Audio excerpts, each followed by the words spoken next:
Chapter 1. The New Thunder of the Oak Tree, the Warm Jade Conceal Blade. Outside Foxtown, Washington, the cold rain pelted the slate roof of Oak Manor. This Victorian edifice, standing at the edge of a forest, appeared to be a world apart, yet it emanated a faint warmth from its illuminated windows. In the attic, Gunan stood before an open sandalwood chest. On the occasion of his 18th birthday, he chose to spend it sorting through his parents' belongings. The sound of rain pattered outside, while the warm hue of the wall lamp illuminated his strikingly handsome profile. His raven black hair contrasted with his cool, ivory skin. His nose was elegantly sculpted, and his jawline flowed with grace. Most captivating were his eyes, deep as a frigid pool, now imbued with a hint of nostalgia, calm yet gentle. His long fingers glided over various items, finally resting on a palm-sized, non-metallic black token at the bottom of the chest. The token was heavy and ancient, its edges adorned with enigmatic patterns reminiscent of thunder, and at its center lay an intricately carved ancient seal. Thunder. This was a rite of passage. His fingertips brushed against the cold, thunderous patterns. Boom! The pale memories of a previous life spent in illness intertwined with the runic thunder echoes imprinted on his soul at the brink of death atop Kunlun's snowy peaks. The supreme thunder technique, commanding the thunder to vanquish evil. The essence of the inheritance flowed like a clear spring within his heart. The foundation of the path is not of heaven's making. Seek the source of evil at its peak. The flow of chi halts in an instant, thundering to cleanse the chaos, and the heart guards the tranquility of the world. The primal essence of chi, the pinnacle of seizing the source. Yet one must harbor righteous thoughts. Gunan's spirit stirred, contemplative. The token in his hand suddenly erupted with a soft blue-white radiance. A gentle yet powerful force of thunder surged into his limbs, ultimately transforming into a warm current that merged with his dantian, like warm jade, concealing its blade, becoming one with him. The jade symbol vanished, integrating into his very essence. The radiance receded, and the attic filled with a refreshing air reminiscent of a post-rain ambience, infused with latent power. Gunan opened his eyes, a hint of gentle blue flickering in the depths of his pupils, settling into a calmness beyond his years and a newfound understanding of power. He opened his palm, a delicate arc of blue-white electricity, imbued with the essence of life and death, danced at his fingertips. He had reached the latter stage of chi cultivation. Power acquired, the path illuminated, seeking the anomalies of this world at its pinnacle moment to cleanse evil with thunder and seize the primal essence to establish a foundation of the path. He pushed open the skylight, the cold rain and fresh breeze caressing his face. His newly awakened thunder sense naturally expanded, encompassing an approximate radius of 80 meters, allowing him to perceive the material world with clarity. The jade symbol, now integrated into his dantian, lay quietly dormant, exhibiting no particular reaction to the outside world. The world was serene, and the anomalous gravitational point of Foxtown remained a mystery. He felt as though he had acquired a treasure map without knowledge of its specific location. The tranquility of Oak Manor suited him perfectly. Dressed in a tailored cream turtleneck sweater and dark trousers, he stood tall like a pine tree. In the soft morning light, his nearly perfect profile radiated a gentle sense of detachment. After parking his car, he strolled slowly towards the administrative building, preparing to process his withdrawal from school. The morning campus was damp and cool from the rain, with few souls in sight. Gunan moved with ease, as if meandering through his own garden, maintaining a polite indifference to his surroundings. The core of the jade symbol within him remained warm and tranquil, just as his fingers were about to touch the frigid brass doorknob of the administrative building. Buzz, the dormant core of the jade symbol within his dantian, unexpectedly emanated a peculiar warmth, akin to jade releasing vapor. This sensation did not originate from within. Rather, it felt as though he had been cleansed by a clear spring, caressed by the spring breeze, bringing an indescribable sense of comfort and reassurance, instantly soothing the slight turmoil in his heart caused by his decision to withdraw. Gunan halted abruptly. This feeling was unprecedented. He turned sharply, his gentle yet piercing gaze following the source of that warmth, towards the entrance of the main building. A girl with deep brown hair, was awkwardly disembarking from an old police car. She wore a simple checkered shirt and jeans, clutching several new books in her arms, her deep brown eyes reflecting the nervousness of arriving in an unfamiliar place, tinged with a barely perceptible confusion. Bella Swan. The moment Gunan's gaze fell upon her, buzz, boom, a torrent of warmth, 100-fold stronger than before, surged forth from the core of the jade symbol, enveloping him entirely.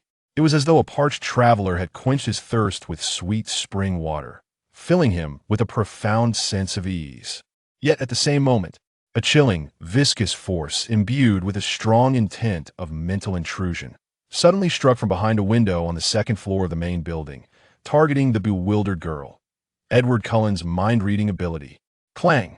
Within Gunan, the power of the jade symbol, infused with Bella's soothing aura, sensed the malicious intent aimed at this source of warmth, instantly awakening his protective instincts. It did not launch an attack, but rather formed the most resilient dam, merging with the gentle yet unyielding defensive will of the true technique, manifesting as an immense, stable, and illuminating barrier that forcefully repelled and shattered that cold mental probe. The retaliatory intent surged upstream along that probing tendril, imbued with pure expulsion power. Ugh! A muffled groan of pain resonated from the second floor, accompanied by the sound of overturned furniture. Gunan distinctly felt the subtle vibrations transmitted by the jade symbol, that the cold probing had been instantaneously dismantled by his protective power, and the caster seemed to have suffered significant backlash. All of this stemmed from the girl who had just alighted, blissfully unaware of her impact. Bella Swan. It is she who has calmed the jade symbol, soothing the tumult of thunder and drawing the anomaly's gaze. Gunan's heart experienced a sudden enlightenment. Bella's existence was not merely that of the jade symbol's soother, but rather a beacon that attracted prey to surface, even being the key to triggering their pinnacle moments. Approaching her would not only stabilize his own cultivation, but also unveil the clues to seeking power. More importantly, that protective instinct earlier was not born from calculation, but rather arose naturally from his depths when the jade symbol sensed the malicious infringement upon this source of warmth. This pure sense of guardianship sparked within him a flicker of curiosity and affinity towards Bella. The notion of withdrawing from school dissipated like mist. The school was no longer a mere distraction, but a place to draw closer to this warmth, to seek the truth, and potentially safeguard her. A mysterious pull compelled him to change his course. Bella seemed to sense something, anxiously glancing around, her gaze fleetingly landing in the direction of the administrative building, suddenly meeting Gunan's gentle yet profoundly inquisitive eyes. That gaze was so deep, as if it concealed the stars and the ocean. Yet it bore no malice. Instead, it radiated a calming serenity. Bella's heart inexplicably skipped a beat, her fingers tightening around the books she held. Gunan reigned in his inquisitive demeanor, the corners of his mouth lifting into a faint yet sincere smile, gentle as the sun breaking through clouds. He no longer approached the administrative building, but instead turned, walking leisurely towards the entrance of the main building, moving toward Bella. "Good morning," he said, coming to a standstill before her, his voice clear and gentle, akin to a breeze after rain, his gaze falling upon her slightly disheveled stack of books, laced with genuine concern. "It seems you have quite a few things. Are you a new student? If you don't mind, perhaps I could assist you with directions. The guidance office is just inside." Attitude emanates from the heart, a kindness directed towards those in need. As he approached her, the gentle warmth of the jade talisman within him invigorated his spirit. Bella gazed at the strikingly handsome youth before her, whose demeanor radiated a soothing, jade-like tranquility intertwined with an ineffable, silent strength. The tension in her heart dissipated significantly. His proactive kindness felt especially precious in this unfamiliar setting. Thank you. I'm Bella Swan," she said, revealing a shy yet sincere smile. "I truly struggle with my sense of direction." "Gunan," he replied with a warm smile and a nod, naturally extending his hand to relieve her of the two heaviest textbooks at the top of her stack. "It's a pleasure to meet you, Bella. This way, please." He elegantly stepped aside to lead the way. In that fleeting moment of turning, Gunan's peripheral vision caught sight of the silent window on the second floor. A faint yet distinct chill radiated from the jade core within him, carrying a sense of unwillingness and apprehension. Plans of dropping out were shelved as a new path unfolded before him in the morning light. Bearing the thunderous jade power within him, Gunan was drawn towards the girl who could soothe the tempest in his soul. Chapter 2. Ripples in the classroom and fragments of memory. He stood tall, his handsome profile illuminated by the light streaming through the corridor windows, exuding a gentle charisma that naturally attracted glances, yet he remained oblivious, focused solely on guiding Bella. The administration office is just ahead, to the right, marked by a blue plaque. Gunan's voice was calm and clear, imbued with a reassuring certainty. "Thank you, Gunan. You've been an incredible help," Bella expressed sincerely, her deep brown eyes reflecting a blend of newfound trust and lingering nervousness. As she drew closer to Gunan, her unease in this unfamiliar environment strangely subsided, for he possessed a tranquil and trustworthy aura. "It was merely a small effort," Gunan replied with a faint smile, his warmth akin to the gentle emergence of dawn, bright yet not blinding. He could distinctly feel the soothing warmth emanating from the jade core within him, nurturing his inner thunderous power as he neared Bella, instilling an unprecedented sense of calm and comfort. This sensation was extraordinary, as if she were the refreshing rain specifically bestowed upon his seed of thunder. After completing her enrollment and receiving her class schedule, the two made their way to the biology classroom. As they walked, Gunan maintained a natural vigilance with his thunder sense. Approaching the biology classroom, he keenly detected a faint yet potent chill of curiosity and wariness emanating from within, the presence of Edward Cullen. The jade core within him trembled slightly, conveying a dismissive intent that easily repelled the probing gaze. Gunan's expression remained unchanged, internally understanding. "It seems this non-human classmate is quite intrigued by both Bella and me."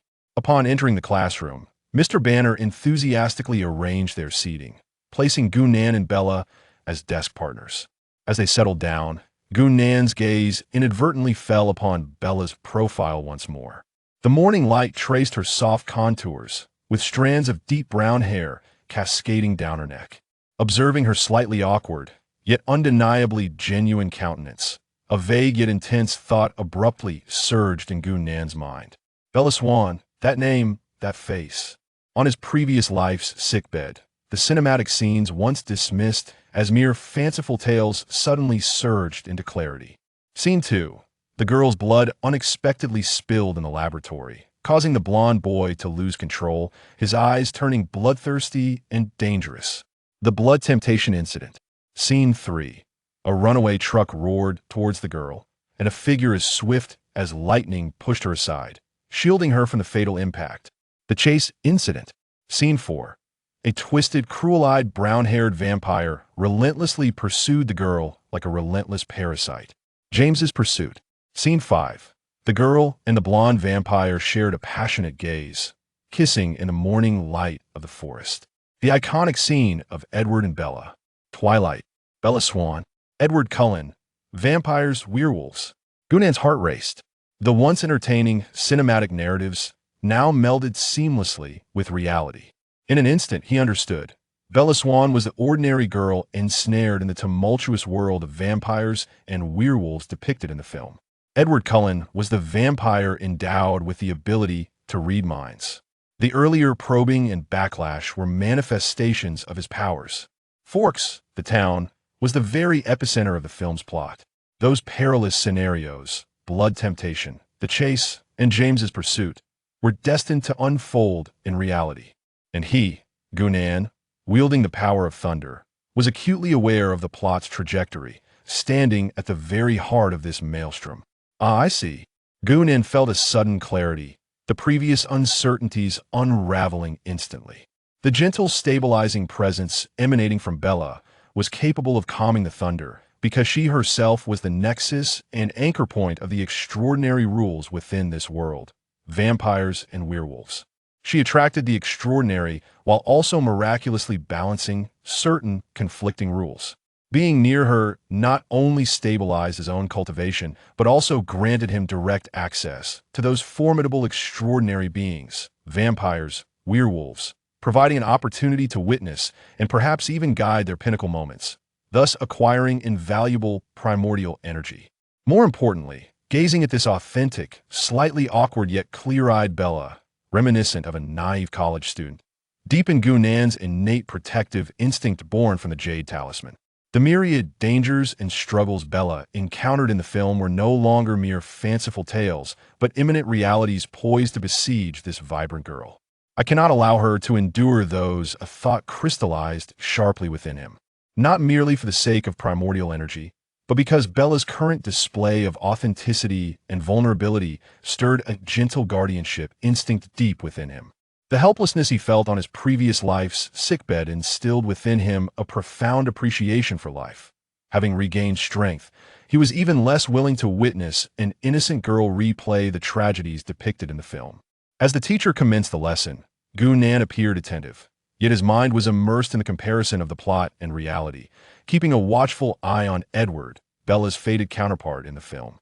At this moment, Edward sat with his golden eyes lowered, his flawless visage devoid of the curiosity and amusement he displayed when first encountering Bella in the film, replaced by deep apprehension and a hint of barely perceptible anguish, the aftereffects of mental backlash. He occasionally cast a complex glance towards Bella, but dared not direct his mind-reading abilities towards Gunan. Bella, striving to focus on the lecture, found her gaze wandering towards Gunan, unable to resist the pull. He sat quietly, his profile perfectly sculpted, his demeanor calm and focused. The assistance he had offered earlier in the administration office and hallway, along with his gentle tranquility, instilled within her a strong sense of admiration and curiosity towards this enigmatic transfer student. Who was he truly? Why did the blonde boy exhibit such fear toward him? What was the source of the reassuring strength he possessed? As the class bell rang, Gunan gathered his books with a composed demeanor. Gunan, Bella's voice carried a hint of hesitation and hope. Shall we walk together to the next class? I find a map quite perplexing. Gunan turned to meet her inquiring, clear gaze. This time, his smile radiated a more genuine warmth, an unguarded kindness that he himself had not fully recognized. Of course, I know the way to the lecture hall. His demeanor transformed from a mere act of friendliness to an authentic desire to assist and connect with this girl. Having grasped the unfolding narrative, Bella no longer perceived Gunan as a simple tool, but rather as a vibrant individual in need of his protection. As they walked side by side out of the classroom, Bella sensed the subtle shift in Gunan's attitude, and within her heart, curiosity and affection began to blossom quietly. Conversely, Gunan was acutely aware that as he drew closer to Bella, the gentle warmth of the Jade Talisman within him flowed like a clear spring, nourishing not only his thunderous power, but also the nascent urge to safeguard that was beginning to take root in his heart. At this moment of awakening to his memories, the wheels of fate began to turn along a brand new trajectory. The lights of Oak Manor may ultimately illuminate the shared future of the two. Chapter 3. The undercurrents beneath Twilight. The echo of the school bell reverberated through the corridors as students poured out of classrooms like a surging tide, instantly filling the previously spacious area. The mingling sounds of chatter, laughter, and the clatter of books created an atmosphere brimming with youthful exuberance. Gunan meticulously gathered his books, his movements remaining calm and unhurried, a striking contrast to the surrounding clamor. Gunan, Bella's voice, tinged with a barely perceptible tension and anticipation, gently broke through the noise. Cradling her books, her deep brown eyes sought his, reflecting a hint of the bewilderment and helplessness characteristic of someone grappling with a fear of getting lost. Shall we walk together to the next class? I'm afraid I might get lost in that lecture hall again. Her cheeks flushed slightly, revealing her embarrassment over her lack of direction. Gunan turned to meet her gaze, and this time, his smile transcended mere politeness. Infused with genuine warmth akin to the sun melting away the winter chill, reaching deep into his eyes. He perceived the trust and dependence reflected in her expression, and the strong urge to protect her, stemming from his understanding of the unfolding narrative, deepened his affinity for this somewhat clumsy, yet authentically sincere girl. Of course, he replied, his voice soft yet resolute, imbued with a reassuring strength. The lecture hall is just downstairs on the east side of the lobby. I know the way. Just follow me. He naturally extended his hand, inviting Bella to walk beside him. Bella felt her heart inexplicably quicken, sensing the subtle shift in Gu Nan's demeanor. The previous assistants had borne a certain polite distance, but now, the invitation to walk together seemed to carry an added layer of intimacy. Suppressing her fluttering emotions, she nodded and fell in a step beside him. As they walked side by side through the bustling corridor, Bella's presence felt like an invisible magnetic field, continuously emanating a unique stabilizing aura. The jade talisman within Gu Nan's danshan greedily absorbed this essence, its warm and peaceful energy akin to the purest spring, soothing any slight friction that might arise during the flow of spiritual energy, rendering his mind in an unprecedented state of clarity. He could sense his spiritual energy becoming more refined and concentrated under the talisman's influence, even hinting at a potential increase. The benefits of being near Bella during his cultivation were remarkably pronounced. However, beneath this tranquility, Gu Nan's lightning sense consciousness operated like a finely tuned radar, constantly scanning for anomalies within an 80-meter radius. He distinctly sensed a cold, wary, yet inquisitive gaze trailing them from a distance, a gaze unmistakably belonging to Edward Cullen. Edward appeared to have abandoned his attempts at mind-reading, the painful memories of backlash still fresh in his mind. Yet he could not suppress his fascination with Bella and his wariness towards Gu Nan, whom he perceived as a mysterious threat. His mental fluctuations were tumultuous, akin to a stone cast into a still pond, stirring up suppressed anger. Gu Nan could almost hear the simmering confusion and resentment within Edward's icy thoughts.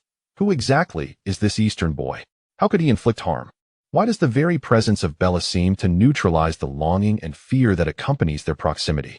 A cold smile curled at Gu Nan's lips, having foreseen the narrative. Edward's struggles and suffering were now crystal clear to him. The elegant and powerful vampire prince from the film now seemed rather disheveled and anxious due to Gu Nan's presence and the talisman's counteraction. Without turning back, Gu Nan quietly infused a trace of pure spiritual energy into the talisman. The core of the talisman pulsed slightly, generating an invisible repulsive field imbued with the essence of thunder, which rippled outward, precisely sweeping over Edward's direction. A barely audible, suppressed grunt emanated from behind. Edward seemed to have been metaphorically struck by an unseen whip, his complexion paling further as he stumbled, nearly colliding with a fellow student. He abruptly lifted his gaze, his golden eyes filled with shock and deeper malice, fixating on Gu Nan's upright figure. That force, that pure, almost adversarial sense of repulsion. A barely perceptible smirk graced Gu Nan's lips. The talisman's passive defense proved remarkably effective against such cold mental intrusions. Is something wrong? Bella, noticing the subtle shift in Gu Nan's aura and the minor commotion behind them, couldn't help but ask softly. Nothing. Gu Nan quickly restored his gentle demeanor, offering her a reassuring smile. It seems someone just stumbled a bit. We're almost there. He deftly diverted the topic while subtly shifting his body to shield Bella's line of sight from Edward's potentially distorted expression, wishing to spare her any unnecessary distress. Bella accepted his reassurances, nodding appreciatively. Gu Nan's thoughtfulness warmed her heart. He always seemed to sense her unease in advance and provide protection. This silent guardianship felt particularly precious amidst her initial disorientation. They successfully found the lecture hall, with Gu Nan choosing a seat beside Bella. As he sat down, he appeared to casually place his hand under the table, his fingertips discreetly forming a simple incantation. A nearly imperceptible strand of lightning energy, imbued with his spiritual mark, silently attached itself to the edge of Bella's seat. This was not an offensive or defensive spell, but rather a fundamental tracking and sensing marker. As long as Bella remained within the range of his lightning sense, currently 80 meters, he would be able to clearly perceive her position and general condition. This precaution arose from his awareness of the dangers posed by blood temptation and pursuing threats. He could not allow Bella to fall into peril beyond his sight as depicted in the film. As the class commenced, the lecture hall's atmosphere felt grand, the teacher's voice resonating through the microphone. Gu Nan seemed to listen intently, yet most of his focus was devoted to digesting and strategizing. The narrative of Twilight unfolded like a vivid tapestry in his mind, with thoughts rapidly colliding and evolving. He needed to leverage his prophetic advantage, transforming passivity into proactivity, converting plot points into hunting grounds. Bella served as both a stabilizing force and a catalyst for events.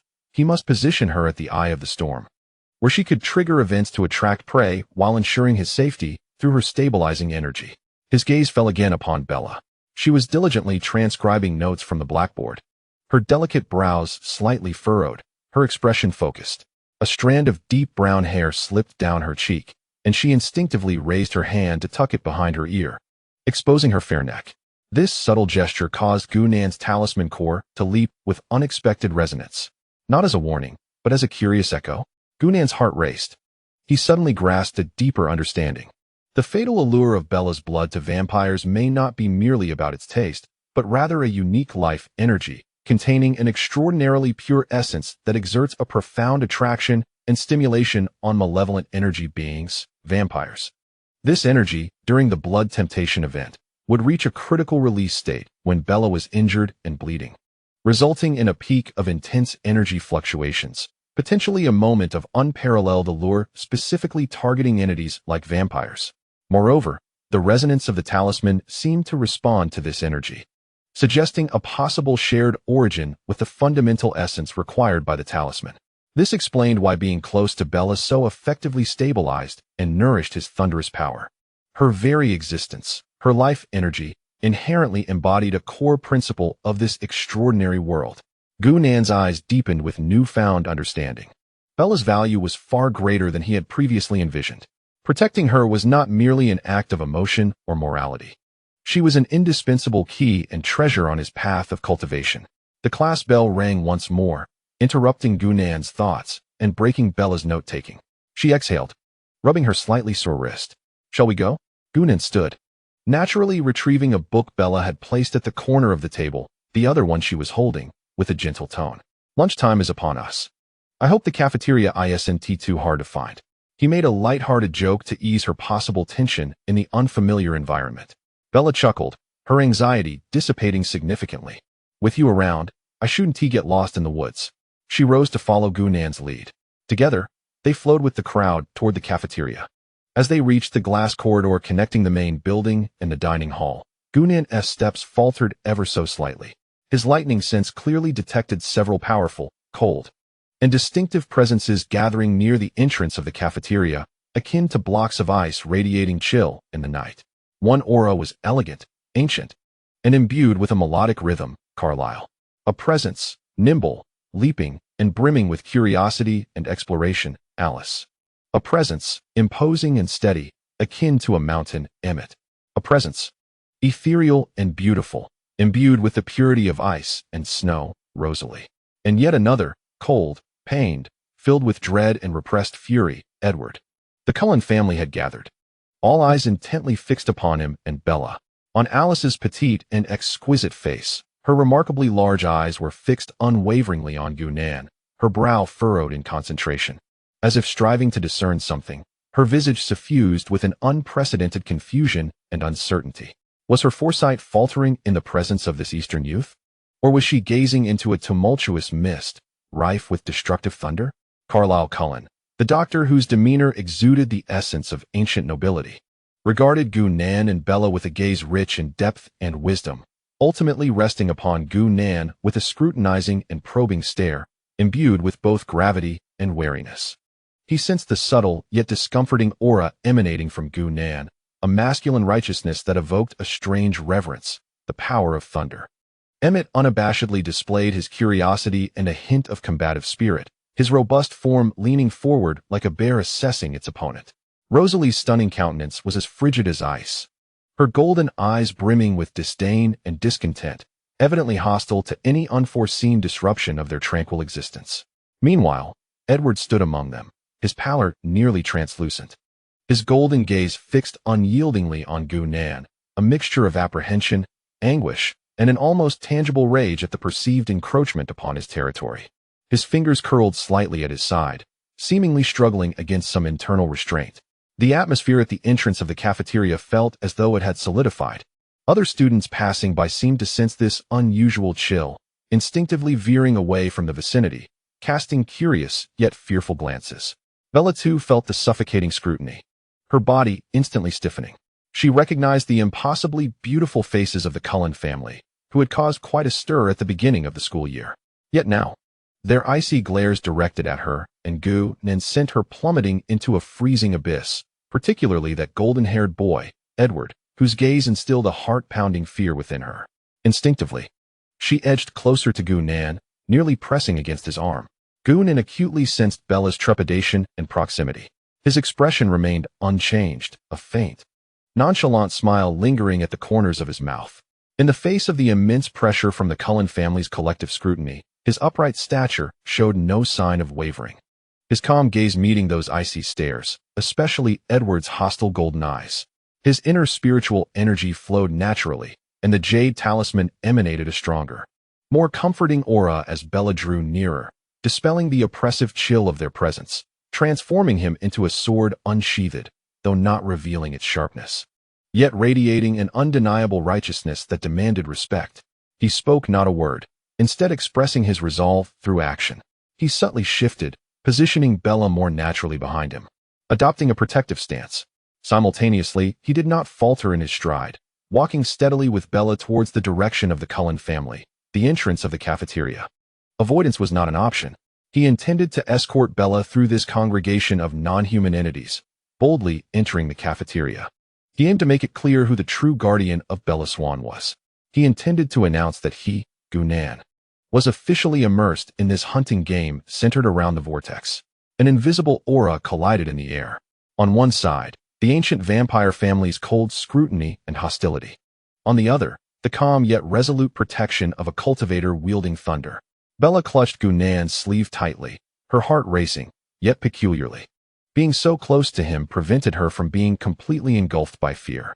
She gazed up at Gunan's chiseled, serene profile, her burgeoning sense of reliance and trust flourishing wildly in that moment. The Cullen family members regarded the unflinching Eastern youth, striding boldly alongside Bella, each with differing expressions. Alice's confusion deepened, Carlyle's brow furrowed tightly, Emmett's interest ignited further, Rosalie's disdain almost palpable, while Edward's golden eyes reflected not only anger, but also an incredulous sense of defeat, mingled with a complex emotion towards Gunan's fearless guardianship that he himself was reluctant to acknowledge. Gunan's steps eventually halted just a few paces away from the Cullen family members. He did not glance at anyone else, his gaze calmly settling on Edward, who stood directly in front of him. The air felt as if it had solidified. Chapter 4. Silent thunder. The air at the entrance of the cafeteria felt drained, leaving only a chilling and intangible pressure in its wake. The 5 members of the Cullen family resembled statues carved from ice and moonlight, bearing an otherworldly beauty and a bone-chilling coldness, their eyes firmly fixed upon Gunan and Bella at his side. Bella felt as if she had stumbled into a den of wolves, every pore screaming for escape. Those icy gazes, particularly Edward's, which burned with anguish and fury, threatened to freeze her very blood. Instinctively, she tightened her grip on the fabric of Gunan's arm, her fingertips turning pale from exertion. The warmth radiating from Gunan's arm became the sole lifeline in this frigid hell. Gunan distinctly sensed Bella's trembling and reliance. He did not pause in his stride, not even sparing a glance at Edward blocking his path. His gaze calmly transcended the golden-haired vampire, as if the other were an inconsequential obstacle, directing his attention straight into the cafeteria. His steps remained steady, exuding an unassailable composure, as he protected Bella and continued forward. 1 step, 2 steps. The distance between him and Edward rapidly diminished. The suppressed rage in Edward's golden eyes was on the verge of erupting. The humiliation of being disregarded, intermingled with jealousy over Bella's closeness to Gunan, coiled around his rationality like a venomous vine. As Gunan and Bella were about to brush past him, the masculine righteousness, the power of thunder, emanating from Gunan, which sent tremors deep within Edward's very soul, combined with the lethal allure of Bella's blood, acted as the most potent catalyst, detonating his already fragile self-control. Stop! Edward's voice resonated like a deep echo from the abyss, laced with a non-human rasp and uncontrollable malice. He abruptly pivoted, attempting to block Gunan's path, his pallid face twitching, sharp teeth barely concealed beneath his lips, as a chilling, brutal, and blood-stained aura surged forth like a tangible tide, crashing towards Gunan and Bella. This was the oppressive force of the ancient vampires, delivering a direct psychological assault. Bella felt as if struck, emitting a soft groan, her complexion instantly paling, her body swaying as if about to collapse. The sheer malevolence and icy dread threatened to shred her consciousness. In that critical moment, Gunan sprang into action. His movement transcended the limits of human perception, yet bore a grace akin to flowing water. He did not glance back, nor did he regard Edward. With a fluid motion, he instinctively drew Bella closer, shielding the nearly collapsing girl with his own body, effectively blocking the majority of the psychic onslaught. Simultaneously, his free left hand moved as if carelessly brushing away a speck of dust. Within his dantian, the core of the thunder-patterned jade talisman suddenly illuminated. A pure, concentrated force, imbued with the majestic will of thunder, silently emanated with his gesture. There were no flashes of lightning, no dazzling brilliance.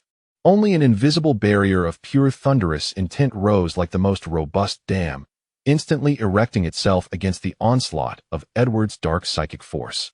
A muted thunderous sound, perceptible only on a spiritual level, reverberated through the void. The cold psychic field unleashed by Edward collided with an invisible wall, ablaze with purple lightning. That pure, vigorous, purging essence of thunderous intent seared against his probing mental tendrils like a red-hot iron. Ugh!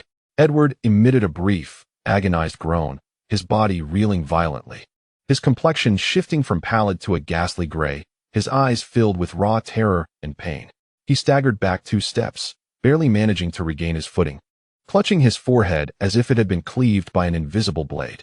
Though the jade talisman's counterattack instinctively mitigated its power, the innate restraint against malevolent forces, stemming from the very essence of his soul, still inflicted upon him a pain greater than he had endured from the backlash. The psychological wounds burn like a relentless parasite. This silent confrontation transpires in but an instant. To the ordinary students, all they perceive is the strikingly handsome, golden-haired transfer student, Edward, who suddenly shouts at the new Eastern classmate, Gunan, and Bella, then stumbles back as though struck by discomfort, his face contorted in a frightening pallor. Meanwhile, Gunan merely pauses for a moment, steadfastly shielding Bella, not even glancing back. Edward. Carlyle's deep, warning voice resonates as he steps forward, steadying the almost unbalanced Edward. His penetrating gaze sharp as a blade, instantly locking onto Gunan's silhouette. In that fleeting moment, he acutely sensed the ancient, formidable energy radiating from Gunan, a power that seemed capable of judging their kind, a natural dominance that was utterly uncharacteristic of humanity. This Eastern youth is exceedingly perilous. Emmett's robust physique tensed instantaneously, akin to a beast poised to pounce, his coppery eyes fixed intently on Gunan, brimming with fierce combativeness and a hint of instinctive wariness. Gunan's intangible counterattack, though not aimed at him, unleashed an oppressive force that made even his skin prickle, stirring the very blood within him. If he had any left, this individual is undeniably strong. He licked his lips, a fiery challenge igniting in his eyes. Rosalie's exquisitely beautiful face turned even colder, her golden eyes betraying her disdain for Gunan and her anger at the disruption of their tranquility. Alice clutched Jasper's arm tightly, her small frame trembling slightly, her remarkably large eyes clouded with confusion and fear. She had attempted to foresee Gunan's next move, but instead witnessed a cataclysmic burst of violet lightning. That thunderous energy shattered her visions, the backlash causing her head to throb painfully, her face paling. She could discern nothing of Gunan's future. This left her feeling an unprecedented sense of chaos and dread. Jasper's expression remained impassive, yet the icy aura emanating from him, capable of influencing others' emotions, grew increasingly oppressive and heavy, akin to the low pressure before a storm, attempting to suppress the unsettling righteousness radiating from Gunan, albeit with little effect. The Cullen family stood on edge. Amidst this tempest, Gunan seemed to have merely engaged in a trifling act. Not even his breathing pattern altered.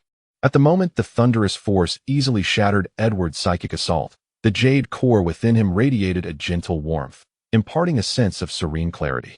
Bella remained close to him, her unique warmth continuously soothing any subtle tremors resulting from the sudden surge of power. He distinctly heard Edward's muffled groan of anguish behind him and sensed the Cullen family's collective fury and apprehension. Yet, he remained unfazed. All is well. Gunan gently reassured Bella, his voice soft and stable, imbued with an extraordinary calming essence. Let us proceed inside. His arm naturally guided her. As if the suffocating standoff had never occurred, as they leisurely navigated around the obstructive figures of Edward and Carlyle, directly entering the spacious, well-lit school cafeteria. The warm glow of the lights, the enticing aroma of food, and the cacophony of voices instantaneously severed the frigid, supernatural atmosphere outside. Bella inhaled deeply, savoring the scent of fries and hamburgers, feeling as though she had finally surfaced from the depths of a suffocating sea. She glanced back at the cafeteria entrance with uncertainty. The Cullens remained stationed there, the atmosphere thick with tension. Edward, supported by Carlyle, still wore a ghastly expression, fixated on Gu-Nan's retreating figure with an extraordinarily complex gaze. "Bella," she faltered, her voice trembling, eager to inquire about the chilling sensation that had gripped her moments earlier, why Edward had reacted so violently, and what Gu-Nan had done to cause him such distress. Without a direct answer, Gu-Nan led her toward the food counter, calmly diverting the topic. "Do not mind it. Some individuals may struggle to acclimate to new environments. What would you like to eat? The salads here look quite appealing." He smoothly handed her a tray, his actions fluid and untroubled, as if the prior encounter had merely been a figment of Bella's imagination. Accepting the tray, Bella studied Gu-Nan's tranquil profile, her mind swirling with countless questions and anxieties, yet predominantly filled with a sense of bewilderment and reliance on his steadfast presence. She trusted him, a belief that had deepened amidst the terrifying waves of pressure they had just faced. Suppressing her rising panic, she nodded and began to select her food, although her gaze inevitably flickered toward the entrance. Gu-Nan also gathered some food, his gaze seemingly casual as it swept across the cafeteria. His heightened awareness remained vigilant. The Cullen family's presence lingered at the doorway for a moment before they finally entered, the cold remnants of their energy still palpable. Opting for a distant table in the corner, Edward was sandwiched between Rosalie and Alice, his head bowed, obscuring his expression. Yet the oppressive pain and resentment he harbored were unmistakable. Emmett, meanwhile, openly fixed Gu-Nan with a gaze brimming with challenge and hostility from across the cafeteria. Gu-Nan calmly met Emmett's stare, his expression devoid of emotion, yet it exuded an intangible pressure that compelled Emmett to look away with a huff. Gu-Nan and Bella found a table by the window. Afternoon sunlight streamed through the glass, casting warm patches of light upon their table. Bella absent-mindedly poked at her salad. Evidently still recovering from the earlier shock. "Gu-Nan," Bella finally broke the silence, her voice soft, tinged with tentative curiosity and a hint of barely perceptible fear. "That Edward Cullen seemed quite unsettled just now, and his gaze toward you." She struggled to articulate her thoughts. It was frightening. "Did you know each other? What transpired?" Setting down his water cup, Gu-Nan regarded Bella's deep brown eyes, filled with unease and confusion. He recognized that some explanations were warranted, yet the truth could not be fully disclosed. "Not quite an acquaintance," Gu-Nan replied gently, his tone imbued with convincing sincerity. "On the first day of school, in the classroom, he attempted to understand me in a rather impolite manner. He carefully chose his words. Perhaps it was some form of psychic probing? It made me quite uncomfortable. You see, some individuals are inherently sensitive to mental disruptions and instinctively react with a form of repulsion. He likely did not anticipate this outcome, thus facing some repercussions. He downplayed the incident, framing the Jade Core's instinctive retaliation as a natural aversion to psychic intrusion, attributing the conflict to Edward's rudeness." Bella's eyes widened. "Psychic probing? A repulsion response? That sounds like something out of a science fiction novel." Yet, recalling Edward's penetrating gaze that had unsettled her and Gu-Nan's enigmatic aura, it suddenly seemed plausible. She remembered Edward's pained expression during biology class and his earlier loss of composure at the door. "So, he was injured because he sought to probe into you and was met with your repulsion?" Bella struggled to digest this information, feeling her worldview shift. "That is one way to interpret it," Gu-Nan nodded, picking up a piece of bread. He seemed ill-equipped to handle the rejection, perhaps even harboring some resentment, which explains his reaction earlier. He skillfully guided Bella's understanding, attributing Edward's hostility to wounded pride rather than deeper issues. Bella fell silent. While this explanation was bizarre, it aligned with her observations. Edward's fear of Gu-Nan, the pain of backlash, his wariness, Gu-Nan's mysterious power, and the uncontrolled hostility, the anger of being ignored and humiliated. Meanwhile, Gu-Nan consistently exhibited a demeanor of gentleness, restraint, and even passive defense. A subtle emotion blossomed within Bella, a mix of distaste and apprehension toward Edward's hidden offenses masked by his otherworldly beauty, combined with a profound appreciation for Gu-Nan's composed demeanor in the face of provocation, even as he shielded her. He was not only powerful and mysterious, but also principled and dignified. So, that's how it is, Bella murmured, her gaze softening as she looked at Gu-nan. The previous fear giving way to a blend of curiosity, gratitude, and trust. Thank you for sharing this with me. And thank you for what you did earlier. She left her sentence unfinished, but the meaning was clear. She was grateful for his protection at the door. Gu-nan offered a slight smile, his expression radiating warmth in the sunlight. No need for thanks. Protecting a fellow student is only right. He downplayed their extraordinary encounter, framing it as a mere conflict among classmates. Yet his gaze drifted past Bella's shoulder toward the cold table in the corner. Edward seemed to sense his scrutiny and abruptly lifted his head. Across the bustling crowd and the warmth of the food, their gazes collided once more. This time, within Edward's golden eyes, beyond the pain and fury, burned an almost frenzied flame of jealousy, completely ignited. He observed Bella as she gazed at Gu-nan, her eyes radiating an unmistakable trust, gentleness, and even a hint of dependence. In his perception, Gu-nan's calm return gaze was nothing short of the most audacious provocation and a proclamation of victory. The fingers he had placed beneath the table turned pale from the pressure, emitting a faint creaking sound. Carlyle warned him, pressing down on his shoulder, and whispered, "Edward, control yourself. This is not the moment." Edward violently shook off Carlyle's hand, his chest heaving, his eyes fixated on Gu-nan and Bella, akin to a trapped beast on the verge of losing control. He had never felt such an overwhelming sense of defeat and deprivation. Bella, his songstress, her gaze, her attention, her trust, all of it should have belonged to him. Yet now, it was snatched away by that damned Oriental boy who emanated a thunderous aura that filled him with disgust. Gu-nan calmly withdrew his gaze, as if it were merely a casual glance, and lifted a glass of water to his lips. The clear surface reflected his tranquil eyes and a faint, icy curve at the corner of his mouth. Jealousy, dear vampire. Your pain, your anger, your struggle will all serve as the most delectable catalyst when I hunt for the essence of life. A storm is brewing in the silence of impending thunder, and the prey, driven by rage and jealousy, is advancing step by step towards the carefully crafted center of Gu-nan's hunting ground. Chapter 5. The blood bait. The cacophony of the cafeteria felt as if it were separated by a thick frosted glass, appearing blurred and distant in Gu-nan's sharp perception. All his focus was directed towards the cold, long table in the corner. Edward Cullen's resentment and jealousy pierced towards him like tangible poison needles. Carlyle Cullen's wise yet grave scrutiny, Emmett's unabashed battle spirit, Rosalie's frozen hostility, Alice's silent confusion and fear, and Jasper's deliberately suppressed aura. Together, the Cullen family resembled a volcano on the brink of eruption, with Edward as its most unstable core. Gu-nan ate his meal with calm elegance, while Bella sat opposite him. Although still somewhat distracted, her emotions had settled considerably under his gentle guidance and earlier explanation of the mental repulsion, and she even began to take small bites of her salad. Sunlight streamed through the window, casting soft shadows on her lowered eyelashes, rendering her quiet and fragile. The afternoon would bring a chemistry lab class. Gu-nan set down his fork and gently broke the silence, as if the earlier intense confrontation had never occurred. "Shall I take you there?" His gaze fell on Bella, imbued with a natural concern. Bella looked up, gratitude and reliance flashing in her deep brown eyes, and nodded eagerly. "Yes, of course. I have no concept of the layout here." She truly wished to avoid facing any potential surprises alone, especially after the suffocating cold she had encountered at the entrance, which had instilled an indelible fear of the Cullen family within her. Gu-nan's presence was her sole source of security at that moment. "All right." Gu-nan smiled slightly, his grin radiating warmth beneath the sun. "Once we finish, we can head over."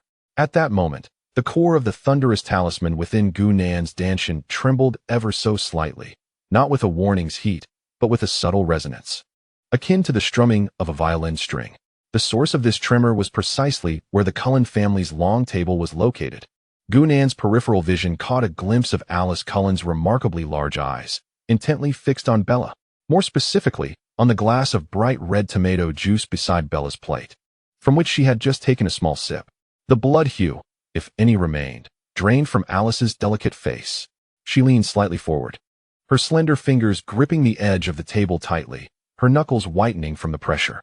Her pupils constricted sharply, as if she had glimpsed a terrifying vision of the future. Her lips moved silently, seemingly struggling to suppress something. Jasper, sitting beside her, immediately sensed her abnormality. His cold hand pressed against her shoulder, and a stronger oppressive emotional force emanated, attempting to soothe her. In that instant, Gunan understood. Alice had foreseen. She had envisioned the impending blood temptation event in the chemistry lab. She had seen Bella injured, blood flowing, and Edward spiraling into uncontrollable rage. This intense fragment of the future struck her, nearly rendering her unable to maintain composure. Excellent, Gunan thought with a cold smile. The alarm within the Cullen family had been raised. This would undoubtedly heighten their tension and concern for Bella, but it also meant that Edward's moment of losing control was imminent. Moreover, Alice's foresight inadvertently confirmed the feasibility of his plan. Bella's blood was the perfect bait to ignite this hunt. He discreetly averted his gaze, feigning ignorance, and continued to engage Bella in casual conversation about their course, then naturally stood up. Shall we go? It would be good to familiarize ourselves with the lab's location. Yes. Bella immediately rose, following closely at Gunan's side like a little tail. As they exited the cafeteria, Gunan could distinctly sense several icy gazes trailing them, particularly Edward's golden eyes, ablaze with the flames of painful jealousy. He did not look back, walking steadily as he led Bella through the connecting corridor towards the lab. In the chemistry lab on the third floor of Building A, the air was filled with the faint scent of disinfectant and various chemical reagents. The lab tables were arranged neatly, gleaming with a cold metallic sheen, and Mr. Banner was already inside, organizing the experimental equipment. Today's experiment involved basic titration procedures, with students paired up, emphasizing safety protocols, especially concerning strong acids and bases. Gunan and Bella naturally formed a pair. Gunan skillfully helped Bella don her lab coat and goggles, while he casually slipped on his own lab coat, holding the goggles in hand. His gaze seemed to casually sweep over the layout of the lab. His position was near the aisle, with Bella on his inner side.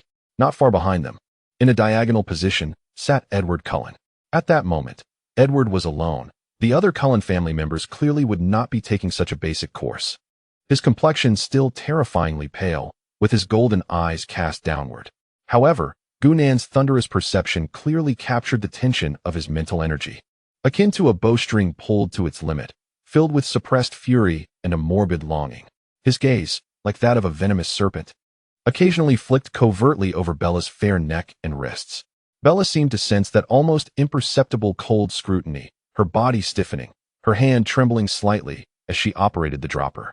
"Don't be nervous," Gunan's voice, gentle and soothing, whispered in her ear, imbued with an unusual calming power. He handed her a clean conical flask, instructing, "Hold it here. Steady your wrist, like this." He naturally moved a step closer, using his body to block most of Edward's line of sight, while simultaneously demonstrating the proper technique with his long, steady fingers gently guiding Bella's slightly trembling wrist. A faint electric-like sensation coursed from Gunan's fingertips, causing Bella to flinch. Nearly spilling the reagent from the dropper, her cheeks instantly flushed. "I'm so sorry," she exclaimed softly. "Not at all." Gunan discreetly withdrew his hand, his gaze remaining calm and focused, as if merely offering guidance, all the while calculating angles and timing in his mind. Now, with his left hand, concealed beneath the lab table where no one could see, he discreetly flicked his fingers. A strand of purple lightning, finer than a hair and exquisitely refined, shot forth silently. The target was not Bella, nor Edward, but the open glass reagent bottle containing concentrated hydrochloric acid before Bella. That arc of electricity struck the smooth rim of the reagent bottle with unparalleled precision, controlled to perfection. With a faint sound, akin to a bubble bursting, a subtle crack appeared at the rim of the open concentrated hydrochloric acid bottle. Subsequently, under the influence of gravity and the slight agitation of the liquid inside, the bottle toppled. The acrid liquid splashed forth instantaneously. "Watch out." Gunan's voice rang out with just the right amount of urgency. His movements were as swift as lightning, as if he had anticipated the danger all along. He reached out, pulling the stunned Bella backward. Simultaneously, his body shielded her as a formidable barrier. With a sizzle, thick white smoke rose, accompanied by a sharp, pungent odor. Most of the concentrated hydrochloric acid splattered onto the edge of the lab table and the floor, rapidly corroding metal and tiles, creating a sound that made one's teeth ache. However, a few droplets of the corrosive acid, like lethal needles, shot towards Bella's exposed fair wrist outside her lab coat sleeve. Ah! Bella's face turned pale with fear, leaving her no time to react. In that critical moment, Goonan naturally lowered his arm as if to better protect her. Suddenly, a drop of scalding hydrochloric acid, with an intensely pungent odor, splashed onto the back of Goonan's hand. He let out a suppressed grunt, his brow furrowing instantly. "Goonan!" Bella screamed in terror, her heart tightening as she watched the white smoke rising from his hand and the skin turning red, even beginning to break. He was injured while protecting her. The entire laboratory erupted in chaos. Students gasped and recoiled, while Professor Banner's expression changed dramatically as he rushed over, shouting, "Quick! Water! Lots of water to rinse it off." Amid the confusion, no one noticed that when Bella screamed upon seeing Goonan's injury, a faint yet oddly sweet scent of rust from her accelerated blood flow quietly spread, hidden beneath the overpowering stench of hydrochloric acid. This scent was so weak that ordinary humans could not perceive it, but for a certain being, it was like igniting a sun in an endless darkness. In the rear, Edward Cullen, who had been suppressing himself like a statue, suddenly trembled. His once drooping golden eyes were engulfed by a blood-red light. It was as if the gates of hell had opened in his gaze. A low growl, suppressed to the extreme yet filled with inhuman thirst and violent desire, erupted from the depths of his throat like a wounded beast's roar. He abruptly raised his head, his pale, handsome face contorted with intense longing and pain. His sharp fangs pierced through his lower lip uncontrollably, glistening with a chilling light. His body shook violently, gripping the edge of the lab table so tightly that the hard metal groaned under the strain. The dam of rationality crumbled instantly under the temptation of Bella's blood scent. That deadly sweetness, mixed with the distasteful thunderous aura emanating from Goonan, which momentarily fluctuated due to his injury, ignited the vampiric hunting instinct that had long been suppressed within him. All he wanted was to pounce, tear apart, devour, to completely possess the source of that deadly temptation. "Edward, control yourself." Professor Banner, noticing Edward's abnormality, thought he was frightened by the accident and shouted. But Edward was deaf to his words. His eyes were fixated solely on Bella, who was shielded behind Goonan, with what seemed to be bloodstains on her wrist, which were actually Goonan's. And on Goonan himself, who stood in between, injured and emanating an aura that scorched his very soul. Anger, jealousy, and that brutal desire ignited by blood, ready to destroy everything. Edward's throat emitted a hissing sound as he leaned forward, muscles taut like a coiled spring ready to pounce. The temperature in the laboratory plummeted, and a chilling, bloodthirsty, suffocating terror enveloped everyone. Bella was paralyzed with fear, unable to scream, desperately clutching at Goonan's clothing as if it were her only lifeline. Meanwhile, Goonan, with his back to Edward, seemed oblivious to the impending deadly crisis. He was surrounded by Professor Banner and fellow students, who were rinsing the wound on his hand with copious amounts of water. The intense burning sensation radiated from his hand, yet his gaze remained eerily calm, even calculating. He slightly tilted his head, catching a glimpse of the now volatile Edward, like a volcano on the verge of eruption. Within him, the Nine Heavens thunder control technique was quietly operating at its zenith. The core of the thunder-patterned jade talisman in his dantian resonated with the powerful fluctuations emanating from Edward, whose fury, loss of control, and overwhelming thirst for blood had reached their peak, radiating an ever-increasing heat tinged with greed. Target, Edward Cullen. Status, peak of uncontrollable rampage. The jade talisman trembled wildly, transmitting a strong desire to seize. The prey had been thoroughly enraged by the bait, and its power had reached its zenith. The stage was set. The audience, Bella, was right there, the perfect stabilizer. And though the hunter appeared injured, in reality, the thunder had fully drawn back the bowstring. A cold, sharp smile curved at the corners of Goonan's lips, concealed by the mist of rinsing water. The hunt was officially underway. Chapter 6. Thunderous capture. The icy stream of water continued to wash over the glaring burn on Goonan's hand. The pain from the acid's corrosive touch was searing. Yet he merely furrowed his brow slightly, his gaze as calm as a frozen lake. Professor Banner and several classmates anxiously surrounded him, offering towels and neutralizers, their concerned voices buzzing in his ears. All of it faded into a blurred background noise in his perception. All his focus was like a finely tuned radar, locked onto the vampire behind him, whose power had peaked due to the scent of Bella's blood. Edward Cullen's roar, akin to a wounded beast, echoed unsettlingly throughout the chaotic laboratory. His eyes, completely consumed by crimson, were fixed on Bella, filled with a destructive possessiveness and bloodthirsty desire. His sharp fangs were fully exposed, veins bulging beneath his pale skin, emanating a terrifying pressure that froze the very soul.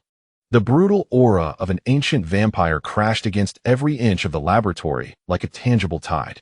Students screamed in terror and huddled together. Professor Banner stood dumbfounded, momentarily forgetting to react as he beheld Edward's inhuman visage. "Edward, what is wrong with you?" He attempted to approach. "Stay back." Edward abruptly turned, his blood-red gaze sweeping over Professor Banner, the fury and madness in his eyes sending a shiver down the spine of this seasoned teacher, instinctively halting him in his tracks.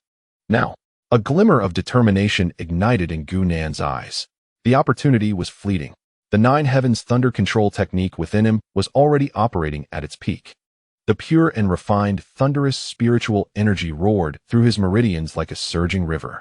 The core of the thunder-patterned jade talisman, sensing Edward's uncontrollable rampage and peak power, radiated unprecedented heat and desire.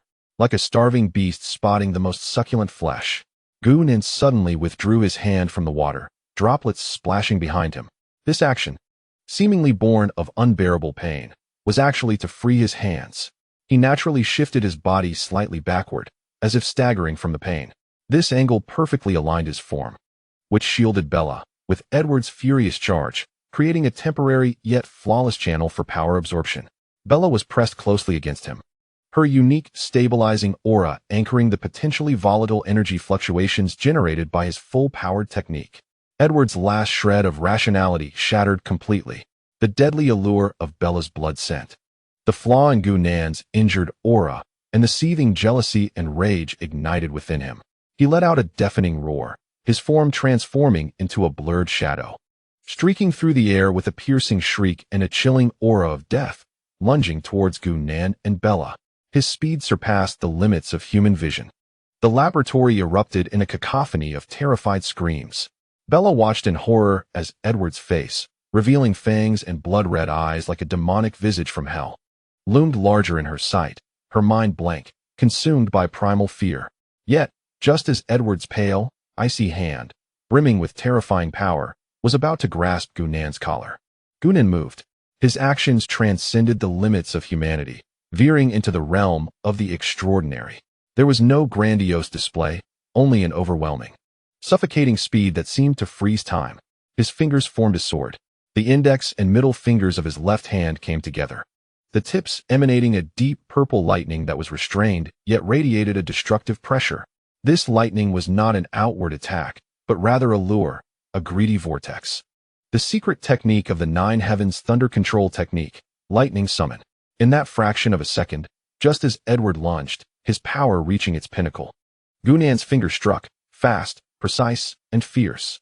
It silently pinpointed a critical node on the inside of Edward's wrist, where the essence of the vampire's dark energy was most densely concentrated. A faint sound, almost ethereal, pierced through the soul. The deep purple lightning instantly burrowed into Edward's wrist. There was no violent explosion, no dazzling brilliance. That arc of electricity, akin to the most insatiable parasite, precisely pierced into the tumultuous, overflowing essence of Edward, who was engulfed in a frenzy. A surge of pure, frigid energy, imbued with insatiable bloodlust and an ancient aura, was extracted as if by a high-pressure pump, racing along Gunan's sword finger and flooding into his being. Edward emitted a wail like none before, a mournful cry that transcended human sound. This lament was filled with excruciating pain and a terror akin to being violently torn from his very essence. His movements abruptly stiffened, the crimson in his eyes fading into a void of infinite agony and disbelief. He felt a core power, essential for his existence, being ruthlessly ripped apart and devoured by an overwhelming, radiant force of thunder. This torment far surpassed any prior mental backlash. It was a devastating blow directly targeting his vampiric essence. Gunan's gaze was as cold as ancient ice, fully channeling the Nine Heavens thunder control technique. The frigid, bloodthirsty, chaotic essence of the vampire, now enveloped in the furious purity of the thunderous spiritual power, was forcibly dragged toward his dantian. The core of the thunder-patterned jade talisman erupted in a dazzling purple light, spinning rapidly like a grinding wheel, emanating a purifying will akin to celestial might. Crackling sounds ensued as the cold, chaotic vampire energy clashed violently with the radiant, unyielding thunder power, annihilating one another. The jade talisman core greedily absorbed the most refined essence of the rules, forcibly stripped away and purified from the tumult. This essence was exceedingly faint, yet it contained a fragment of the mysteries governing the undead in this world. The thunder patterns on the talisman seemed to come alive, becoming clearer and more dynamic, radiating a warm sensation of satisfaction. Gunnan even sensed a faint loosening of the long stagnant bottleneck in his cultivation. Effective, truly effective, and the results were remarkable. Yet, this process of acquisition was fleeting. Gunnan, well aware of the wisdom of knowing when to withdraw, understood that he must not expose himself at this moment. In the instant Edward's agonized wail froze, Gunnan's sword finger, which had been poised on his wrist, suddenly retracted. Simultaneously, his right hand shot out like lightning. Fingers splayed wide, and a sphere of purple lightning, no larger than a ping-pong ball yet condensed to perfection, exuding terrifying destructive waves, instantly formed in his palm. Nine Heavens Thunder Control Technique, Palm Thunder. But this time, it was not aimed at Edward, rather, boom. Gunnan struck forcefully against the toppled experimental table beside him. Still laden with concentrated hydrochloric acid, a deafening roar erupted within the laboratory. The blinding purple lightning exploded forth like an enraged dragon. The furious thunderous energy swept up shattered metal, glass shards, and acrid chemical fumes, creating a destructive shockwave that violently radiated outward. Get down. My God! The students, startled by the sudden explosion and blinding lightning, screamed and dove to the ground, covering their heads. Thick smoke and debris instantly filled the entire laboratory. Bella was tightly held in Gunnan's embrace. The tremendous sound of the explosion made her ears ring, and the blinding light rendered her momentarily sightless. All she felt was Gunnan's solid, warm embrace and the reassuring, faint tingling of static electricity. She was unaware of what had transpired, only feeling boundless fear and the singular sanctuary Gunnan provided. Amidst the chaotic smoke and acrid odor, Gunnan held Bella close, leveraging the shockwave and air currents generated by the explosion to retreat several steps like a wraith, deftly increasing the distance from Edward while perfectly concealing his act of unleashing the palm thunder explosion beneath the guise of an accidental catastrophe. At the epicenter of the explosion, the unfortunate experimental table was utterly twisted and charred, with residual purple arcs still crackling ominously. As for Edward Cullen, at the moment Gunnan retracted his finger and the palm thunder detonated, he collapsed like a marionette with severed strings, utterly limp on the ground. He curled into a ball, clutching his head with both hands, emitting a whimper of excruciating pain resembling that of a dying beast. The spot where Gunnan had struck his wrist was charred black, with tendrils of purple lightning still flickering, continuously eroding his body and thwarting his vampire's formidable healing ability. Inside him, the emptiness from the forcibly seized essence and the lingering pain of the thunder power made his existence feel worse than death.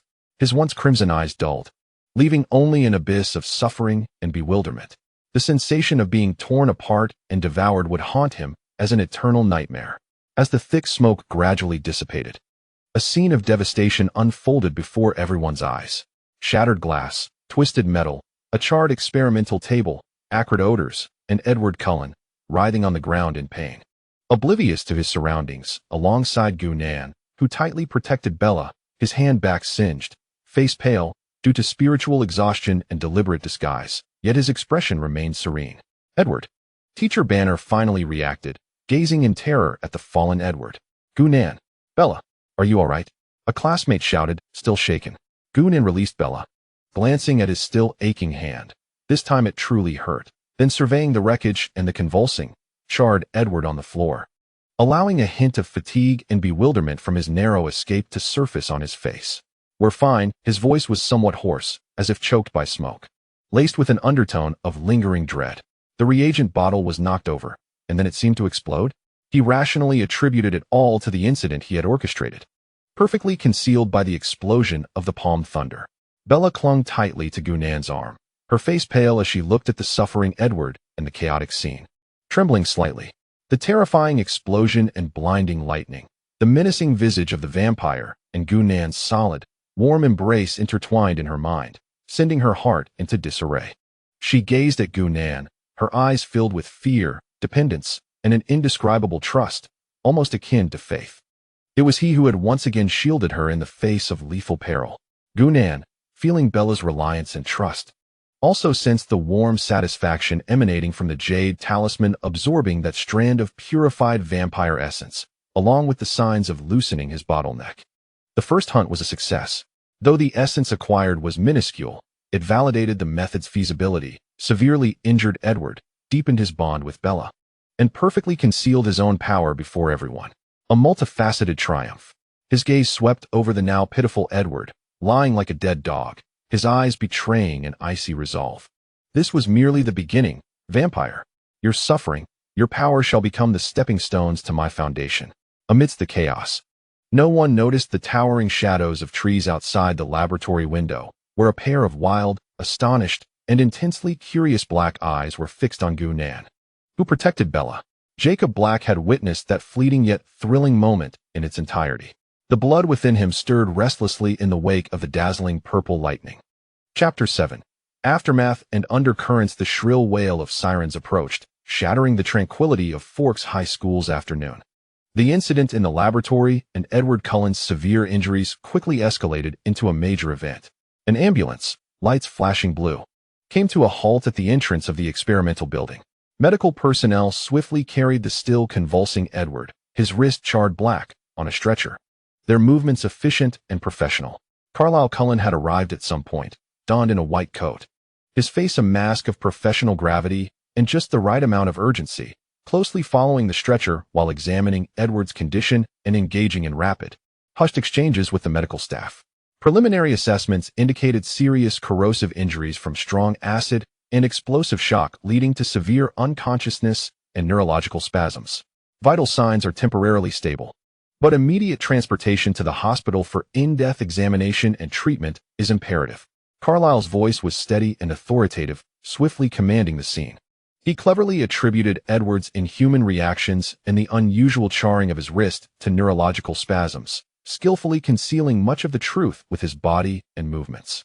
Teacher Banner, pale and shaken, recounted the incident to the arriving principal and police. It was an accident. Absolutely an accident. Bella Swan's reagent bottle suddenly shattered, spilling concentrated hydrochloric acid.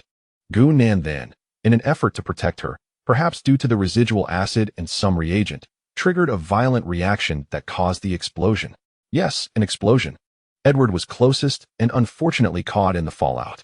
The police and school officials recorded the details with tension, their eyes sweeping over the sealed-off, chaotic entrance of the laboratory, and then landing on Gunan, whose hand was bandaged, face slightly pale, and standing beside Bella, who was still trembling and pale. Guanan and Bella, do you need to go to the hospital? The principal inquired with genuine concern, observing the bloodstained bandage on Guanan's hand and Bella's startled demeanor. I'm fine, Principal. It's just a superficial injury, Guanan replied, his voice hoarse yet calm, exhibiting a quiet strength. Bella, still shaken, might need some rest. He naturally spoke on her behalf, embodying the role of a protector. Bella clutched the uninjured sleeve of Guanan's arm as if it were her only support, nodding vigorously.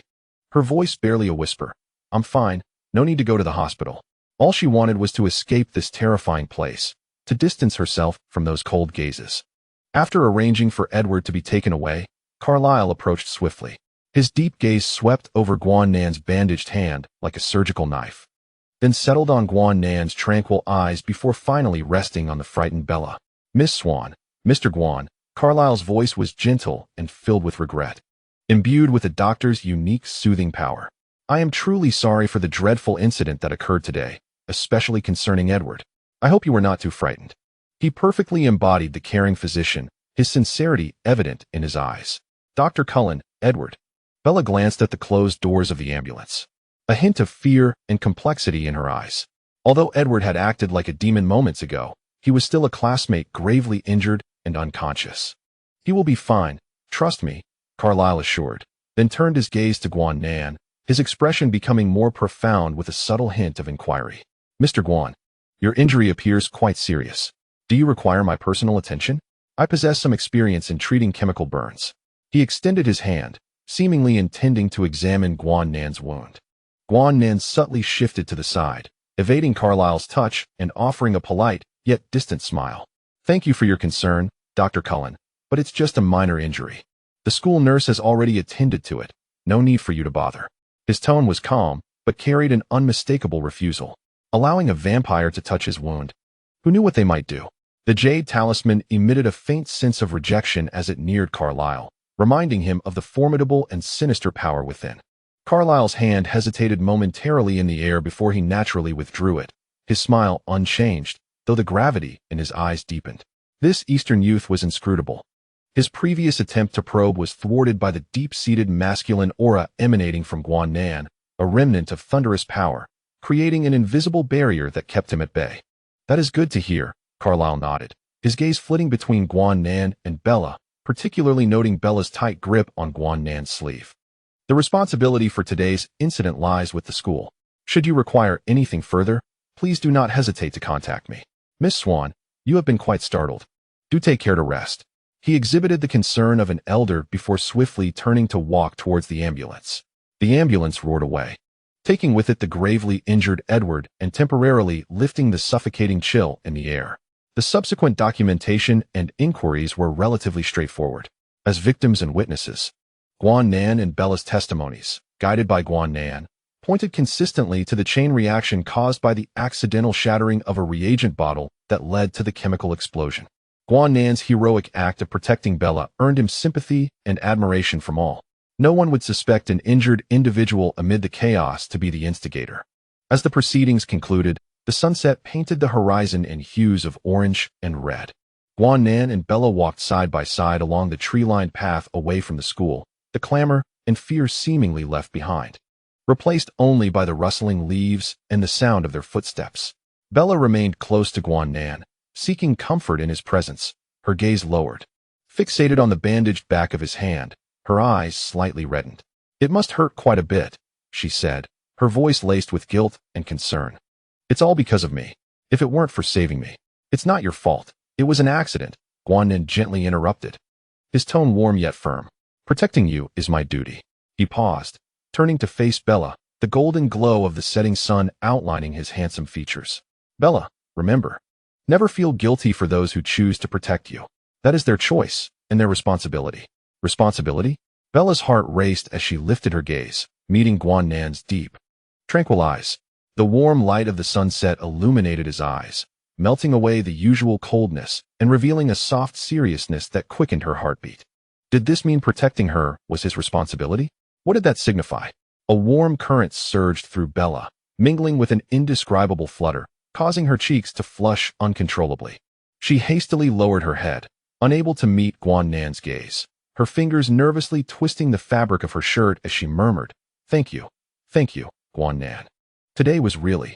No need to thank me, Guan Nan replied, observing her shy and flustered demeanor, a genuine smile curving his lips. The blush on the girl's cheeks and her drooping lashes under the sunset radiated a clumsy yet authentic charm. The jade talisman in him, continuously radiating warmth in her presence, seemed to emanate a touch of warmth as well. Let us go. I'll escort you home.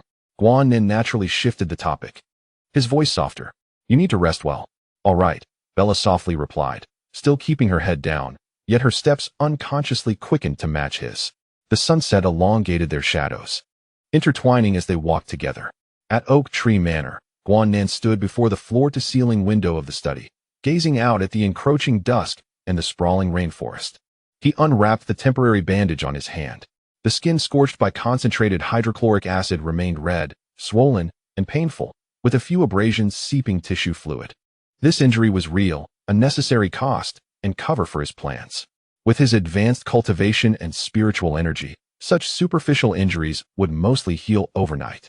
His mind sank deep into his stanchion.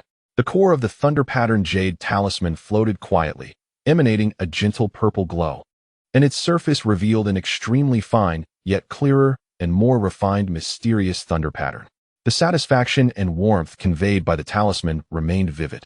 More importantly, he sensed a minuscule yet real crack in the long stagnant barrier of his advanced cultivation, having absorbed a trace of the purified vampire essence. Though the path to breakthrough was still long, this was undeniably a significant encouragement, validating the correctness of his path. He opened his left hand.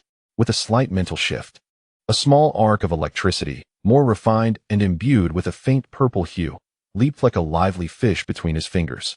Its power seemed to have increased slightly.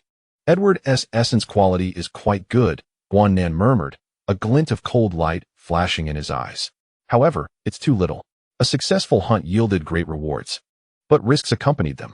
The Cullen family was no fool, especially Carlyle and Alice. Edward's serious injury and the laboratory incident would undoubtedly heighten their vigilance and scrutiny. Alice's disrupted foresight might also capture some dangerous fragments. A greater storm was brewing. At that moment, the edge of Guan thunder sense suddenly caught a fleeting, extremely faint essence. Brimming with primal wildness and fiery fluctuations, vanishing at the forest's edge surrounding Oak Tree Manor. The scent of a werewolf. Jacob Black? Guan gaze sharpened. It seemed that the commotion in the laboratory earlier had indeed alerted some keen-nosed neighbors. He approached the desk, retrieving a map of Forks. His gaze landing on the direction of the reservation forest. His fingers lightly tapped the surface. The vampire-werewolf narrative of Twilight was being stirred into a tempest by his thunderous hand from the east. At the eye of the storm stood the girl, Bella Swan, who could calm the thunder and attract pivotal moments. Guan gaze pierced through the rainforest's twilight, seemingly catching sight of Bella's home, illuminated by warm lights. To protect her, to draw close to her, to use her to attract prey, these seemingly contradictory goals intertwined clearly in his mind. He picked up a pen, marking key locations on the map for potential chase events. The road bends where the original story had James pursuing Bella, and the edge of the reservation forest. The hunting grounds needed to be prepared in advance. Who would the next prey be? James, Victoria, or the enraged Cullen family? A cold yet anticipatory smile played at the corners of Guan lips as the arcs of electricity danced at his fingertips, flickering with a dangerous yet captivating purple glow under the dim light of the desk lamp. Chapter 8. The rainy night investigation. The night in Forks was enveloped by persistent drizzle. The cold raindrops pattered against the dark roof of Oak Tree Manor, creating a soft rustling sound that deepened the silence within the manor. In the study, only a dim yellow desk lamp illuminated the tall figure of Gunan, casting his silhouette upon the map-covered desk. The burn on the back of his hand, nourished continuously by spiritual energy, had formed a thin, dark red scab, and the stinging sensation had subsided significantly. Gunan's gaze traversed several key markers on the map: road bends, an abandoned baseball field, and the edges of a reservation, while his fingertips unconsciously caressed his chin. Edward's severe injury was akin to a boulder thrown into a stagnant pond, the ripples of its impact quietly expanding. Carlyle's inscrutable scrutiny, Alice's foreseen chaos from interference, Emmett's unabashed combativeness, and Rosalie's frigid hostility rendered the Cullen family a taut bowstring. Their tranquility was merely a facade, beneath which simmered a pent-up fury and trepidation towards his anomaly. The next conflict would undoubtedly not be as unexpected as the one in the laboratory. Furthermore, Gunan's lightning-sensitive consciousness detected a fleeting, fervent wildness at the edge of the dense forest surrounding the estate, akin to a clear signal flare. Jacob Black, the youth bearing the Quillut bloodline, had evidently noticed him. The laboratory incident, disguised as an accident, might have escaped the attention of ordinary individuals, but it could not elude the awakened who also inhabited this extraordinary world. The werewolf lineage and vampires were born adversaries. Jacob's presence posed questions of allyship or enmity, an unforeseen variable or a potential ally, or perhaps another target to be hunted. Knock, knock, knock. A faint yet distinct sound of knocking shattered the silence of the study. Gunan's thoughts were instantly drawn back, his lightning-sensitive awareness unfurling silently. Outside the door, a familiar presence carried the coolness of rain and a hint of tentative anxiety. Bella Swan. A flicker of surprise crossed Gunan's eyes. At such a late hour and amidst the rain, he rose, moving silently to the door, and opened the heavy oak entrance. In the dim light of the corridor, Bella's figure appeared somewhat fragile. She wore a slightly oversized dark waterproof coat, the brim pulled low, a few strands of deep brown hair dampened by the rain clinging to her pale neck. Clutched in her arms was a paper bag emblazoned with a pharmacy logo, and in her other hand, she held a thermos. Upon seeing Gunan open the door, she seemed startled, instinctively stepping back half a pace. before lifting her gaze to reveal deep brown eyes, glistening with moisture and worry beneath the shadow of her hat. Jigunan, did I interrupt your rest? Her voice was soft, tinged with the chill of the rainy night. No. Gunan stepped aside to let her in, his eyes falling upon her slightly damp coat and the items in her grasp. What brings you here at this hour, especially in the rain? His tone was natural and gentle, dispelling the corridor's chill. The warm light of the study allowed Bella to relax somewhat as she stepped inside, standing awkwardly on the carpet. Removing her wet coat and hat to reveal a face that, though clearly weary, retained its delicate charm.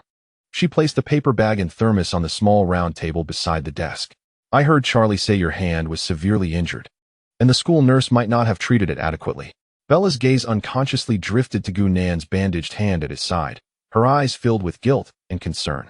I went to the pharmacy and bought the best burn ointment and disinfectant dressings.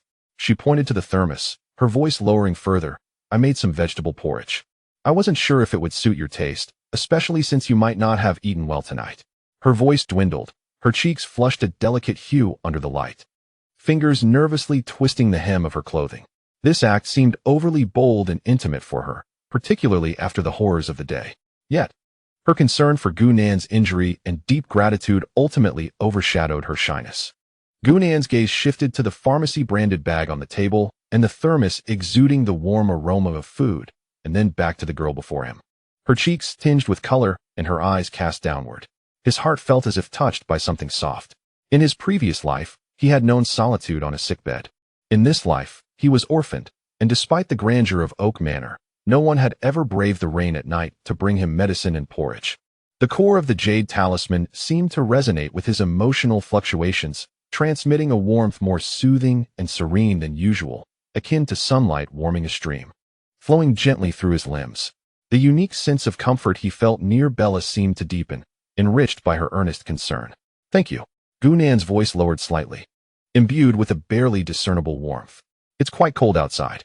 Would you like to sit and have some hot tea? He moved to a small bar nearby and picked up the kettle.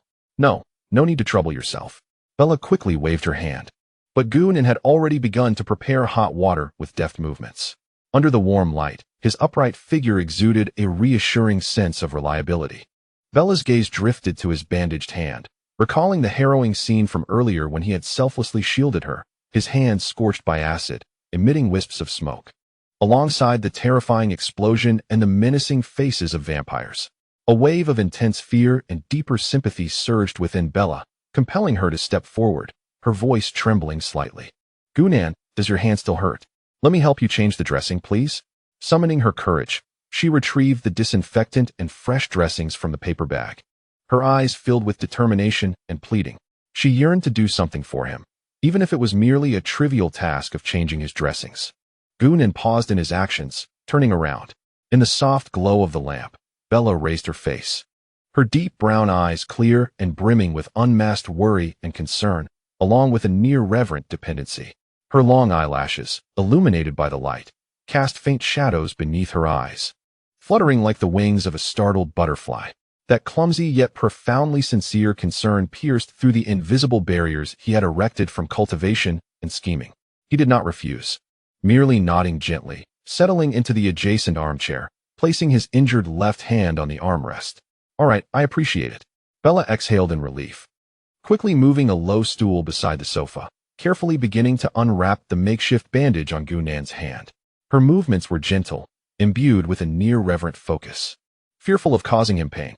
When the several reddened, broken skin areas, adorned with dark red scabs, were revealed under the light, Bella gasped, her eyes instantly glistening with tears.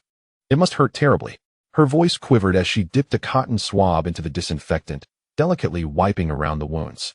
The cool touch was met with minimal discomfort for Gunan. His gaze fell upon Bella's lowered head, observing her thick, soft, deep brown hair. Her lips pressed together in concentration, and her trembling fingers as they cautiously tended to him. The air was filled with the sharp scent of disinfectant, mingling with her faint, refreshing aroma reminiscent of a forest after rain, and the warm fragrance of vegetable porridge wafting from the thermos. In the study, only her gentle breaths, the subtle sounds of the cotton swab in motion, and the incessant rain outside created an oddly warm tranquility enveloping them both. Bella diligently disinfected the wound and then applied a layer of cooling ointment. Occasionally, her fingertips would inadvertently brush against Gunnan's skin. Each gentle touch felt like a faint electric current, causing the jade talisman core within him to resonate softly, imparting a more comforting warmth. This sensation was clearer and more intimate than merely being near her. All done. Bella carefully wrapped his hand with new sterile dressings and bandages, her movements, though unpracticed, exuded utmost seriousness. She lifted her head, sighing in relief, only to find Gunnan's gaze fixed upon her. His look was deep and tranquil, devoid of the usual coldness, replaced instead with an warmth and focus she could not comprehend, quickening her heartbeat. Bella's cheeks flushed crimson, akin to a ripe apple, and she hastily lowered her head, gathering the discarded dressings and ointment bottles, attempting to mask her embarrassment. The porridge should still be warm. Would you like to try some? All right. Gunnan's voice carried a hint of barely perceptible amusement. He rose, moving to the small round table, opening the thermos. And a wave of warmth infused with the sweet scent of vegetables and the comforting aroma of porridge enveloped him. He ladled a small bowl, picking up a spoon. Bella watched him anxiously, like a student awaiting a teacher's evaluation of their assignment. Gunnan took a spoonful and brought it to his lips. The porridge was cooked to a perfect tenderness, the vegetables' fragrance seamlessly infused within the grains, evoking a homely warmth. It was simple yet profoundly comforting. He swallowed the porridge, meeting Bella's eager yet nervous gaze, and nodded earnestly. It's delicious.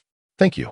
Bella's eyes sparkled instantly, as if she had fallen into the stars, her lips curving into a shy yet joyous smile.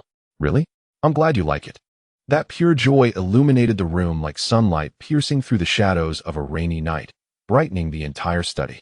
Gunnan slowly savored his porridge, while Bella sat quietly on a small stool beside him, her arms wrapped around her knees, watching him intently. The sound of rain outside seemed to create the perfect background music, softly dispelling the daytime fears, chaos, and chill in the warmth of the study on this rainy night. Earlier in the laboratory, Bella had hesitated as she gazed at Gunnan's bandaged hand, and finally spoke in a low voice, tinged with lingering fear. Why did Edward become like that? Dr. Cullens said he needs treatment. Will he really be all right?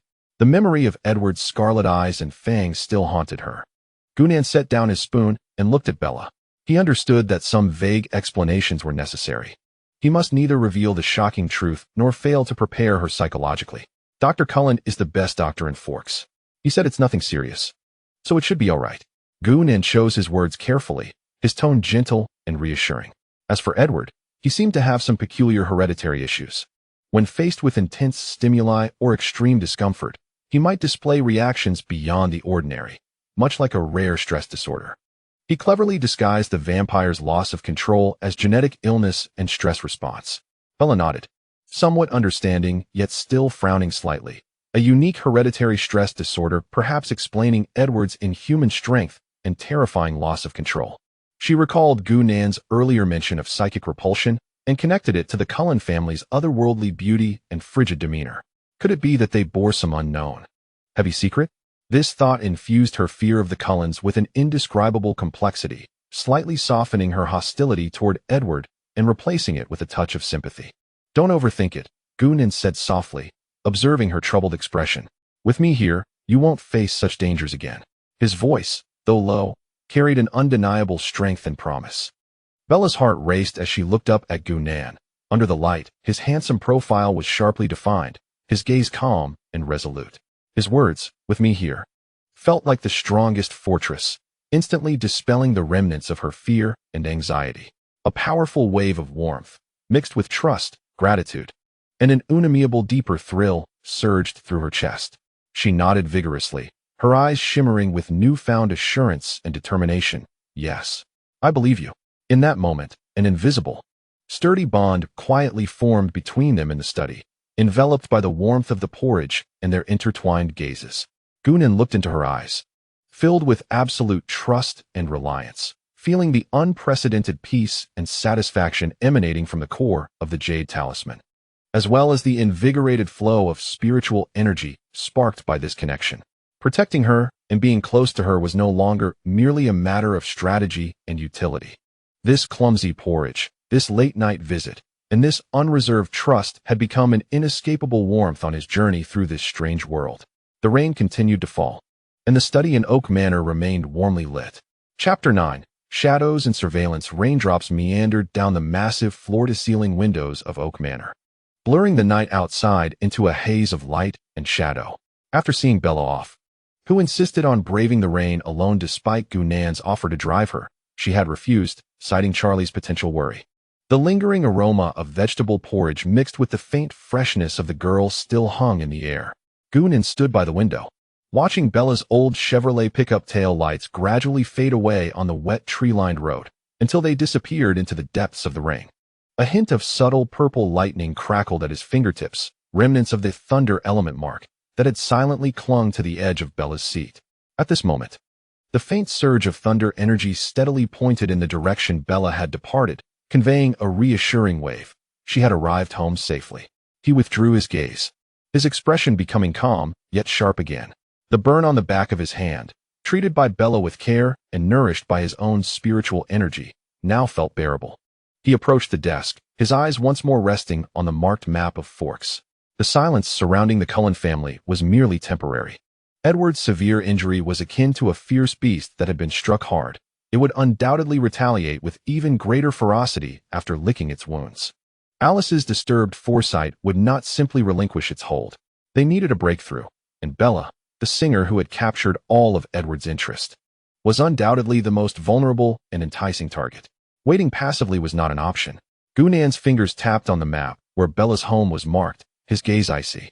They must lead any potential dangers toward a predetermined hunting ground, the abandoned baseball field, or that curve on the road where a car chase would soon unfold.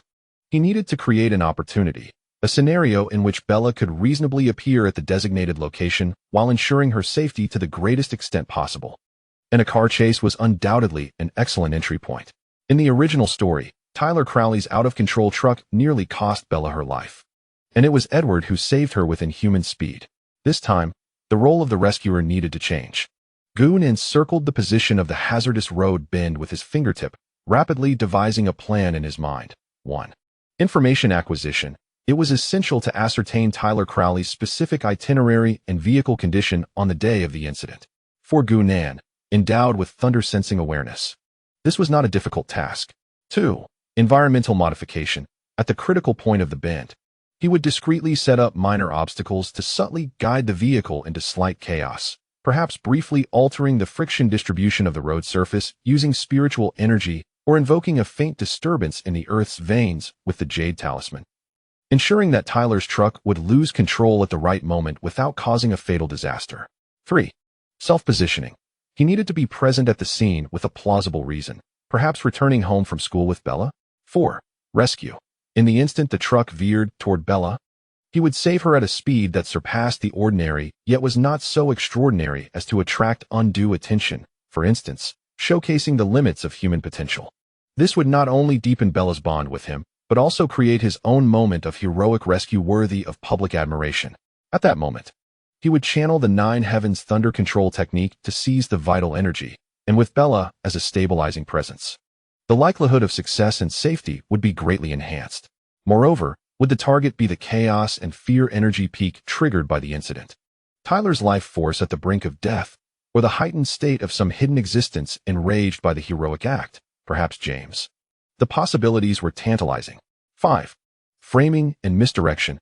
At the accident scene, he could leave behind microscopic traces pointing towards the Cullen family, perhaps Edward's lingering essence, or the werewolves, special markings from the Quillut reservation, directing the attention of the Cullens and werewolves toward one another, creating confusion to buy himself more time and space.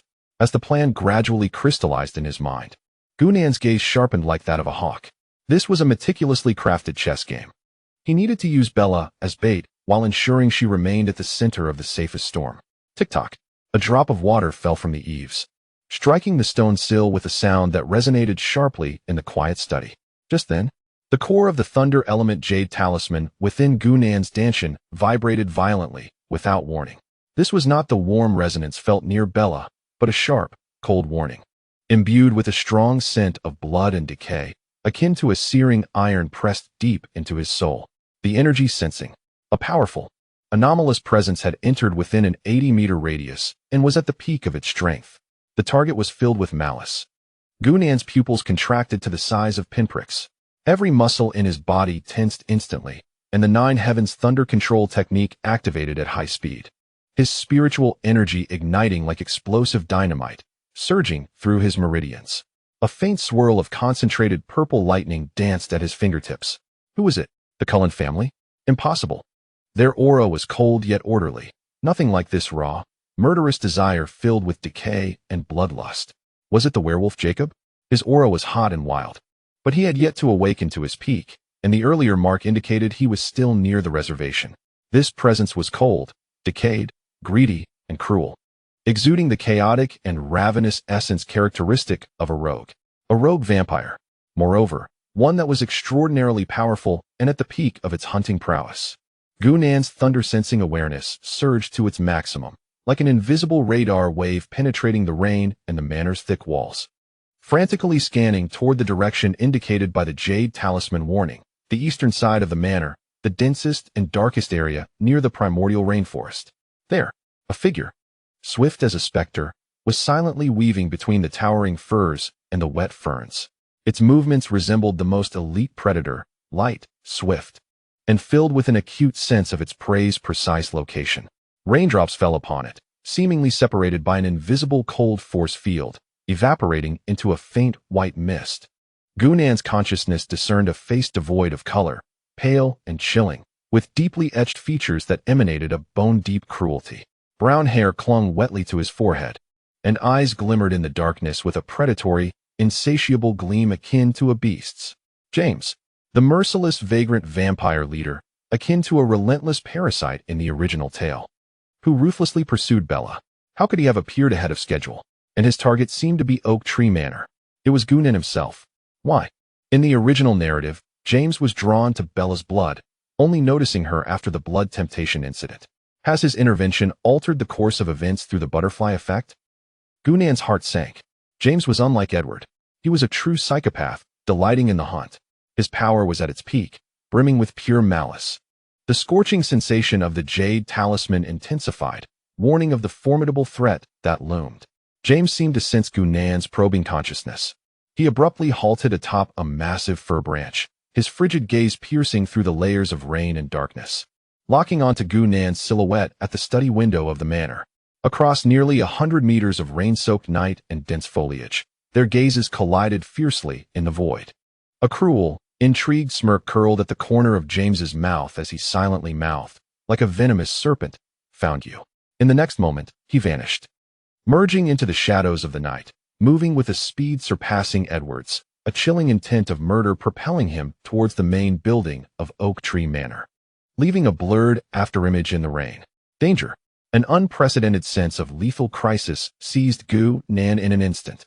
A cold light erupted in Gunnan's eyes. Without a moment's hesitation, a layer of condensed, tangible energy, swirling with delicate purple electric serpents, enveloped him entirely. The Nine Heavens thunder technique activated instantly. Simultaneously, his left hand formed a sword-like gesture, deep purple electric light flickering at his fingertips, poised to strike. In his right palm, a more condensed, destructive purple lightning ball silently coalesced. With both forms of thunder at the ready, he shattered the study's floor-to-ceiling window, his figure darting forth like a violet lightning bolt tearing through the rain-soaked night, unhesitatingly confronting the approaching, deadly shadow reeking of blood and decay. Boom! A genuine, night-splitting purple thunderbolt, accompanied by a deafening roar, detonated at the edge of the dense forest on the eastern side of Oak Tree Manor. The violent lightning illuminated half the rain-drenched night, startling countless birds into flight. The roles of hunter and prey instantly reversed. Thunder and shadow collided with a resounding crash in the rain-soaked night of Fox. Chapter 10, Thunder Purges Evil. Boom. The thunderous roar of the storm rent the tranquil rainy night of Fox as a thick, dazzling purple bolt of lightning, akin to a divine spear of wrath hurled from the heavens, struck with unerring precision at the forest's edge on the eastern side of Oak Tree Manor. The furious lightning instantaneously consumed the swiftly approaching dark specter. The blinding purple light rendered the cascading raindrops into a ghastly white, while a massive shockwave, accompanied by searing heat and splintered wood and soil, surged outward. The manor's heavy glass windows trembled violently in response to the thunderous explosion. James's figure. In the instant the lightning descended, displayed the terrifying reflexes befitting an ancient vagrant vampire leader. He emitted a piercing, inhuman shriek, twisting his body in midair at an astonishing angle, crossing his arms protectively before him, as a dense, blood-scented black energy enveloped him like tangible armor. Zzz. The thunder clashed violently with the dark energy, creating an ear-piercing sound of annihilation. The purple electric serpents ferociously gnawed at the black shield, erupting in dazzling flashes. James's shield, forged from pure malevolent power, melted away before the overwhelming force of the thunder like ice meeting a flame. A muffled groan of extreme agony escaped from the heart of the lightning. James's figure was sent hurtling backwards as if struck by a train, crashing through a fir tree as thick as a bowl and plowing a deep trench in the ground before finally coming to a halt. His black leather jacket lay charred and tattered, revealing pale skin marred by a web of charred burns, emitting wisps of smoke. A trickle of foul-smelling black blood seeped from the corner of his mouth, and the cold, cruel eyes that once sparkled with amusement were now filled with horror and profound pain. This lightning could directly scorch his very essence. Its power exceeded all his expectations. Gunan stood like a spear at the edge of the manor's lawn, rain cascading over the violet lightning energy shielding him, instantly evaporating into white mist. The flickering purple electricity at his fingertips and the suspended lightning ball in his palm radiated an ominous wave of destruction in the rainy night. Despite his success, Gunan felt no pride, only a chilling intent to kill and utmost focus. He sensed clearly that the palm lightning strike, while severely wounding James, had not managed to extinguish him completely. The vitality of a vampire, especially one as powerful as James in his prime, was beyond imagination. Moreover, at the moment James was struck, the core of the Jade Talisman transmitted a strong desire to seize that purged malevolent essence. But the distance was too great for a successful capture. The original plot had deviated. He could not allow James to escape. He must not be granted the opportunity to harm Bella. Gunan did not pause. Spiritual energy surged violently into his legs. Crackle. Thin purple arcs of electricity erupted beneath his feet.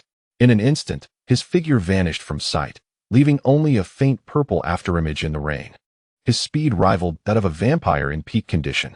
Just as James was regaining a modicum of mobility from the searing pain and the numbness of the thunder, he beheld the purple figure radiating a soul-searing aura appear before him as if teleporting. Those cold eyes devoid of any human emotion glimmered under the lightning's illumination, looking down upon him like a deity surveying mere insects. Die. Gunan's voice was as frigid as the winds of the abyss, his left hand pointing like a sword. The condensed purple lightning aimed directly at James's heart. This time, he intended to utterly annihilate the beast. The shadow of death loomed instantaneously. James's soul trembled in terror. He shrieked, disregarding the agonizing burns to his essence, forcefully channeling the remaining malevolent power within him. His body twisted like a boneless serpent, narrowly evading the fatal thrust aimed at his heart. Thud. Gunan's lightning-infused index finger still plunged fiercely into James's right chest. The violent, thunderous power surged in. James emitted a wail so piercing it was almost unrecognizable. His entire right chest was instantly charred, the wild, thunderous energy ravaging his insides like countless red-hot needles piercing and scorching. He felt his essence evaporating rapidly under the assault of this overwhelming force. The agony and fear of death fully awakened the beast within him. His eyes flared with ferocity, and his left hand shot out, fingers elongated into sharp, ink-black claws, tearing through the air with a shriek as they lunged toward Gunan's throat. It was a strike of mutual destruction. Gunan's gaze sharpened. The thunder energy shield blazed brightly. Simultaneously, he unleashed the lightning ball from his palm unhesitatingly towards James's attacking arm. Boom. Another thunderous explosion resounded. The close-range detonation of the palm lightning was even more terrifying. James's left arm was obliterated in the furious purple lightning, reduced to splinters like decayed wood. Charred bone and flesh scattered in all directions.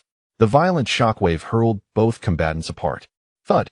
Gunan felt a sweetness in his throat as blood trickled from the corner of his mouth. He had bravely withstood James's desperate strike.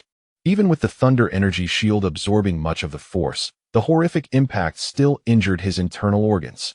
His spiritual energy was suddenly drained by nearly half. The thunder energy shield's glow dimmed significantly. Meanwhile, James's condition was even more dire. With one arm lost, his right chest charred and penetrated. His essence ravaged by the thunderous power, he was blasted away like a tattered sack, crashing heavily onto the muddy forest floor, gasping for breath. Reduced to painful convulsions and weak whimpers, his eyes filled with boundless resentment and disbelief. Gu-Nan suppressed the turmoil within him. His gaze icy as he stared at the dying James on the ground, the jade talisman core transmitting a powerful desire to seize the potent, malevolent essence that was about to dissipate. Now is the moment. Gu-Nan's figure flickered, reappearing beside James, ignoring the hateful glare directed at him. He pointed his finger like a sword, a whirlpool of greedy purple lightning swirling at his fingertips. The thunder urgent call once again activated. He thrust towards James's scorched brow. No! James let out a final desperate scream. However, just as Gu-Nan's fingertips were about to touch the center of James's brow, an unexpected turn of events occurred. Whoosh! Whoosh! Whoosh!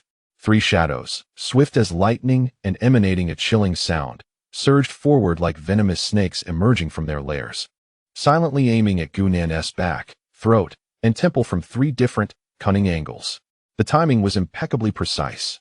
It was the very moment Gu-Nan was fully engaged. His old strength just waning, and new energy yet to manifest. There was an ambush. Not just James was lurking. A warning bell rang wildly in Gu-Nan's heart. His hair stood on end. A sense of deadly crisis enveloped him in an instant. Without hesitation, he abandoned his attempt to seize James. The protective thunder energy surged to its utmost limit. His body twisted at an incredible angle, defying belief. Clang, clang, splat. 2 shadows were repelled by the swirling purple lightning, revealing themselves to be 2 obsidian, bone-like darts exuding a sickly sweet odor.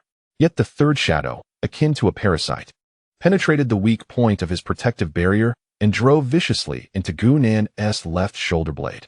A wave of icy, venomous energy, imbued with a potent numbing and corrosive force, surged into him through the wound. Gu-Nan let out a muffled grunt, half of his body instantly numb. Darkness clouded his vision. He swiftly turned around, and his lightning sense immediately locked onto the source of the attack. 3 figures clad in black bodysuits, pale-faced, with cruel, sinister gazes, emerged like phantoms from the depths of the forest. They formed a triangular formation, surrounding him. They exuded a decayed, bloody aura, similar to James, but slightly weaker. Victoria, Lauren, and another nameless rogue vampire. James's little group had gathered in full. They had been lurking in the shadows, waiting for this lethal opportunity. Kill him, Victoria. The red-haired vampire with a gaze as venomous as a scorpion issued a sharp command, a cruel satisfaction etched on her face. She, along with Lauren and the 3rd vampire, surged towards the injured and paralyzed Gu-Nan like 3 bolts of black lightning, infused with a deadly intent. With formidable foes encircling him and a severe injury at his back, the toxic venom seeping from his shoulder, and his spiritual energy nearly depleted, he was in a dire predicament. Yet in Gu-Nan's eyes, a fiercer fighting spirit and a chilling madness ignited.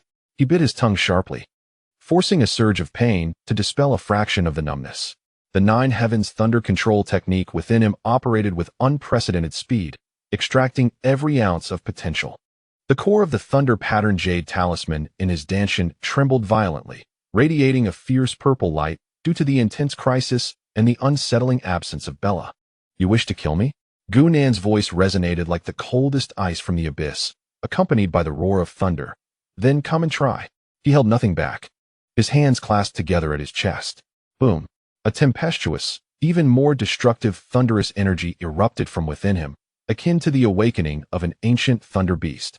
The blinding purple lightning instantly illuminated the entire rainy night. In this surreal world, this was my grand entrance. Chapter 11. Blood Dawn. The violent purple lightning erupted like an enraged dragon breaking free from its chains, centered around Gu-Nan.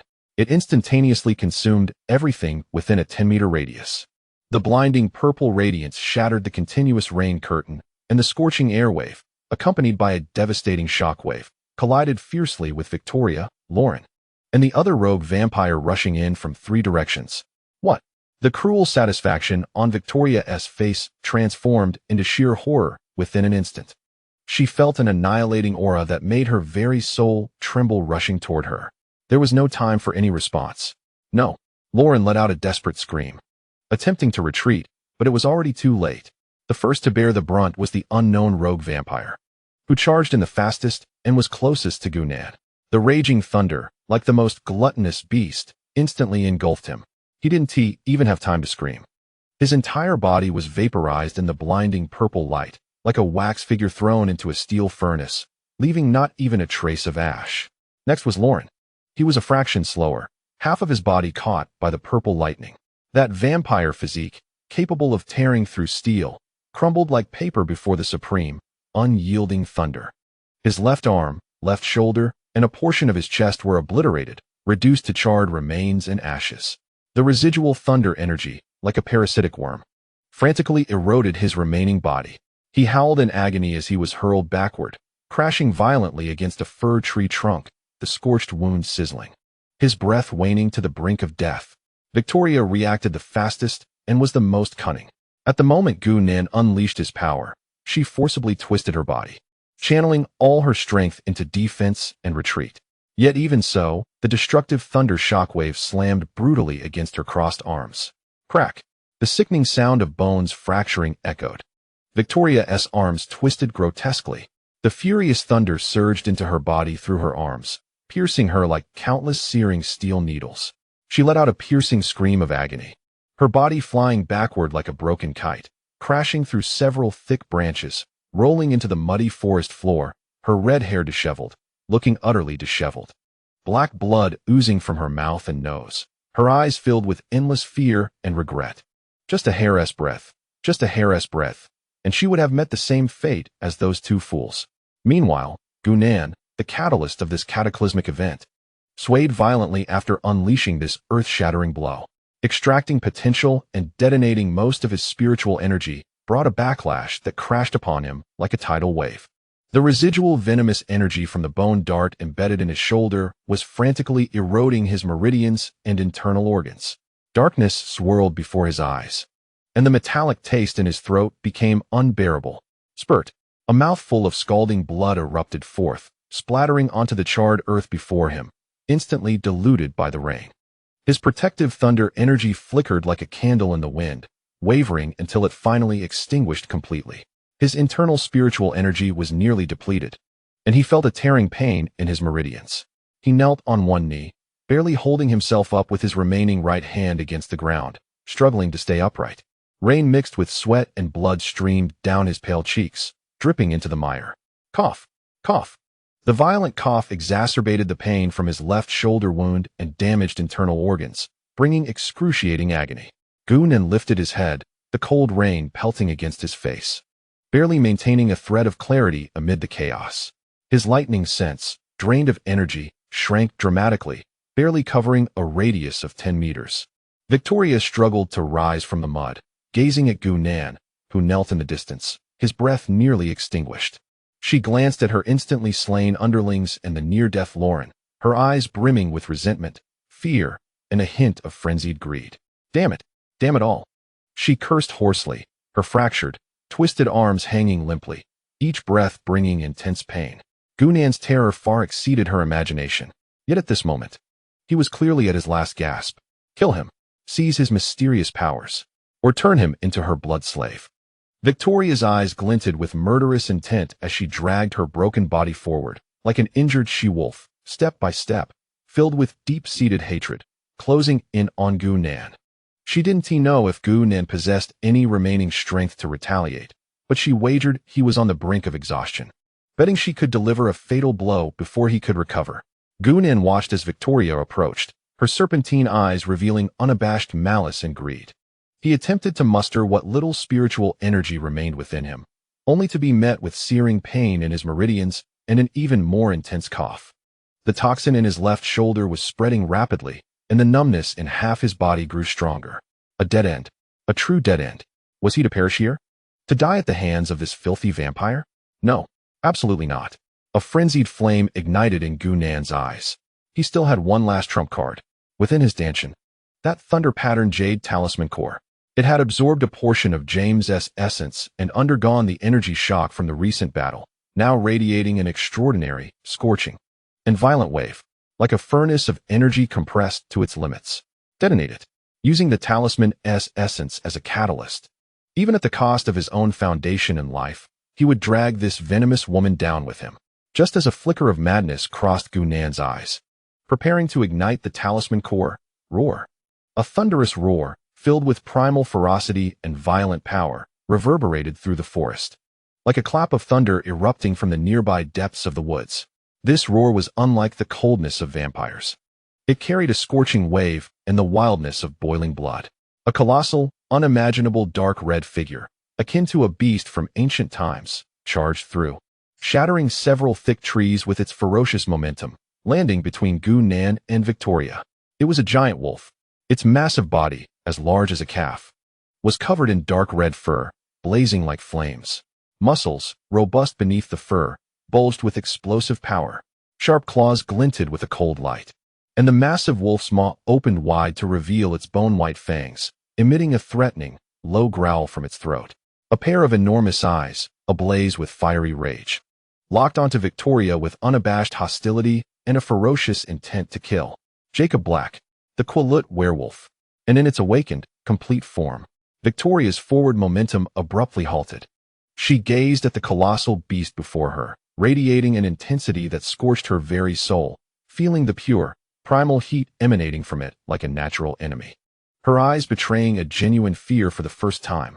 A werewolf, and such a powerful one at that. With a roar filled with warning, Jacob lowered his massive frame slightly, preparing to attack. The searing breath, reeking of sulfur, blasted against Victoria's face, making her skin prickle. With a formidable werewolf blocking her path, and the injured yet still dangerous Eastern boy behind her, Victoria swiftly weighed her options. She cast a venomous glance at Gunan, shielded by the giant wolf. Then at Lauren, who lay gasping for breath on the ground. James had long since been obliterated by thunder, letting out a reluctant shriek. "You little wolf. We shall see." No sooner had the words left her lips than her figure flickered, melding into the night like a bat, cloaked in smoke. As she fled at breakneck speed in the opposite direction of the giant wolf, not daring to look back, vanishing into the depths of the rain-soaked forest. Jacob's massive wolf head turned toward the direction of Victoria's escape, emitting a low growl as if to pursue, but ultimately, he remained still. His enormous body pivoted, and his fiery eyes fell upon Gunan, who knelt on one knee, breathing weakly, drenched in blood. His gaze was complex, shock, wariness, curiosity, and a hint of inexplicable excitement. Did the power of thunder resonate with the bloodline within him? Gunan struggled to maintain his last shred of clarity, staring at the dark red giant wolf before him, resembling a primordial beast. Jacob Black had awakened, and at this critical moment, it seemed to be in response to his protection of Bella at school. The tension within him suddenly relaxed, and the injuries and toxins he had forcibly suppressed surged forth like a breached dam. As darkness enveloped his vision, his remaining strength slipped away, and his body crumpled forward like a marionette with severed strings. In the fleeting moment before consciousness plunged into oblivion, he sensed a fierce, primal presence drawing near. A massive paw, covered in thick fur, gently cradled his falling body. At Oak Manor, in the master bedroom, heavy curtains blocked the faint light of dawn, and the room was illuminated only by a softly glowing wall lamp. The air was thick with a mixture of disinfectant, herbs, and a faint metallic scent of blood. Gunan lay quietly on the expansive bed, his complexion pale to the point of translucence, breathing weakly and steadily. His bare torso was wrapped in pristine bandages, and dark red blood seeped through the thick dressing on his left shoulder. The burns on his hands had been treated, covered with a cooling ointment. He resembled fragile porcelain, exuding a profound weakness from his injuries. Bella curled up in an armchair beside the bed, still clad in the dark coat from the previous night, now muddy and wrinkled. She had evidently not slept a wink, dark circles under her deep brown eyes, which were swollen like peaches from crying for an extended period. Her gaze remained fixed on Gunan's pale face, her hands clasped tightly on her knees, knuckles whitening from the pressure, her body trembling with fear, helplessness, and deep sorrow. Sheriff Charlie Swan stood gravely at the bedside, observing the unconscious Gunan and then glancing at his weary daughter, his brow furrowing in concern. The coroner and several professional medical staff dressed in Cullen hospital uniforms had just completed their examination and were conversing in hushed tones. Sheriff Swan, began a middle-aged doctor, a trusted member of Cullen Hospital, as he removed his stethoscope. Mr. Gu's condition is exceedingly complex. He has sustained severe internal and external injuries, lost a significant amount of blood, and there are remnants of an unknown toxin in the wound on his left shoulder, leading to signs of multiple organ failure. He hesitated. Glancing at Bella, his blood sample analysis is highly unusual, even abnormal. We have never seen such active cells, teeming with immense, unknown energy. This may explain why he has not succumbed to his injuries yet, but it also introduces considerable uncertainty and risk into his treatment. We have done our utmost, but the outlook is grim. He could know. Bella suddenly lifted her head, crying out in anguish, tears flooding anew. He cannot be harmed. He promised me. He vowed to protect me. She lunged toward the bed, trembling hands reaching out to touch Gunan's cold cheek, but fearing to hurt him. She could only grip the bedspread tightly, weeping heart-wrenchingly. Charlie quickly supported his daughter, his heart aching, but he could only sigh heavily. The manor's perimeter, resembling a horrific battlefield ravaged by artillery, and the bizarre body, Lauren, found, nearly charred to cinders, were beyond his comprehension. What dreadful event had this child become embroiled in? Just then, the bedroom door was gently pushed open. Carlisle Cullen, dressed in a neatly pressed gray suit, exuded his usual elegance and composure. Yet an unprecedented gravity lurked in the depths of his eyes. He was followed by Alice and Jasper. "Dr. Cullen," Charlie exclaimed, as though he had seen a beacon of hope. "Please come and take a look." Carlisle hurried to the bedside, his sharp gaze sweeping over Gunan's bandages and the data from the monitoring equipment. He did not immediately examine Gunan. Instead, he first turned to Bella, whose sobs had nearly drained her strength. His voice was gentle, imbued with a calming authority. "Miss Swan, please remain calm. Mr. Gu's vitality is remarkably resilient. Trust me, he is not so easily defeated." His words seemed to carry a certain magic. Bella's sobs miraculously quieted slightly as she lifted her tear-filled gaze, brimming with hope, to him. Only then did Carlisle extend his hand, his fingertips lightly resting on Gunan's bandaged wrist. His movements were exceedingly cautious, as if touching a rare treasure. A subtle probing force flowing from his fingertips into Gunan's body. In the next instant, Carlisle's body jolted as if struck by lightning, retracting his fingers sharply. His deep eyes erupted with an expression of incredulous shock, his countenance shifting dramatically for the first time. He had detected it, the residual power flowing within Gunan. Imbued with a fierce, unyielding spirit, pure and concentrated, it carried the overwhelming essence of thunder. Although faint, it was as distinct as a brand. This aura was of the same origin as the devastating purple lightning from the night before in the forest. It echoed the terrifying force that had scorched Edward's essence after the laboratory incident. It was he, the mysterious thunder wielder who had unleashed a cataclysmic battle last night, effortlessly annihilating two formidable vampires, severely wounding Victoria, and forcing her into a hasty retreat, was none other than this seemingly gentle, introverted Eastern youth. A tumultuous wave surged within Carlisle. All his previous suspicions and apprehensions were conclusively validated in that moment. Gunan was not merely a sensitive human. He was a hunter wielding a terrifying power capable of threatening and potentially obliterating their kind. "Carlisle?" Alice perceptively noted Carlisle's unusual reaction and asked softly. Her foresight remained clouded, revealing only chaotic fragments of purple lightning. Carlisle inhaled deeply, forcing down the storm within him, regaining his outward calm. He again turned to Gunan, his gaze becoming incredibly complex, filled with intense wariness, a hint of reverence, and an ineffable instinctive fear, as if confronting a natural enemy. His condition was indeed dire. Carlisle's voice was somewhat hoarse as he avoided discussing the thunderous aura within Gunan. He has suffered internal injuries, excessive blood loss, and toxic infiltration.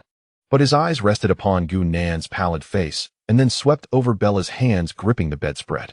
Yet, within him lies an extraordinarily powerful, life-affirming essence that is fiercely resisting and repairing the damage. This may be his only hope.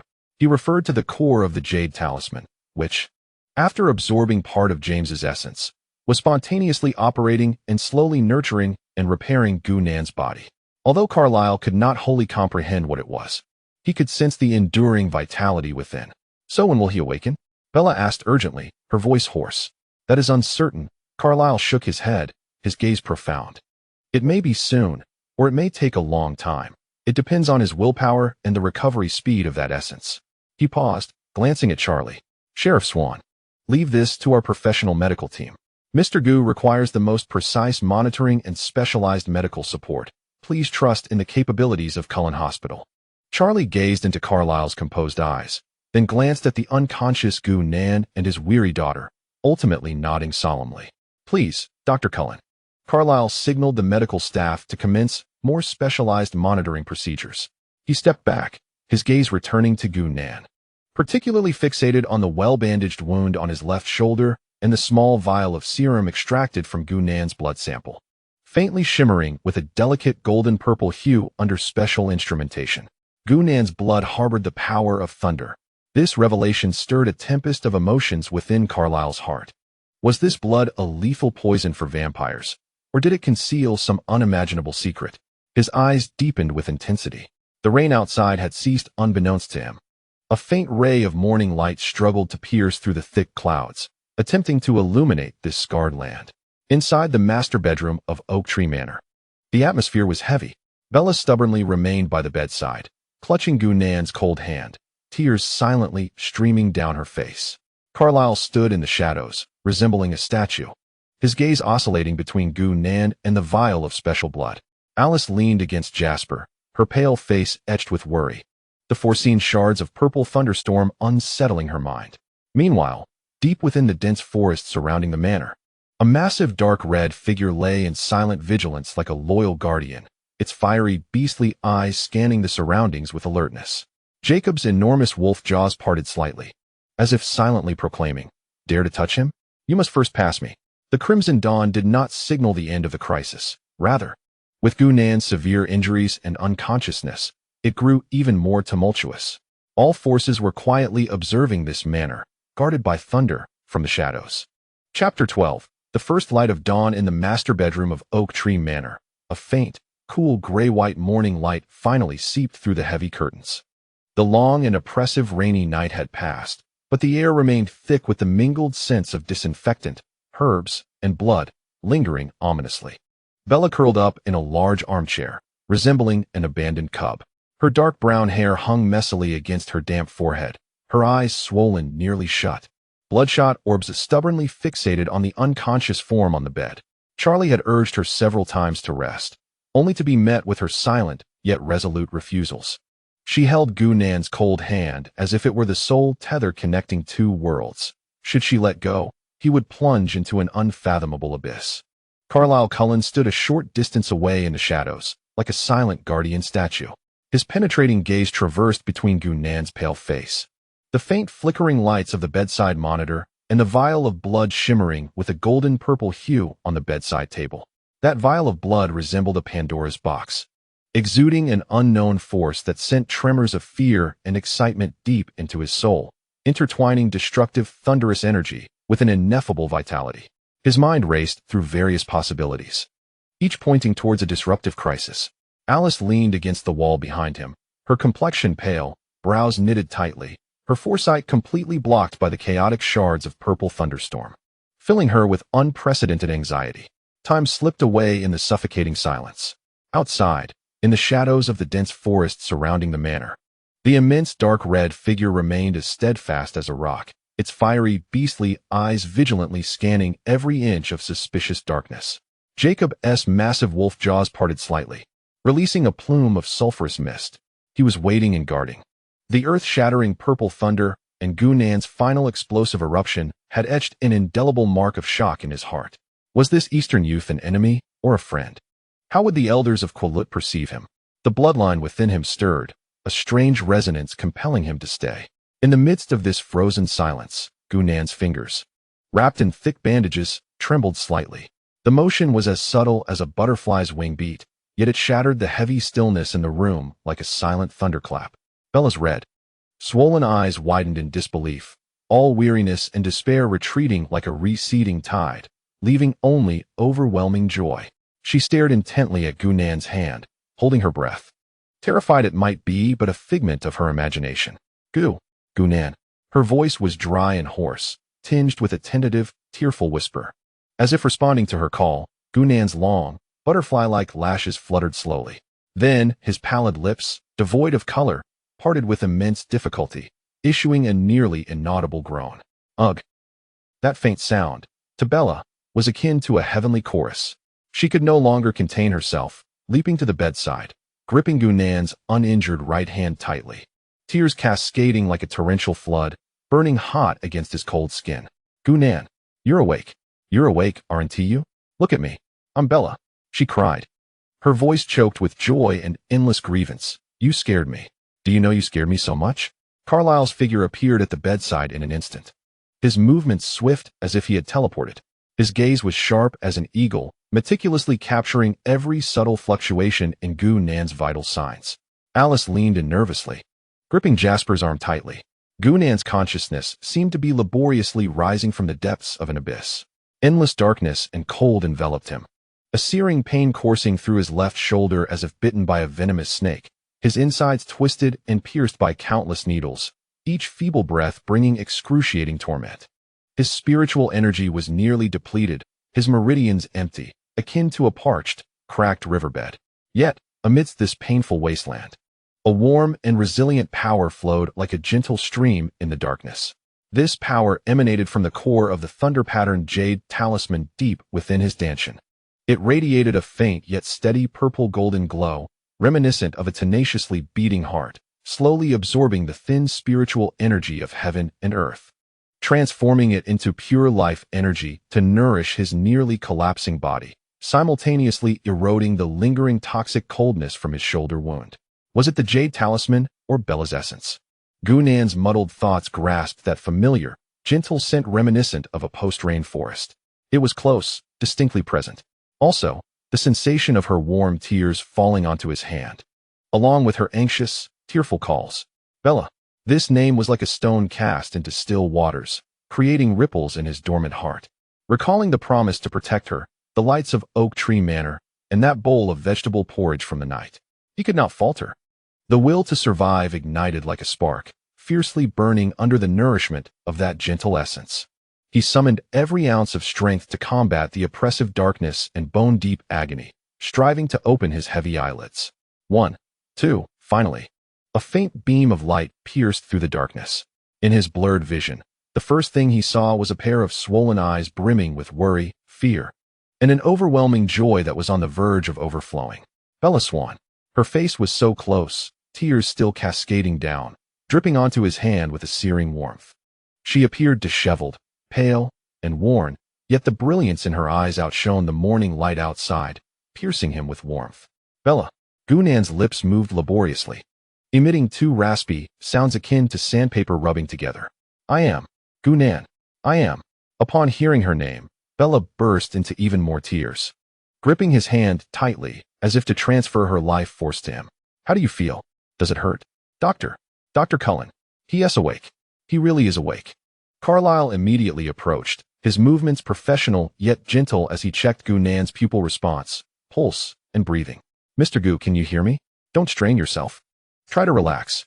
His voice remained warm and steady, yet the depths of his eyes were filled with an indescribable complexity. Gunan had regained consciousness so swiftly after such severe trauma. The vitality coursing within him was astonishing. Gunan's gaze laboriously drifted, scanning Carlyle's handsome yet serious face, then passing over the concerned faces of the Cullen family members behind him, Alice, and the impassive Jasper. Finally, his eyes landed on the vial of his own golden-purple blood sealed within a special container on the bedside table. A chilling dread surged through him.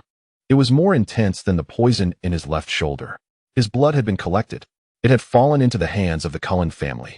The core of the jade talisman trembled violently, transmitting a powerful sense of rejection and warning. A faint yet pure surge of thunderous energy uncontrollably overflowed from his fingertips, striking Bella's tightly clenched hand with a soft static crackle. Ah! Bella gasped, instinctively retracting her hand, surprised to find her fingers tingling. She glanced at Gunan, whose gaze had suddenly turned sharp as a blade. He had keenly detected that fleeting spark of electricity. as well as the coldness and murderous intent that flickered in his eyes when he looked at the blood sample. Mr. Gu, your blood sample is for the analysis of residual toxins, so that we can administer the appropriate treatment, Carlyle interjected calmly, his tone firm and unyielding as he subtly blocked Gunan's view of the blood sample. Rest assured, this is the most professional medical procedure.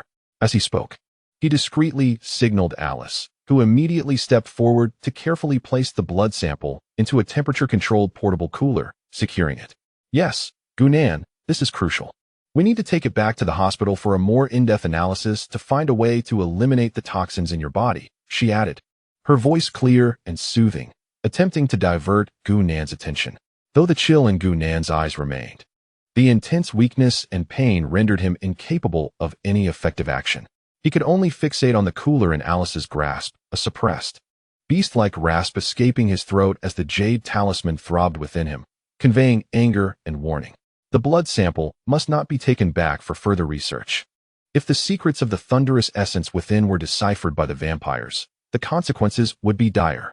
Gunan, please remain calm, Bella exclaimed, noticing the rapid rise and fall of his breath and the pallor that overtook his face. Frightened, she grasped his hand again, this time avoiding his fingertips, tears brimming in her eyes. Dr. Carlyle and the others are here to save you. You must trust them. Please, don't let anything happen to you.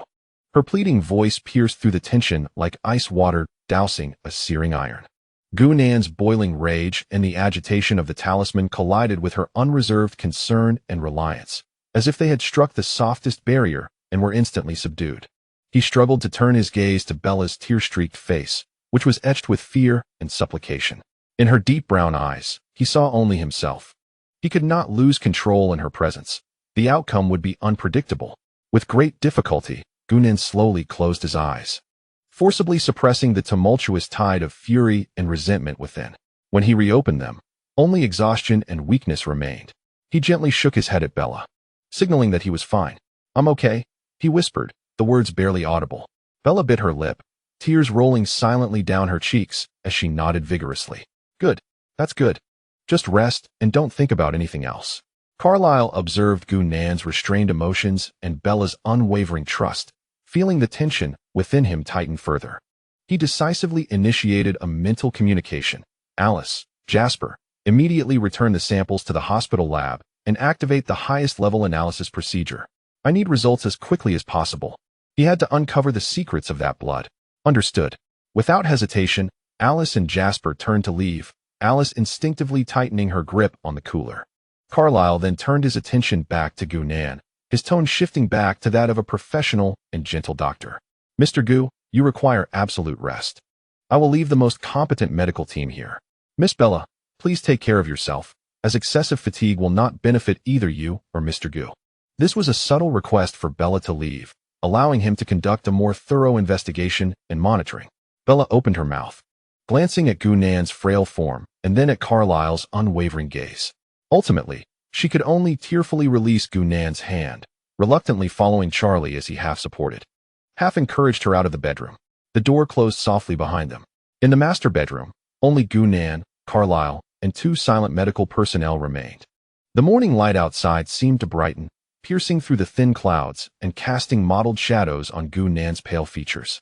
Carlyle approached the bedside, looking down at Gunan, who was breathing heavily, as if slipping back into unconsciousness. His gaze was sharp, akin to a surgical blade, seeking to penetrate flesh and reveal the hidden secrets of that battered body. Mr. Gu, Carlyle's voice was low and deliberate, imbued with an insightful intensity. I know you are awake. The thunderstorm in the oak grove last night, and the incident in the lab, were your doing, were they not? Gunan's eyelashes fluttered imperceptibly at Carlyle's words.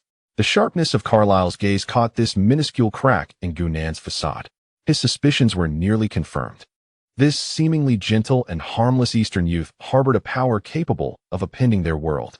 The power contained in that blood, Carlyle's voice dropped even lower, laden with an indescribable gravity and a hint of instinctual greed. What is it? Who are you really? Gunan kept his eyes closed, as if he had not heard. Only the slight rise and fall of his chest and his somewhat hurried breaths betrayed the turmoil within. Carlyle refrained from pressing further, recognizing that the moment for confrontation had not yet arrived. Though Gunan was gravely injured, the dormant, thunderous power within him still posed a danger. Moreover, the enormous guardian wolf outside the manor added another layer of uncertainty. He slowly straightened, casting his gaze out the window towards the dense forest, as if he could penetrate through the shadows of the trees to see that dark red, colossal silhouette. "Rest well, Mr. Gu." Carlyle's voice returned to its usual gentleness. Yet it bore a chilling distance. "We shall meet again after your recovery." He left behind a meaning-laden glance and exited the room with the medical personnel, leaving the master bedroom in complete silence. Finally, the morning light broke through the clouds, flooding the room with brightness, illuminating the floating dust in the air and the fine beads of sweat on Gu Nan's pale face. Gu Nan gradually opened his eyes. In those deep-set orbs, the weariness and weakness he had shown in front of Bella had vanished. All that remained was a coldness akin to an ancient icy pool, alongside a flicker of indomitable flame smoldering deep within. He struggled to shift his gaze to the window. At the edge of the forest, where morning light mingled with shadows, a dark red outline, reminiscent of a primeval beast, flickered into view. "Jacob."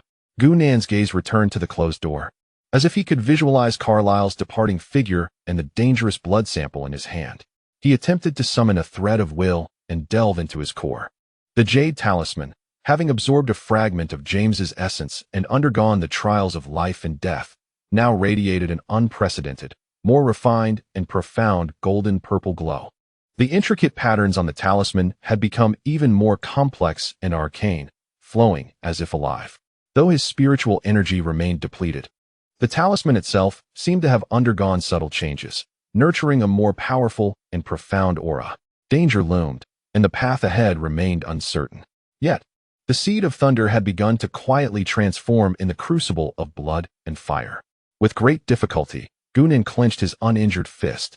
A strand of purple electricity, more refined and faintly golden than before, silently leapt at his fingertips before vanishing. Chapter 13. The blood-red setting sun in the master bedroom of the Oak Manor. Heavy curtains were drawn halfway. The dim afternoon sunlight struggled to penetrate the clouds, casting elongated and hazy patches of light on the polished floor, unable to dispel the pervasive scent of medicine and the silent oppression in the room. Medical devices emitted a rhythmic, faint ticking sound, the only cadence in this lifeless space. Gu Nan lay on the bed, his complexion slightly improved from the earlier pallor of near death. Though still lacking color, he showed signs of recovery from his injuries. His eyes were closed, his chest rising and falling weakly with each breath, as if he were in a deep slumber. Only the occasional flicker of sharpness between his brows hinted at the presence of his consciousness. The two professional medical personnel left by Carlyle stood like silent phantoms in the shadows of the room, their gazes fixated on the figure lying on the bed, their watchful presence feeling more like confinement than care. Outside the manor, the cold aura of the other members of the Cullen family enveloped the ancient estate like an invisible web. Gu Nan's consciousness delved into his body, like the most delicate probe, scanning every inch of his ravaged meridians and organs. At the left scapula, the venomous bone dart has been extracted, yet the chilling toxins stubbornly linger like maggots in the flesh, insidiously eroding vitality. With each heartbeat, a stinging pain akin to needles accompanies the cold numbness spreading from the poison. The internal injuries are far more severe. Forcibly igniting spiritual energy has triggered a backlash akin to the aftershocks of an earthquake, tearing countless tiny fissures in the fragile organs, making every breath a struggle against excruciating pain. The spiritual energy is nearly depleted. The Danshin resembles a desolate wasteland swept by a tempest, utterly barren, save for the core of the thunder-patterned jade talisman, which flickers with a faint yet remarkably resilient purplish-golden glow, akin to a candle flickering in the wind. This glow represents the sole hope in this moment. Having absorbed some of James's essence and undergone the energy impacts and life-and-death tempering of the brutal battle last night, the Jade Talisman core has undergone a subtle yet astonishing transformation. It is no longer merely a vessel for storing and converting spiritual energy. It has evolved into a life core possessing a faint semblance of self-will. At this moment, it operates in an unprecedented, more efficient, and intricate manner. The weak purplish-golden light flows as if alive, centering around the Jade Talisman, constructing an exquisitely delicate network of energy meridians enveloping the entire body. This network greedily absorbs the sparse spiritual energy from the heavens and earth, Yet under the talisman's newfound formidable suction, wisps of cool air are forcibly drawn into the body, circulating through this newly formed meridian system, cautiously nourishing the damaged cells and severed veins. Meanwhile, the jade talisman core exudes a peculiar purifying power, functioning like the most refined filter, slowly yet resolutely wearing down and transforming the lingering cold poison at the left shoulder wound, forcibly stripping it away and obliterating it. The speed of healing is exceedingly slow, akin to water dripping through stone. However, Gu-Nen can distinctly feel that with each subtle flow of energy, a faint warmth and vitality emerge, laboriously carving a path through the frigid ruins of pain. The transformation of the jade talisman is not only reflected in its restorative abilities. His perception and control over his own power have also become more refined and acute. He can even vaguely perceive within the depths of the jade talisman core, amidst the intricate and arcane thunder patterns, a faint yet resplendent purplish-golden essence of thunder, slowly gestating and growing stronger. Is this the opportunity for foundational establishment? Yet, this flicker of joy is swiftly overshadowed by heavier clouds of gloom. Bella. Carlyle's cold warning and his meaningful gaze before leaving coil around Gu-Nan's heart like a venomous serpent. The Carlin family has taken Bella, ostensibly for protection and investigation. But in reality, she is nothing more than a naked hostage and a means of control.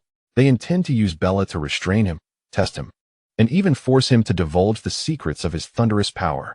The jade talisman core sends forth a powerful throbbing and a sense of repulsion, stemming from its sensing of Bella's presence and concern for her perilous situation. She is the stabilizer of his power, the only warmth he feels in this cold and alien world, and the one he has vowed to protect. He cannot allow her to become the fish on the chopping block. A cold fury mixed with anxiety churns within Gu-Nan's chest. He attempts to summon the faintest flicker of thought to sense the location of Bella's small house, which is tightly guarded by the Carlin family. But his thoughts become ensnared in the mire. The formidable mental barriers and chilling energy field erected by the Carlin family isolate his perception like heavy lead clouds. He can only faintly capture Bella's familiar, trembling, and anxious aura, akin to a flickering candle in the wind, surrounded by overwhelming cold malice. The intense pain in his insides and the backlash from forcibly stirring his thoughts cause Gu-Nen to grunt, beads of cold sweat forming on his forehead. The medical personnel in the corner immediately look over with alarm. Gu-Nen suppresses the surging blood and murderous intent, closing his eyes once more, feigning unbearable pain. His nails dig deep into his palm, bringing a sharp sting to maintain his awareness. He must recover his strength swiftly, even if only a fragment. He must break the deadlock. He must extricate Bella from the Carlin family's grasp. The abandoned baseball field's perilous road bends are all predetermined hunting grounds. But the plan hinges on Bella being by his side or in a controllable safe position. Now everything has been thrown into chaos. Just as Gu-Nan's thoughts race in a flurry, struggling through weakness and agony, a sudden, violent tremor emanates from the jade talisman core in his dantian. It is not a resonance in response to Bella, nor a warning against the Carlin family. Rather, it is a wholly new and intensely strong resonance. Imbued with primal wildness and the scorching essence of the sun, it is as if two celestial bodies in the depths of the universe have produced a gravitational resonance. This resonance emanates from the dense forest at the manor's periphery. The source is Jacob Black, that dark red giant wolf. What has transpired? Gu-Nan's thoughts are instantly captivated. He concentrates all his remaining mental energy, like the thinnest spider silk, following the searing resonance transmitted by the talisman core, laboriously penetrating through the mental barriers established by the Carlin family, reaching out towards Jacob's location deep in the forest. A blurry yet shocking image floods his mind in an instant. Deep within the forest, on a muddy clearing washed by rainwater, Jacob's massive dark red wolf form is enveloped in a rich, palpable glow, burning like golden flames. This radiance is filled with a primal, untamed, and scorching essence. As if it were fragments of an ancient sun, his enormous wolf head is raised high, directed toward the gloomy heavens, letting out a roar that reverberates through the mountains. Filled with boundless majesty and power, this roar transcends mere beastly howls, carrying with it an ancient will that declares sovereignty. With this roar, Jacob's massive form visibly expands once more. His already calf-sized body becomes even more robust and imposing, each strand of dark red, first standing on end like flames. An aura far more powerful than before, filled with violent strength and searing pressure, erupts like volcanic magma, sweeping in all directions. The trees in the forest shake violently under the impact of this invisible wave, and leaves scatter. An alpha, the pinnacle of the Quillut werewolf bloodline, Jacob Black, has completed his ultimate awakening and transformation in such a short time, spurred by the will to protect and the resonance of his bloodline. Just as Jacob completes his transformation, his essence surges to its peak, his enormous, flame-imbued beastly eyes suddenly turn toward the direction of Foxtown. His gaze seems to penetrate through layers of space, locking onto a specific location, Bella's small house. Roar. Another even more furious roar, filled with limitless anger and the will to protect, erupts. Jacob's massive form becomes a burning dark red meteor, hurtling toward Bella's house with a piercing scream that tears through the air and a scorching wave of heat. Like a runaway war chariot, wherever he passes, trees are uprooted and mud splashes. The Carlin family. Bella is in danger. Jacob's palpable rage and protective intent, transmitted through the unique resonance created during the bloodline transformation, clearly reaches Gu-Nan. Gu-Nan's eyes snap open. No trace of weakness remains. Only cold sharpness and a burning flame. An opportunity. Jacob's furious intervention is the only chance to break the deadlock. It is also the best cover to extricate Bella from the Carlin family's control. He endures the tearing pain in his insides and left shoulder. Suddenly sitting up from the bed, this motion aggravates his injuries, causing darkness to cloud his vision, and another surge of blood rises in his throat, which he forcefully swallows. Mr. Gu, you cannot move. The two medical personnel in the corner turn pale, rushing over to try to restrain him. Get away.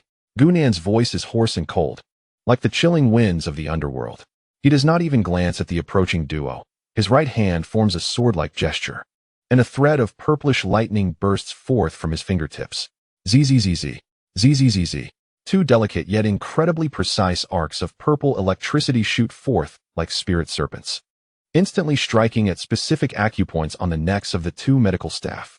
Their bodies stiffen as if their bones have been extracted, collapsing to the ground, instantly unconscious.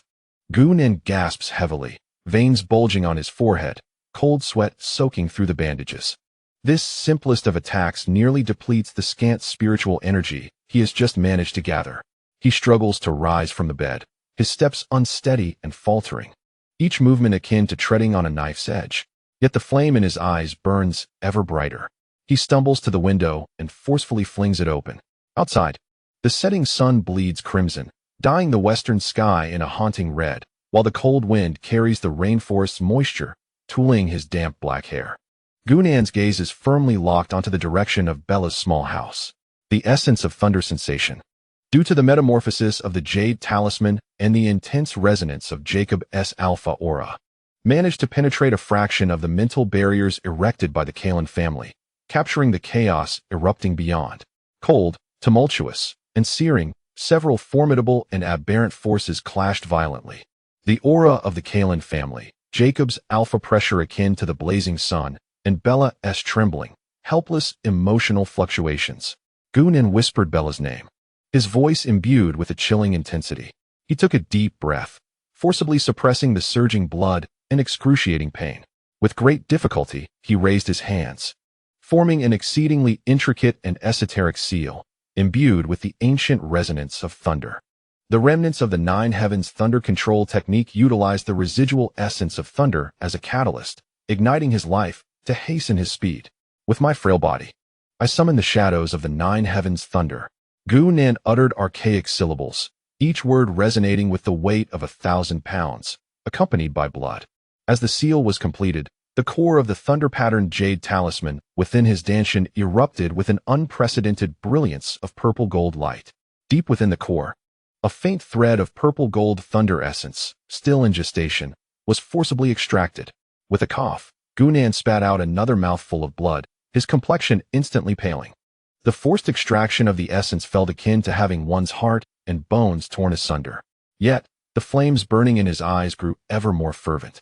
A slender arc of purple-gold lightning, as fine as a hair yet refined to its utmost, shot forth from his fingertips, not attacking any target, but rather instantly coiling around his body. In the next moment, Gunnen's figure abruptly became blurred and ethereal, resembling a purple thunderous shadow poised to dissipate at any moment. A violent and highly unstable spatial fluctuation radiated from him. There was no earth-shattering clamor, only a heart-stopping, almost spatially rending distortion. In the light of the blood-red sun, that illusory purple thunder shadow flickered slightly before vanishing through an open window. All that remained was a pool of glaring blood and the residual, tumultuous aura of thunder in the air. The master bedroom of Oak Tree Manor once again fell into a deathly silence.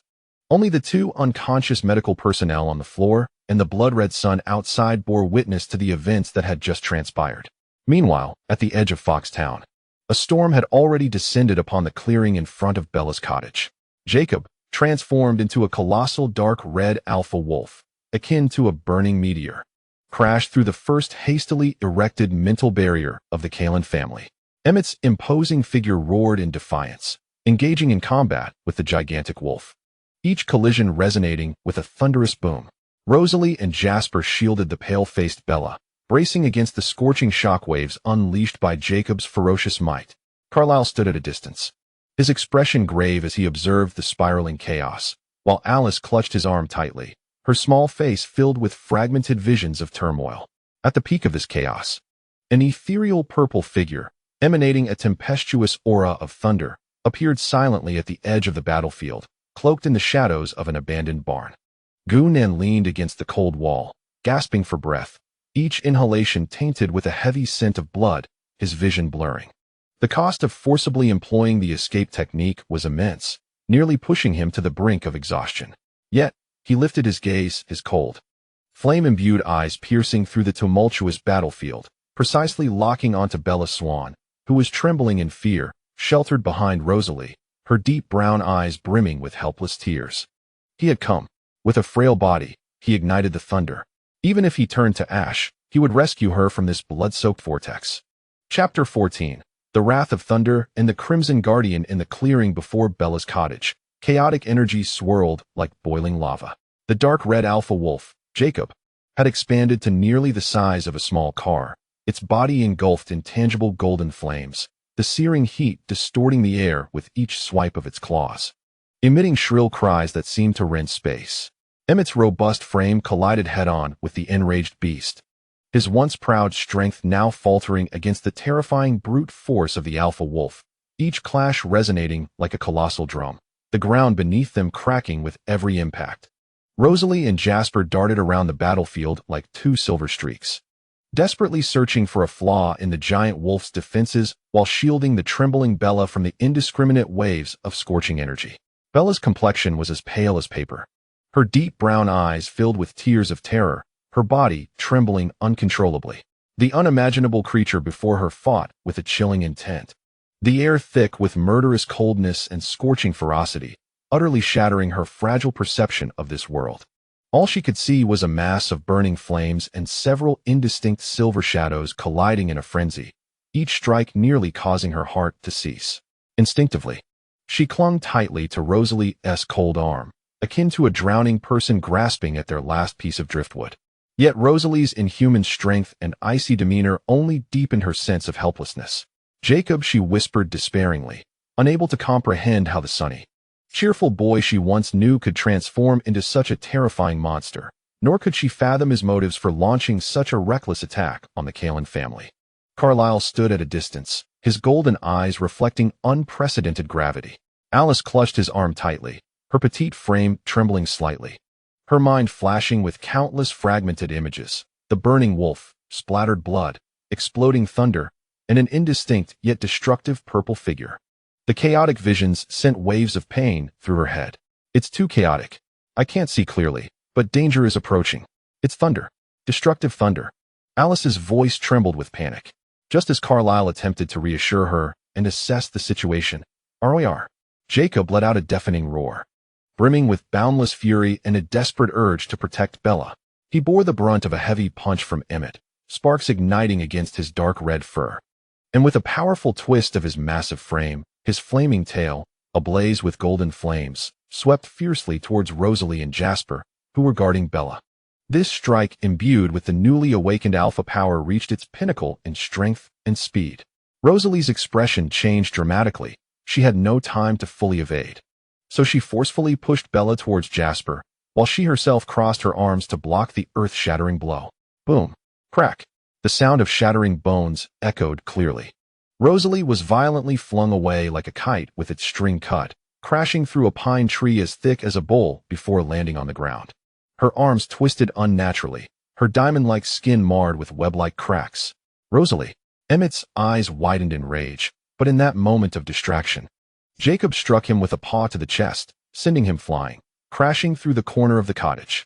The shield collapsed in an instant. Jacob's massive head, ablaze with golden flames, turned towards the unprotected Bella, who had fallen to the ground. His enormous, molten-like beastly eyes reflected her terrified, desperate figure. Bella's mind blanked out, the icy breath of death gripping her heart, leaving her unable to scream.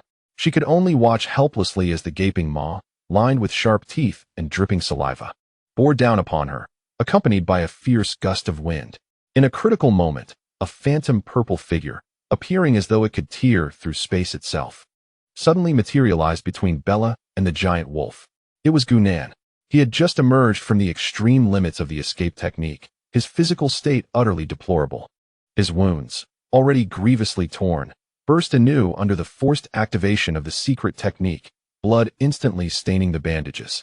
His internal organs feeling as if they were being stirred by countless steel needles, violent coughing bringing forth blood. His complexion was ashen, his form swaying unsteadily, as if a gust of wind could topple him. Yet, his gaze remained icy and sharp as eternal ice, burning with an indomitable flame. Faced with Jacob's massive maw, capable of crushing steel, Gunan showed no signs of retreat. He did not even glance at the terrifying wolf's kiss that loomed so close. His bloodied right hand shot forth like lightning, fingers splayed wide, palm facing forward, precisely imprinting against the upper jaw of Jacob's colossal maw. His movement carried no trace of spiritual energy fluctuations, merely an unwavering will, resolute, as if willing to sacrifice everything. Jacob Black, look at me. Gunan's voice, hoarse and deep, resonated with a power that pierced the very soul, akin to thunder roaring in the abyss. His gaze was fixed intently on Jacob's fiery beastly eyes, driving into the depths of Jacob's chaotic consciousness the unwavering resolve to protect Bella and the fleeting camaraderie forged in battle against the vampires, like a sharp sword piercing through. Just as Gunan's bloodied palm was about to make contact with Jacob's upper jaw, the core of the transforming thunder-patterned jade talisman within his dantian erupted with an unprecedented intensity of violet golden radiance, as if drawn by some supreme law. Deep within the core, the faint flicker of the thunderous essence, which had been forcibly extracted, ignited with reckless abandon, not for the purpose of attack, but in a bid for resonance. Simultaneously, Jacob's colossal form, engulfed in golden flames, froze momentarily. The boiling blood of the Clyrut werewolf within him, a power stemming from the ancient sun totem, resonated violently with the fierce stimulation of Gunan's protective intent and the jade talisman's thunderous law, producing an unprecedented, primal resonance. The alpha werewolf's ferocious will clashed with an equally powerful, protective aura emanating from an ally. Gunan's palm did not harbor any destructive thunderous force. It was simply his own blood, hot and imbued with a faint essence of thunder, surging forth from his wounds, along with the violet golden light bursting forth from the jade talisman, resonating with an indomitable will. With a soft thud, Gunan's bloodied hand firmly pressed against Jacob's massive wolf maw. Time seemed to freeze in that moment. The anticipated carnage did not unfold. An inexplicable, formless resonance of will exploded outward from the point of contact. Jacob let out a soul-shattering howl, a blend of agony and shock, as if struck by an invisible hammer. Stumbling back several paces, each step leaving deep claw marks in the muddy ground. A fleeting mark, woven from violet golden thunder patterns and dark red wolf blood, shimmered on his massive wolf head where Gunan's palm had made contact. This was not a mark of servitude, but a powerful imprint left by a clash of wills and bloodline resonance. The violent intent ebbed away like a receding tide, and within Jacob's enormous eyes, the frenzied crimson was replaced by a fierce struggle and a glimmer of clarity. Gunan's selfless determination to protect Bella, the shared experience of battling vampires, and the burning blood infused with the essence of thunder and protective will echoed like a thunderclap in Jacob's tumultuous mind. Bella protects allies, not enemies. Jacob's massive form remained rigid, the golden flames still burning fiercely, yet the rampant killing intent had diminished significantly. His immense, beastly gaze shifted with complexity towards Gu-Nan and the trembling Bella behind him, emitting a low, ambiguous whimper from his throat. The pride of the Alpha and the instinct to protect clashed violently, yet Gu-Nan's life or death stance momentarily quelled his hatred for the Cullen family. Gu-Nan's body swayed violently. Unable to withstand any longer, he fell heavily to one knee in the mud, spewing another mouthful of blood. He gasped for air, each breath reminiscent of a worn-out bellows. His vision darkening.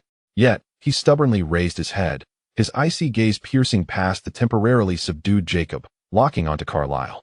Carlyle, Gu-Nan's voice rasped. Gritty like sandpaper and steeped in the scent of blood, yet laden with an undeniable cold will. Let her go. At that moment, Bella, emerging from her extreme terror, saw Gu-Nan, bloodied and kneeling before her, and was immediately engulfed by a wave of heartache that overwhelmed her fear. Gu-Nan, no, she cried, throwing herself towards him, trembling hands gripping his bloodied arm, tears streaming down her face like pearls falling from a broken string. Your wounds. Carlyle's golden eyes narrowed sharply, as fragments of Alice's chaotic foresight finally crystallized, revealing the lethal purple figure with startling clarity. He observed Gu-Nan, the fading mark on Jacob's wolf-patterned skin still pulsating with a strong will, and the resolute flame of determination in Gu-Nan's eyes. Willing to reclaim Bella at the cost of his own life. A chill surged from the depths of his heart. This man had managed to momentarily influence a raging alpha giant wolf in such a manner. Emmett. The recently risen Emmett roared, while Rosalie stood with Jasper as support. Her arm's wounds slowly healing, yet her gaze was filled with icy hostility. Carlyle inhaled deeply, forcibly suppressing the storm of emotions within him. He understood that the situation had spiraled completely out of control. A gravely injured Gu-Nan, with an indomitable will and mastery over unknown thunderous power, faced a temporarily stunned but still terrifying alpha giant wolf, all amidst a chaotic three-way conflict involving the Cullen family. Bella's demise was inevitable. Moreover, the secrets contained within Gu-Nan's blood sample remained unresolved. Enough.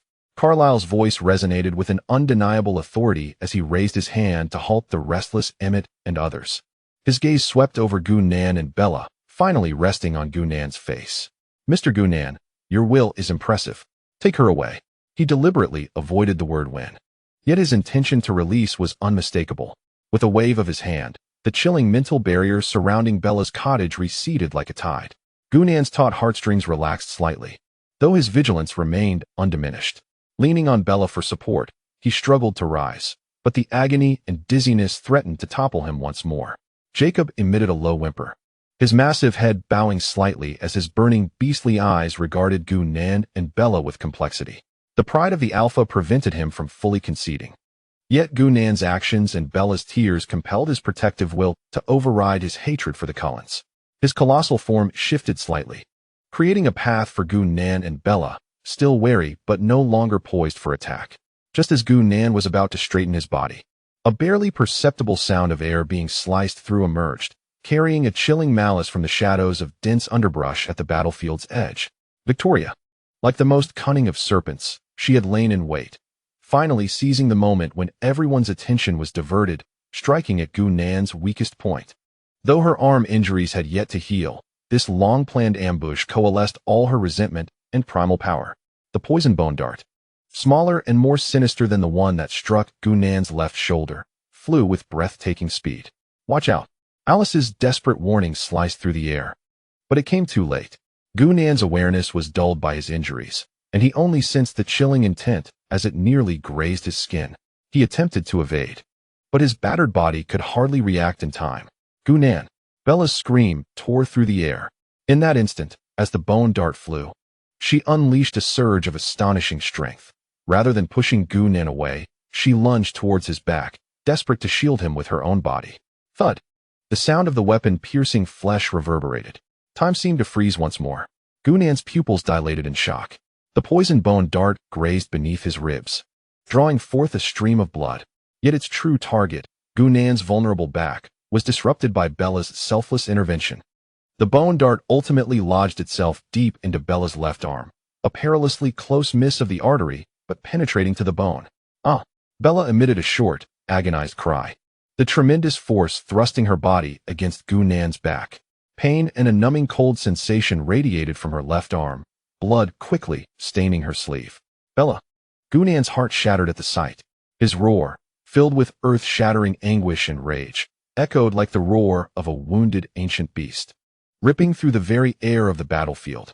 He turned to grasp Bella's limp form, his gaze fixated on the embedded bone dart and the creeping, ominous dark energy, feeling her body tremble violently from the pain and the rapid loss of warmth. It was not a fatal wound, but the poisoned bone dart. Victoria's poison. Roar!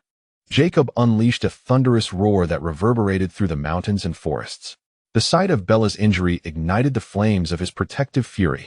His golden flames surged to their utmost intensity, and his enormous form pivoted towards the direction from which the bone dart had been shot, his ferocious aura locking onto the underbrush. This time, his target was unmistakably clear: Victoria. In the thicket, Victoria's figure flitted away, leaving behind a string of venomous, triumphant laughter as she vanished into the depths of the dense forest. Capture her, Carlyle commanded sharply, his expression ashen. Victoria's ambush had ignited the powder keg. Without hesitation, Emmett and Jasper transformed into silver shadows, pursuing her, while Rosalie struggled to rise. However, in this moment, Gunan's world was reduced to the agonizing tremors of Bella in his arms and the glaring wound on her arm. Despair was consumed by the searing fury of the heavens. Victoria! Gunan roared skyward, his black hair dancing wildly in the absence of wind. His blood-stained eyes were suddenly filled with a frenzied, purplish-golden lightning.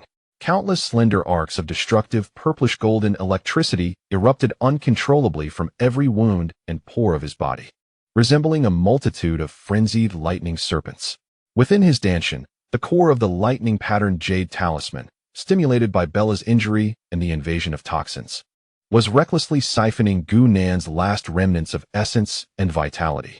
The intricate lightning patterns on the talisman glowed with unparalleled brilliance, while the faint essence within resembled the core of a star ignited, unleashing an unprecedented radiance.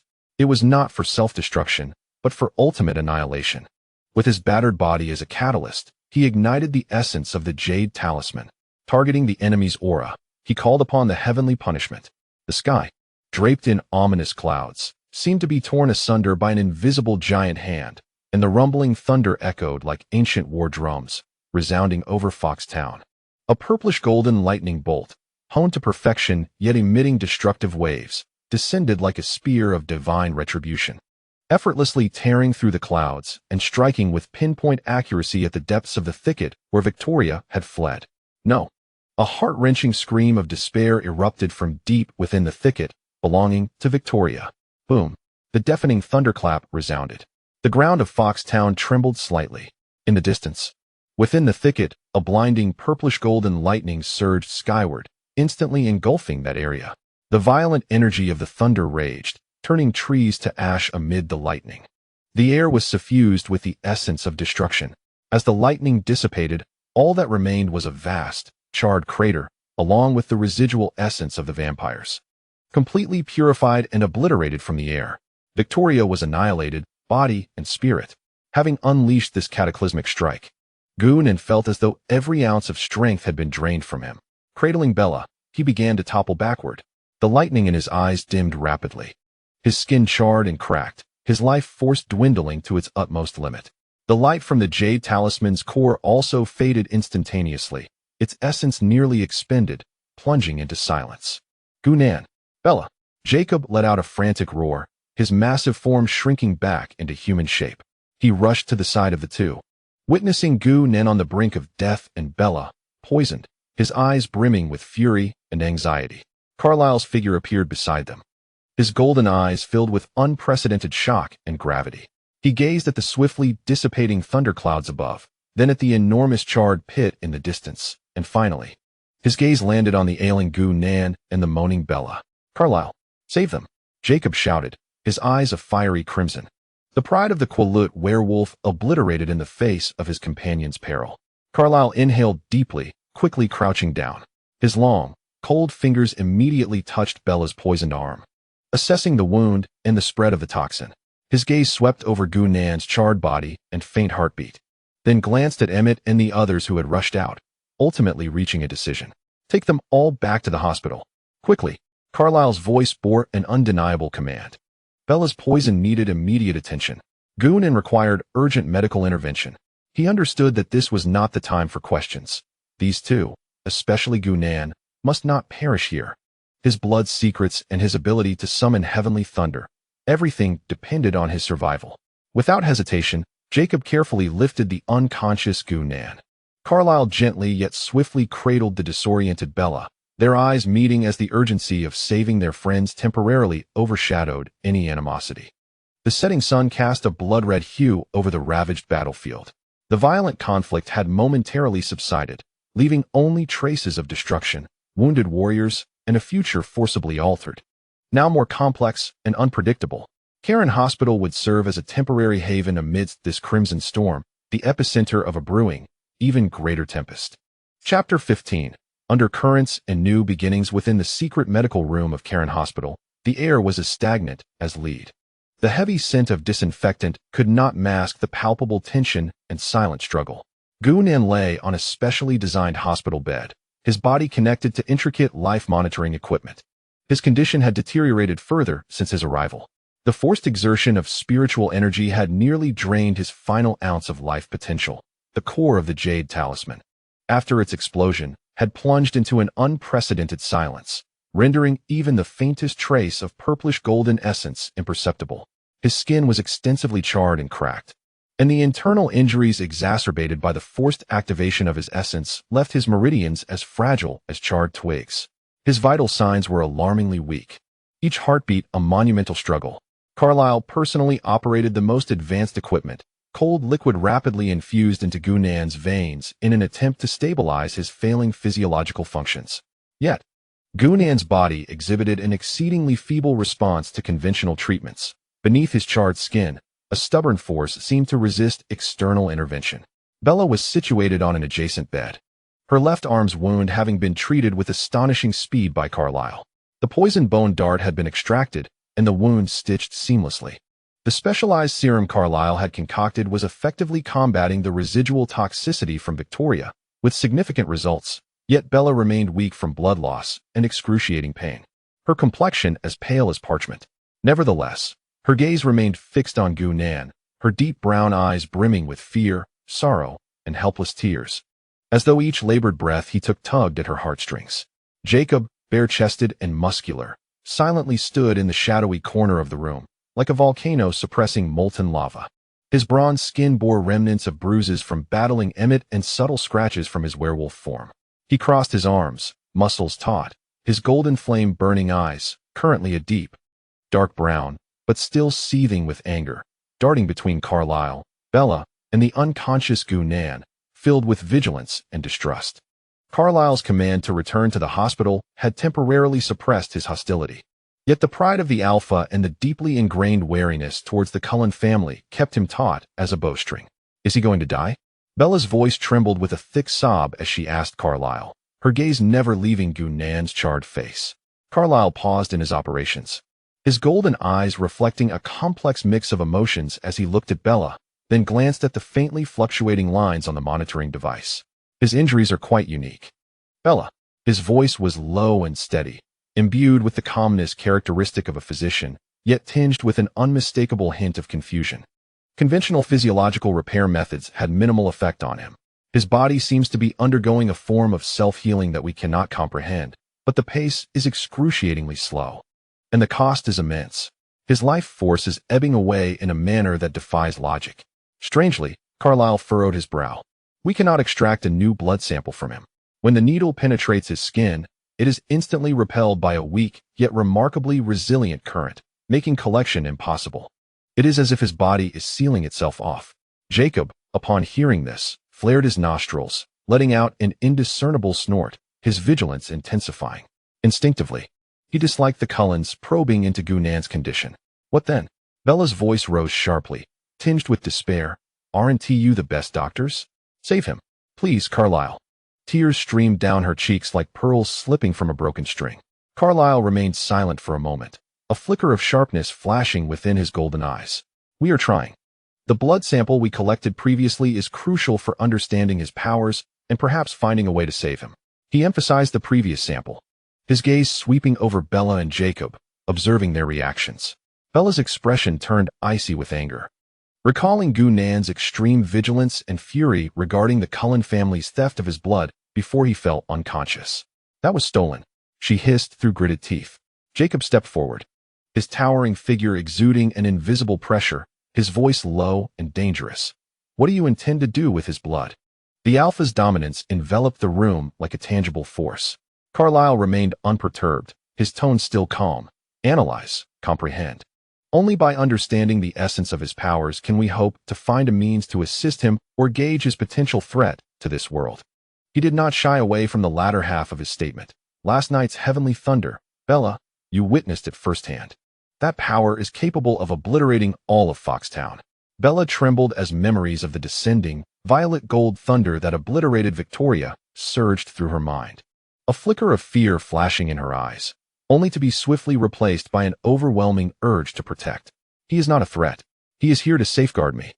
The essence of power itself bears neither good nor evil. Rather, it is the wielder of such power who requires understanding and restraint. Carlyle interjected, his gaze shifting towards Gu Nan, particularly when such power transcends our comprehension. Analyzing his blood is a necessary step, one that concerns not only him but also you, Bella, and the safety of all within the Forks community. He deftly reframed the concept, presenting the research as an essential safety measure. Jacob furrowed his brow, sensing an unsettling truth in Carlyle's words. The ancient teachings of the Quilut tribe always warned against powerful and unknown entities. He glanced between the ailing Gu Nan on the hospital bed and Bella's pale, yet resolute face, his internal scales wavering. Gu Nan had saved Bella last night. He had indirectly helped Jacob suppress his own rage. This bond was undeniable for the alpha werewolf, yet the Cullen family was eternally untrustworthy. At that moment, the door to the hospital room opened silently. Alice's petite figure slipped inside, her complexion pale, her once vibrant eyes now filled with chaotic fragments and profound worry. Carlyle. Alice's voice trembled imperceptibly. The results are in. The preliminary findings are astonishing. She scanned the room, her gaze landing on the hostile Jacob and the sorrowful Bella, hesitating momentarily. Carlyle's golden eyes brightened. Speak. Alice took a deep breath and hurriedly continued. The analysis of the blood sample utterly overturns our understanding. The thunderous energy contained within is unlike any known physical or chemical phenomenon. It resembles a highly concentrated, sentient energy entity. Our instruments cannot fully decipher its structure. It is extremely unstable, yet maintains a bizarre equilibrium within the sample container. The most terrifying aspect is, she paused, fear flashing in her eyes. It reacts to external observation. When we attempted to probe deeper, the sample erupted. Though it only produced an extremely faint arc, it instantly destroyed core components of our multi-million-dollar, ultra-precise mass spectrometer. Carlyle's pupils constricted in alarm. Self-will. Reacting to external observation? This transcended the realms of biology and even physics. This blood was akin to a living, perilously unknown microenergy bomb. His gaze towards Gu Nan deepened with caution and intrigue. What on earth is this person? Jacob listened intently to Alice's description, shock evident on his bronzed face. Blood imbued with self-will? Such a notion was unprecedented. Within him, the blood of the wolf stirred, faintly resonating with awe, echoing the majesty of Alice's description of the thunderous blood. This sensation left him further perplexed. Bella, on the other hand, grasped none of the complex terminology but sensed the danger, the destruction of instruments. Her concern for Gu Nan deepened, solidifying her resolve to protect him. Struggling to sit up from the bed despite the pain in her left arm, she staggered to Gu Nan's side, extending her uninjured right hand to gently and reverently grasp his unburned, intact left hand, which felt chillingly cold. I don't care what that blood is. Bella's voice, though quiet, was remarkably clear and resolute. She raised her gaze, her deep brown eyes locking onto Carlyle's without a hint of retreat. He is Gu Nan. He saved me. More than once. Now, he needs help, not to be treated as a monster for study. I will stay by his side until he awakens. She squeezed Gu Nan's hand slightly, as if trying to transfer her own vitality. Jacob observed Bella's stubborn demeanor, her unwavering grip on Gunan's hand, and felt deeply moved by her determination to protect. He stepped forward, positioning himself beside Bella, his tall frame forming a protective barrier. Although he remained silent, his posture clearly indicated that he stood with Gunan, at least for this moment. Carlyle observed the scene before him, the frail yet resolute Bella, the powerful and hostile Jacob, and the enigma of Gunan, who lay on the bed, his body infused with terrifying power, yet clinging to life. His golden eyes narrowed thoughtfully as he weighed the situation. Forcing research upon them was evidently futile and would only incite fierce conflict with Jacob and even Bella. Gunan's state was perilously critical. He needed to remain alive to unlock the secrets he harbored. Alice, Carlyle's voice regained its usual calmness, imbued with an undeniable authority. Halt all active stimulation analysis of the blood sample. Establish the highest level of passive observation to record all natural fluctuations and energy dissipation patterns. Simultaneously, concentrate all resources on stabilizing Mr. Gunan's vital signs. He turned to Bella and Jacob. Bella requires rest and observation. Mr. Jacob, if you do not mind. The hospital has a lounge. I will stay right here, Jacob declared resolutely, his gaze sweeping over Carlyle, then to Bella, finally resting on Gunan. He pulled a chair closer and sat down beside Gunan's bed, like a loyal sentinel. Bella disregarded Carlyle's suggestion to rest, continuing to hold Gunan's hand tightly, steadfastly remaining by his side. Carlyle offered no further persuasion, merely nodding to Alice. With a worried glance at Gunan and Bella, Alice's figure silently vanished through the door. The hospital room fell silent once more, the rhythmic ticking of the instruments the only sound. Bella held Gunan's ice-cold hand, feeling his faint yet persistent pulse. Her fear somewhat assuaged. Jacob closed his eyes to rest, though every muscle in his body remained taut, the alpha's instincts enveloping the room. Carlyle stood nearby, his golden eyes deep as a chasm, observing Gunan on the bed. The passive observation to sustain life was a temporary compromise. He would not relinquish the secret of the thunder. Meanwhile, deep within Gunan's tranquil core, the dimly glowing thunder-patterned jade talisman, enveloped by the faint yet steady warmth emanating from Bella's palm, began to pulse ever so slowly, like a slumbering heart. A thread of violet gold energy, thinner than a hair yet a million times more delicate, painstakingly seeped from the charred depths of the talisman, striving to mend its nearly shattered core. Renewal, on the brink of death, quietly began to sprout. Chapter 16. The Shadows of Wolves and the Whispers of the Jade Talisman on the outskirts of Forks. Deep within the Quillut Reservation, the air was thick with the scent of damp earth, ancient pine resin, and an indescribable restlessness belonging to the primal wilderness. Jacob Black strode silently through the dense forest bordering the tribal settlement, his bronzed, muscular torso exposed to the elements. Each step radiated the unique strength of an alpha werewolf. Yet his brow was shadowed by an enduring gloom and fatigue. The tense standoff and endless waiting at the Cullen hospital had drained his spirit. As he approached the Elder's longhouse, the invisible pressure in the air grew heavier. He could distinctly sense not just one, but multiple powerful presences, a blend of scrutiny, shock, confusion, and even a hint of barely concealed hostility directed towards him. Pushing open the heavy, wolf totem-carved wooden door, he was met by the dim light and rich aroma of herbs wafting from within the longhouse. 3 tribal elders, Billy Black, Jacob's father, the aged Ephraim Black, the spiritual leader of the tribe, and the stern-faced Harry Clearwater, sat in a circle around the central campfire. The flickering flames cast erratic shadows upon their weathered faces, creating an atmosphere as solemn as a trial. Jacob, Billy's voice was low, laced with a father's concern and a trace of unspoken pride, yet it carried a weight of seriousness. You have returned, we all sensed it. Jacob approached the fire, opting not to sit, but to stand silently, meeting the sharp gazes of the 3 elders. He felt the complexity in Billy's eyes, Ephraim's penetrating depth that seemed to peer into his very soul, and Harry Clearwater's unabashed scrutiny and skepticism. Alpha, Harry Clearwater spoke first, his voice grating like gravel, shattering the silence. His keen gaze sliced through Jacob's form, lingering on the faint traces of the vampire's cold aura that still clung to him, as well as the almost imperceptible remnants of thunderous energy that stirred a primal fear within Harry. You have awakened, becoming the first alpha of the Quillut tribe in a century. This is a blessing from the wolf god Taha Aki, a glory for the tribe. Yet, your awakening has ushered in great turmoil. The thunder that roared over Forks last night sent tremors throughout the entire reservation. The air within the longhouse was thick with an intense, vampiric aura of death and the violent yet majestic power that clung to you, which belonged neither to the wolf god nor to the vampires. Pray tell, Jacob Black, what transpired last night?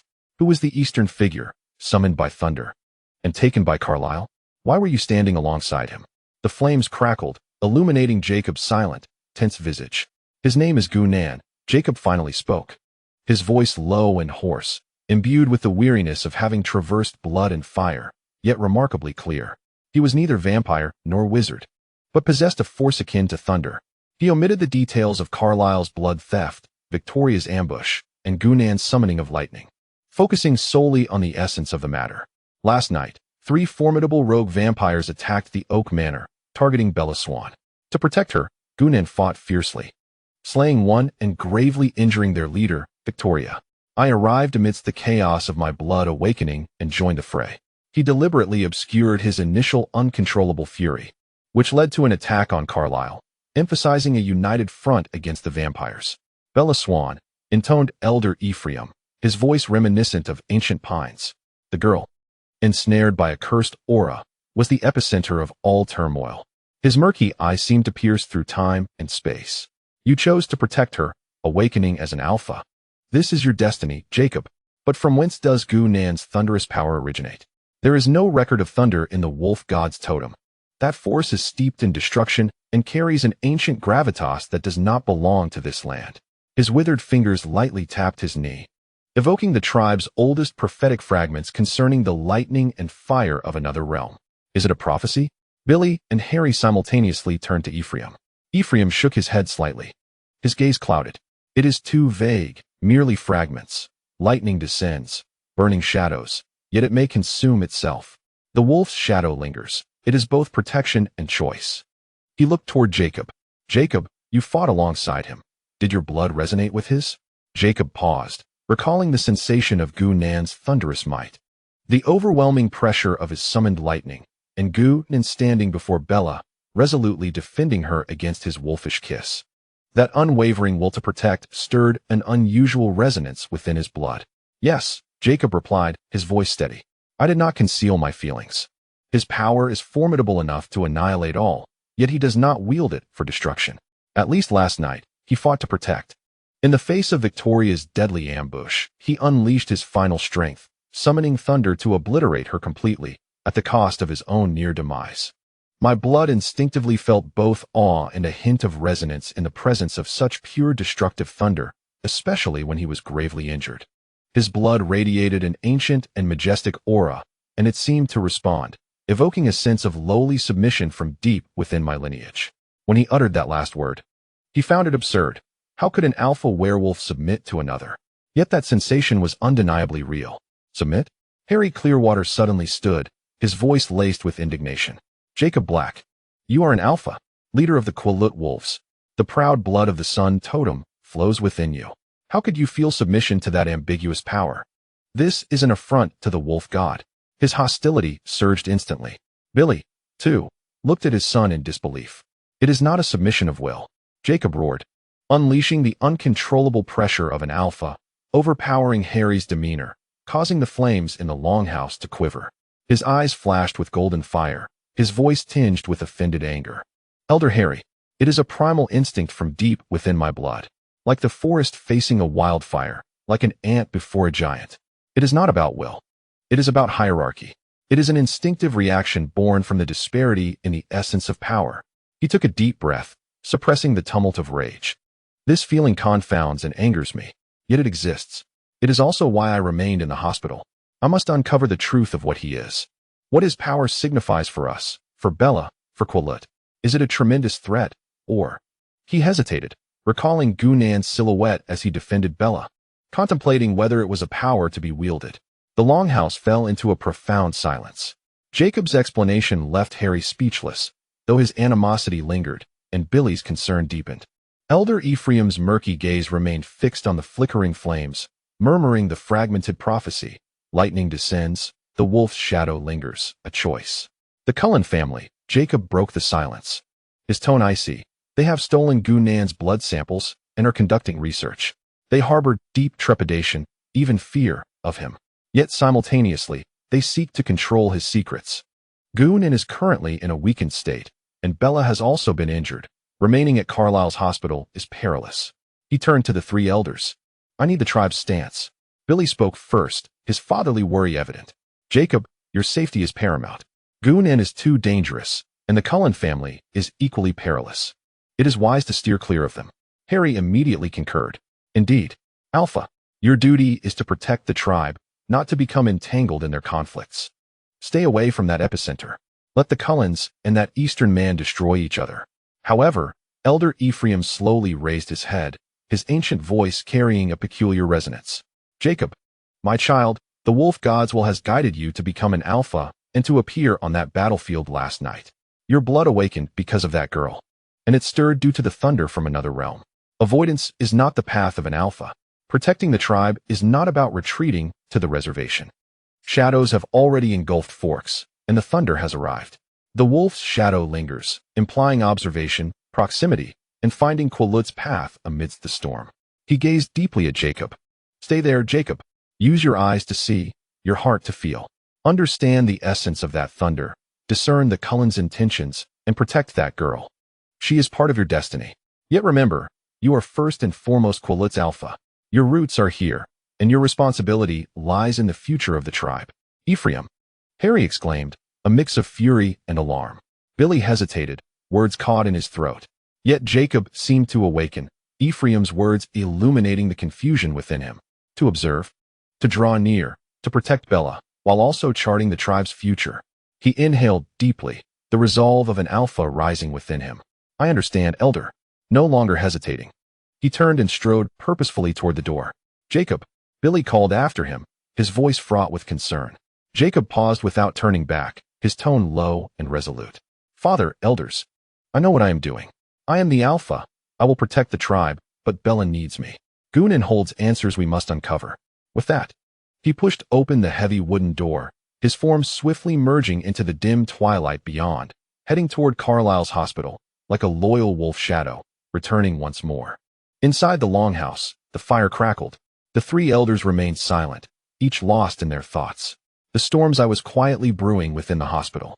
At Carlisle's hospital, in a secret medical room, time passed in silence. Bella, under the influence of medication, finally succumbed to slumber beside Gunnan's bed, her tear-streaked cheeks still visible. One hand tightly clasping Gunnan's icy fingers. Jacob returned to the ward silently, ignoring Carlisle's cold, watchful gaze, and simply sat back in the corner chair, closing his eyes in contemplation, as steadfast as a rock. Carlisle stood by the instruments, his golden eyes fixed on the screen displaying a faint, yet seemingly stable life curve. His brow furrowed. Passive monitoring yielded no progress. Gunnan's blood samples lay dormant, like a slumbering beast, unresponsive. No one noticed the minute. Yet profound changes occurring deep within Gunnan's seemingly extinguished core, where a jade talisman, marred by charred cracks, lay. Under the continuous warmth emanating from Bella's hand, more than mere body heat, it was an intangible soothing wave originating from Bella, the stabilizer. Subtle, yet transformative changes began to unfold. Strands of energy, more refined and pure than before, struggled to seep from the talisman's core through the tiniest fissures. These energies were no longer merely mending the cracks. They began to intricately redraw the surface of the charred talisman, overlaying the old, obliterated lightning patterns with new, simpler, and more arcane lines. As if imbued with the very principles of space itself. As these lines flowed, they emitted a profound sense of restraint, yet one that seemed capable of consuming all energy. Simultaneously, within the talisman's core, the nearly extinguished source of the purple-gold thunder began to coalesce anew under Bella's nurturing essence, akin to a phoenix rising from the ashes. Though still as feeble as a candle flickering in the wind, at its core lies a point infinitely smaller than the finest needle, radiating a pure, intertwining essence of destruction and creation, a shimmering golden-purple light that is quietly gestating. The jade talisman is undergoing a transformation. On the brink of death, nurtured unconsciously by the stabilizer, it is evolving in an unprecedented manner, more refined and attuned to Gu-Nan's current primordial state. It is becoming increasingly ravenous and efficient. In the hospital room, the passive energy monitor before Carlyle registered an imperceptible yet unmistakable dip in the background noise baseline. This minute change was captured by the instrument, but was too insignificant to trigger an alarm. Carlyle's gaze remained fixed on Gu-Nan's vital signs, oblivious to the shift. Only Bella, asleep, subconsciously squeezed Gu-Nan's hand, her finger twitching slightly as if sensing a faint, yet comforting warmth in her dreams. In the corner, Jacob, with his eyes closed in meditation, experienced a barely perceptible furrowing of his brow, his alpha blood resonating with the solar totem. Sensing a faint, yet dignified aura of resurgence that stirred a deep-seated reverence within his soul. Chapter 17. Fangs of shadows at the edge of the charred pit where Victoria had perished. The soil still exuded a pungent odor of burnt remnants and a faint trace of ozone. Several figures clad in black combat gear, swift as phantoms, descended silently upon the chaotic scene, led by a tall, gaunt man with a brooding countenance and the deep-set features of Eastern European descent. He crouched down, his gloved fingers pinching a bit of charred earth, bringing it to his nose to inhale, his gray-blue pupils suddenly contracting. There was no trace of even the slightest residue of the vampire's essence. His voice was cold, heavily accented with Slavic tones, declaring that Victoria had vanished completely, leaving not a remnant behind. He stood, surveying the ravaged forest, his eyes devoid of sorrow, only a chilling assessment of the prey's value reflecting a domineering power. Lord Nicholas, one of his subordinates, swiftly examined the faint traces left by members of the Carlin family, alongside several dark red wolf hairs. The signs of a fierce battle were evident. With the presence of the Carlin family, werewolves, and the target's essence, he pointed towards the charred pit. The attack originated from the sky, pinpoint accurate, instant annihilation.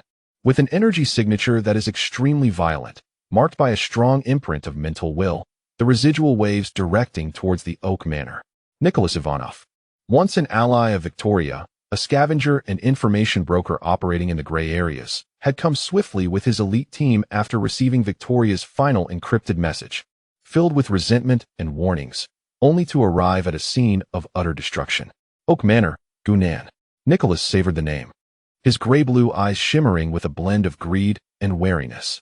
The fragments of information passed on by Victoria before her demise brimmed with deep-seated hatred for this name, describing a formidable being from the east capable of commanding thunder, whose blood contained the secrets of the primordial essence and was exceedingly perilous.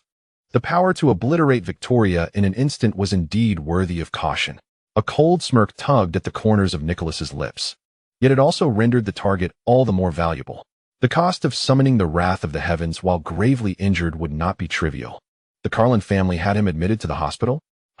Those self-proclaimed civilized hypocrites must be drooling over his blood. He gestured to his subordinate. Activate the highest authority of Night Owl. I want all real-time surveillance from the underground medical area of Carlin Hospital. Also, gather all information on the human girl named Bella Swan. She is key. Yes. The subordinate promptly retrieved a specialized encrypted communicator to begin his tasks. Moreover, Nicholas's gaze shifted towards the direction of the Korut reservation, his expression deepening. The Alpha of Korut was also embroiled in this. Intertwined with the Carlin family and Gu-Nan, this situation was becoming increasingly murky. A glint of calculation flickered in his eyes. Contact our informant at the edge of the reservation. Uncover the new Alpha's background and stance. If necessary, we can create some trouble for him, escalating tensions between the werewolves and the Carlins. Chaos is our opportunity. He crouched down, meticulously examining the enormous claw marks and a few drops of dried dark red blood left by Jacob.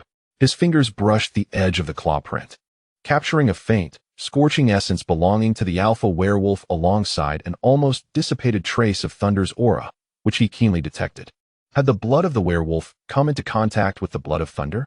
A flash of brilliance ignited in Nicholas's gray-blue pupils as a bold and dangerous plan quickly formed in his mind, his smirk growing more sinister. Notify the apothecary. Prepare the blood conduits and energy-devouring spores. Nicholas rose, his voice hissing like a serpent. Target, Jacob Black. I want him drenched in Gu-Nan's blood. Since the werewolves and Thunder are so intimately connected, let their blood pave our path to acquiring Gu-Nan's primordial essence. Carlin Hospital, secret medical room. The night was deep. Bella remained in a restless slumber under the influence of medication, her brow furrowed as if struggling against a nightmare. Jacob sat like a statue in the corner, his breathing steady, yet the perception of the alpha enveloped the entire room and the corridor outside like an invisible radar. Carlyle had temporarily stepped away to attend to other hospital matters, leaving Alice and Jasper to guard the room. Alice appeared anxious, her foresight muddled by the immense variable that Gu-Nan represented, capturing only fragmented visions filled with peril, cold stares, the glint of a syringe, the howl of wolves, and an overwhelming darkness. Inside the room, the instruments emitted a rhythmic ticking. Gu-Nan's vital signs remained faint, yet the line representing his heartbeat, after enduring an extended trough, seemed to gently and imperceptibly rise, so slight that even the most precise instruments nearly overlooked it as mere background noise. Unbeknownst to anyone, within Gu-Nan's tranquil core, the jade talisman that had completed its initial transformation emitted an exceedingly subtle, black hole-like pull. This force was not directed at the external spiritual energy. Fox's energy was far too thin, but precisely targeted the minuscule life essence and fragmented Thunder's primordial shards that had escaped his body due to severe injury. Like an efficient recycling station, it forcibly drew back the energy that should have been lost, re-injecting it into the slowly expanding golden-purple essence. Simultaneously, the newly formed, arcane spatial thunder patterns on the talisman's surface flickered at an extremely slow frequency. With each flicker, a ripple of space, faint to the point of invisibility, emanated from Gu-Nan's body, silently expanding, penetrating the walls, and covering a radius of approximately 5 meters. This area was small, yet sufficient to envelop both his bed and the figure of Bella leaning beside it. This was a novel, passive, space perception-based early warning ability. The initial gift brought forth by the evolution of the talisman, Thunder Domain Ripple. Any entity bearing strong energy fluctuations or malice that intruded upon this invisible territory would instantly trigger the talisman's alert, no matter how slight the intrusion. Gu-Nan remained in a coma, his consciousness submerged in boundless darkness and excruciating pain, yet at the very depths of that darkness, a faint golden-purple glow, imbued with the essence of rebirth, flickered stubbornly like a candle in the wind. Within that glow resonated an indistinct but profoundly clear obsession: restore power, ensure Bella's safety. Reclaim and destroy the blood samples, confront the Carlin threat, assess Jacob as a potential ally, seize the opportunity to solidify Thunder's foundation, master the new abilities of the talisman. This burgeoning thought, like a lighthouse in the dark, was weak yet resolute, guiding Gu-Nan's fractured consciousness as he struggled to reassemble himself at the precipice of death. Each absorption of energy by the talisman solidified this flicker of intent a little more. Outside the hospital room, Alice suddenly clutched her head, letting out a brief cry of pain. Within her chaotic foresight, an exceedingly clear image abruptly intruded, a gloved hand thrusting a syringe filled with a ghostly blue liquid into the neck of a dark red giant wolf. The image flashed away, replaced by the furious howls of wolves and a sudden burst of a heart-stopping, shimmering golden-purple electric net. Jacob!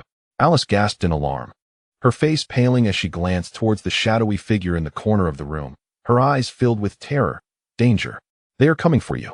Jacob's tightly shut eyes flew open, his golden-flamed beastly gaze locking onto Alice in an instant. The pressure of the alpha erupted. Within the room, the instrument's alarms blared sharply in response to Jacob's sudden surge of energy. Almost simultaneously, beneath the bed of Gu-Nan, Bella lay asleep. Abruptly awakened by the blaring alarm and the imposing presence of Jacob, her gaze lifting in bewilderment. Meanwhile, within Gu-Nan's stanchion, the newly formed thunder-patterned jade talisman flickered with a barely perceptible violet glow as the spatial thunder patterns on its surface began to pulse. The Thunder Domain Ripple detected an exceedingly subtle, coldly malicious energy wave seeping through the hospital's ventilation ducts, akin to a venomous serpent targeting Jacob Black, who had just unleashed a formidable aura. A storm ignited in the stillness of the midnight hospital, the shadows revealing their fangs. Chapter 18. The kiss of rebirth and the underlying fangs. The sharp sound of the alarm pierced the silence of the ward like a steel needle. Jacob's eyes, ablaze with golden fire, instantly locked onto the startled Alice, his alpha dominance crashing around him like a tangible tide. The air seemed to freeze, drowning out even the monotonous ticking of the clock. Bella, startled awake by the sudden onslaught of pressure and the alarm, raised her head in confusion. Her deep brown eyes still clouded with lingering fear and drowsiness. Danger! They are coming for you. Alice's scream echoed with the foreboding of a seer, her trembling finger pointing toward Jacob. At that moment, as Jacob's breath erupted in response to Alice's warning, a low hum resonated from deep within Gunnan's Danshan. The talisman, having undergone its initial transformation and now swirling with enigmatic spatial thunder patterns, suddenly radiated a faint yet discernible golden violet light. Though the limits of this newly awakened passive warning ability were a mere 5 meters, it accurately captured an insidious malice, akin to a serpent's flickering tongue, seeping from the complex labyrinth of the ventilation system above. This malevolence did not emanate from anyone within the ward, but rather descended from the depths of the ceiling's intricate ducts, infused with an unnatural, chilling energy. Targeting the conspicuous Jacob Black, who had just unveiled a powerful alpha presence like a lighthouse in the night. Jacob, though unable to perceive the source of the malice as clearly as Gunnan's talisman, felt his alpha wolf instincts heightened to their peak due to the dual stimuli of Alice's warning and the sudden sense of crisis. He let out a deep, threatening growl from his throat, his muscles tightening like steel as his golden eyes darted toward the ventilation opening in the ceiling. His body crouched slightly, ready to pounce or evade at any moment, the dark red fur beneath his bronze skin almost breaking through. What is happening? The ward door was thrust open, and Jasper burst in like a silver lightning bolt, a cold, murderous intent flooding the space, clashing violently with Jacob's alpha pressure. He immediately positioned himself in front of Alice, his gaze sharp as a blade, scanning every corner of the room, acutely aware of the unsettling, cold gaze emanating from the ventilation ducts. Carlyle's figure soon appeared in the doorway, his golden eyes filled with shock and gravity. Bella's heart raced in the tense atmosphere, instinctively seeking support, her frantic gaze turning toward Gunnan, the figure in whom she had invested all her worries and hopes. At that very moment, on the bed, Gunnan's long lashes, covered in ash, trembled ever so slightly.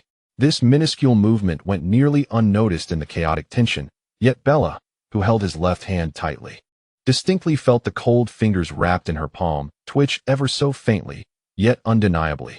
Gunnan. Bella's heart felt as though it were grasped by an invisible hand, only to be released suddenly. A surge of immense joy pierced through all fear and confusion like a current. Her full attention snapped back, her deep brown eyes fixated on Gunnan's face, her voice trembling with disbelief. Gunnan, are you awake? Please look at me.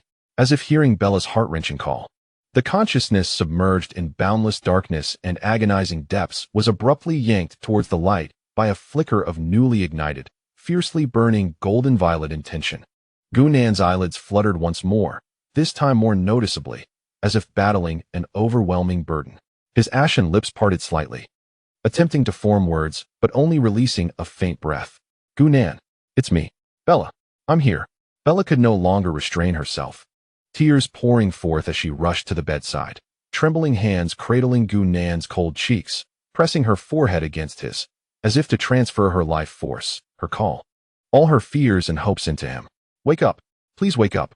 Don't leave me. Scalding tears fell upon Gunnan's cheeks, carrying the searing warmth of a young girl's purest and most intense emotions. This invisible wave, stemming from the stabilizer of rules, descended like the warmest rain, instantly nourishing the newly formed thunder-patterned jade talisman within Gunnan's Danshan. Buzz. Deep within the core of the talisman, that faint yet potent golden violet light, infused with the will of rebirth, erupted with unprecedented brilliance.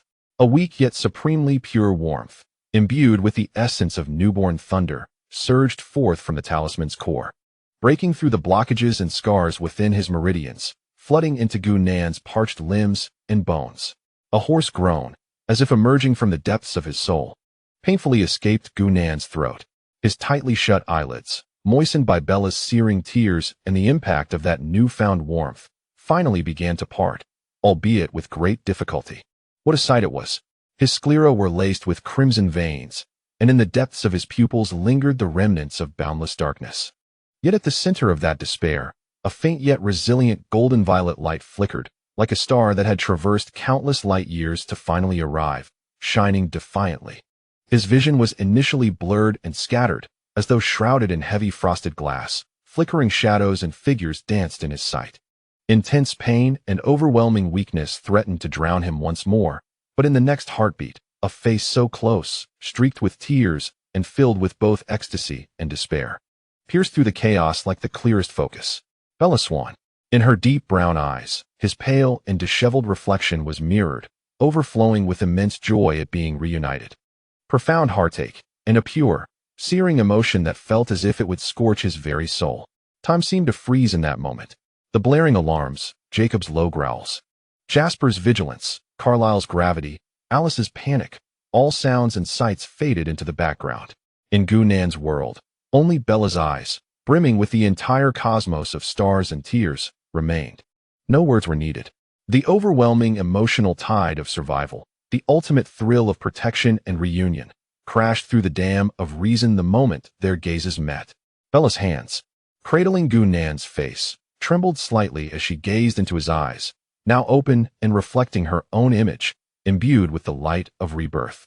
All her fears, worries, grievances, and unspoken love erupted like a volcano. No longer pondering, she followed the instinct deep within her soul. With a near-religious courage and reckless resolve, she lowered her head, gently pressing her trembling, tear-streaked lips against Gunan's cold, cracked ones. Cold met warm. Dryness brushed against moisture. Silence merged with rebirth. This kiss, light as a feather yet heavy as a mountain, transcended mere affection. It was the bridge across the boundary of life and death.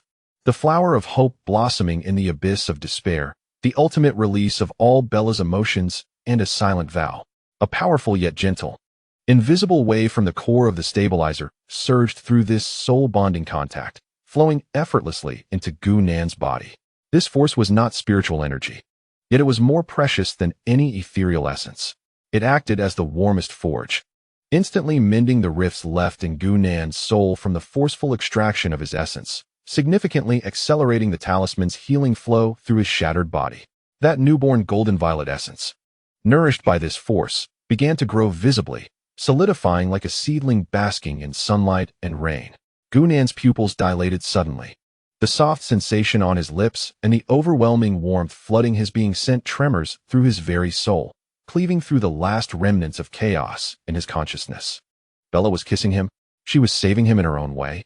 An unprecedented wave of sensations surged through Gunan, a blend of excruciating pain, weakness, newfound strength, and the dizziness brought on by intense emotion engulfed him entirely.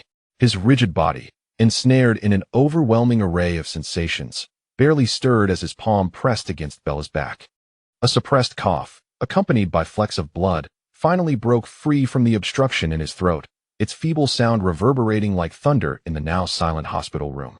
Gunan, he has awakened, Jacob and Carlisle exclaimed in unison, their voices tinged with shock and complexity. Bella, akin to a startled fawn, lifted her head abruptly, her cheeks blooming with the deep hue of a ripe apple, her deep brown eyes reflecting a mixture of embarrassment and panic, yet more profoundly, the immense, ineffable joy of witnessing Gunan's genuine response. She gripped his hand tightly, as if fearing he might vanish once more. Gunan struggled to move his eyes, surveying the varied expressions of those in the room. Jacob, in the corner, with a complex expression and unsettled breath. Carlisle, at the door, with a penetrating gaze laden with scrutiny and gravity. Jasper, warily positioned in front of Alice, and Alice herself, pale and still shaken.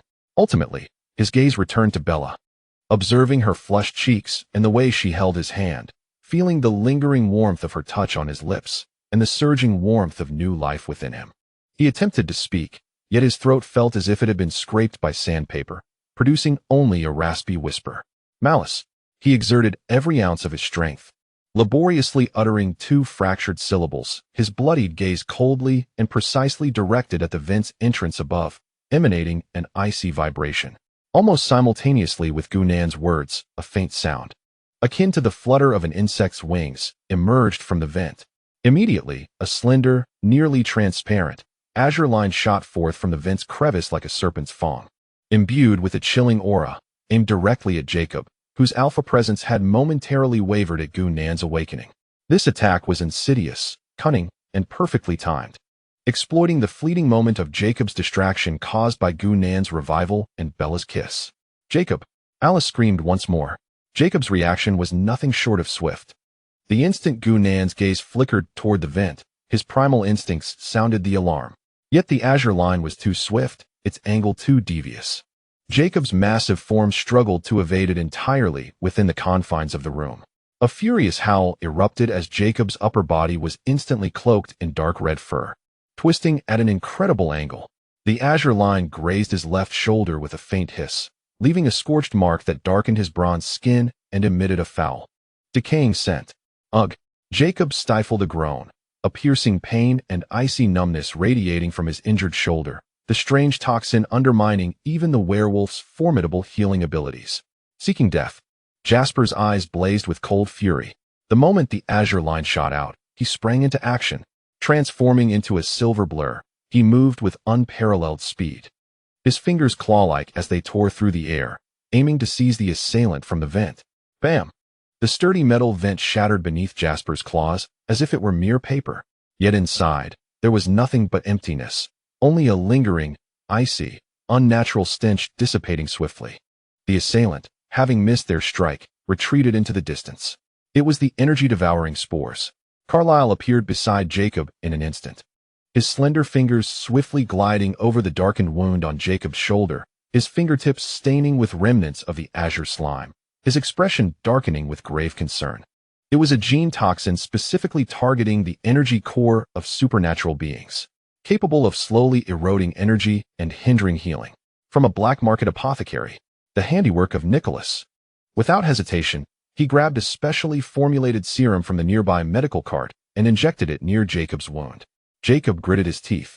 Feeling the sting and coolness of the serum momentarily suppressed the toxin's spread, yet the chilling sensation of decay remained stubbornly persistent.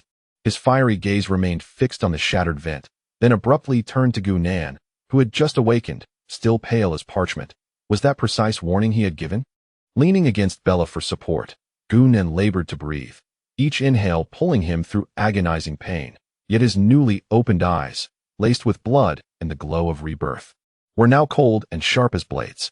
He observed the wound on Jacob's shoulder, sensing the lingering malice in the air, and within it, a faint yet distinctly recognizable essence. His own, the dried essence of thunder. His target was blood. Gu-Nan's voice was hoarse and broken, yet it resonated clearly in everyone's ears. My blood is on you. His gaze fell upon the remnants of his dried blood on Jacob, the clear connection resonating through the jade talisman. Did Nicholas intend to use the lingering remnants of Thunderous blood on Jacob as a medium to incite a more insidious attack? Or was there another agenda? Jacob's eyes widened as he suddenly looked down at the darkened stains on his body, then at the wound on his shoulder. And a terrifying thought flashed through his mind.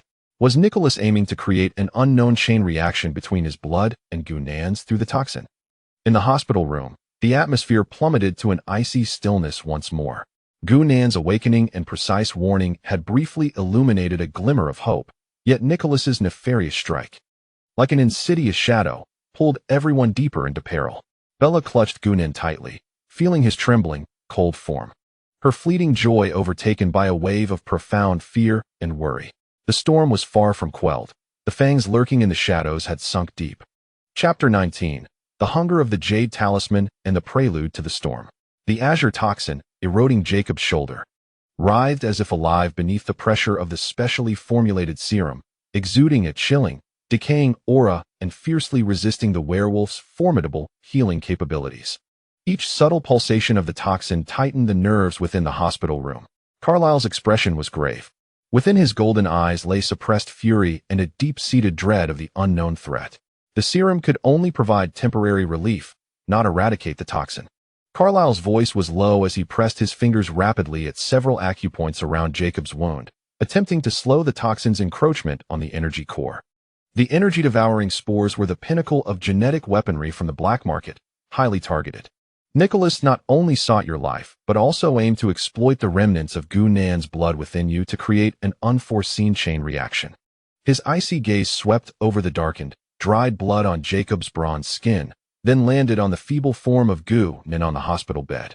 Gu-Nan leaned against Bella's gentle embrace, each labored breath reminiscent of a wheezing bellows, releasing faint traces of blood. Bella's arms wrapped tightly around him, as if to shield him from all harm with her fragile frame. her deep brown eyes reflecting a mixture of joy from survival and concern for Jacob's injury. Her slender fingers unconsciously stroked Gunnan's cold hand, attempting to convey a modicum of warmth. Yet, it was this instinctual, continuous warmth emanating from the stabilizer that served as pure fuel, continuously nourishing the newly awakened Thunderous Jade talisman within Gunnan. Buzzing deep within the core of the talisman, the new source of purple-gold thunder was growing at an unprecedented pace, solidifying under Bella's nurturing essence. It greedily absorbed this power, while the talisman's surface, marked by profound spatial thunder patterns, radiated an extreme, almost black hole-like thirst.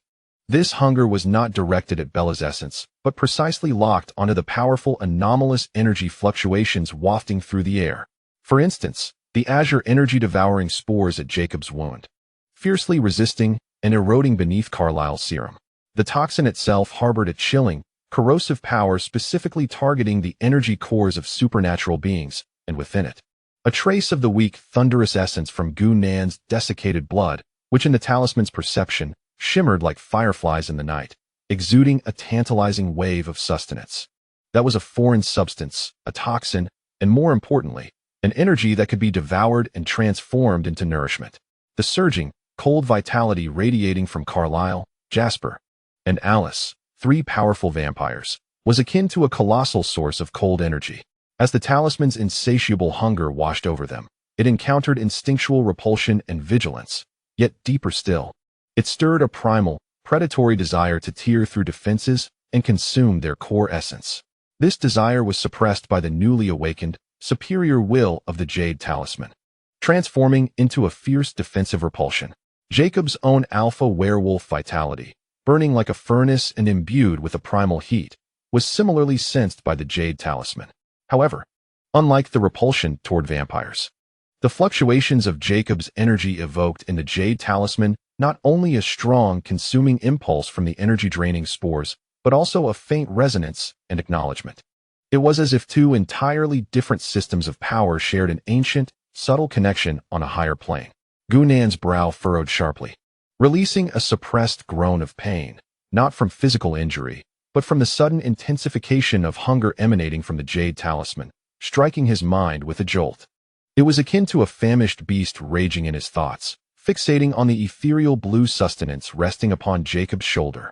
Simultaneously, the instinctive aversion to the formidable chilling aura of the Cullen family pierced through his already frail spirit like needles. Gunnan, what has happened? Where does it hurt? Bella immediately noticed the abrupt rigidity of his body and the expression of agony on his face, her heart racing in alarm. Her voice tinged with panic as she tightened her embrace. The warmth of her body and her anxious breath acted as the most timely balm, extinguishing the Jade Talisman's restless, consuming urge, redirecting it instead toward the restoration and nourishment of Gunnan's body.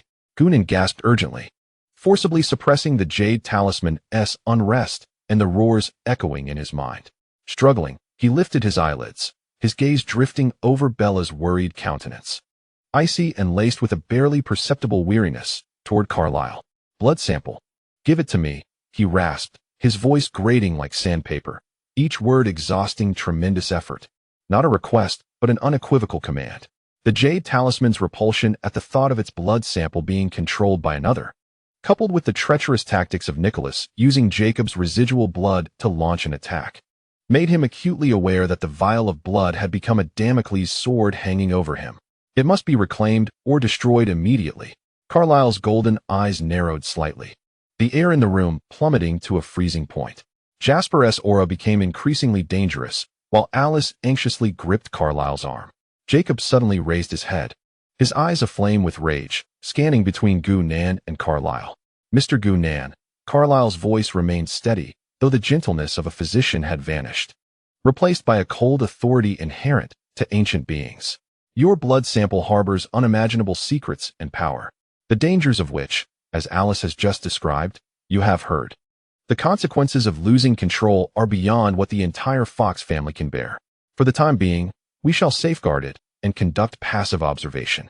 It is the most prudent course of action, and for your own safety, to prevent it from falling into the hands of someone like Nicholas. Prudent?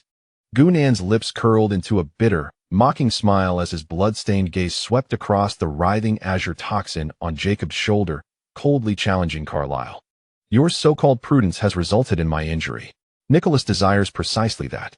He mustered the strength to raise a trembling finger, pointing toward the door, toward the direction of the Cullen family laboratory. Give it to me, or I will retrieve it myself. The moment his words fell, the famished jade talisman within Gu Nen seemed to sense its master's intent, the core's purple-gold essence pulsing with newfound vigor. A slender, almost imperceptible, yet substantial purple-golden lightning bolt erupted from his fingertips, which were pressed against the bedside. Crack! The lightning did not strike anyone, but rather violently struck the sophisticated life-monitoring equipment beside the bed. Boom! A muffled sound erupted as the valuable instrument released a burst of tiny electric sparks. The screen turning pitch black, all indicator lights extinguished. The acrid scent of burnt circuitry filled the air. This sudden, precise, and violent destruction resonated like a silent thunderclap in the hearts of those present. It unequivocally declared a fact. Gu Nan, the man who had just clawed his way back from the brink of death, still possessed the will and power to obliterate everything in an instant. The jade talisman's hunger melded seamlessly with his fury.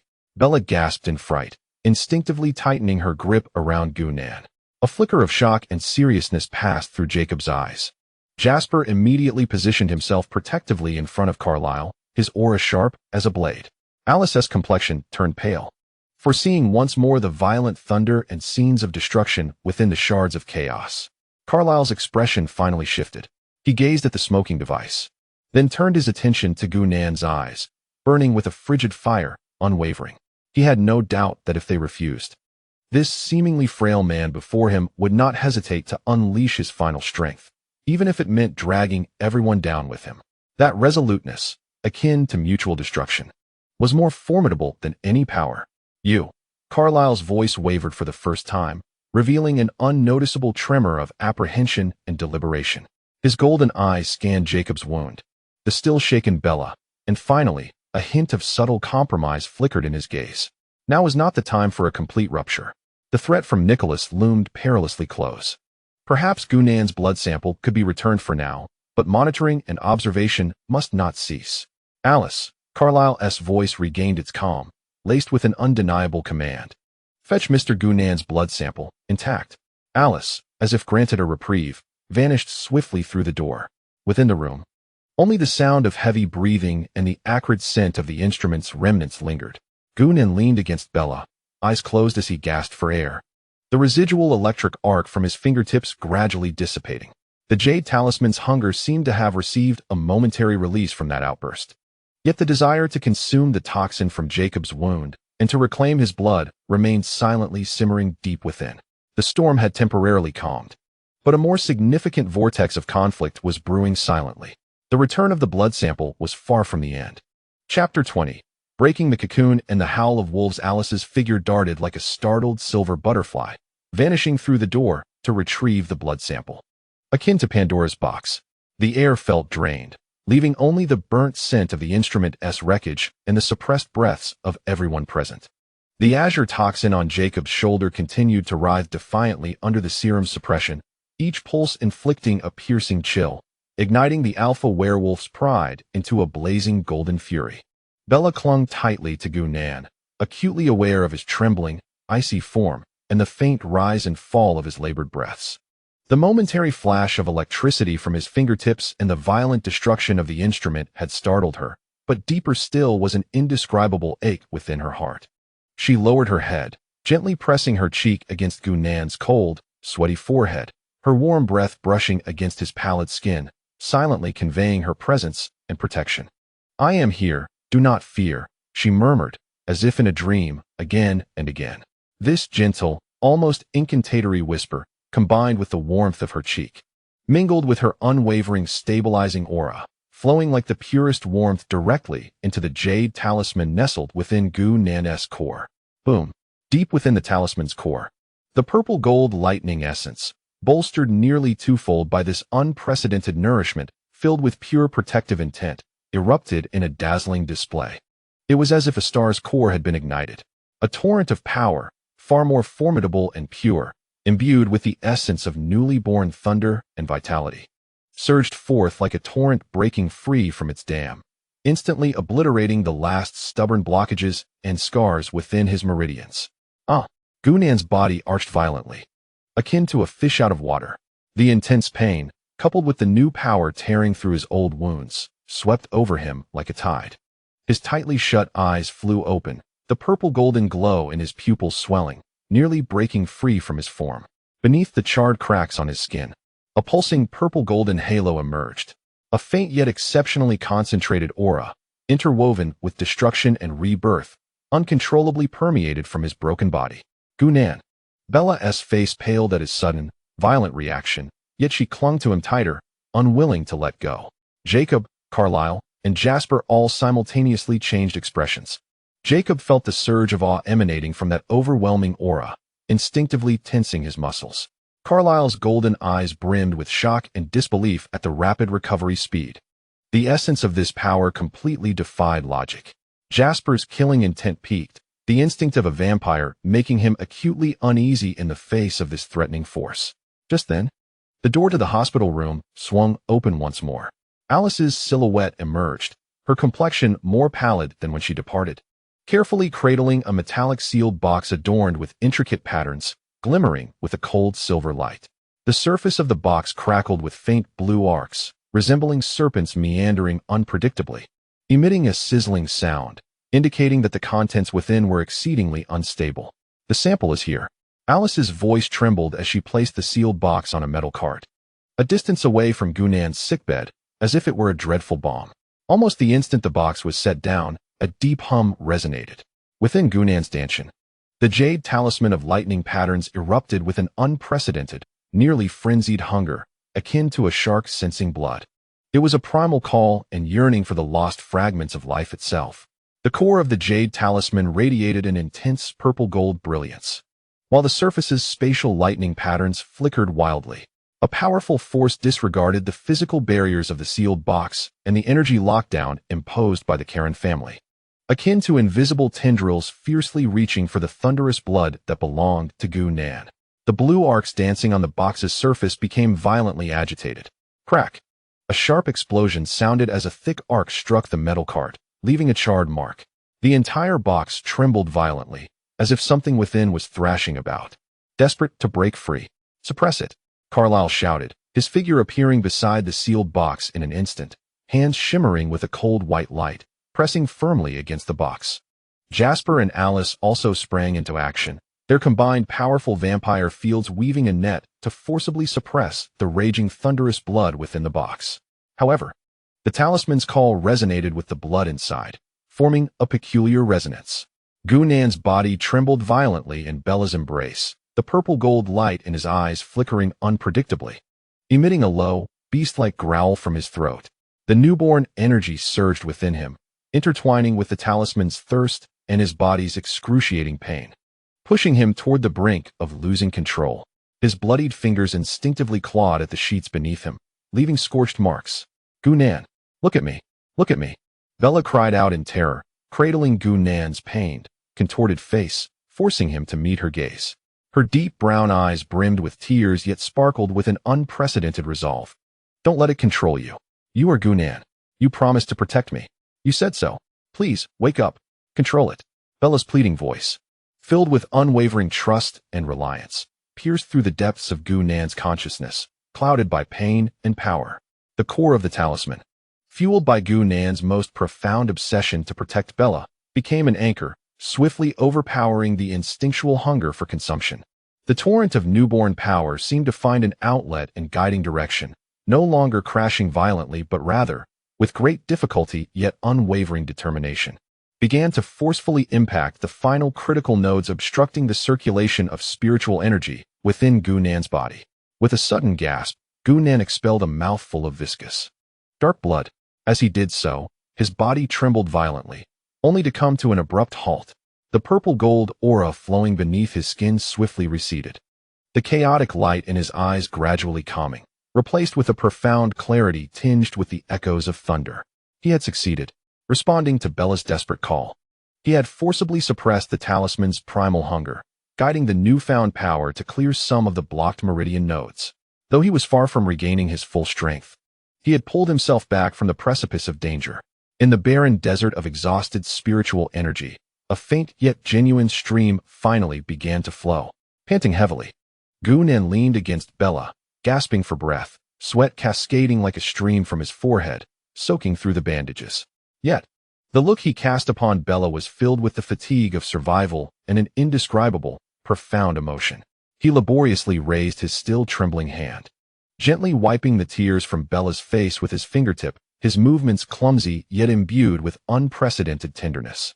"Don't cry," he rasped, the two words weak yet instantly relaxing Bella's taut heartstrings, causing tears to surge anew.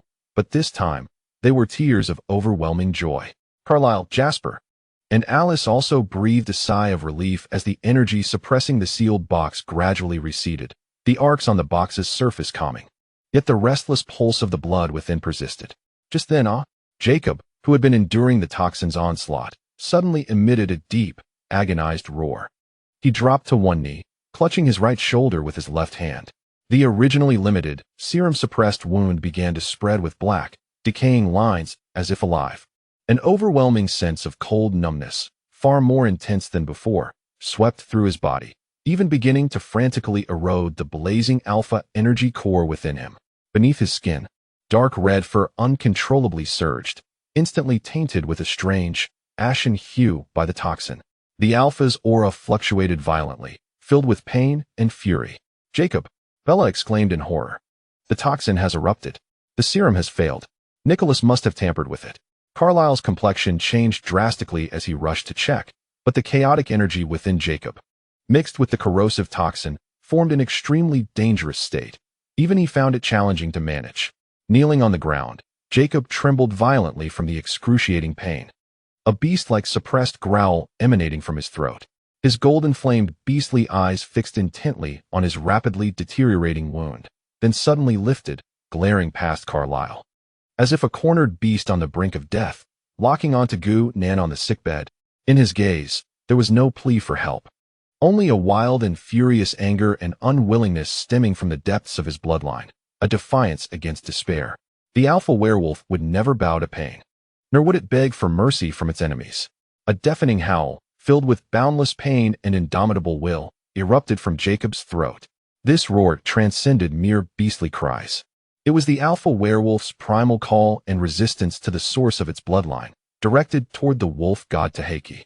The howl pierced through the thick walls of the hospital room, like an invisible shockwave, sweeping through the entire Karen hospital, even echoing into the dark night sky over Foxtown.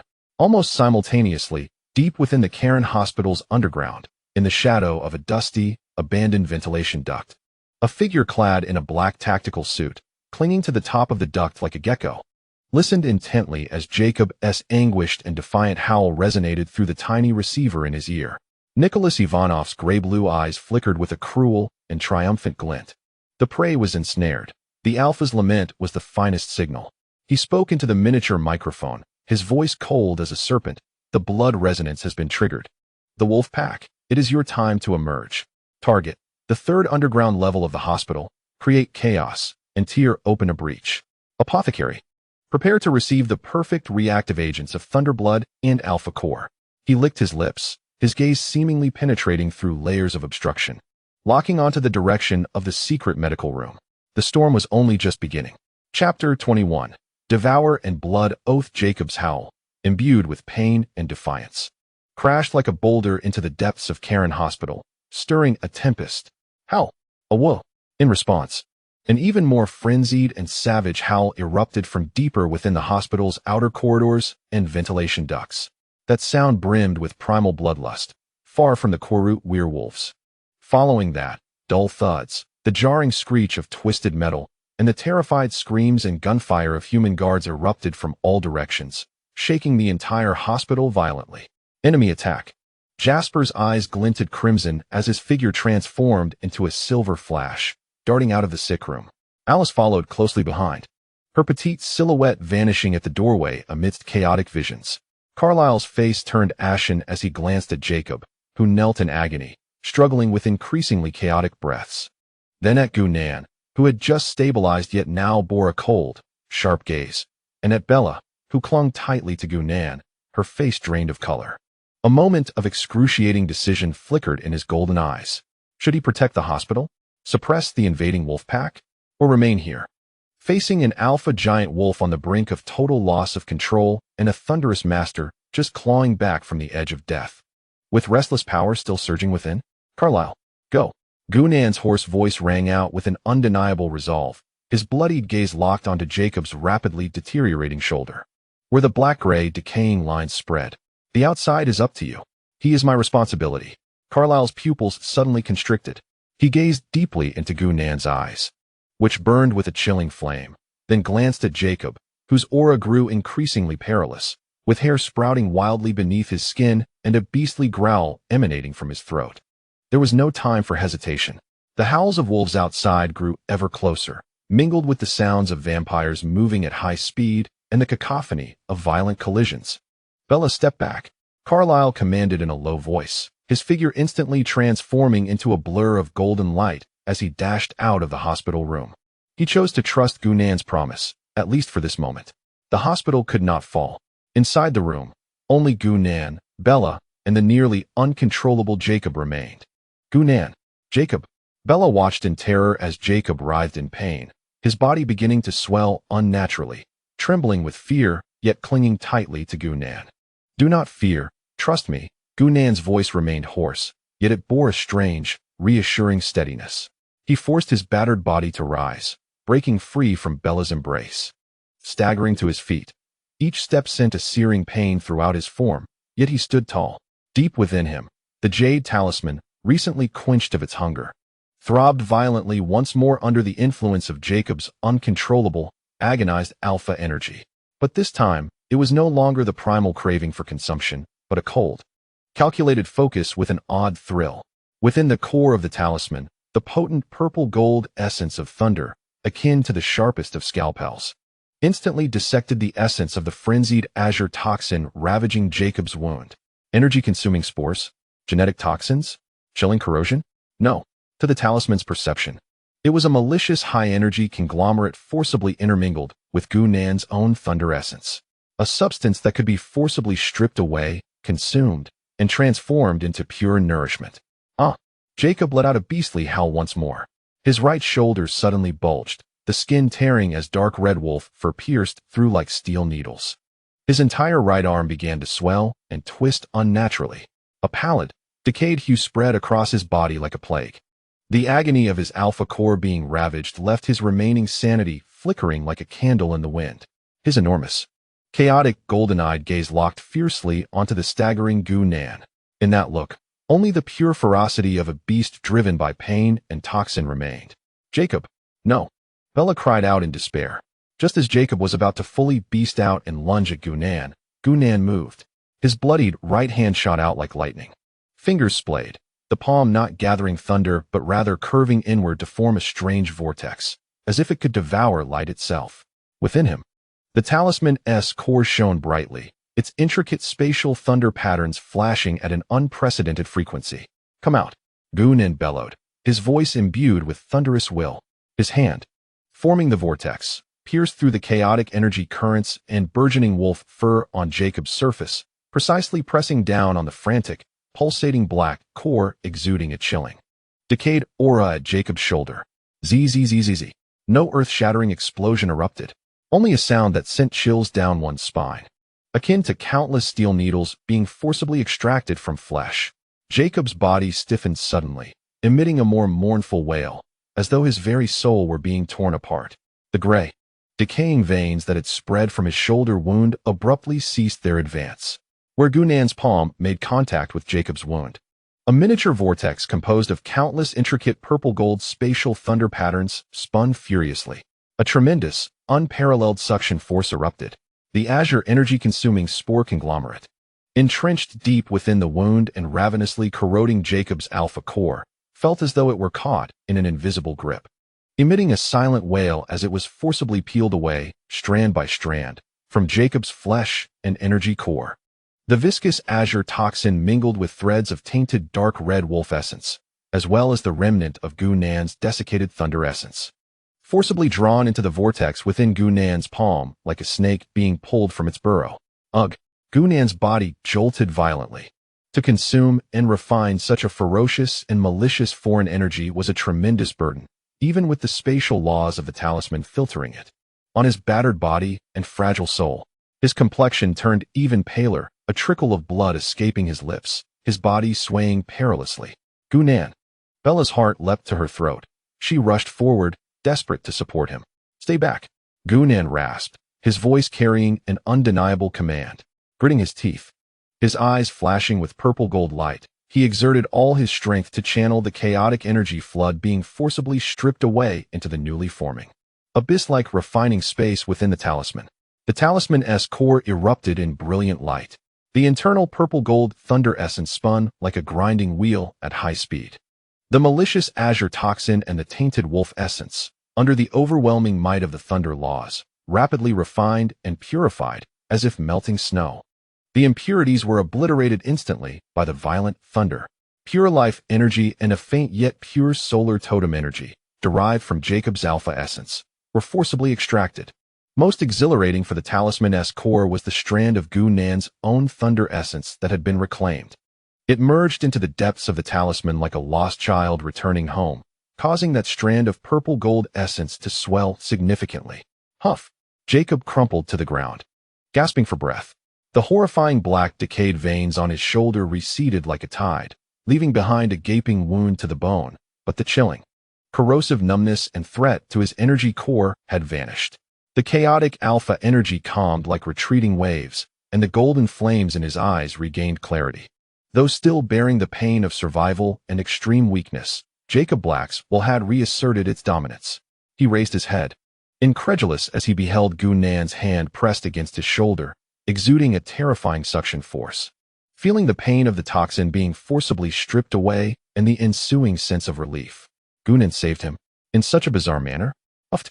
Gunan abruptly withdrew his hand, staggering backward. The absorption and refinement complete, the talisman's core emitted a satisfied hum. As pure life energy and faint solar totem energy swiftly healed the backlash and internal injuries caused by his forced use of the secret art. However, the toll was immense. Darkness clouded his vision. Gunan.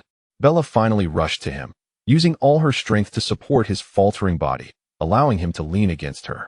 She gazed at his pale face and the blood at the corner of his mouth, her tears once more blurring her vision, yet this time, alongside heartache.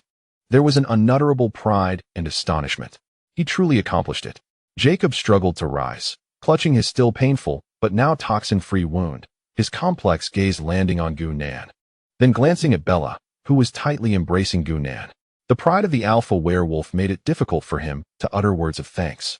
But the deep-seated hatred in his eyes had dissipated significantly, replaced by a mixture of scrutiny, shock, and a hint of reverence he himself was reluctant to acknowledge.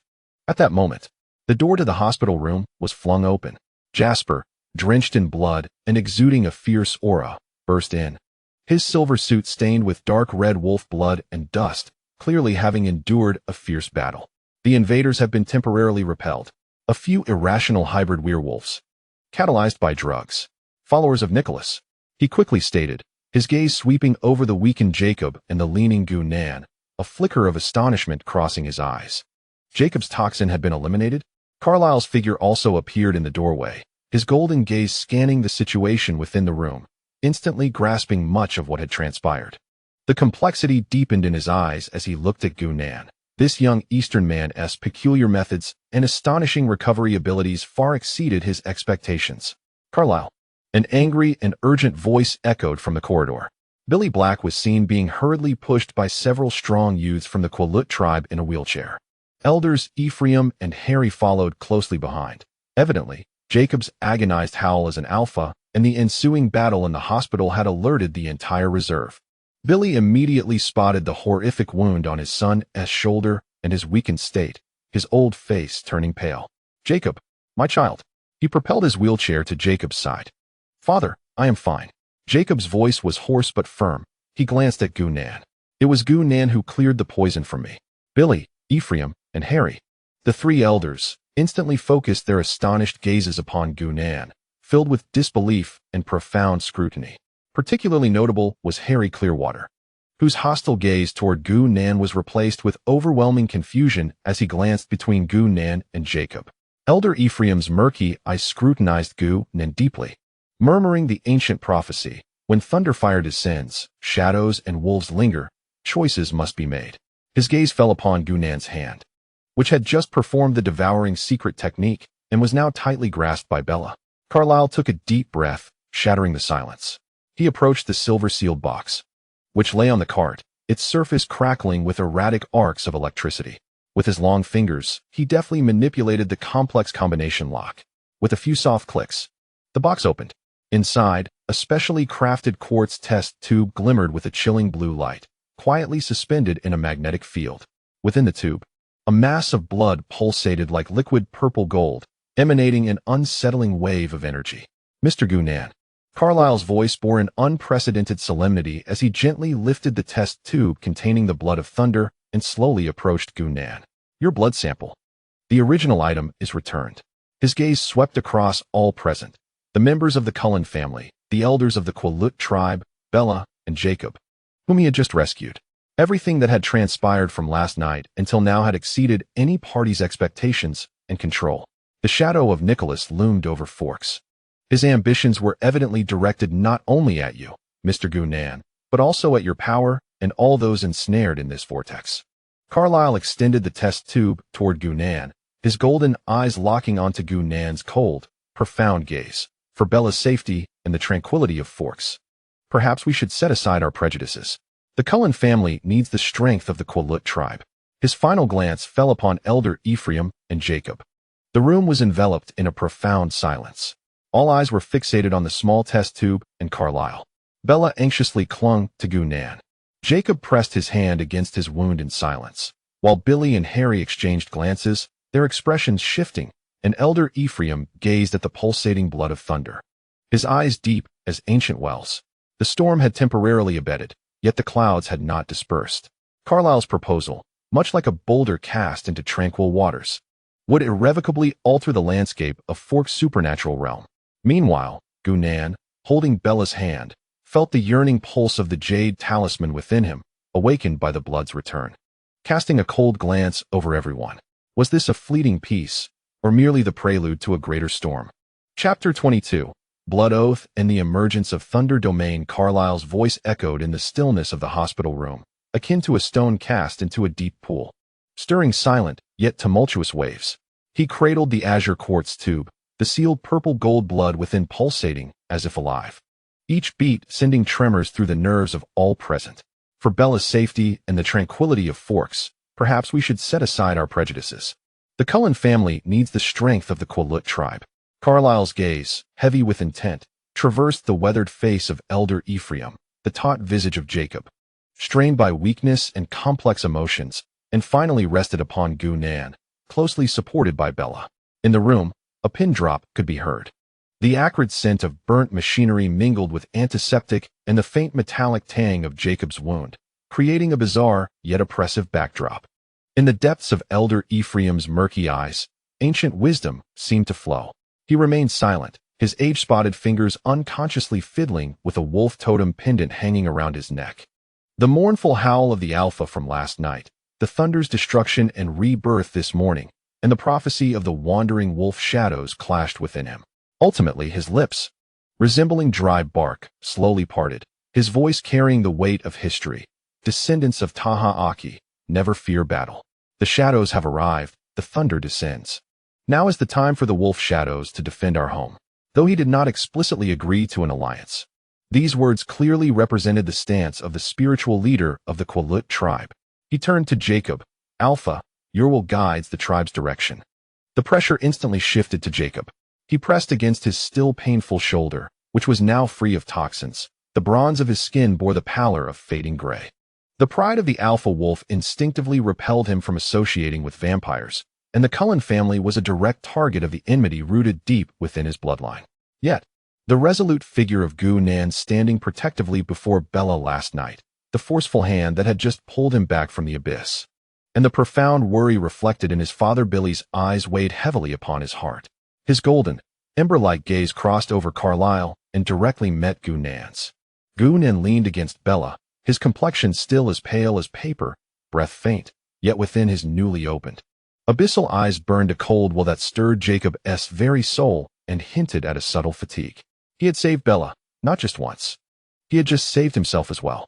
Jacob's gaze shifted back to Bella. Her deep brown eyes brimmed with concern and reliance on Gunan, tinged with worry for his injuries. That pure warmth, belonging to a human girl, was the source of his awakening alpha power and the deepest protection within him. Jacob's voice was gravelly, as if gravel were scraping together. He inhaled deeply, the alpha's determination suppressing all reluctance and doubt. I agree to a temporary truce. He deliberately avoided the term alliance, yet the meaning was clear. For the sake of eliminating the threat posed by Nicholas, for the tranquility of Forks.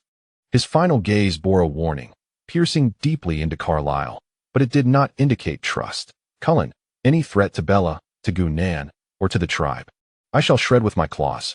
Carlyle's golden eyes flickered momentarily, his acceptance of Jacob's warning unspoken, yet he nodded solemnly. A wise choice, Alpha. He turned his attention back to Gunan, hands cradling the test tube imbued with terrifying power, moving it closer. Mr. Gunan, your possession. Gunan's bloodstained gaze, like a frigid probe, swept over Carlyle's face and the restless test tube. The core of the jade talisman sent forth a powerful cry of hunger and longing at the proximity of the blood. Yet he forcibly suppressed the instinctual urge, refraining from immediately reaching out to accept it. Conditions. Gunan's voice, hoarse and fragmented, carried an undeniable strength. His bloodied fingers struggled to rise, pointing at the wreckage of the monitoring device he had destroyed on the cart, then at Jacob's ghastly wound. Surveillance deactivated, all sample data destroyed. His gaze coldly swept over Alice and Jasper. You are responsible for his subsequent treatment. Lastly, his focus locked back onto Carlyle. Intelligence sharing regarding Nicholas. Each condition sliced through the Cullen family's desire for control like a cold blade. Carlyle's expression remained calm, but within his golden eyes, a barely perceptible glint of cold light flickered. Deactivating surveillance? Destroying data? This signifies relinquishing the most direct window into Gunan's power.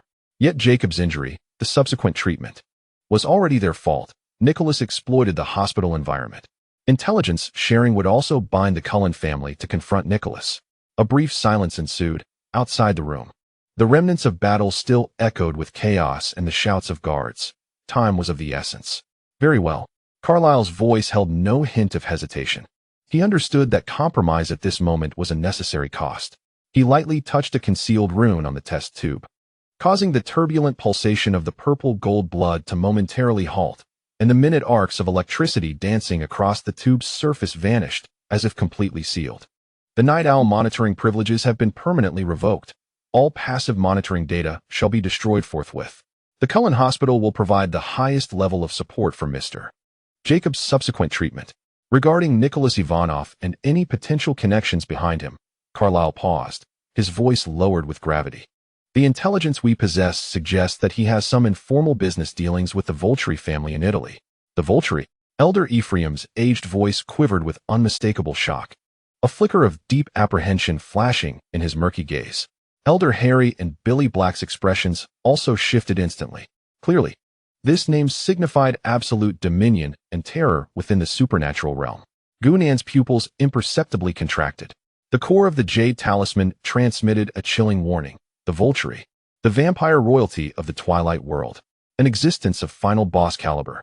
Nicholas is unexpectedly entangled with them. This murky water is far deeper than he had imagined. No longer hesitating, his blood-stained, still trembling hand reached out, steady and imbued with an undeniable sense of dominion, grasping the cold quartz test tube. Buzz. The moment Gunan's fingers made contact with the test tube, the core of the jade talisman erupted with an unprecedented brilliance. A powerful and insatiable force of attraction instantaneously erupted. The temporarily sealed blood of the purple-gold thunder, akin to a weary bird returning to its nest, transformed into a concentrated stream of purple-gold light, effortlessly defying the physical barriers of the quartz tube and directly penetrating out. Surging along Gunan's arm's meridians like a flood unleashed, wildly rushing into his dantian. Boom! Gunan's body jolted violently. An unparalleled agony, akin to being pierced by high-voltage electricity, intertwined with an overwhelming sensation of strength, instantly engulfed his entire being. He could not help but emit a suppressed groan, staggering backward, only to be tightly embraced once again by Bella. "Gunan!" Bella exclaimed, feeling the sudden rigidity and searing heat of his body. The core of the jade talisman, like a glutton encountering a long-awaited feast, voraciously consumed the returning essence blood. That burgeoning purple-gold thunder essence greedily drew upon the power of its source, rapidly expanding as if blown into a balloon. The spatial lightning patterns on the surface of the jade talisman erupted with blinding radiance, becoming increasingly intricate and profound, as a newfound sense of spatial dominion began to sprout within Gunan's shattered soul. More astonishingly, as the source blood returned and the jade talisman devoured it with fervor, the charred cracks on Gunan's surface began to visibly mend. A pale glow of flowing purple gold emerged beneath his skin, as a faint yet palpable rejuvenating force began to laboriously flow through his desiccated meridians. Though far from fully restored, the sensation of impending demise was swiftly supplanted by a tenacious vitality. "He is recovering?" Alice gasped, her small face filled with disbelief. Jasper's expression grew increasingly grave. Carlyle's golden eyes were fixated on the changes in Gunan's body, his shock immeasurable. This rate of recovery completely overturned biological norms. Jacob observed the astonishing transformation unfolding within Gunan, feeling the awe-inspiring presence surging within him, a complex expression crossing his face. "Is this the true power of the Thunder Controller?" "Ugh!" Gunan emitted another suppressed groan, the act of devouring nearing its conclusion. The purple-gold glow of the jade talisman gradually retracted, the newly formed spatial lightning patterns stabilizing, radiating a restrained yet profound oscillation. As he forcibly suppressed the torrents of power and excruciating pain within him, slowly lifting his head. His complexion remained pale, yet the weakness in his gaze had receded significantly, replaced by a cold, sharp, and profound intensity akin to quenched iron. A faint yet remarkably concentrated pressure, imbued with the essence of spatial control and destruction, began to ripple outward from him, like invisible waves, quietly expanding from his center, though the radius was still only about 5 meters. This small domain seemed to possess a certain viscous quality. This marked the evolution of the Thunder Domain's subtle ripple, a nascent stabilization of the Thunder Domain's initial formation. Within this diminutive realm, his perception would become exquisitely acute, rendering any fluctuations of energy and malice utterly unmistakable. Gunan's gaze swept through the room like a cold searchlight, lingering momentarily on Carlyle, skimming over Jacob's complex expression, and finally resting upon Bella's face, which was filled with concern and joy, where the chills softened just a touch.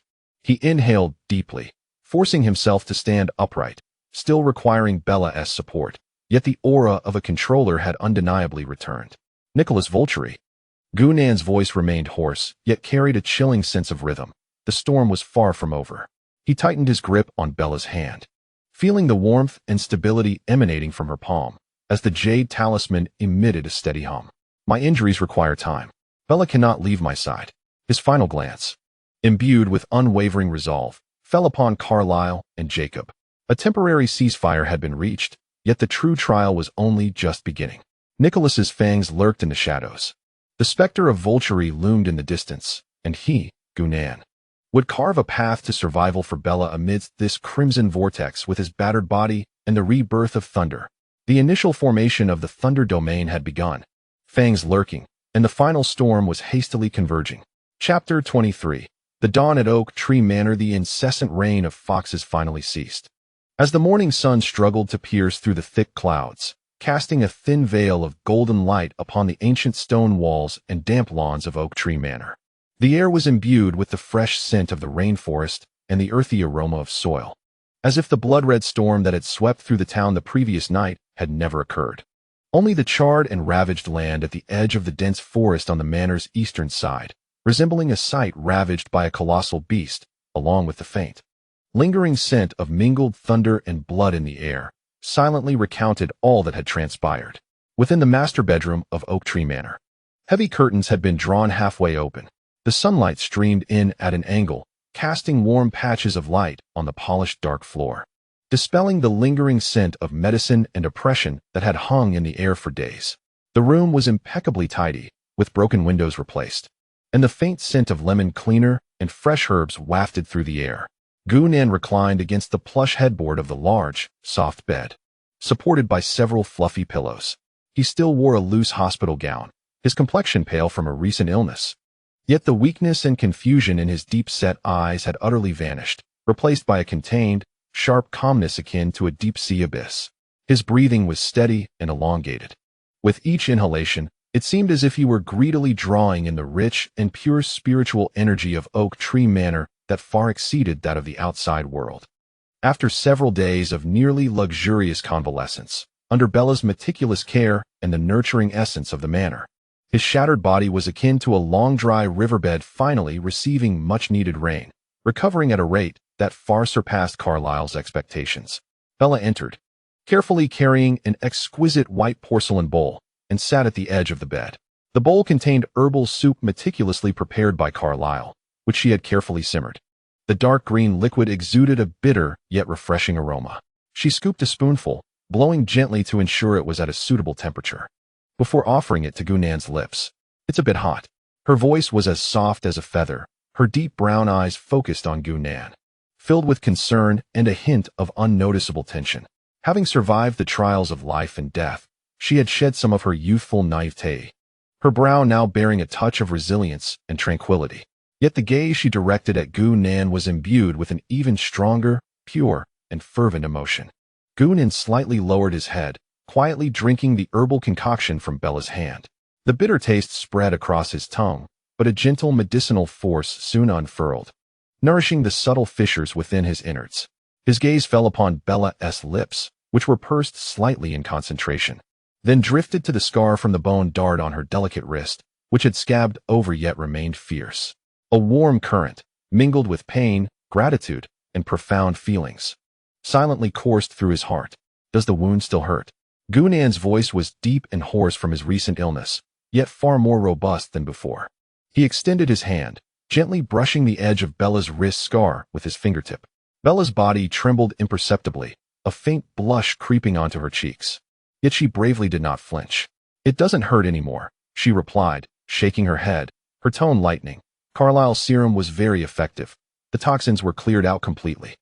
"But you..."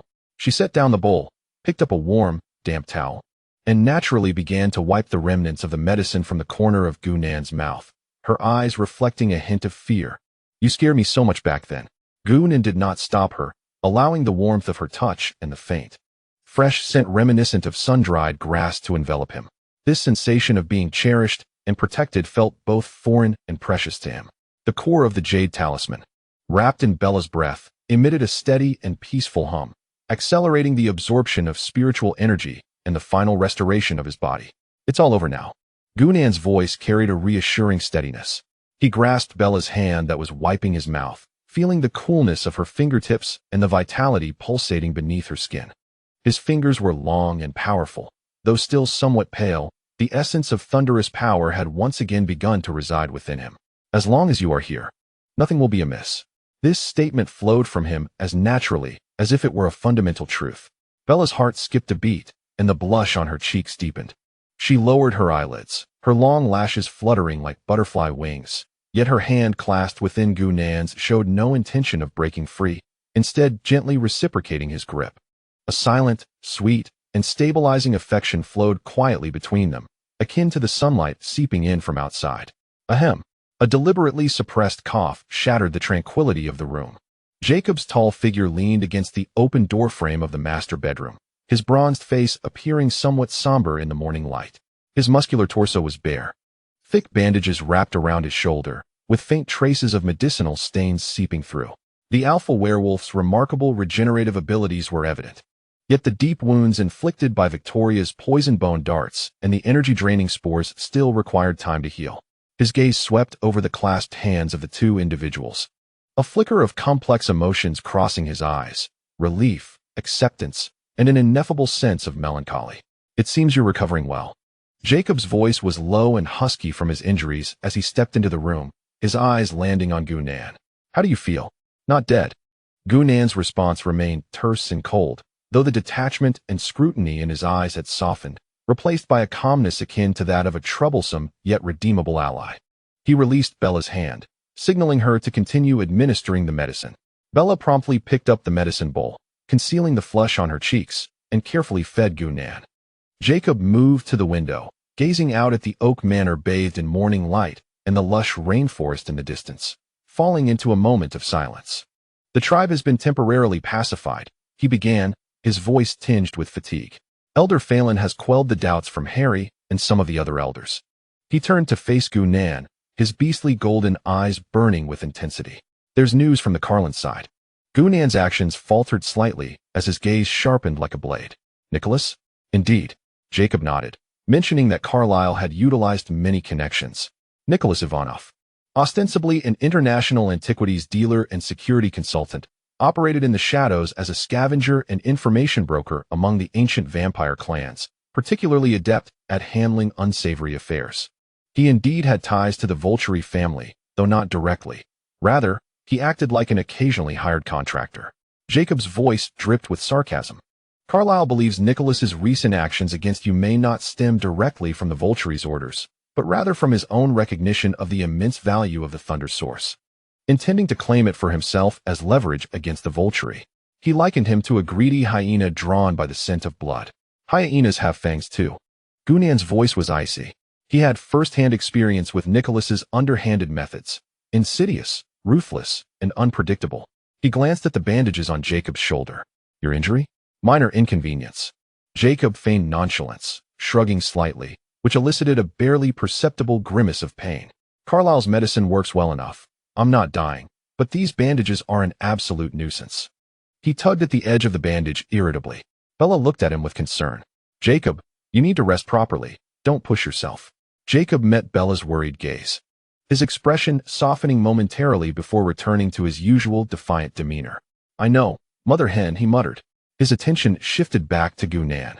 With the directness characteristic of an alpha, when will you be back to full strength? Carlyle may be cooperating for now, but I don't trust him. Nicholas, having suffered losses, will certainly not relent. Passively enduring is not my style. He clenched his fist, muscles rippling beneath his bronzed skin, ignited by a spirit of combat. Gu-nan slowly swallowed the last bitter sip of medicine.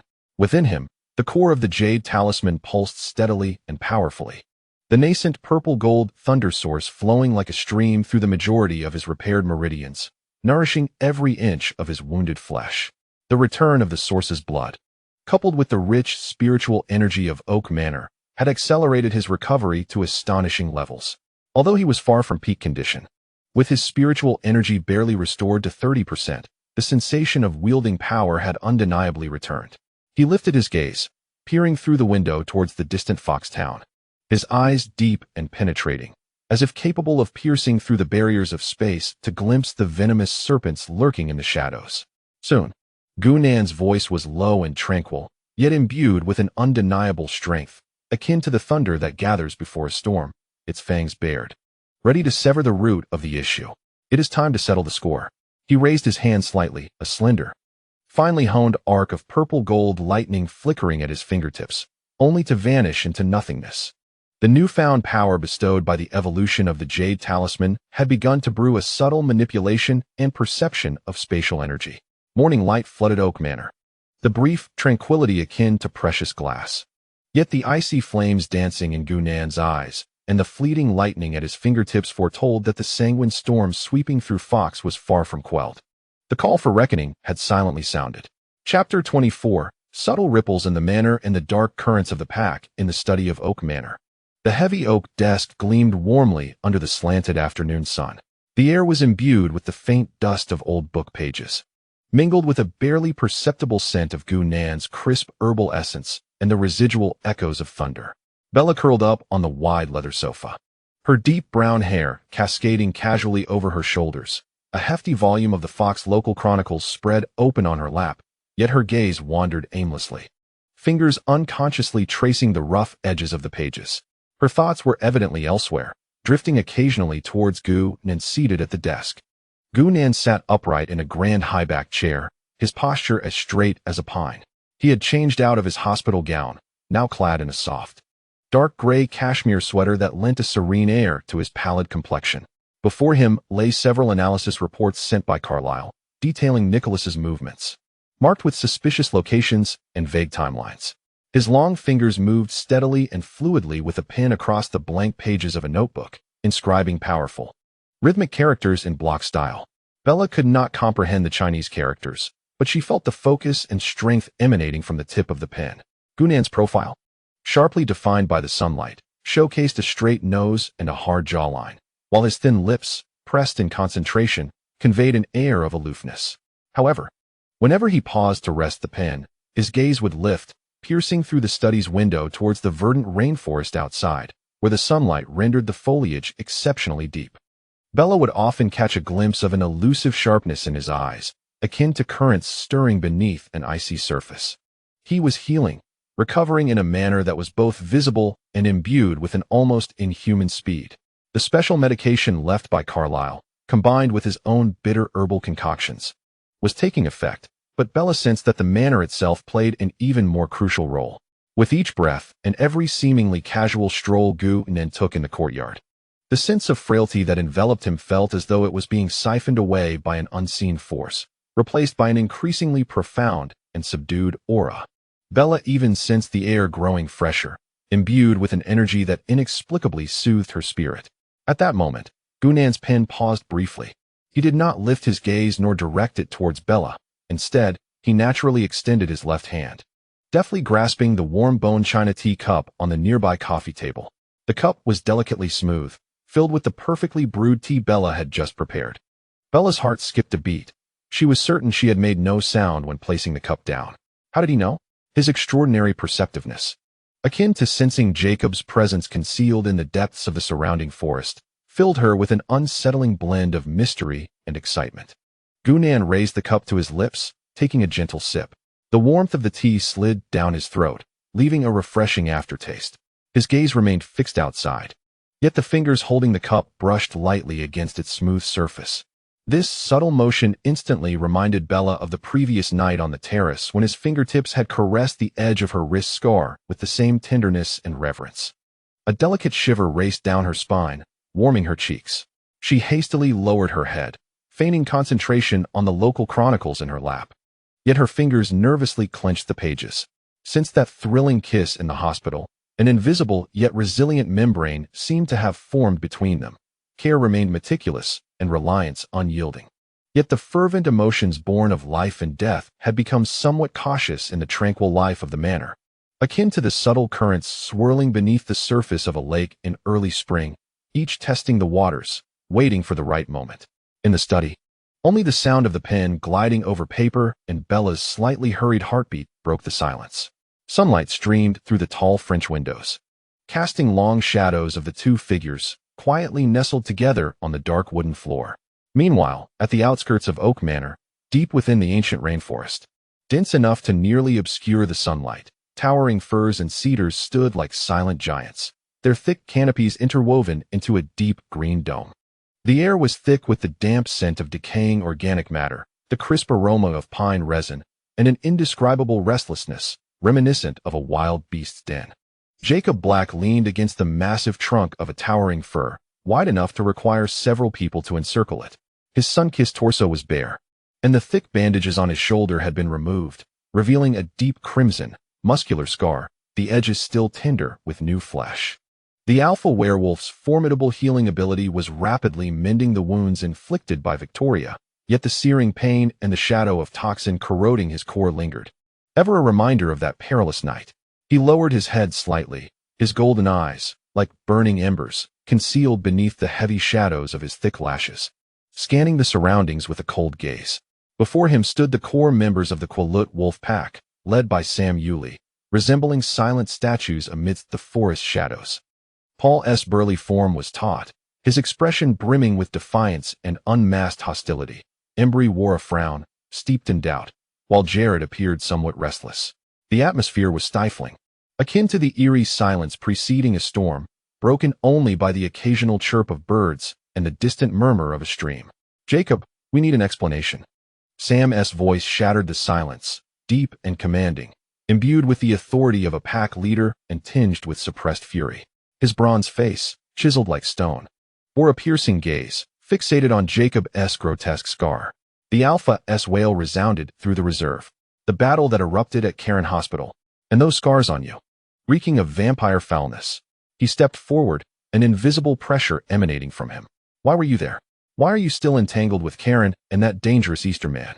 You even fought against the wolves sent by Nicholas for their sake? His final words rose sharply, laced with incredulity and a profound sense of betrayal. Paul emitted a low, threatening growl, his muscular arms taut with barely restrained fury. Jacob slowly raised his head, his burning golden eyes meeting Sam's scrutinizing gaze without flinching. He did not answer immediately, merely adjusting his injured right shoulder, the deep crimson scar glaring in the dim forest light. The pain caused him to frown slightly. Yet the defiance in his eyes and the Alpha's authority remained unyielded. I was there because Bella Swan was present. Jacob's voice, husky yet calm, held an undeniable weight. She is my responsibility, my imprint. Regardless of who surrounds her, be it vampires or that thunder-wielding Eastern man, as long as she is in danger, I will be there. He paused, his gaze sweeping over Paul's hostile expression, his tone suddenly turning cold. As for opposing Nicholas's wolves, Paul, put away that expression of betrayal. Those hybrids, driven insane by forced potions and reduced to mere tools of slaughter, can hardly be called wolves. They attacked the hospital, savaging innocent human guards. I stopped them to prevent the Cullens' honor from being sullied by those rabid dogs. Preposterous, Paul roared, stepping forward, the ground seeming to tremble beneath him. That Gunan, he summoned thunder to obliterate Victoria's power, which you witnessed firsthand. That is a force capable of annihilating the entire Forks. His association with Karen poses the greatest threat. And you, Alpha, you dare to stand with him? You even allowed him to heal you in that peculiar manner. He pointed at Jacob's shoulder scar, his eyes filled with apprehension and anger. Look at you now. Has your power been tainted by that aura of destruction? When did the Quillut wolf god totem require foreign thunder to be saved? Paul. Sam barked sharply, but Paul's words clearly echoed the doubts harbored by many werewolves present. The golden flame in Jacob's eyes flared. The Alpha's authority erupted like an invisible tsunami, instantly overwhelming Paul's presence. The air in the forest seemed to freeze, leaves stirring without wind. Paul grunted, forced back a step by the sheer weight of this power, his face a mix of resentment and shock. My power derives from the wolf god Taha Aki, from the bloodline of Quillut, from the will to protect this land. Jacob's voice thundered through the woods, carrying the undeniable authority of an Alpha. It shall not be sullied by any external force. Gunan's methods may be peculiar, but he eliminated the energy spores that nearly cost me my life, and that is a fact. His will to protect Bella is equally beyond question. As for the true threat, Jacob's gaze swept over each werewolf present, his voice dropping to a chilling intensity. The real danger lies in Nicholas Ivanov. It is those lurking in the shadows, coveting our home, yearning for all supernatural powers, and possibly drawing us into a greater vortex of chaos. The Karen family is an enemy, but now, Nicholas and those manipulated rabid dogs are the closer, more venomous fangs. Let Elder Phelan's wisdom guide us to see this. A temporary truce is to concentrate our strength to uproot this poisonous fawn. His final gaze fell upon Sam. Sam, you are a warrior of Quillut, a guardian of the tribe. Will you allow blind hatred to cloud your vision, turning the tribe into a pawn for Nicholas and the shadows behind him? Or will you choose to temporarily set aside old grievances for the future of the tribe, eliminating the most lethal threat before us? The forest descended into a deeper silence. Only the wind sighing through the treetops and the gentle flow of the stream could be heard. Sam's sharp gaze locked onto Jacob's burning golden eyes. An invisible will clashing. Paul continued to glare, but the hostility in his eyes seemed slightly swayed by Jacob's mention of the lurking shadows and the tribe's future.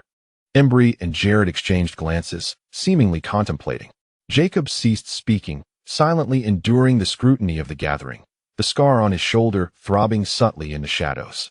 The path of an Alpha has always been solitary and burdensome.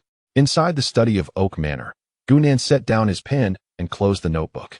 He lifted his teacup, draining the last remnants of warm tea. His gaze shifted from the rainforest outside to the girl seated on the sofa, feigning interest in a book, yet clearly distracted.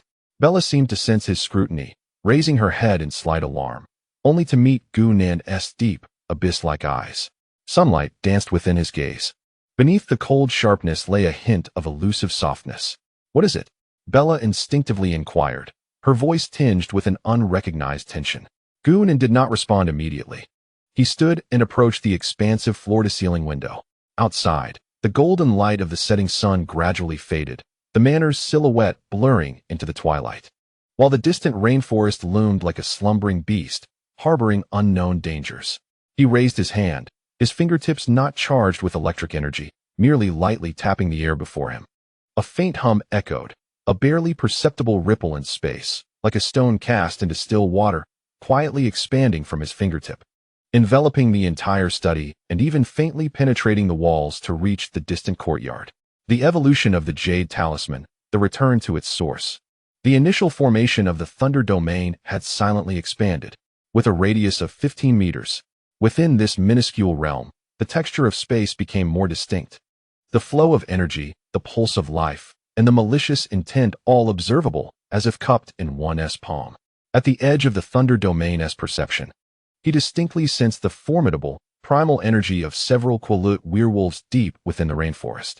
One particular presence was undergoing violent turmoil and conflict, Jacob, his alpha power burning like a furnace, bearing the weight of doubt and pressure.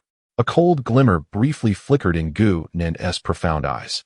The spatial ripple at his fingertips quietly subsided. He turned to Bella, his voice steady and calm, yet imbued with an assured command over the unfolding events. The wind has risen. Chapter 25. The first thunder of the domain and the mark. A thin mist, like a milky veil, entwined the spires and branches of the ancient manor, gradually tinged with soft gold by the rising sun. Dew droplets rolled across the meticulously trimmed lawn, refracting tiny glimmers of light. The air was infused with the scent of damp earth, the freshness of rain-kissed foliage, and an indescribable essence that seemed to enhance the purity and clarity of space itself. In the depths of the courtyard, near the edge of the charred forest ravaged by thunder, Gu-Nan stood quietly, clad in a loose black training suit. His frame still appeared somewhat lean. Yet the pallor of recent illness had faded significantly, replaced by a luster that radiated inner vitality. His eyes were gently closed, and his breath was long and tranquil, as if he had merged with the vibrant land beneath his feet and the nascent sun above. Bella, wrapped in a thick woolen shawl, stood by a column on the nearby terrace, her deep brown eyes fixed intently on the figure in the courtyard. The morning breeze, tinged with chill, played with the wisps of hair by her cheek, yet she remained oblivious. Since Gu-Nan's body began its swift recovery, the morning meditations in the courtyard had become her most serene and focused moments. Though she could not comprehend the intricate hand seals and steps, she could sense an invisible rhythm flowing around Gu-Nan, as if each breath he took was drawing upon unseen energies. At that moment, Gu-Nan slowly raised his hands. The gesture appeared casual, yet exuded an indescribable harmony and strength. No visible sparks gathered at his fingertips, but as he formed an exceedingly complex and arcane seal in front of his chest, it seemed to communicate with the laws of space. A resonant hum vibrated in the air. Bella's heart skipped a beat, not from sound, but from a peculiar sensation. It felt as if, centered around Gu-Nan, the entire courtyard within a 15-meter radius had been struck by an invisible pebble. A faint yet crystal-clear ripple spread outwards, akin to the gentle undulations of water. The stone tiles beneath her feet, the cool touch of the column beside her, and even the motes of dust floating in the air felt, in that instant, as though they had been brushed by some higher will. It was as if the very space had come alive, responding to Gu-Nan's intent. Was this what Gu-Nan referred to as the Thunder Domain? Bella held her breath, her brown eyes widening in astonishment. She could sense the existence of this realm. Though it remained obscure, yet it was undeniably real, like a blind person experiencing the contours of the world for the first time. Gu-Nan's intention sank into his dantian. The talisman, now transformed and glimmering with profound spatial lightning patterns, radiated a warm and deep purple gold light.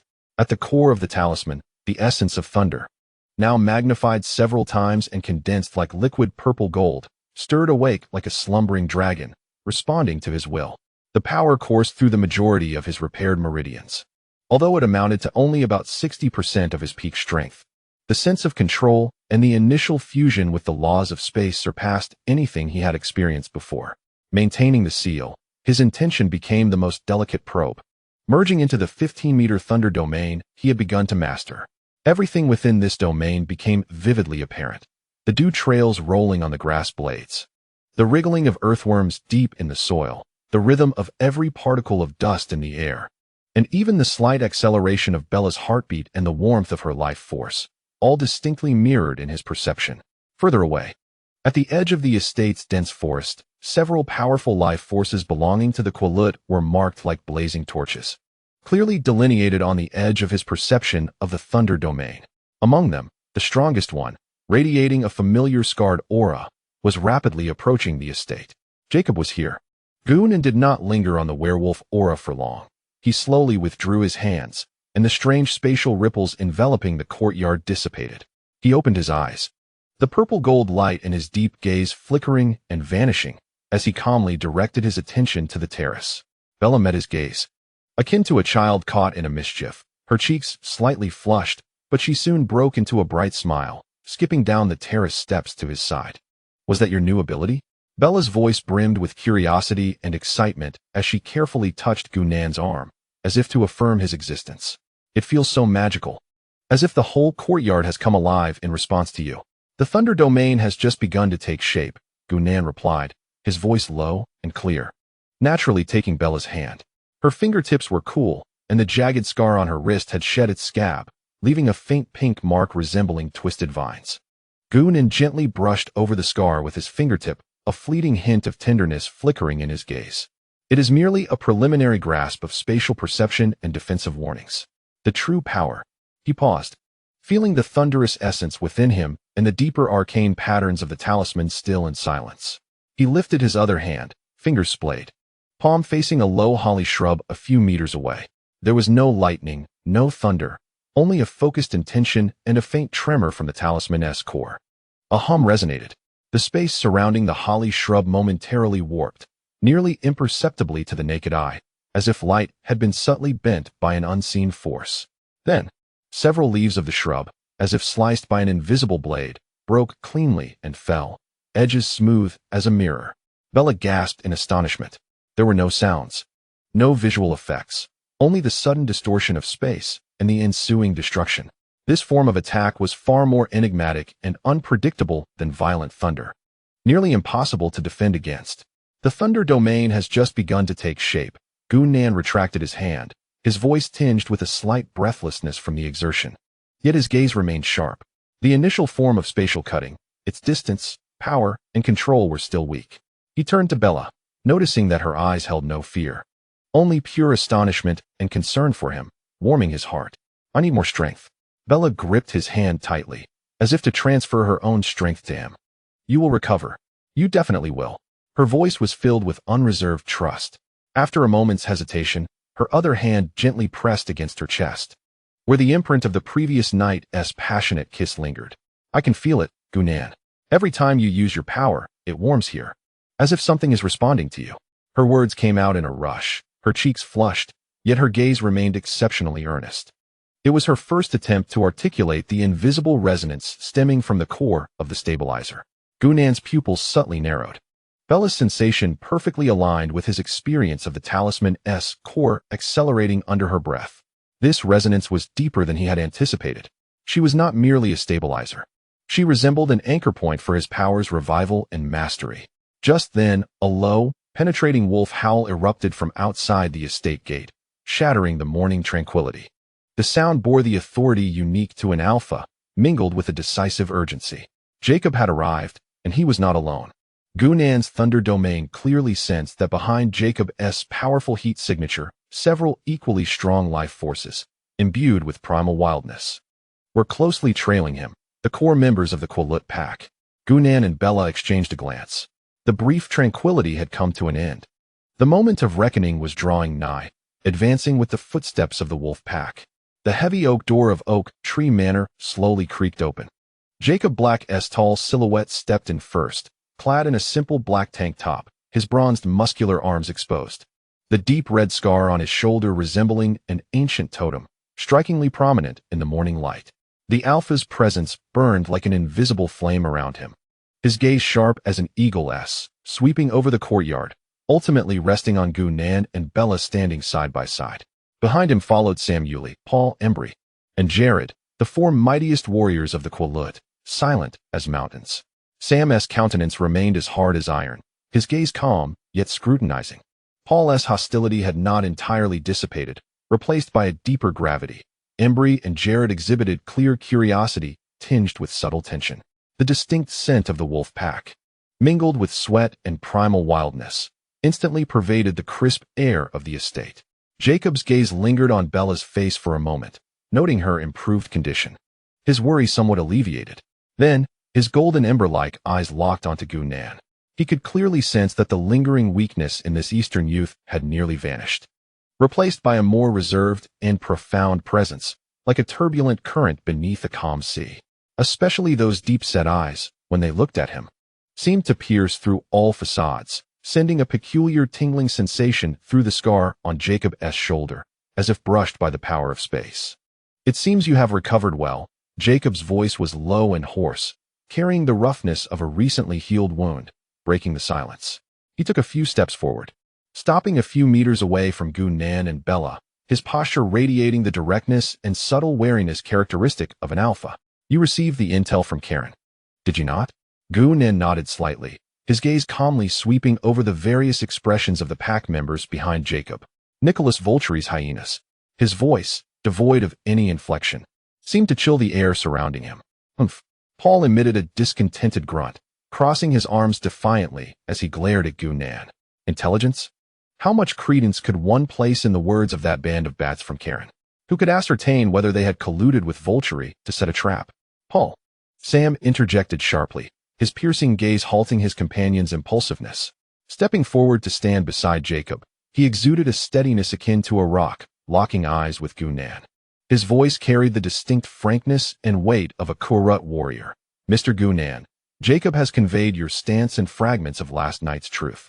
We do not seek to question Alpha's judgment, yet the threat posed by Nicholas and the potential shadow of Volturi concerns the very survival of our tribe." He paused, his gaze drifting to Bella nestled beside Gu-nan before returning to Gu-nan's face.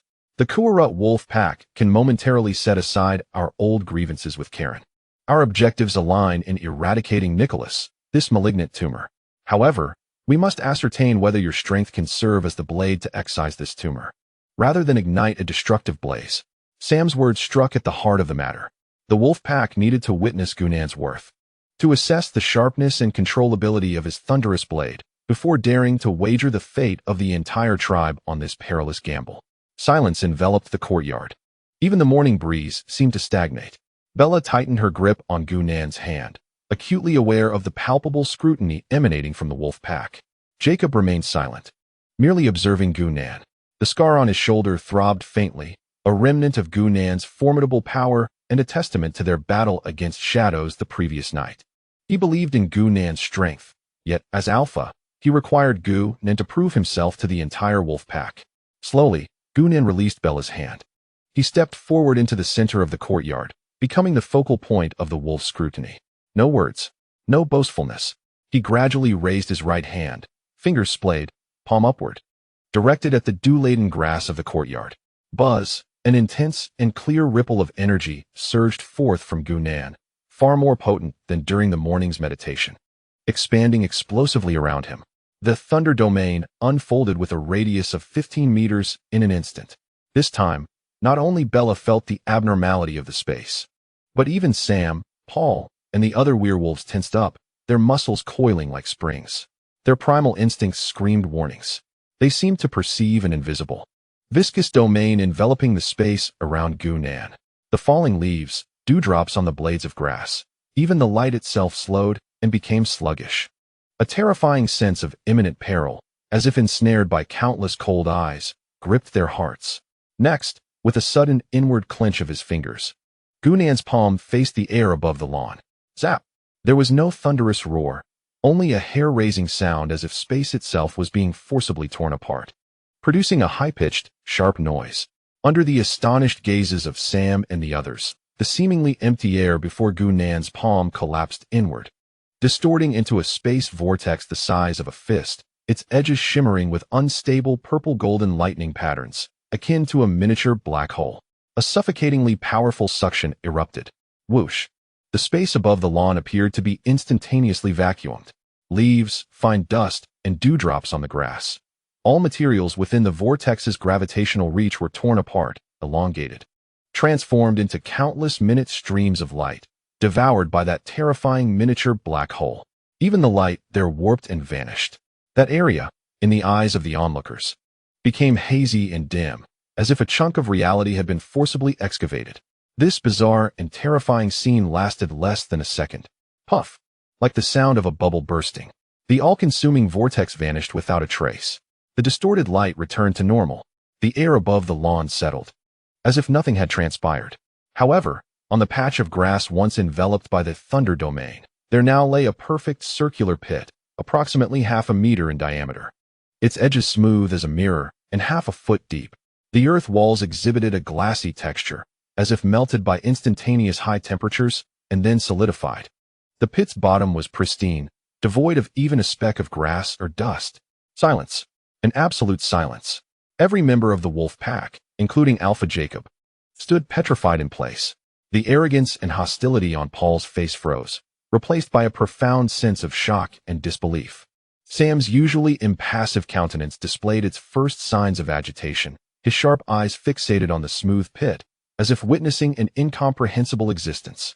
Embry and Jared instinctively retreated a half-step, their throats emitting low, fearful whimpers. Bella covered her mouth, her deep brown eyes filled with astonishment.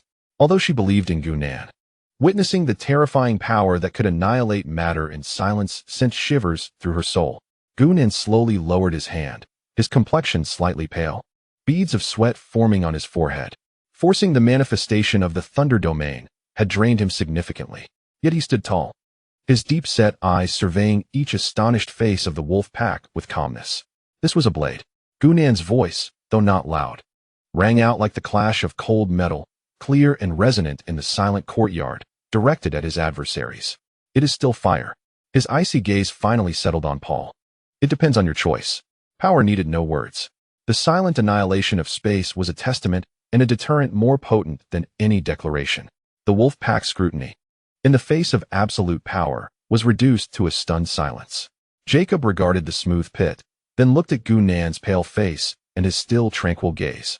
Feeling the deep crimson scar on his shoulder subtly heat up, he inhaled deeply, suppressing all shock with the resolve of an alpha, stepping forward with undeniable authority. Breaking the silence. Target, Nicholas Ivanov. Kura Wolf Pack. Join the hunt. Chapter 26. Brand and anchor. The heavy curtains in the study were drawn halfway open. Afternoon sunlight lazily filtered in, casting warm patches on the dark walnut floor, while tiny specks of dust danced slowly in the beams. The air was infused with the faint scent of old book pages, the delicate aroma of tea, and an inexplicable, refreshing energy akin to the tranquility following a rain shower. A unique ambience formed by the convergence of spiritual energy after Gunan's resurgence. Gunan sat cross-legged on a thick wool rug in the center of the study. His eyes were gently closed, his breath long and calm, resembling a meditating monk. Dressed in deep gray training attire, he appeared as upright as a pine tree. His previously pale complexion now restored to a warm hue, akin to exquisite jade. His hands formed an intricate and profound seal before his abdomen, his fingertips devoid of flickering electricity, yet with each prolonged breath, the surrounding space seemed to pulse rhythmically, ever so slightly. Buzz, a low-frequency pulsation, reminiscent of something emanating from deep within the earth, was clear in the silent study, centered around Gunan. The thunder domain expanded and contracted like an invisible living entity with his breath. Each expansion greedily absorbed the rich spiritual energy of the Oak Manor, while each contraction refined and purified the energy, washing away the last remnants of stubborn blockages in his meridians and internal injuries. Bella curled up in a large sofa, a poetry collection resting on her knees, yet her gaze did not linger on the pages. She supported her chin in her hand, her deep brown eyes fixated on the tranquil figure on the rug. Sunlight outlined the sharp lines of his profile, the slight pursing of his lips in concentration, and the contours of his chest, which rose and fell with the rhythm of his breaths, harboring astonishing power. She could see the fine beads of sweat forming on his forehead and feel the peculiar pulsation that spread throughout the room with his breathing, one that instilled a sense of peace and excitement deep within her soul. Unconsciously, she raised her hand, gently pressing it against her left breast, where it felt as if a small sun was burning, warm and steadfast. With every intensification of Gunnan's power, every expansion and contraction of the invisible thunder domain, that warmth in her heart synchronized with the rhythm, rising as if an invisible thread bound her heartbeat to the tides of his strength. This sensation was marvelous, not uncomfortable, but a profound sense of safety rooted in being needed and reciprocated. Bella understood that this was the imprint of her role as a stabilizing force, a deep bond transcending words between her and Gunnan. At that moment, the fingers of Gunnan, still forming the seal, slowly shifted to a more complex angle. Within the Danshan, the radiance of the core of the thunder-patterned jade talisman suddenly retracted, while the flowing spatial thunder patterns accelerated with an alarming rapidity. An intent, far more formidable than before, imbued with the sharpness of spatial cutting, surged forth like an invisible blade, ruthlessly piercing the last few meridian nodes, as solid as rock. Within his body, boom, Gunnan's body jolted violently, akin to a tranquil sea suddenly erupting with a volcanic explosion from beneath. A tumultuous and uncontrollable wave of spatial energy erupted around him, creating a cataclysmic explosion. Buzz, a piercing shriek, as if space itself were being forcibly torn and rubbed against, instantly filled the study. The books on the shelves rattled without wind. The bone china teacup on the coffee table trembled violently, producing a crisp, clinking sound. The frames of paintings on the walls buzzed and shook. The very atmosphere of the room seemed poised to shatter like fragile glass. Ugh! Gunnan emitted a suppressed groan of anguish. The beads of sweat upon his brow transformed into cold droplets that cascaded down. The backlash from forcibly surging through the final barrier felt like countless steel needles stabbing within his meridians. The tumultuous spatial force lost its precise control, rampaging like a wild stallion within the bounds of the thunder domain. A few subtle yet perilously visible ripples of spatial distortion flickered through the air like venomous serpents, instantly tearing the carpet with smooth, mirror-like cuts. One distorted wave even grazed the edge of the desk, silently stripping away a thin layer from the hard oak surface. Danger! The uncontrollable spatial cutting force threatened to rend Gunnan apart, and could also endanger the nearby Bella. Gunnan! Bella, gripped by fear, screamed in terror. The mark upon her heart ignited like a blazing furnace, erupting with unprecedented heat and pulsation. The overwhelming dread and profound concern for Gunnan's safety engulfed her in an instant. Without thought, without hesitation, her body's instincts surged ahead of her reasoning. Like a moth drawn to flame, she leaped from the sofa, heedless of all, darting towards the vortex of chaotic energy where Gunnan stood. She had to grasp him. She must pull him from that frenzied power.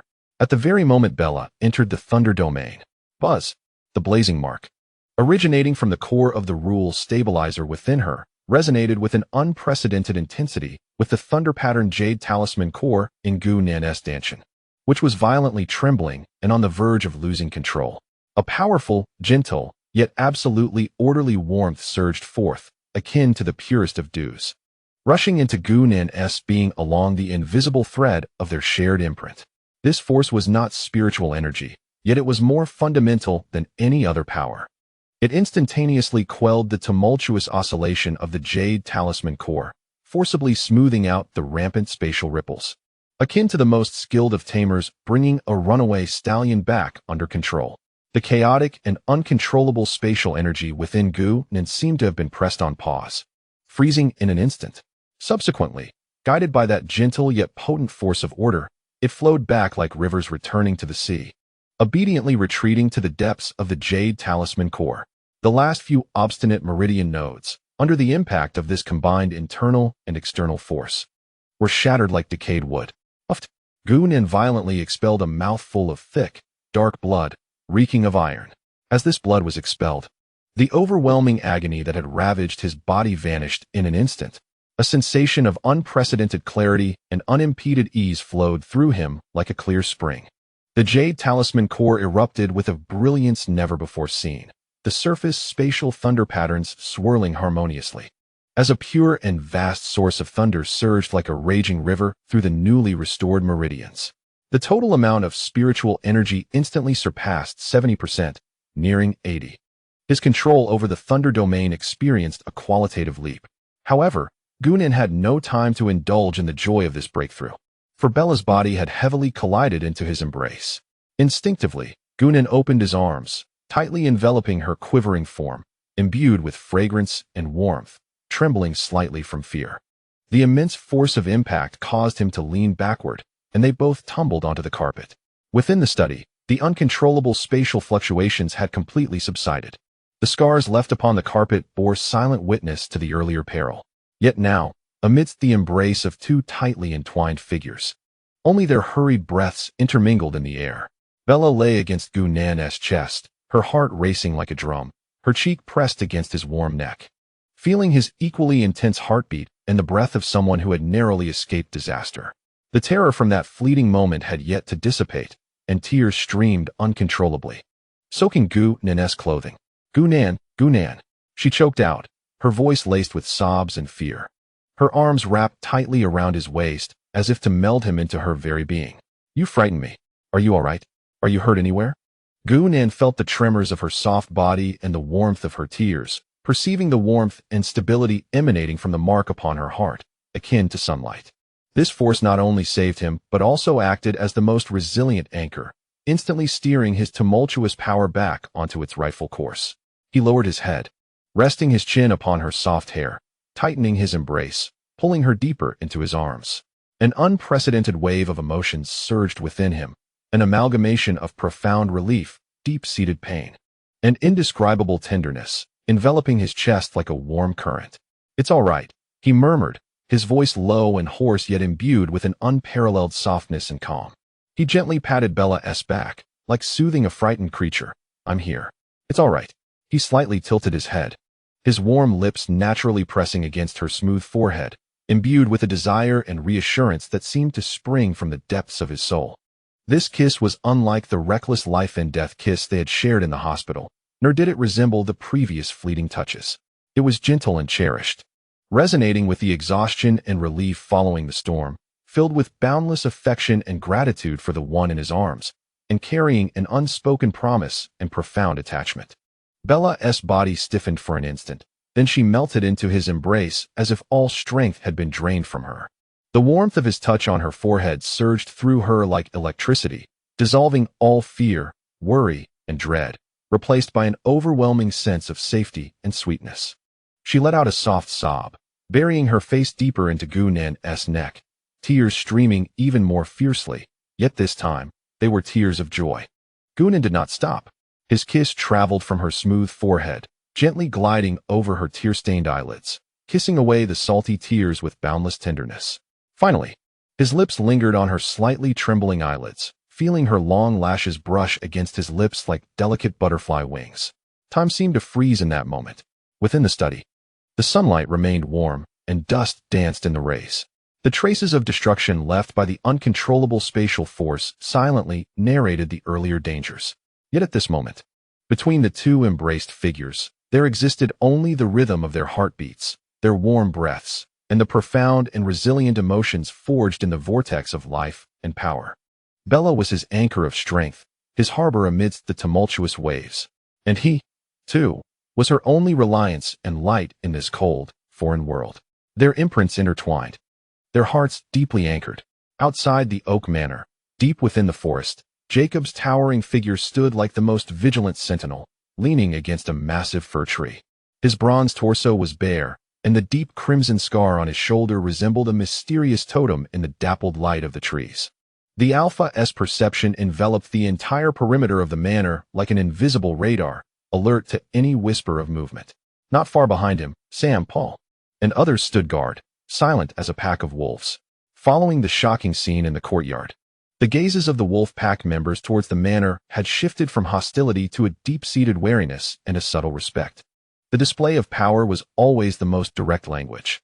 Jacob's beastly eyes, glowing with golden embers, pierced through layers of leaves.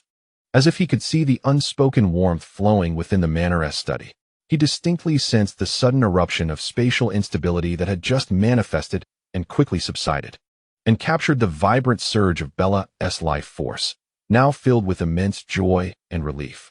A faint tingling sensation seemed to pulse through his shoulder scar.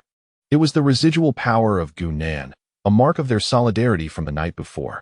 Jacob silently withdrew his gaze, turning towards the deeper woods, where Nicholas's potential henchmen and greater shadows lay concealed.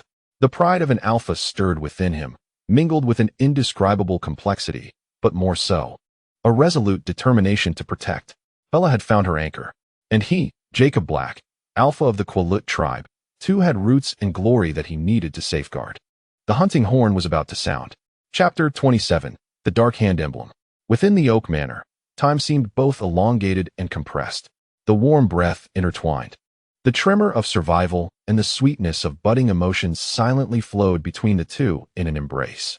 Gunnan's chin gently rested on Bella's soft crown, feeling her gradually calming shivers and the rhythm of her heartbeat against his chest. It seemed as if a wondrous resonance was established with the stabilized energy of the thunder-patterned jade talisman within him, bringing a sense of indescribable peace and strength. The jade talisman in his dantian, under the forceful intervention of Bella's stabilizing power, not only quelled the backlash but felt as though it had been infused with new vitality. The purple-golden glow was warm and restrained, with the core's spatial thunder patterns flowing more harmoniously and smoothly. The essence, which had appeared dim after the shock to the final meridian node, was now full and vibrant, the total spiritual power firmly restored to 80%. His perception and control over the thunder domain became as clear and manageable as if a layer of mist had been lifted. He could see every faint trajectory of energy particles within a 15-meter radius. The dance of dust in the sunlight was endowed with spatial significance.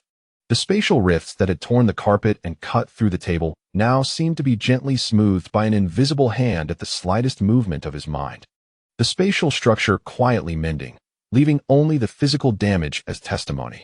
Bella's cheeks, nestled against Gunnan's neck, felt feverish. Her tears gradually ceased, leaving only a sense of exhaustion mixed with comfort. The warmth lingering on her forehead and eyelids felt like a deep imprint. She could distinctly sense the once violent power within Gunnan now soothed into submission and strength, alongside an unprecedented tenderness born out of her presence. The fiery mark in her heart now felt like a warm jade, radiating a gentle glow that nourished her and silently responded to Gunnan's strength. Bella's voice came muffled, tinged with a slight nasal tone as she lifted her head slightly, her deep brown eyes glistening as they gazed into Gunnan's profound black eyes. "You scared me just now." It felt as if the very fabric of space was about to shatter. Gunnan gazed back at her, his fingertips softly brushing away the last trace of moisture from the slightly reddened corner of her eye. "It was my haste," he admitted, his voice low and sincere, carrying a hint of barely perceptible fear. "The final obstacles proved more stubborn than anticipated. If not for you." He paused, tightening his embrace a little more, 1,000 words congealing into an unspoken gaze. Had she not recklessly thrown herself into the fray, forcibly anchoring with the source power of the stabilizer, the consequences would have been unimaginable. This reliance and bond were now more vividly etched into the depths of their souls than ever before. "I felt it." Bella's voice was soft, tinged with an odd certainty. "Your talisman seems to only stabilize when I am by your side." She raised her hand, her fingertips unconsciously touching the spot over her heart, where warmth radiated. Gunnan's gaze flickered. Bella's awareness of the talisman's core appeared to have sharpened and become more direct following this crisis and deepening emotions. This confirmed his suspicion that her stabilizing power extended beyond mere recovery. It concerned the order and stability of his core strength, especially when wielding the thunder domain, a force that touched upon the laws of space. "Yes," Gunnan replied, grasping her hand resting over her heart, his warm palm enveloping her fingertips. "You are its anchor. You are also mine." Just as the tender reverberations had not yet fully dissipated, Gunnan's brow suddenly furrowed. The core of the thunder-patterned jade talisman in his dantian jolted violently. It was not a warning of danger, but rather a powerful and purposeful life fluctuation and energy signal emanating from the edges of the thunder domain. This surge carried the unique essence of a wolf pack, mingled with the sense of earth, forest, and wild power, alongside a trace of the cold, restrained energy characteristic of vampires. "They have arrived." Jacob and the members of the Cullen family, and they were approaching the estate with clear intent. Almost simultaneously with Gunnan's perception, a powerful yet restrained thought pierced the silence surrounding the estate like a stone thrown into calm waters, directly transmitting into the study. This thought was not a sound, but rather a mental declaration, imbued with the unique majesty of an alpha werewolf and a sense of urgency. Gunan, Bella, Nicholas is exhibiting unusual activity. I, along with Carlisle and Sam, are outside the estate and need to speak immediately. Jacob's voice resonated clearly in both their minds. Gunan and Bella exchanged a swift glance, each recognizing the gravity reflected in the other's eyes. Jacob's use of the Alpha's mental communication ability to directly connect, coupled with the presence of the Cullen family's representative, Carlisle, and the former Alpha of the Quillut, Sam, indicated that a significant change was afoot. This was no ordinary visit. Gunan released Bella, rising fluidly, powerful spiritual energy surging within him, no longer hindered in the slightest. He casually donned a dark velvet morning robe draped over the armrest of the sofa, concealing his training attire while instantly retracting the warmth previously displayed. Returning to the enigmatic master of the Oak Estate. With a subtle shift of thought, a portal silently opened in the defensive barrier surrounding the estate. Bella quickly adjusted her slightly disheveled hair and clothing, taking a deep breath to suppress the tumult of emotions within her. She approached Gunan, not hiding behind him, but standing shoulder to shoulder with him. Having endured the trials of life and power, her gaze now carried a quiet resilience. Let them in. Gunan's voice resonated directly within Jacob's consciousness, cold and authoritative, as he scanned the smooth cuts on the study's carpet and the damaged edges of the desk. A pure surge of thunder elemental power subtly emanating, not to repair, but to cleanse away any lingering traces of spatial cutting force, purifying the area. Within the study, only the old books, fine tea, and the fresh energy reminiscent of a rain-soaked morning remained. The heavy oak door swung open, and 3 figures stepped inside. Carlisle Cullen entered first, the eternally graceful and gentle vampire doctor, whose handsome features were currently shrouded in a discernible gloom. His steps remained composed, yet the depths of his gaze revealed unprecedented seriousness and a hint of concern. Following closely was Jacob, casually clad in an open checkered shirt that accentuated the prominent crimson scar on his shoulder, the Alpha's presence akin to a volcano poised to erupt. His golden ember-like eyes sharp as blades. The moment he entered, his gaze swept over Gunan and Bella, confirming their safety. Before instinctively scanning the unusually smooth areas on the carpet and desk, the remnants of what appeared to be invisible blade cuts. Although the danger had dissipated, the shapes themselves spoke volumes. Jacob's pupils narrowed slightly, his heart understanding. The haunting control over space from the previous night had evidently undergone another perilous trial. Sam Yulee entered last, the former alpha of the Quillut pack, maintaining the characteristic steadiness and vigilance of a werewolf. His gaze lingered momentarily on the damaged areas before settling on Gunan, carrying an air of scrutiny, but more so an unspoken acknowledgement of formidable power and a hint of unnoticeable respect. The pit of spatial annihilation in the courtyard from the previous night was sufficient to silence any lingering doubts. Mr. Gu, Bella, Carlisle's voice remained warm and polite, yet his tone was noticeably quicker than usual, urgency evident. Nicholas? Gunan cut straight to the point, gesturing for them to take a seat in the study's seating area.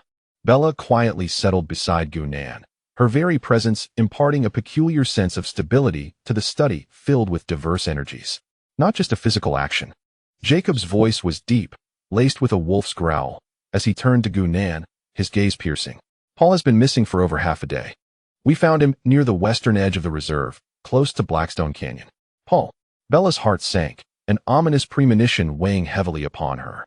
He seems to have been possessed by something, Sam interjected, his tone grave, tinged with suppressed fury. He completely lost his rationality, his eyes turning blood red, and his power became violently uncontrollable, even attacking the Embry who was pursuing him. It took significant effort to subdue him. This state is not normal rage. Carlisle carefully retrieved a small transparent bag containing a trace of dark red powder from a sealed metal box he carried, offering it to Gunan. This residue was found in the hair at the back of his neck, he explained, his tone carrying a chill. After preliminary analysis, it appears to be a highly concentrated, specially alchemized neurocatalytic toxin. It can amplify the recipient's anger, hostility, and aggression several times over in a very short time, while suppressing rational thought. The most critical point is, Carlisle's golden eyes locked onto Gunan's. The molecular structure of the scent of this toxin shares over 70% homology with the energy-consuming spore toxin you previously extracted from Jacob's wound. It seems to be a more refined, more lethal variant, specifically designed to erode weak points in mental will. Gunan took the small pouch, his fingertips never making contact with the powder within, yet the thunder-patterned jade talisman in his dantian had already reacted. A faint pull emanated, the thunder patterns on the talisman swirling as its instinct for high-efficiency energy recovery was triggered. He clearly perceived the analytical information conveyed by the talisman, a toxin of the same origin but of a different kind, highly concentrated, with significantly enhanced mental erosion characteristics, containing the uniquely cold and filthy energy signature of Nicholas. It seemed his adversary sought to ignite internal discord within the alliance. Nicholas. Bella's voice was laced with anger and trepidation. He intended to use Paul as a bomb. Paul has been temporarily isolated in the tribal sanctuary, under the watch of the elders, and Jacob's strength can suppress the fury within him. Sam spoke in a deep tone, casting a complex glance at the current alpha. However, the toxin's mental erosion runs deep, and its removal will require time and a special ritual. Nicholas's ploy is exceedingly malicious. Paul already harbors the utmost hostility towards the Alliance and the Cullens family, and this toxin amplifies all his dissatisfaction and rage. This is not merely internal strife. Carlyle's voice dropped lower, imbued with a weight that only a millennium-old being could comprehend. He produced a minuscule object, wrapped in special silk, no larger than a fingernail. As the silk was cautiously peeled back, an icy, ancient, and oppressive aura of absolute authority instantly spread throughout the room. It was as though invisible ice water flooded the study. Even powerful werewolves like Jacob and Sam felt an instinctual shiver from deep within their bloodlines, their muscles tensing in unison. Bella's complexion paled further, the brand upon her heart radiating warmth in response, resisting this suffocating pressure. Encased in the silk was an exceedingly tiny badge. It was neither metal nor jade, as dark as ink, and intricately embossed with an abstract yet imposing design depicting a hand grasping a scepter, overseeing all life. The emblem of the Volturi's shadowy hand. Carlyle's expression turned grim, his voice barely escaping through clenched teeth, discovered at a temporary camp not far from where Paul was found. The camp bore traces of Nicholas's brief presence, and more importantly, Alice had barely captured a fleeting remnant of spatial transmission waves, forcefully erased by a powerful force. This badge is his deliberate calling card. He is declaring to all of us. The atmosphere in the study plummeted to a freezing point. The air seemed to solidify.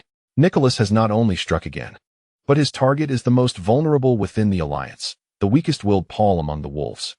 Employing a more insidious and lethal variant of the mental toxin used in the previous attack on Jacob. Even more terrifying is that he has left behind the Volturi's emblem and seemingly employed some form of spatial manipulation. This is no mere provocation. It is a signal, a declaration, a blatant threat. It proclaims that Nicholas is no longer satisfied with peripheral harassment and the role of an agent. He has likely reported Gunan's intelligence as well as the Alliance's movements with the Cullens family to the Volturi. This badge serves as both proof of his claim to credit and a death warrant issued to all supernatural entities under the Foxes. He is informing everyone. The Volturi's gaze has now turned here. The reckoning of his actions could evolve into a premature collision with the colossal Volturi at any moment. Gunan's gaze fell upon the ominous emblem of the shadowy hand, the core of the thunder-patterned jade talisman within his dantian, trembling slightly. Not from fear, but from a resolute and eager spirit in the face of a higher-level challenge. The spiritual power within him surged like a tide. The thunder domain, silently expanding, taking control of every energy fluctuation and emotional shift within the study. He could distinctly sense Carlyle's deep-seated worry accumulated over millennia. The boiling fury of Jacob and Sam stemming from the violation of their territory, and Bella's concern, which she was forcing herself to contain under Gunan's support. The storm approached faster and with greater intensity than he had anticipated. The hunting horn had sounded. Yet the boundary between hunter and prey was becoming increasingly blurred under the shadow of the Volturi. Jacob's eyes, ablaze with golden embers, fixated on the badge. The scar on his shoulder igniting with searing pain. The alphas will silently roaring against the intrusion of hyenas and more savage predators. Paul's fate was a blatant declaration of war. Sam's fists clenched tightly, knuckles widening. The responsibility of the former alpha and the weight of concern for the tribe's future pressing down like a mountain. Nicholas had deftly struck at the most sensitive nerve of the wolf pack. Within Carlyle's gaze, the wisdom and worry of a millennium-old vampire intertwined. The shadow of the Volturi was an eternal, inescapable nightmare for all members of the Carlin family. Alice's disrupted foresight added further uncertainty. Bella's hand instinctively tightened around Gunan's arm. She could feel the sharp aura he exuded, akin to a sword poised to be unsheathed. As the brand upon her heart warmed slightly, conveying a silent determination, regardless of the challenge, she stood with him. The treachery of Nicholas and the shadow of the Volturi only solidified her belief that Gunan needed her grounding presence.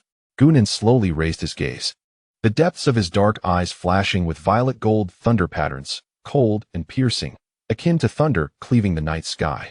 He surveyed each ally present, his voice low yet imbued with resolute determination, piercing through the suffocating tension, each word resonating like thunder in their consciousness. It appears our guest, Mr. Nicholas, is eager to deliver us an invitation to war. Being passively beaten is not my desire. Since he wishes to play with fire. Gunan's lips curled into a chilling arc, void of any mirth, only exuding the fierce intent of thunderous wrath. The core of the thunder-patterned jade talisman within his dantian surged to life, an invisible pressure imbued with the sharpness of spatial slicing instantly enveloping the room, forcibly suppressing and severing the ominous aura exuded by the Volturi's emblem. Then, before the Volturi's hyenas could summon their master, let us utterly crush him. Chapter 28. The Thunderous Web and the Mortal Killing Game. Crush him? Jacob's beastly eyes, ablaze with golden embers, suddenly ignited with fervor. The primal rage of the alpha werewolf and the wrath of the violated territory fully ignited. He sprang to his feet, his bronzed muscles taut, the deep crimson scar on his shoulder seemingly burning with intensity. I concur. That venomous serpent must pay the price. The dignity of Korut cannot be trampled upon. Paul's fate is a blatant declaration of war, crossing the most fundamental line of the wolf pack. Although Sam Uli maintained the composure of a former alpha, a sharp cold light erupted in his eyes. He turned to Gunan, speaking with gravity. Mr. Gu, we formed an alliance last night, and today Nicholas has struck against my kin. This is not merely a provocation against the wolf pack, but a direct response to the display of your power last night. He is afraid, and thus resorts to the most despicable means to undermine us from within. His statement represented the core of the Korut wolf pack, temporarily setting aside all internal doubts in the face of blood feud, unified against the external threat. Carlin's worries had not completely dissipated, as the shadow of the Volturi loomed overhead. Yet, as his golden eyes swept over Gunan's cold and sharp gaze, brimming with absolute confidence, and then glanced at the indignant werewolf representatives, he rapidly weighed the pros and cons in his mind. Nicholas's actions had already proven he had completely torn off the mask, becoming the most direct threat. Allowing him to continue would only invite greater disaster. The Carlin family. He took a deep breath, making a decision to provide full intelligence support and participate in the encirclement operation. However, we must plan meticulously, aiming for a decisive strike, and must not grant him any opportunity to relay further information to the Volturi. Alice's disrupted abilities present a significant variable. Bella clutched Gunan's arm tightly. She could feel the latent, thunderous power within him, and she saw the depth and confidence in his eyes that transcended his years. His words, his aura, steadied her tumultuous heart, unsettled by the name of the Volturi. She needed no additional words, merely responding with a resolute gaze to Gunan, conveying silent support. She was there, her grounding presence unwavering. Gunan observed the reactions of everyone present. The tenacity he had cultivated in his past life as a terminally ill patient fighting against fate erupted at this moment. He was no longer a pawn ensnared by destiny. He would be the hunter wielding the pieces. The treachery of Nicholas and the shadow of the Volturi did not instill fear within him. Rather, they ignited the obsessive determination and decisiveness that coursed through his veins. He, Gunan, would never allow himself to be in a position of waiting for an end as he had in his past life on a sickbed. He would actively extinguish all threats, seizing control of his destiny. His goal had never changed, to restore his strength and break through his limitations. And this treacherous Nicholas before him was a stumbling block that must be kicked aside. More importantly, Gunan harbored a chilling calculation. Nicholas, as a peripheral hyena of Volturi, dared to covet his power, the source of thunder, and had successfully utilized toxins against Jacob and Paul. He likely possessed some form of special energy source or knowledge behind this. Seizing everything from Nicholas and extracting its value might uncover clues to expedite his recovery, or even touch upon the pivotal breakthrough opportunity. This notion was the core driving force behind his proactive initiation of the hunt, far more direct and urgent than his wariness of Volturi. The secret of the source's energy was buried deep within his heart, never to be revealed to outsiders. Very well. Gunnan's voice regained its icy demeanor, yet it carried an air of calm mastery over the situation. He approached the desk, his fingertips coalescing with pure thunder elemental energy, akin to an invisible pen, etching clear lines upon the smooth walnut surface. Constructing a physical topographical map of the area surrounding Fox, mountains, forests, rivers, towns, main roads, rather than an energy map. Simultaneously, he marked several key locations: the preserve, with a wolf claw symbol, the location of the Cullens family, indicated by a simple house symbol, the Blackstone Canyon area, emphasized with a circle, and the site of the abandoned shaman altar, marked with a triangle. Passive defense would merely lead him by the nose, one by one dismantling it.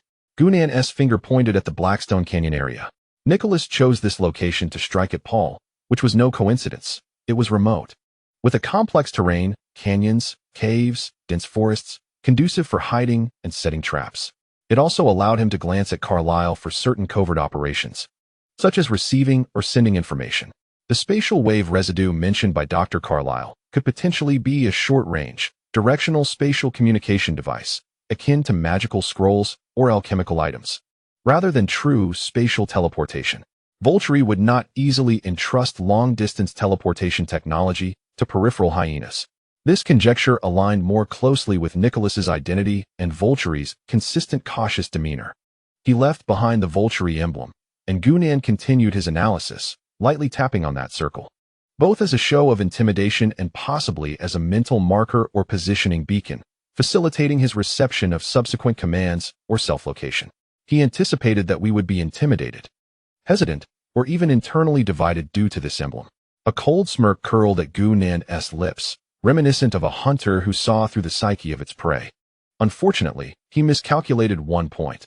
He believed I would, like him, be terrified by a mere title. My goal was clear: to eliminate the threat before me.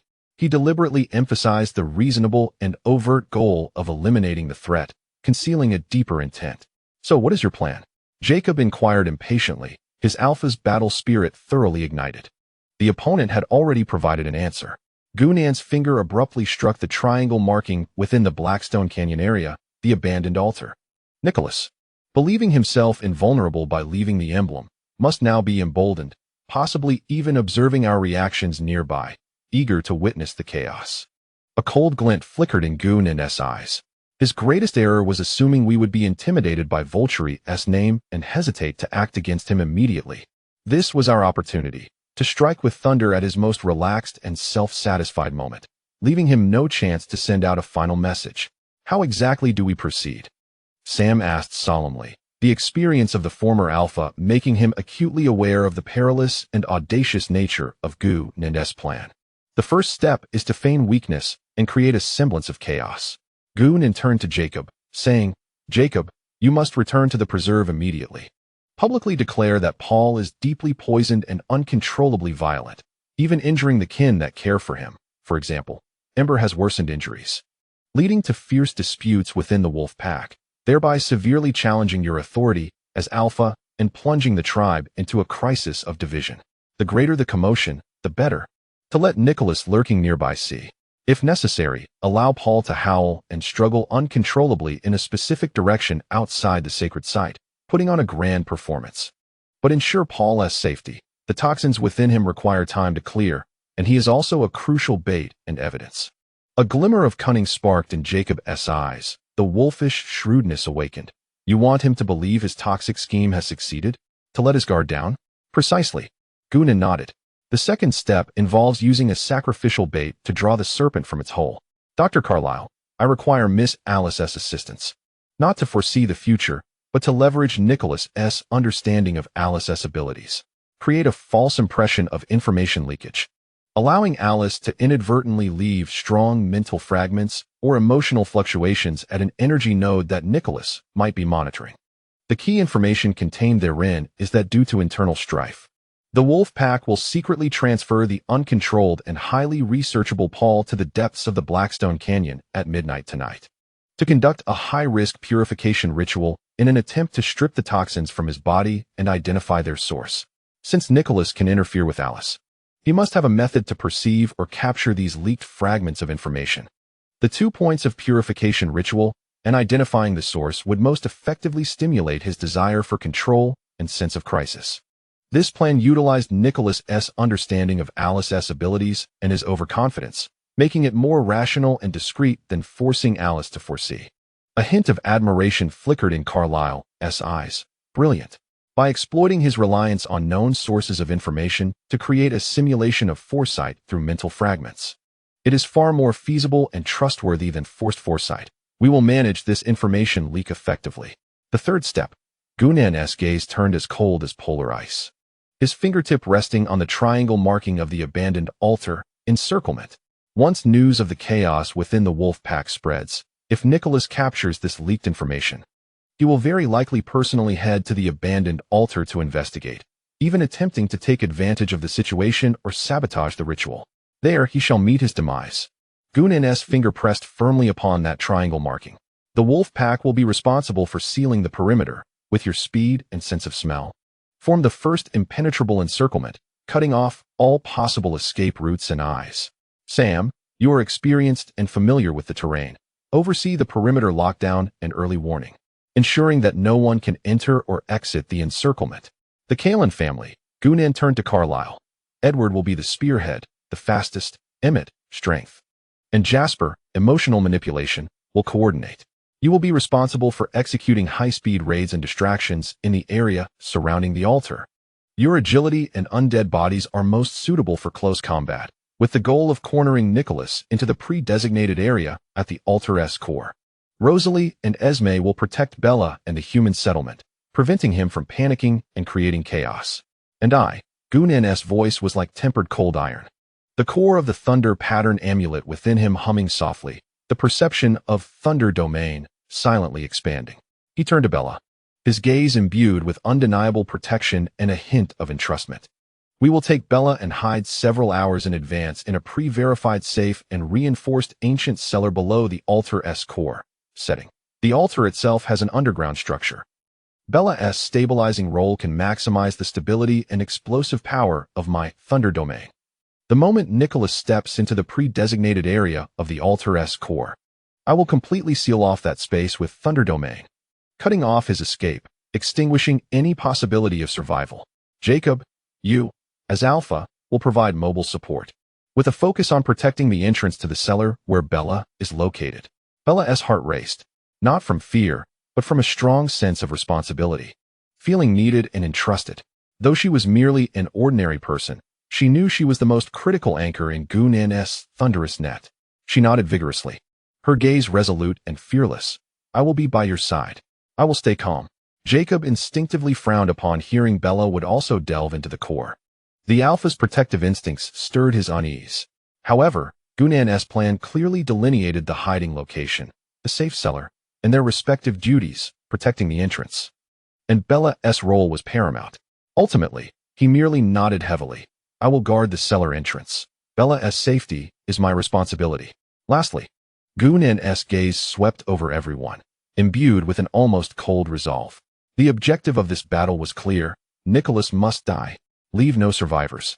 Leave no traces, the bodies and items to be handled by the wolf pack or Cullen. Especially, he must not be given the chance to activate any communication devices or leave pointing information behind. Volturi's gaze has yet to truly focus. We must turn this hyena into undetectable dust before they can react. In the study, the atmosphere was thick with murderous intent, akin to the eerie stillness before a storm. A trap woven from thunder, wolves, bloodlines, and the indomitable heart of a mortal girl lay in wait, ready for that arrogant serpent to step into the fatal altar. Gunnan's proactive strike was no longer passive defense, but a storm of hunting initiated to clear obstacles and seize the opportunity for recovery and breakthrough. The secret of the Source's energy was tightly locked within him, driving this meticulously orchestrated slaughter. Chapter 29. Bait and Undercurrents. Beneath the nightfall today, dusk fell unusually early, the heavy leaden clouds hanging low as if brewing a long overdue tempest. Within the confines of the reservation, a stifling atmosphere enveloped the surroundings like a tangible entity.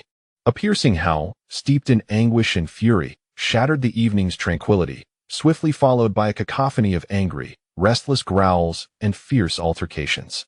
The source of the commotion deliberately gravitated towards the western boundary of the reservation, heading in the direction of Blackstone Canyon. Embry, restrain him. What the hell is going on with this poison? Jacob's furious voice reverberated through the woods, infused with the alpha's agitation and the ire of being challenged. He nearly bit my leg off. Jacob, where is your restraint? Paul has completely lost it, exclaimed another young werewolf, his voice rife with panic and discontent.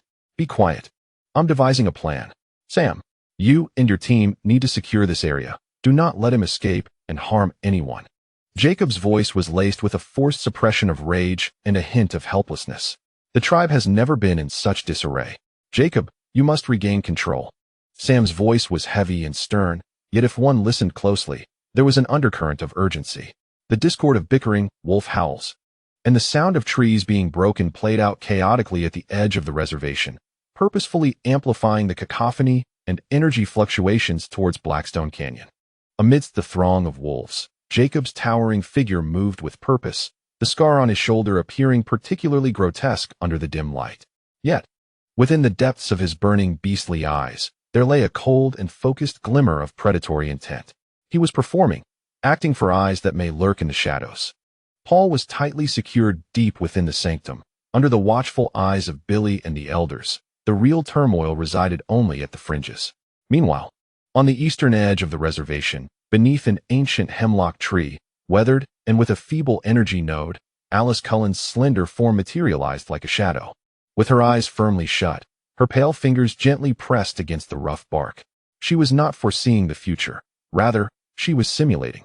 She immersed herself in a state of acute anxiety, her foresight disrupted and the information fragmented, infusing a powerful, inadvertently revealing mental fragment into the ancient tree's energy field. Akin to ripples cast upon water, the key information contained within the fragments was vague yet urgent. Midnight altar purification, source danger, must succeed. This mental fragment bore Alice's unique foresight aura, yet it was shattered and filled with disruptive noise, perfectly mimicking the chaos of information leakage due to interference.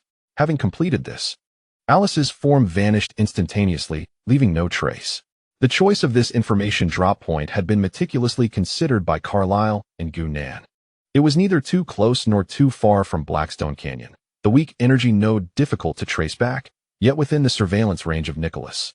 Deep within Blackstone Canyon, in a cavern half obscured by vines, Nicholas Ivanov's pale and sinister visage now bore a cold smile, mingled with pride and cruelty. He toyed with an alchemical compass, set with a black gemstone, from which a faint fragment of Alice's psychic wave was being analyzed. Midnight altar purification, source danger, he murmured, savoring the fragmented information as though it were a fine wine. Foolish wolf cubs and that meddlesome boy, have they truly been cowed by the insignia? Internal strife, and yet they wish to study my heart-eating dust? A flicker of offended anger crossed his eyes, but it was overshadowed by an overwhelming sense of control. You wish to sever the source? To uncover me? Nicholas sneered. His heart-eating dust needed more perfect experimental data. That brute named Paul was prime material, and that abandoned altar. A gleam of greed flashed in his eyes. The ancient shamanic ground, with its residual primal energy, might enhance my connection to the dark hand signal reserved by Lord Volturi, an opportunity for dual benefit. He rose, his black cloak swirling as if moved by an unseen breeze, a chilling aura spreading around him. He inspected the specially crafted alchemical potions he carried, more lethal than heart-eating dust, rapid-acting neurotoxins, and a shimmering silver alchemical syringe designed to ensnare and extract special energies. Finally, he carefully activated an extremely concealed alchemical rune on the cavern wall. This was a one-way, delayed activation weak spatial beacon that would automatically send a coded pulse to a predetermined receiving point at the Volturi perimeter if he failed to return by the set time, indicating he had encountered significant upheaval. This was his final safeguard. Gunan, Jacob, and that troublesome Cullen. Nicholas's silhouette melded into the thickening night, akin to a true viper. Tonight, let that altar become the grave of your alliance, a testament to the perfect gift I shall present to Lord Volturi. The abandoned shamanic altar lay nestled in a relatively flat depression at the deepest part of Blackstone Canyon, eroded by time. The stone-constructed circular altar was cloaked in moss and fissures, surrounded by a few broken totem poles casting grotesque shadows in the dim moonlight. The air was thick with the scent of decaying earth and a faint, lingering energy fluctuation belonging to ancient rituals, ominous and oppressive. Beneath the altar, in a small cellar that Gunan had meticulously surveyed and quietly reinforced hours earlier using Thunder Domain, the air was damp and cold, with only a faint sliver of moonlight filtering through cracks in the overhead stone slab. Bella sat closely beside Gunan, acutely aware of their steady and powerful heartbeats. The tension coiled around her like icy vines, yet the absolute calm and control radiating from Gunan, along with the stabilizing warmth from the mark on her heart, miraculously kept her composed. She tightly grasped one of Gunan's hands, as if to transfer her meager strength to him. She understood that her very presence at this moment was his greatest support, stabilizing his core power, allowing him to unleash without concern. Gunan sat cross-legged, his eyes slightly closed. The core of his Thunder Rune talisman operated with precision, compressing Thunder Domain to its utmost, its radius less than 5 meters, yet condensed to the point of tangibility, enveloping the entire core area of the altar. Every particle of dust in the cellar, each ancient etching on the altar, every subtle flow of energy in the air was vividly present in his consciousness. He did not merely observe from above. He wholly immersed himself in this space, becoming a part of the trap itself. His spiritual power coiled like a bowstring, poised to release. The warm, soft touch of Bella's palm was the sole source of warmth in this frigid death trap, further stabilizing and harmonizing the operation of his core power. On the outskirts of the altar, in the deathly silent forest, Edward Cullen's figure flitted like a specter among the towering trees, his golden eyes gleaming in the dark, capturing the faintest whispers of the wind and the thoughts of others. Emmett lurked like a concealed bear behind a massive rock, his formidable strength coursing through his muscles. Jasper, on the other hand, concealed all traces of his presence, existing as though he were not there at all. His ability was not offensive, but rather prepared to disrupt Nicholas's emotions at a critical moment, creating a fatal opening. Further out, led by Sam, the wolf pack members silently sealed off all routes to the altar like a finely woven net, their keen senses weaving an invisible web of vigilance, ensuring that no foreign scent could escape. Time ticked by, each second bringing them closer to midnight. The oppressive silence was nearly suffocating. They're here, at the edge of the Thunder Domain. Like a stone cast into water, a faint ripple surged forth, imbued with a chilling, tainted aura. This aura carried Nicholas's unique malevolence, the acrid stench of alchemical drugs, and a trace of the weak spatial fluctuations belonging to the Volturi beacon. Gunan's tightly shut eyes suddenly snapped open, and in the darkness, a flash of purple-gold lightning flickered. He uttered no words. Yet the perception of the Thunder Domain instantaneously relayed the information to the Cullen trio and Jacob that the target had entered the outer perimeter. Nicholas's form, merging seamlessly with the shadows of the night, silently approached the edge of the altar, hiding behind a broken totem pole. He was exceedingly cautious, his pale face devoid of any triumph, only the cold focus of a predator. His sharp gaze swept across the silent altar, where not a soul was present, only the dim light of the moon. He failed to sense Paul's violent aura or any traces of the purification ritual. A ruse indeed. Nicholas sneered inwardly, but did not retreat. He astutely detected the lingering fresh scent of the wolf pack on the altar, along with a trace of the faint psychic residue belonging to Alice. This confirmed that his intercepted leaked information was accurate. The wolf pack had indeed been here, attempting to perform a ritual, but it seemed to have been interrupted due to Paul's frenzy or other reasons. Or was it an ambush? His gaze, akin to a serpent's tongue, scanned every corner of the altar while his ancient vampire senses heightened to their utmost. He sensed the formidable auras emanating from the surrounding forest and vaguely detected the encirclement of wolves further afield. A trap. Yet, a cruel smile curled at the corners of Nicholas's mouth. Do they think they can surround and kill me? He scoffed inwardly, his greatest reliance apart from his own cunning and toxins, lay in the dark hand emblem of the Volturi cradled in his grasp, and the delayed beacon he had prepared. If he could just buy some time or create sufficient commotion. As Nicholas's mind raced, preparing to activate the emblem to unleash its oppressive might and delay his pursuers, he also intended to hurl a toxic alchemical grenade to incite chaos. Suddenly, Gunan's cold voice echoed like a decree in the minds of the three assailants. Whoosh! A silver flash tore through the night. Edward's figure appeared as if teleporting to Nicholas's left, his specially crafted silver dagger piercing through the air with a shriek, aimed directly at his rib. The speed was nothing short of extraordinary. Roar! Almost simultaneously, a furious roar erupted from the right. Emmett barreled through a massive rock like a human tank, his fist, as large as a cooking pot, swung with overwhelming force towards Nicholas's head. The might was unmatched. An invisible yet intensely powerful wave of panic and hesitation surged towards Nicholas's consciousness as Jasper's interference took effect. A perfect triangular ambush. Quick, fierce, and cunning. Nicholas's pupils constricted. He had not anticipated the enemy's flawless cooperation and their decisive, ruthless assault. He twisted his body at an unbelievable angle, narrowly evading Edward's lethal dagger while raising his hand to deflect Emmett's iron fist. Bang! A dull thud resounded. Nicholas's arm trembled violently, and he was sent flying by Emmett's terrifying strength, crashing hard against a massive stone at the altar's center. Blood surged within him. Damn it! He cursed inwardly, realizing Jasper's emotional interference had slowed him down by a fraction of a second. Without hesitation, he reached for the alchemical toxin grenade and the emblem in his grasp. However, just as he was sent flying, exhausted and unable to muster new strength, a fleeting crack appeared in his focus due to emotional disturbance and injury. In the cellar, Gunan's eyes blazed with fury. Bella! He uttered a low call, not as a command, but as a resonance of power. Bella understood immediately.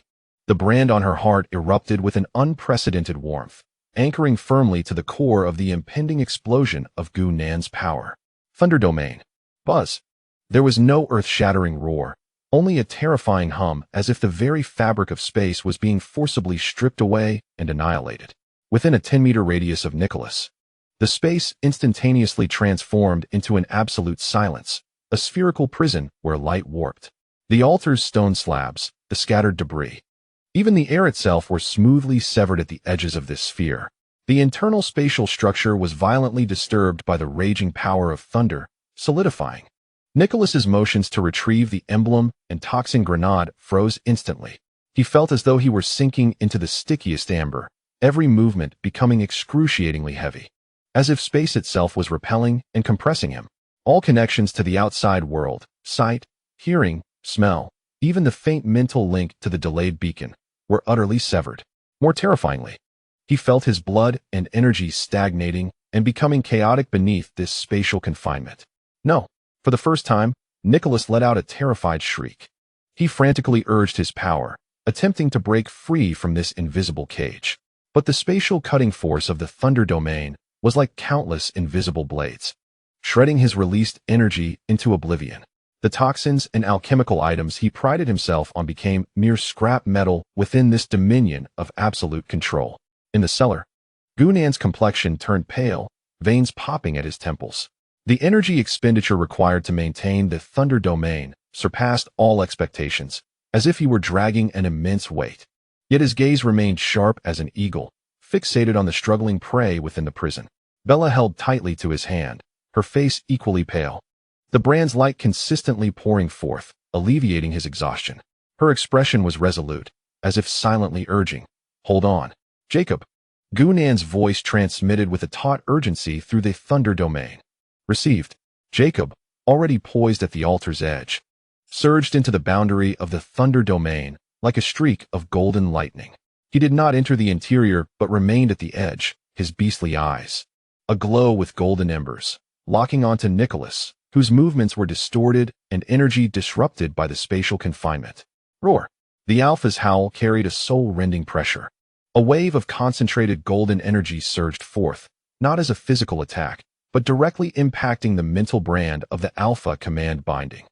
Like an invisible shackle, it fiercely branded Nicholas's soul, pressed down by the force of space. Double binding. Space and soul. Nicholas felt as though he had been ensnared by a paralysis spell. Completely frozen in place, his eyes filled with boundless fear and disbelief. His greatest trump card had no chance to activate. Edward, finish him. Gunnan's voice was as frigid as the winds of the abyss. The silver light flashed again. Edward's figure appeared, as if teleporting to the edge of the domain. His weapon shrieking as it pierced through the air, precisely targeting the moment Nicholas was doubly bound and his defenses lowered to the minimum, penetrating from outside the domain. Thud. The weapon plunged into Nicholas's back, emerging from his chest. The tip, coated with Carlyle's meticulously concocted potent vampire toxin, was instantly injected. Nicholas's body convulsed violently. The light in his eyes dimming rapidly, filled with unwillingness, resentment, and profound terror. He wished to self-destruct, to activate the beacon. But his soul was bound by the Alpha command, and his body was restrained by the force of space, rendering him incapable of summoning even the slightest bit of strength. Gunnan's eyes flashed with a fierce glint. While maintaining the Thunder domain, he forcefully drew upon the core of the Jade Talisman in his dantian. Separation. An invisible pull enveloped Nicholas's dying form. The Jade Talisman's efficient energy recovery ability activated, targeting the core of the cold and tainted energy within him, as well as the complete memory fragments of the energy-devouring spores and heart-corroding dust within his soul. This was Gunnan's most crucial objective in this battle. Ugh! Nicholas let out a short, unintelligible wail as his body seemed to be drained of all essence, rapidly withering away, ultimately reducing to a small pile of ashes. Utterly annihilated by the residual spatial turbulence within the Thunder domain, leaving no trace behind.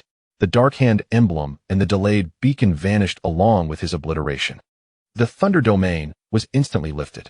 Gunnan swayed slightly, the depletion of his spiritual energy rendering his complexion pale as paper, yet his gaze remained sharp.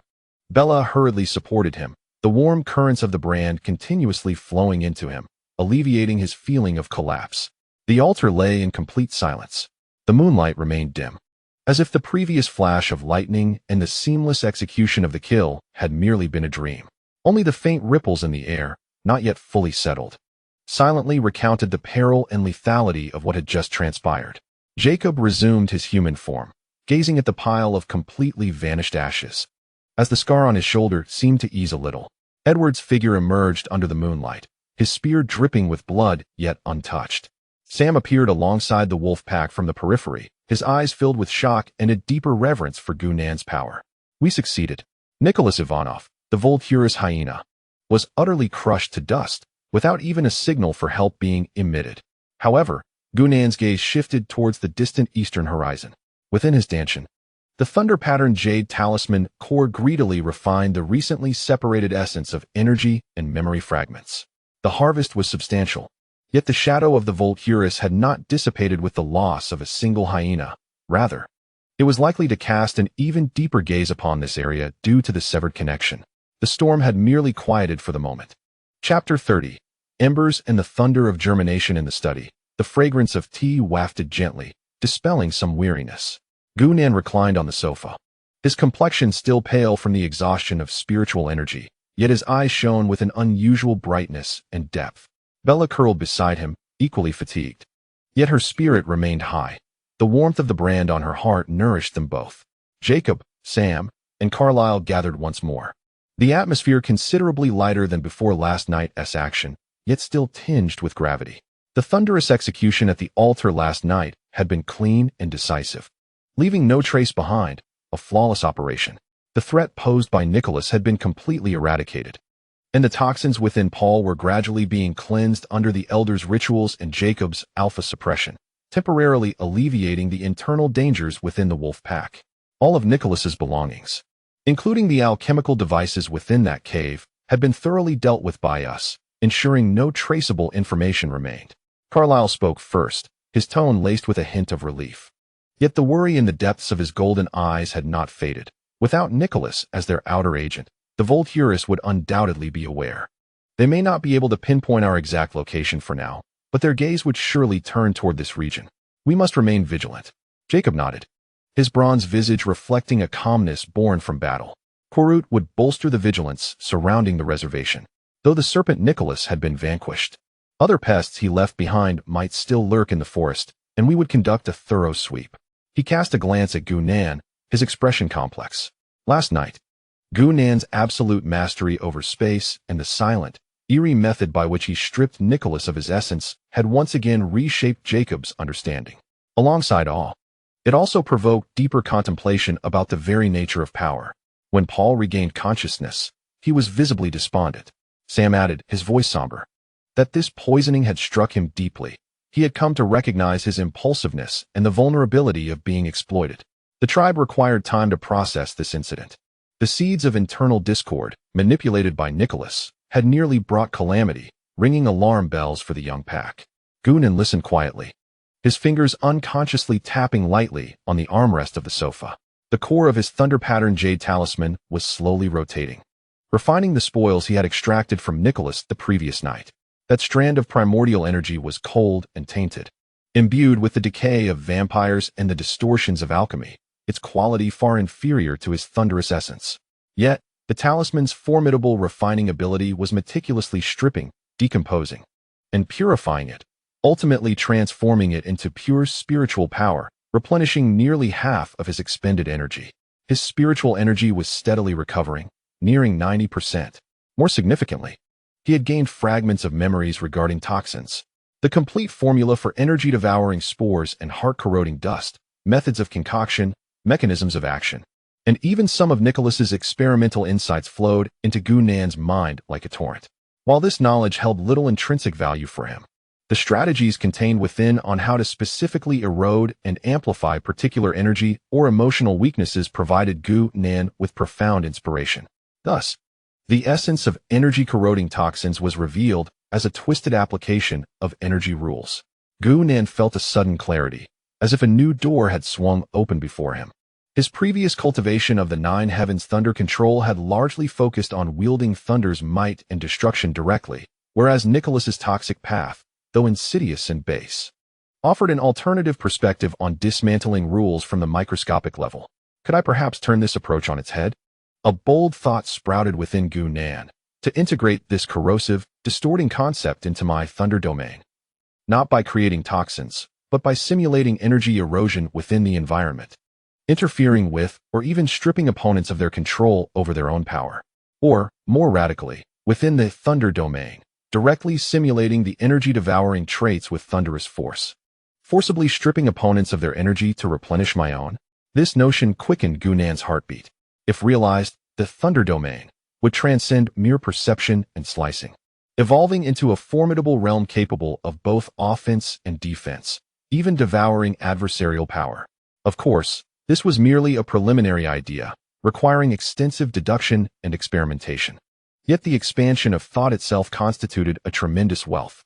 The demise of Nicholas, a scavenger, had unexpectedly nourished the path of Gu-nan's thunder. Gu-nan. Bella's gentle voice roused him from his reverie. She had keenly sensed the intense focus and peculiar excitement that had flickered through him moments ago. Gu-nan returned to the present, looking at the others. He was no longer the decisive hunter who had commanded the scene the previous night. Instead, he now exuded a quiet, restrained demeanor. The removal of Nicholas was indeed a positive development. Gu-nan spoke slowly, his voice calm. Yet the shadow of Volturi loomed like a sword over all of us. Passive waiting is not a sustainable strategy. He refrained from boasting about his achievements, steering the conversation towards a common threat. What do you mean? Carlyle inquired sharply. We need more intelligence. Gu-nan's gaze fixed on Carlyle. Any information concerning Volturi, its power structure, internal dynamics, operational style, and potential weaknesses was crucial. The Karen family had the deepest ties to them. This responsibility would likely fall upon you. His tone was sincere, not commanding, but rather a reasonable request grounded in reality. Carlyle nodded earnestly. Of course, we will utilize every possible channel to gather intelligence on Volturi. While Alice's abilities are currently hindered, she may still be able to analyze patterns from historical fragments and existing information. Gu-nan's composure and forward-thinking demeanor provided Carlyle with a sense of reassurance. The pack will also remain vigilant for any legends or anomalies associated with ancient vampires, Sam added gravely. Having experienced this event, he understood the significance of information all too well. Furthermore, Gu-nan's gaze shifted towards Jacob and Bella, imbued with a subtle softness. We need to enhance not only my strength, but also our collective defenses and adaptability. He looked at Bella. Your stabilizing role is paramount. I wish to explore whether we can guide her to better perceive and utilize this talent, perhaps forming some kind of warning or defensive barrier. He proposed this idea not to immediately awaken Bella's extraordinary abilities, but to rationally develop her existing talents, allowing her to feel that she was not merely a protected entity, but an indispensable member of their alliance. Bella's eyes sparkled as she nodded vigorously. I am willing to learn, as long as I can help you and everyone. Jacob observed the light in Bella's eyes, then glanced at Gunan's calm, yet powerful gaze.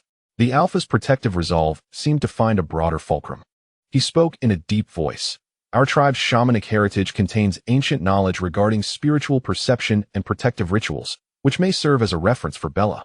This was his acknowledgement and support of Gunan's plan. Morning light streamed through the window, illuminating the varied expressions on each face, some worried, some resolute, some weary, yet others blossoming with renewed hope. Gunan lifted his teacup, the rising steam obscuring the deep purple and gold lightning patterns in his gaze. Nicholas had turned to ashes. Yet the storm was far from over. The shadow of Volturi loomed like heavy clouds, still enveloping Fox. However, amidst these remnants, new forces were beginning to germinate. The bonds of alliance grew more resilient through trials of blood and fire. Gunan's path of thunder found a new direction, while Bella took steady steps in exploring her unique gifts. The road ahead was fraught with peril, yet at this moment, they were no longer fighting alone. Gunan set down his teacup, his gaze drifting beyond the window towards the rolling clouds. Shadows quietly gestated deep within the clouds. The timing of the next eruption remained uncertain. Chapter 31. Shadows approach and Jade Talisman's anomaly. The intelligence brought back by Carlyle stirred the still waters like a stone cast into a tranquil lake, creating heavy ripples. The Volturi guards, Bloodthorn, had a clear target. Jacob mulled over this information, his bronze fists cracking as they clenched, the scars on his shoulders faintly burning. The pride of an alpha instinctively resisted the feeling of being marked as prey, yet reason told him that Arrow's minions were not to be trifled with, unlike Nicholas. The survival of the Korut tribe weighed heavily on his shoulders. Sam's expression mirrored the gravity of the situation. In the hunting grounds, do they see us as caged prey? Ancient vampire texts within the tribe's shamanic archives indeed documented dark periods when powerful races were regarded as game. He glanced at Gunan, his eyes burdened with unprecedented weight. Mr. Gu, Arrow's guards are seasoned warriors. Their abilities are enigmatic. Their arrival signifies true war. Bella, sitting beside Gunan, appeared pale but resolute. She tightly grasped Gunan's hand, the mark on her chest radiating warmth, silently conveying support. The intelligence from Carlyle startled her, yet bolstered her determination to protect Gunan. She understood that he needed her anchoring, especially amidst the impending storm. Gunan remained silent, his fingertips absent-mindedly tracing the armrest of the sofa, leaving a faint, almost imperceptible lightning pattern imbued with spatial fluctuations. Internally, he was far from tranquil. Carlyle's intelligence confirmed his worst fears while also offering a glimmer of opportunity. The peak essence of the Twilight narrative. The vague information about moments of power from Nicholas's memories interlinked with the characteristics of the Bloodthorn Guard in Gunan's mind instantaneously. The Volturi guards, particularly Arrow's trusted ones, were any of them not ancient monsters? Had any not endured countless life and death struggles, honing their abilities to perfection? They epitomized the pinnacle of power. Moreover, they bore the authority and ancient contracts of Volturi, their core of power undoubtedly containing the most primal and purest imprints of this dark empire's rules. To pry open the potential for a breakthrough, Gunan silently affirmed within himself, a flash of near-greedy sharpness glimmering in his eyes as the purple-gold lightning flickered. Perhaps it was among this group of blood thorns that the answer lay. At the moment when they executed Volturi's hunting authority, their powers reaching an apex, the thought ignited like a wild fire, transforming the previous gravity and pressure into an exhilarating gamble. Risk? Death. He had long perceived these in his previous life from a hospital bed. What he yearned for was this slender thread of breakthrough. Bella's stabilizer was his greatest support in grasping this fleeting chance. The core of the thunder-patterned jade talisman within his dantian seemed to respond to its master's intense will and the stimulus of prey information, suddenly emitting an unprecedented hum. The purple-golden light surged violently within the core, the intricate spatial thunder patterns on its surface seemingly coming to life. Eagerly sniffing out the faint traces of information left by Carlyle regarding the blood thorn guard, a powerful surge of desire, tinged with spatial longing, erupted from the Jade Talisman core, instantly crashing into Gu-Nan's consciousness. The Jade Talisman was hungry. It craved higher level, purer primordial rule power. Its target was the imminent arrival of the Volturi guards. This unusual disturbance was so pronounced that even Gu-Nan felt a jolt of trepidation. Gu-Nan. Bella sensed his body momentarily stiffen, along with the sudden, intense agitation of the power within him. The mark on her chest flared reactively, a warm force flooding in. Attempting to soothe the restless Jade Talisman core, Carlyle, Jacob, and Sam simultaneously sensed the fleeting, heart-stopping spatial fluctuation from Gu-Nan, along with an indescribable aura of desire. The air in the study seemed to solidify. Gu-Nan took a deep breath, forcefully suppressing the turmoil of the talisman and the agitation within his heart. He could not expose the core target. He looked at the others, his gaze regaining its calmness. Yet beneath that calm lay a steely resolve. Intelligence is paramount, Dr. Carlyle. Gu-Nan's voice was deep and powerful. The Arrow's Guard is a formidable foe. Defensive passivity will only lead to division and defeat, one by one. He stood up, approached the desk, and once again concentrated his thunder power at his fingertips, not to draw a map this time, but to sketch out a few abstract symbols representing different characteristics: speed, strength, spirit, unknown, simulating potential combinations of the blood thorn guard. They hunt under the guise of a strategy, which undoubtedly exists. We must counteract. First, intelligence refinement. Carlyle, please utilize all available resources to gather more detailed information about this guard. Numbers, known abilities, possible weaknesses, precise time of arrival. Even the faintest clues are crucial. Gu-Nan understood that knowing oneself and one's enemy is the first rule of survival, especially against such a formidable opponent. Second, geographical reinforcement. Foxes is our home ground. Jacob, Sam, I require the full cooperation of the Korut tribe. Utilize your familiarity with the forest terrain to set up early warning traps, confusing paths, and even employ the residual energy fields from ancient shamanic rituals for camouflage or disruption around the reserve, Oak Manor, and potential battle zones.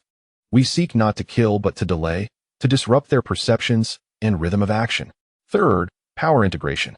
Gu-Nan's gaze swept over Jacob and Carlyle, the speed, strength, and scent of the wolf pack, the agility, immortality, and special abilities of the vampires, Edward's mind reading, Jasper's emotional manipulation, Alice's disruptive precognitive fragments. We need to practice coordinating with my spatial control.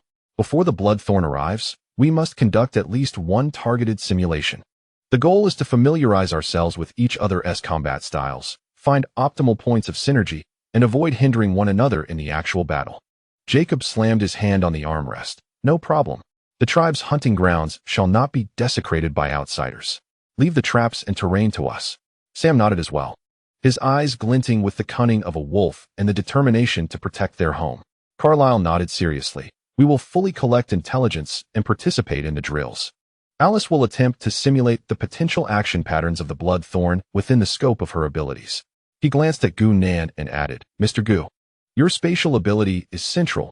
We need to build our tactics around you. Fourth, Gu-Nan looked at Bella, his gaze imbued with an undeniable protectiveness and a hint of entrustment. Her safety was of utmost importance. Her position must remain absolutely concealed and guarded by the most reliable forces, Jacob, Rosalie.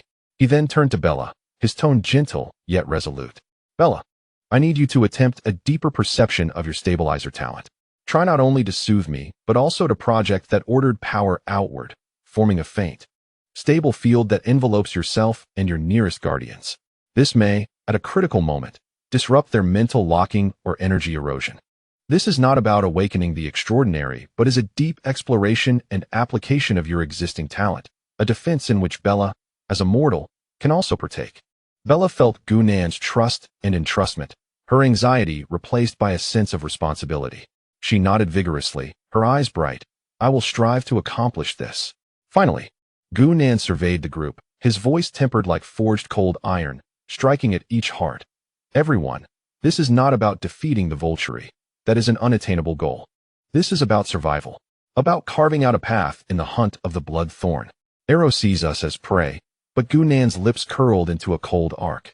And the restless jade talisman core within his dantian seemed to sense its master's will, temporarily subsiding. With the purple-golden thunder patterns reigning and yet brimming with a more terrifying hunger to devour. Who is truly the hunter remains uncertain. Prepare yourselves, for the storm is approaching. Only by gripping tightly to your blades can you carve a bloody path. Within the study, the will of the Alliance was tempered under an invisible pressure, becoming even more resilient. The roles of hunter and prey blurred and became fraught with uncertainty under the shadow of the Volturi.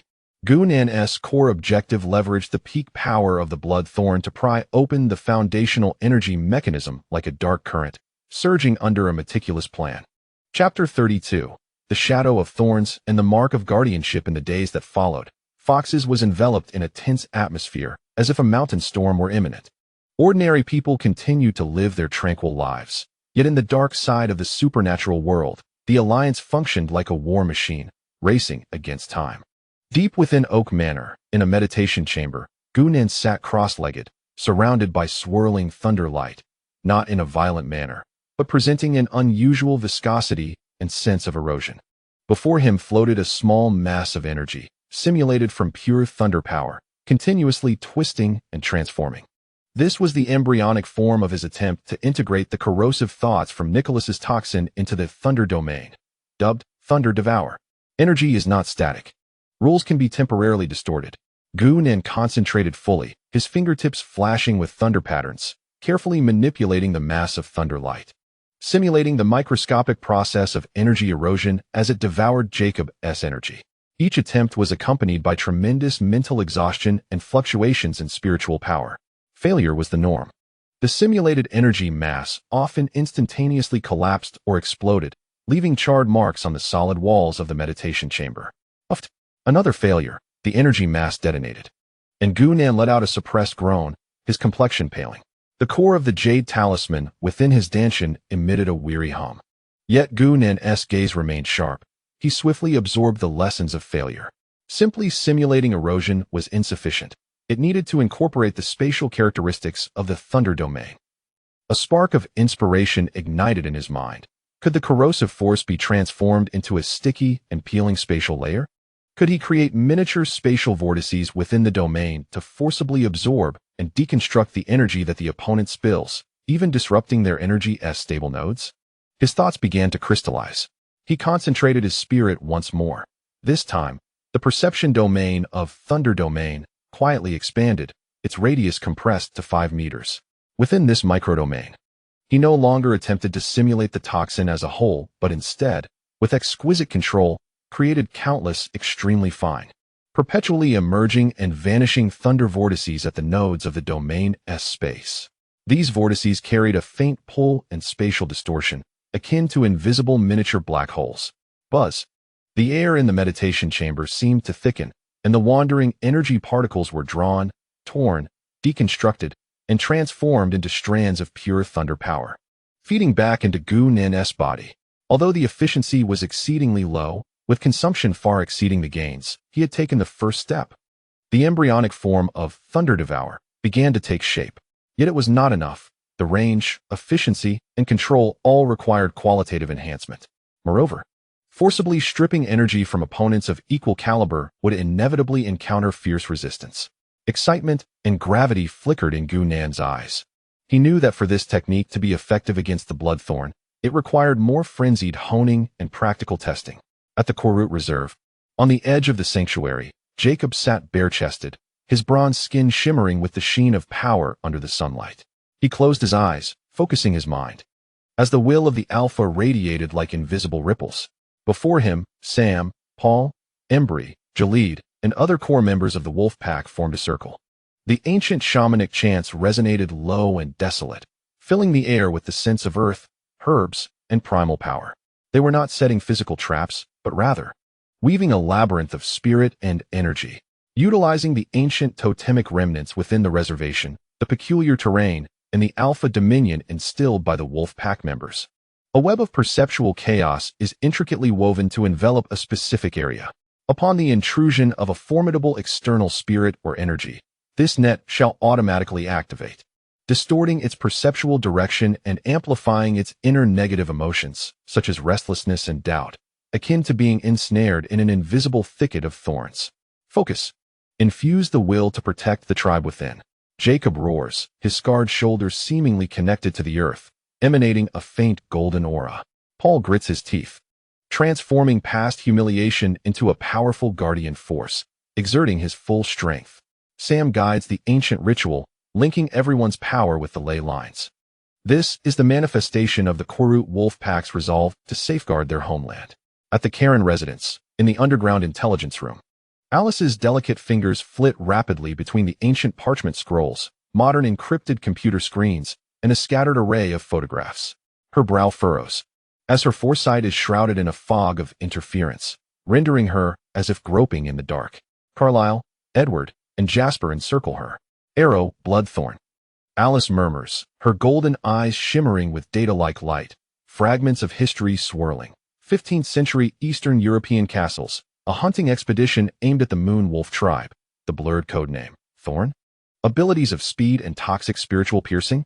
She captures shards of information, fragmented and obscure, rife with disruptive noise. Toxicity and spiritual piercing, Edward states solemnly, aligning with the moniker Bloodthorn. Speed is a common trait among vampires, yet if it pertains to Arrow's confidants, their swiftness would undoubtedly be unparalleled. Mental piercing demands particular vigilance. Jasper adds, my emotional manipulation may be countered. Keep searching. Any detailed information regarding Thorn or similar codenames, and their operational patterns. Carlyle urges, time is of the essence. Every fragment of intelligence could save lives. On the terrace of Oak Manor, Bella sits with her eyes closed in Gu Nan's usual spot, her hands gently resting over her heart. The sunset's afterglow bathes her in a warm golden light. She strives to empty her thoughts, avoiding contemplation of the impending terrifying foe, focusing solely on the warm imprint over her heart, feeling the intangible connection with Gu Nan, akin to a heartbeat's resonance. Order stabilizes, she silently recites Gu Nan's words, attempting to envision that warm power extending beyond herself, like gentle ripples gradually spreading outward. Initially, there is no response, only a gentle breeze. Yet she does not relent, repeating her attempts, concentrating all her intent on the fervent wish to protect Gu Nan and safeguard their bond. Gradually, she senses the warmth in her heart genuinely beginning to flow. A thread of exceedingly faint yet pure sense of order emanates from her center, gradually enveloping an area of about 1 meter. Within this small space, the air's flow seems to stabilize, and even the refraction of light appears exceptionally clear. Rosalie stands nearby, guarding, acutely sensing the atmosphere around Bella becoming remarkably serene and stable, akin to a small harbor sheltered from chaos. I think I did it. Bella opens her eyes, gazing at her outstretched palm, her eyes sparkling with surprise. Though the range is small and the power weak, this is undoubtedly a significant advancement. She has discovered her direction. As night descends upon Forks once more, Gu Nan concludes his meditation and steps out from the quiet chamber, his expression weary, yet his eyes bright. He senses the faint but resolute field of order emanating from Bella on the terrace. A subtle warmth tugs at his cold lips. He approaches Bella, naturally taking her hand. Did you feel it? Bella looks up at him, her eyes brimming with anticipation. Yes, Gu Nan nods, his voice deep and stable. Well done. This simple affirmation fills Bella's heart with joy. Just then buzz. The core of the thunder-patterned jade talisman within Gu Nan's Danshin trembles violently, without warning. An overwhelming malice, icy and bloody, accompanied by a sense of spatial oppression, crashes toward them like an invisible tidal wave from the far eastern horizon. The target unmistakably locks onto Oak Manor. Thunder domain initialized. The passive warning instantly activates. Within a 15-meter radius, all spatial nodes frantically signal alarms. They have arrived. The Bloodthorn Guard, or at least their vanguard, has crossed the ocean, stepping onto North American soil. Their power is immense, their malice pure, far exceeding Nicholas. Gu Nan's pupils constrict sharply, his gaze snapping toward the dark eastern sky. His grip on Bella's hand tightens. They have come. Almost simultaneously, deep within the reservation, Jacob, engaged in the final ritual reinforcement, abruptly looks up, his burning, beastly eyes fixated on the east, issuing a low, warning growl. At the Karen residence, Alice screams. Clutching her head as countless vivid images filled with blood and thorns flash chaotically in her mind, the fog of interference momentarily torn apart. They have come. They are here. So fast. The storm has truly made landfall at this moment. Chapter 33. The approach of the evil source and the enlightenment of the Tao Foundation. The cold malice emanating from the eastern horizon floods forks like a tangible tide. On the terrace of Oak Manor, Gunan tightly grips Bella's hand, his knuckles whitening from the pressure. In his deep black eyes, the purple-golden thunder patterns swirl violently, reflecting the distant yet deadly threat. They have arrived. Gunan's voice rumbles low like rolling thunder. Bella, taken aback by his sudden surge of tension, feels the imprint over her heart erupt with a strong warmth, striving to dispel the pervasive cold malice. Gunan, she calls with concern, acutely aware that the power within him resembles a furious beast, roaring wildly, yearning to bite. This is not merely the anxiety of facing a formidable adversary. It is a stirring deep within his soul, an almost greedy tremor. Buzz. The tremor of the thunder-patterned jade talisman core reaches an unprecedented intensity. The arcane spatial thunder patterns whirl frantically, the core's purple-golden radiance exploding forth, an overwhelming desire to devour, as if a ferocious beast starved for millennia. It fixates on the cold, bloody essence emanating from the east, filled with pure, profound dark origin. Eros confidant. The pinnacle of blood thorns power. These words explode in Gunan's mind, resonating with an unprecedented harmony with the secret incantation imprinted deep within his soul. The Tao Foundation is not of heaven. Seek the pinnacle of the evil source. The vital energy halts in an instant. Cleanse the chaos with thunderous intent. The cold yet transcendently profound phrases resonate like a mighty bell in his consciousness. The Tao Foundation is not of heaven. The path to foundation building is not a gift from heaven. One must break through with one's own strength. The pinnacle of the evil source. To leverage the foundational vital energy, one must seize it at the peak moment of the most wicked and powerful individuals. What is the pinnacle of the evil source?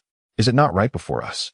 The Volturi, a millennia of accumulated might, Arrow-s minions, wielding dark authority. Their full eruption coincides with the moment of peak power. Their essence is one of the purest evil sources in this world. The vital energy halts in an instant.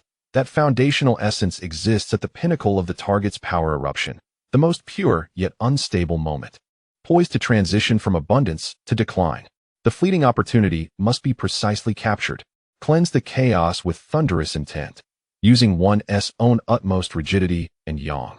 Annihilate the myriad laws with the essence of thunder, forcibly intrude, strip away, and purify that ephemeral chaotic vital energy for one's own use, forging the Tao Foundation. The frantic desire of the jade talisman core at this moment is instinctively attuned to that pinnacle vital energy. Seizing it is the sole path to breaking through the foundation. A conflagration of exhilaration, icy killing intent, and a desperate resolve ignites within Gunan's chest. The shadow of a terminal illness from his past life. The shackles of power in this life finally glimpse hope for breaking free at this moment. The price? To stand against the Volturi? So what? This vital energy is his to claim. Bella. Gunan suddenly turns, his gaze sharp as lightning, devoid of any confusion. Swiftly instructing Rosalie to head to the absolute safe house. Activate the highest level of protection. Jacob will rendezvous there with you. Until I signal, no matter what happens outside. Do not come out under any circumstances. His tone carries an undeniable command, yet the grip on her hand conveys a weight akin to entrusting life and death. Bella is an indispensable stabilizer in his plans, someone he must protect. Bella senses the gravity of the situation far exceeds her imagination and the resolve emanating from him. She nods firmly, without hesitation. I understand. Be careful. Under Rosalie's protection, she swiftly retreats from the terrace. Gunan does not linger, his form transforming into a blurred shadow of thunder, instantly appearing atop the highest tower of the manor. The night breeze rustles through his robes, creating a haunting sound. His gaze sharpens, piercing through the dense night, as he fully expands his senses, tracking the approach of that malevolent source's speed and trajectory. Carlyle. Jacob. The target has entered the perceptual range. It is rapidly closing in. In approximately 15 minutes, we will arrive at the Fox territory.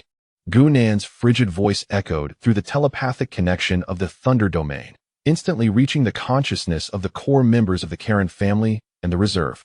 This is the highest level of alarm. Acknowledged. The Karen family is in position. Alice detected three powerful energy sources. Their speed is astonishing. Carlyle's urgent response came, tinged with unmistakable horror. Howl. Deep within the reserve, Jacob's furious and warning alpha howl resonated through the night sky, causing the wolf pack members to shift into their wolf forms, their golden beast eyes burning in the darkness. Following the predetermined plan, like the most intricate of gears, they swiftly occupied their ambush and delay positions. The energy fluctuations of the shamanic maze were heightened to the extreme.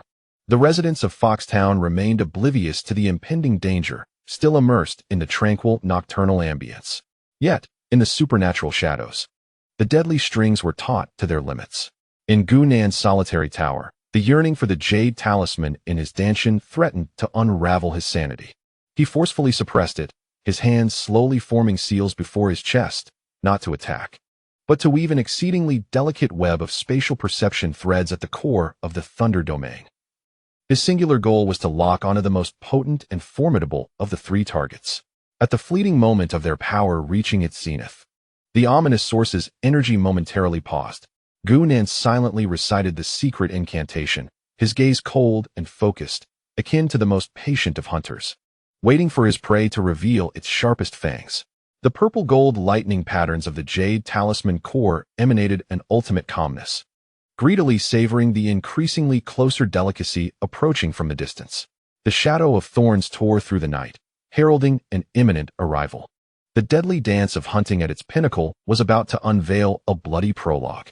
Only Gunnan understood that for him, survival was merely the baseline. Seizing that fleeting moment of energy was the ultimate objective.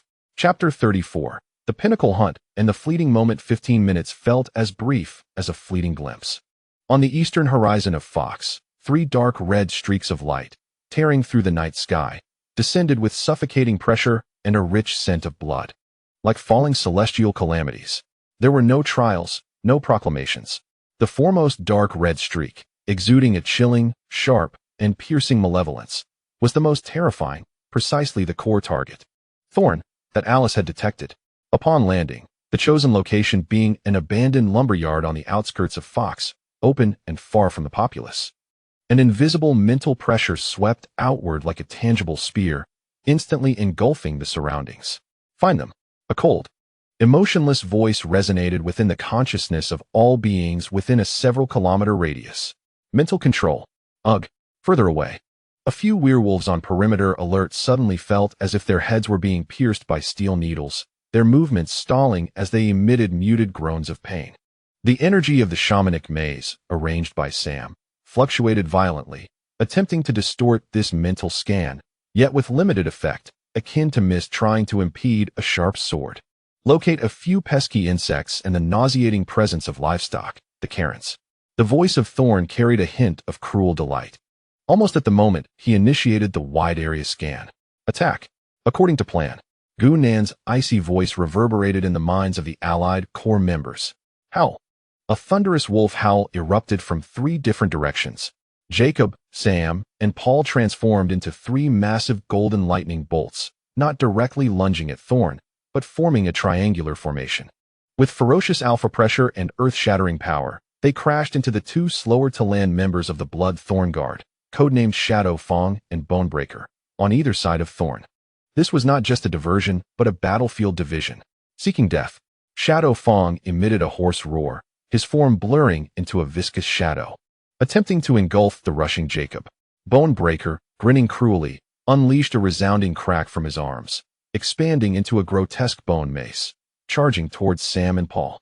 Simultaneously, whoosh, whoosh, whoosh, three silver lights shot toward Thorn from three cunning angles, akin to the sides of death. Edward's speed reached its zenith, his figure flickering amidst the trees, each appearance accompanied by the deadly throw of silver weapons. Emmett charged head-on like a furious war chariot, his immense power generating shockwaves, attracting Thorn's frontal firepower. Jasper, concealed in the shadows, precisely projected a wave of intense confusion and delay towards Thorn. A perfect strategy of restraint and distraction. The wolf pack, at the cost of their own injuries, clung tightly to Shadow Fong and Bonebreaker. The Karen trio, like a persistent thorn in the flesh, utilized speed, strength, and emotional disturbances to prevent Thorn from executing his expansive mental attacks to lock onto the core target, Gu Nan. For the first time, impatience and anger flickered across Thorn's pale, cold face. The cooperation and resilience of these prey exceeded his expectations.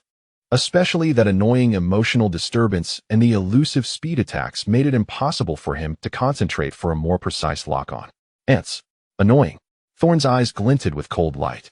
Deciding to no longer hold back, he needed to swiftly eliminate these bothersome flies and then unearth the core target, Gu Nan, radiating peculiar spatial fluctuations. Feel the true essence of pain. Thorn abruptly raised his hands, unleashing a wave of mental spikes, 100 times more concentrated than before, infused with utmost agony and despair. Like an invisible storm, instantly locking onto and enveloping Emmett, who was charging from the front, Edward, who was moving rapidly from the side, and Jasper, hidden in the shadows. Mental piercing. This was one of his true killing moves, capable of instantly shattering will and plunging the target into an abyss of infinite suffering. Just as this lethal move was brewing, the power climbing to its peak and about to erupt, a moment of stillness occurred.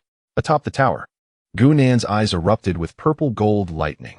Within the nascent perception web of Thunder Domain, the energy core representing Thorn's essence surged in brightness to a critical point, akin to the moment before a supernova's explosion.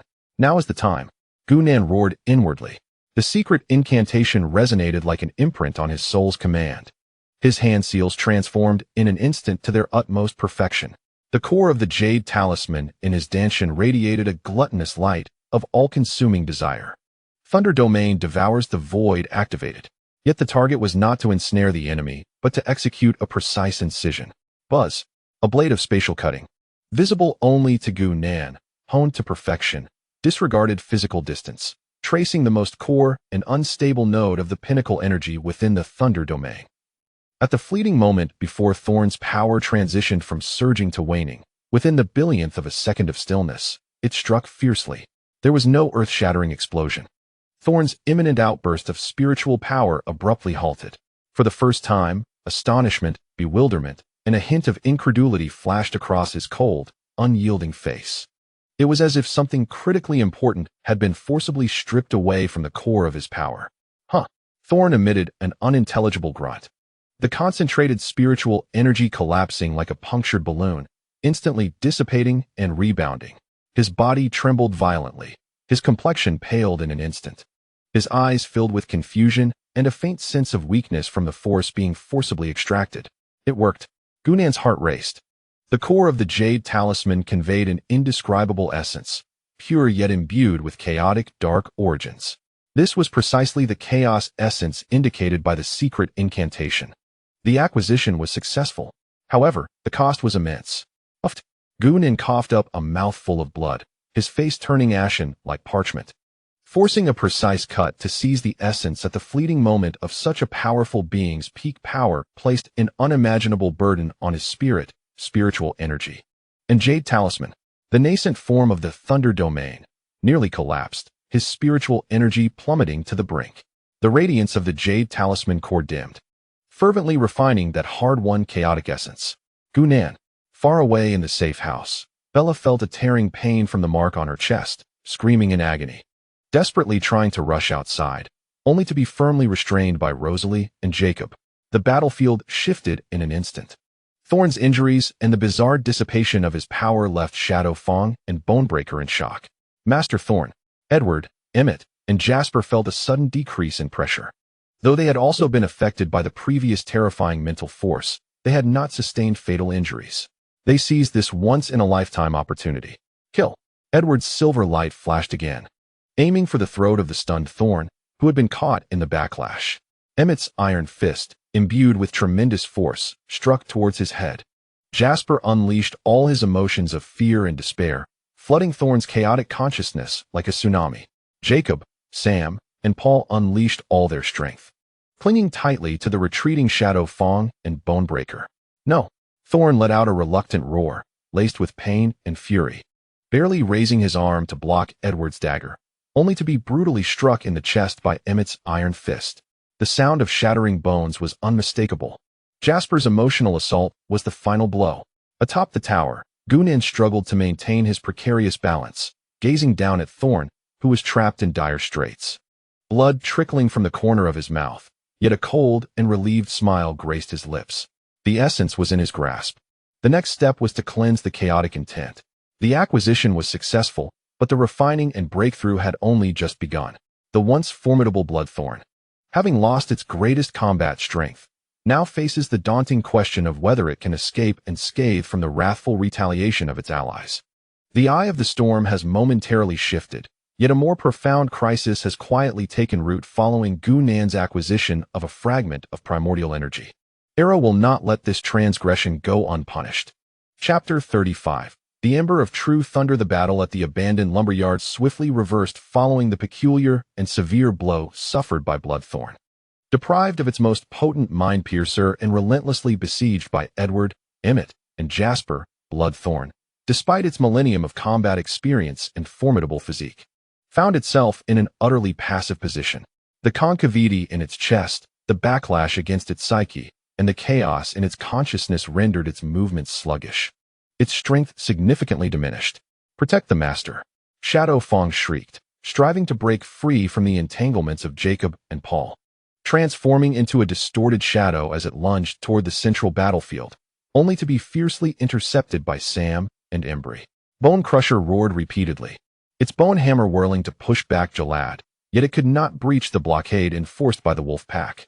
Edward's dagger struck like a venomous serpent, each flickering motion claiming a piece of flesh from Bloodthorn, as silver poison steadily eroded its form. Emmett's iron fist fell like a heavy hammer, each blow eliciting pained groans from Bloodthorn's body, which was overwhelmed by the assault. Jasper's negative emotions acted like maggots gnawing at its very essence, amplifying its suffering and confusion. Bloodthorn's roars gradually morphed into cries of defiance, ultimately culminating in a shriek filled with resentment and disbelief. "Lord Arrow will not spare you. You shall all face judgment."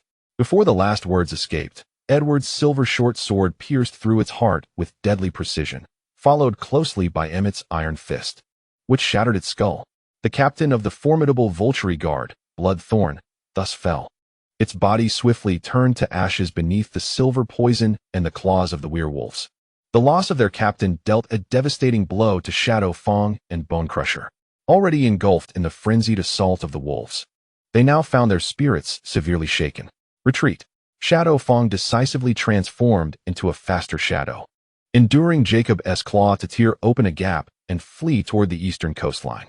Bone Crusher also sought to escape, but was held fast by Sam, Paul, and the now alert Edward, ultimately being torn apart amidst despairing roars by silver weapons and wolf claws. The battle concluded more swiftly than anticipated.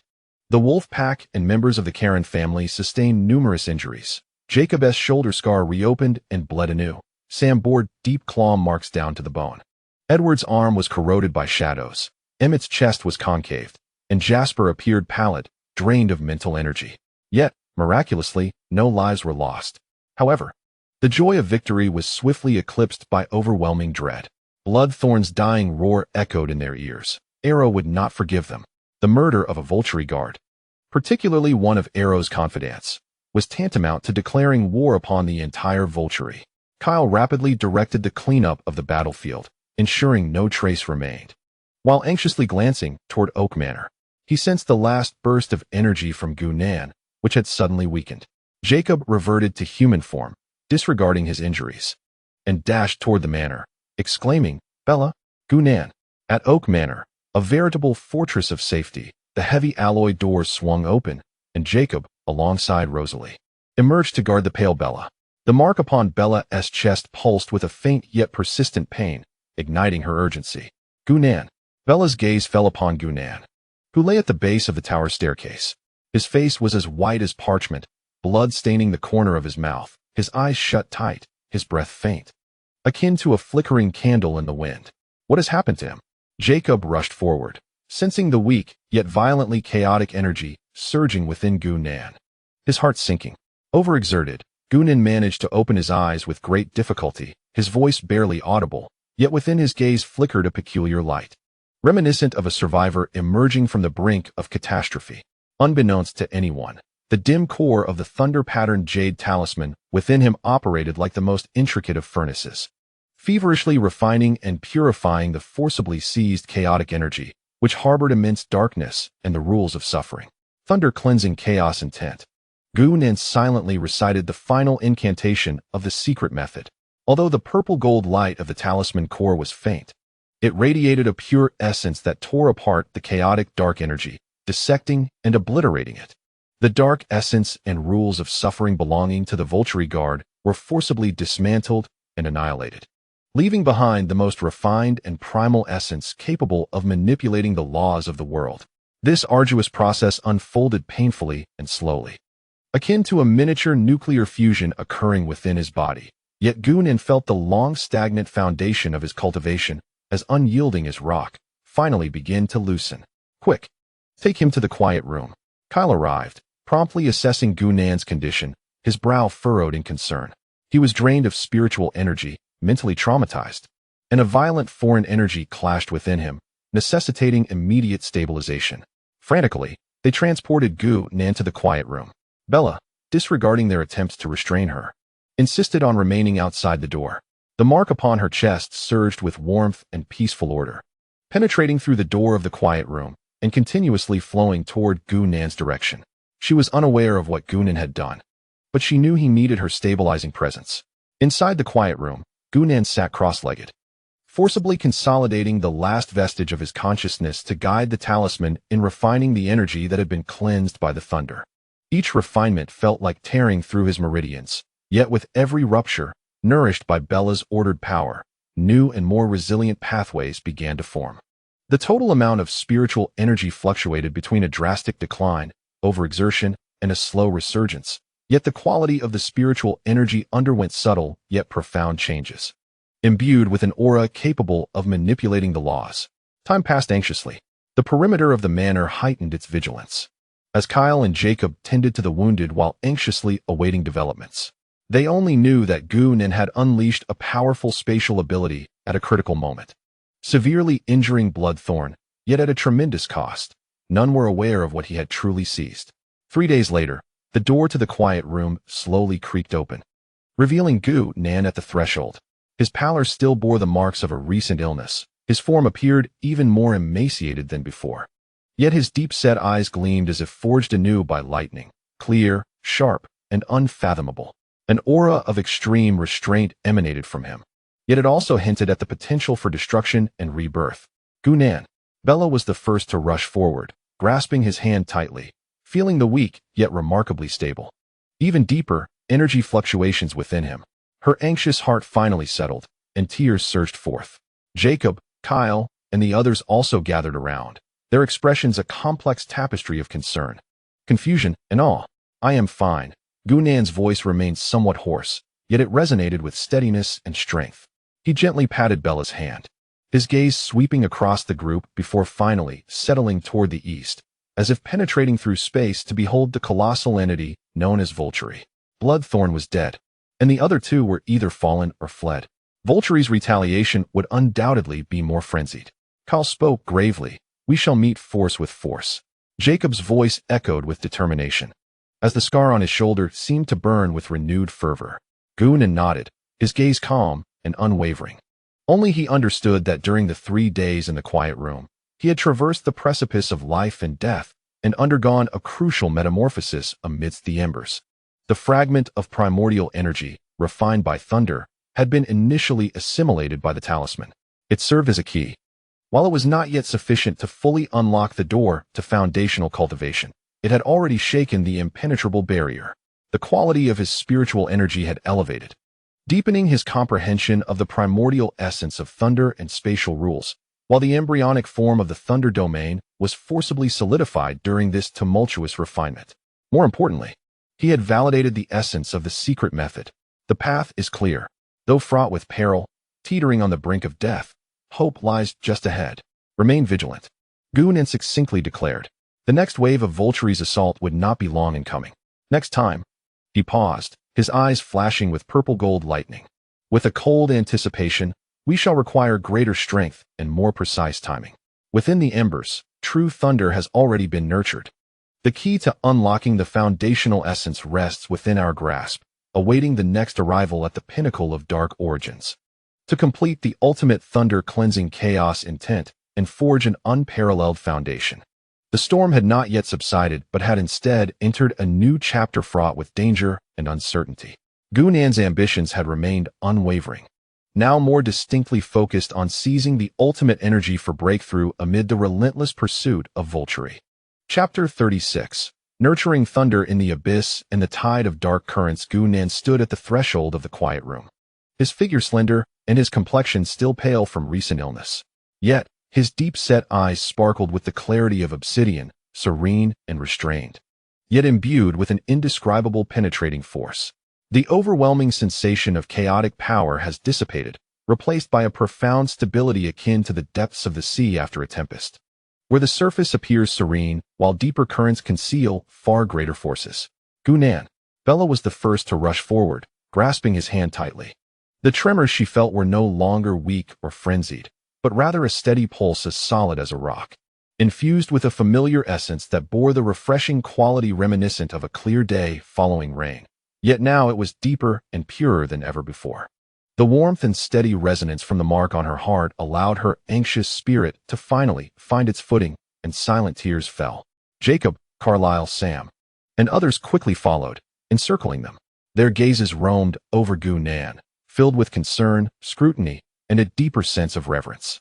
The climax of the battle 3 days prior had seen Gunnan unleash a peculiar power that had severely injured the thorn, a cost that was evident to all. Though he now appeared to have recovered, that force seemed to have undergone an ineffable transformation. It felt as if something lay dormant within, on the verge of breaking free. "I am unharmed."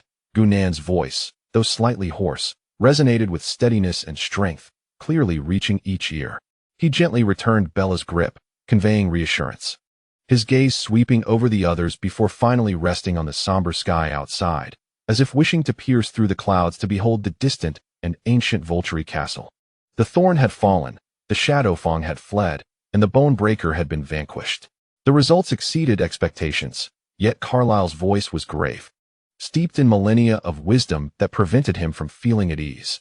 "We have effectively torn apart the rules laid down by the Volturi. Arrow's wrath will not be confined to a mere blood thorn. The next wave may bring a larger guard, or even higher echelons." Jacob's deep crimson scar on his shoulder felt slightly warm, and with the pride of an alpha, he raised his head, his gaze sharp as a blade. "Bring as many as they wish. We shall slay them all.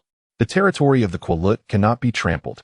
Sam stood beside him, silently nodding, the former alpha's demeanor radiating a resolve reminiscent of a do-or-die determination. The bloody battle of the previous night had exacted a toll on the wolf pack, yet it had also forged an unprecedented unity and ferocity among them. Gunnan withdrew his gaze, looking at Carlyle and Jacob with calmness, though a fleeting glimpse of purple-gold lightning flickered deep within, embodying a cold calculation. "Vengeance is inevitable. What we require is time and greater power." He refrained from mentioning other matters, nor did he disclose the essence that, once refined, had shaken the very foundation of his limitations like a key. This was a secret belonging solely to him, the core motivation for his struggle for survival in this perilous world, and his eventual transcendence. The pursuers of the Volturi, in his eyes, were no longer mere threats. They were nourishment and opportunities for ascending to greater realms. He only awaited the moment when they would once again rise to the peak of power on the hunting grounds of Forks. "Edward, Emmett, Jasper, how are their injuries?" Gunnan inquired, his tone practical as that of a leader in alliance. "Edward's shadow corruption requires time for purification. Emmett's sternum is healing. And Jasper is suffering from severe mental exhaustion. But there are no fundamental injuries," Carlyle replied. "As for the wolf pack, Sam and Paul have sustained heavier wounds. But their recovery is swift, and they will regain combat readiness within days. Embry and Jared are lightly injured, but fine." Gunnan nodded slightly. "Very well. There are 3 urgent matters. First, recovery and vigilance. All injured must focus entirely on recuperation. Jacob, the pack is responsible for thoroughly cleansing the reserve and surrounding forests to ensure no shadow fong or other spies are lurking. Sam, your experience is invaluable. Oversee the restoration and reinforcement of the outer perimeter's vigilance network, especially monitoring for spatial anomalies. He pointed to the east. The Shadowfang's escape will certainly convey information. The Volturi's next move may involve more potent spatial positioning or ambush tactics. Jacob and Sam solemnly acknowledged. Secondly, intelligence and deduction. Carlyle. Concentrate the family's resources to analyze the details of the abilities exhibited by the Thorn, Shadowfang, and Bonebreaker in conjunction with any fragments of information captured by Alice, in order to deduce the potential next wave of forces and their strategies from the Volturi. Knowing ourselves and our enemies is essential for seizing a glimmer of hope. Goonan understood well. The next adversary would be stronger and more cunning. Carlyle nodded gravely. Understood. Alice is already attempting to untangle the patterns of the Thorn's mental assaults to identify any common weaknesses. Thirdly, Goonan's attention shifted to Bella, his gaze softening imperceptibly. The nascent form of the Order force field is an unexpected boon and a crucial element of our defense system. Moving forward, you will need to stabilize and gradually expand the range and intensity of this force field under my guidance. The goal is to provide a stable mental barrier in critical moments for specific areas, such as safe houses or small defense circles, to withstand the aftershocks of widespread mental piercing like that of the Thorn. This was not an instance of hastening growth, but rather a rational development and extreme excavation of her innate attributes, allowing her to play a vital strategic role within the limits of her mortal form. Bella felt Goonan's trust and expectations, her eyes resolute. I will give my all. As for me, Goonan's voice lowered, carrying a restrained edge. I require time to consolidate. He did not explicitly state what he needed to consolidate, but everyone could sense the immense power within him that was yearning to be organized and controlled. The refinement of that essence had not only loosened his bottleneck, but also provided deeper insights into the source of thunder and a transformative opportunity for the thunder domain. He aimed to fully integrate the understanding gleaned from his meditation, particularly the preliminary stabilization of the thunder domain, into a practical combat system, preparing himself to reach unprecedented heights before the next storm arrived, ready to seize that ultimate breakthrough opportunity. As they deliberated the subsequent details, Jacob's specially designed communicator suddenly emitted an urgent buzz. He swiftly connected, and Embry's anxious voice came through. Jacob, Jared and I are on routine patrol at the eastern perimeter of the estate, and we found something beneath the Eagle's Beak rock near the entrance to the Black Pine Forest. It's sealed with an energy force field, and it bears that ominous hand mark. We didn't dare touch it, and immediately secured the area. The Volturi's dark hand insignia. A profound silence enveloped the room. A cold, oppressive atmosphere descended once more. This was no mere trophy. It was a warning and proclamation from the Shadowfang or the Volturi's headquarters. It declared, no matter where you hide, the Volturi's gaze is ever watchful. The next hunt would undoubtedly be far more lethal. Carlyle's expression darkened considerably. Jacob's throat emitted a low growl as he immediately commanded, secure that area. No one is to approach. I'm on my way. He looked at Goonan, fire blazing in his eyes. We go together. Goonan's voice was icy as he stepped outside, with Bella closely following, her heart's mark igniting instinctively. She had to ensure Goonan's state remained stable.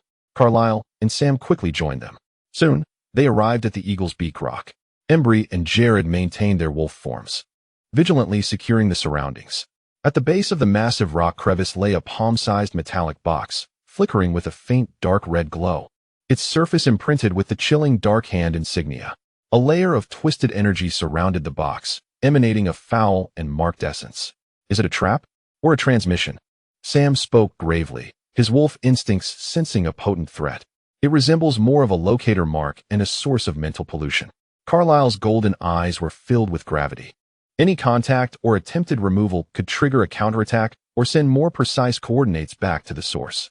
Goonan remained silent. The thunder domain had silently expanded, allowing him to control all energy flows within a 15-meter radius. He clearly saw that the box imprisoned a swirling mass of dark red mist, laden with malevolent curses and targeted mental imprints. Any physical or energy contact would trigger an explosion. Humph, mere trifles. A flash of purple-gold lightning flickered in Goonan's eyes as he refrained from approaching. Instead, he stood his ground, hands held before him as if grasping the invisible strings of space. Buzz, an intangible force, sharp as a spatial blade, descended instantaneously. not aimed at the box itself, but rather precisely affecting the spatial structure surrounding the box. Sever. Space was cleaved as if by the sharpest of blades, and that ominous metallic box, along with a small fragment of surrounding space and the dark red mist within, was masterfully extracted from the fabric of reality by Gunan's exquisite spatial control, compressed into a fist-sized, light-distorting spatial bubble. The entire process was silent and swift as lightning. Embry and Jared did not even catch a glimpse of what transpired. The box that had radiated a lethal threat simply vanished, leaving behind only a minuscule, quickly calming ripple in space. Gunan's complexion paled slightly, beads of sweat forming on his brow. The forced exertion of spatial severance placed a considerable burden on his recently restored body. Yet his gaze remained icy as he clenched his fist. Annihilation.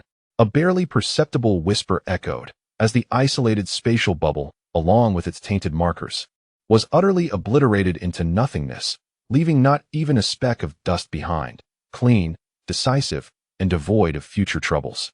Yet, Gunan's gaze grew ever more solemn.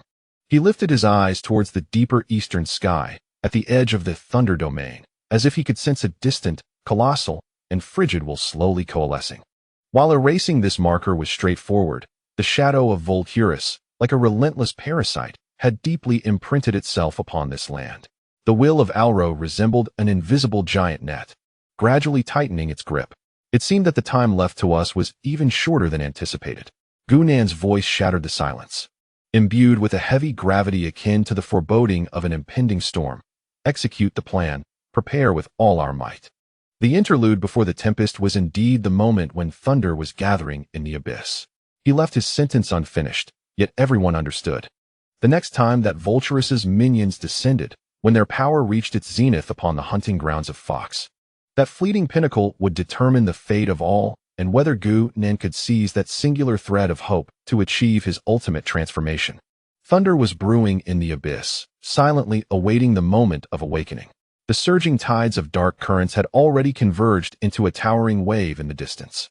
Meanwhile, within Gunan's Danshan, the core of the purple-gold jade talisman, having obliterated the tainted marker, seemed to radiate an even more profound and restrained brilliance, akin to a force capable of rending the heavens, accumulating within the abyss. Chapter 37. The judgment descends. Time slipped away on the taut bowstring. The sky over Fox was shrouded in leaden gray clouds, weighing heavily upon everyone's hearts. At the Oak Manor, the Qualut Reservation, and the Cairn family villa, every faction of the Alliance was racing against time to lick their wounds, gathering strength and fortifying defenses. Jacob led the wolf pack like a meticulous mine detector, combing through the reservation and surrounding forests multiple times, clearing away several faint surveillance runes left by the Shadow Fangs.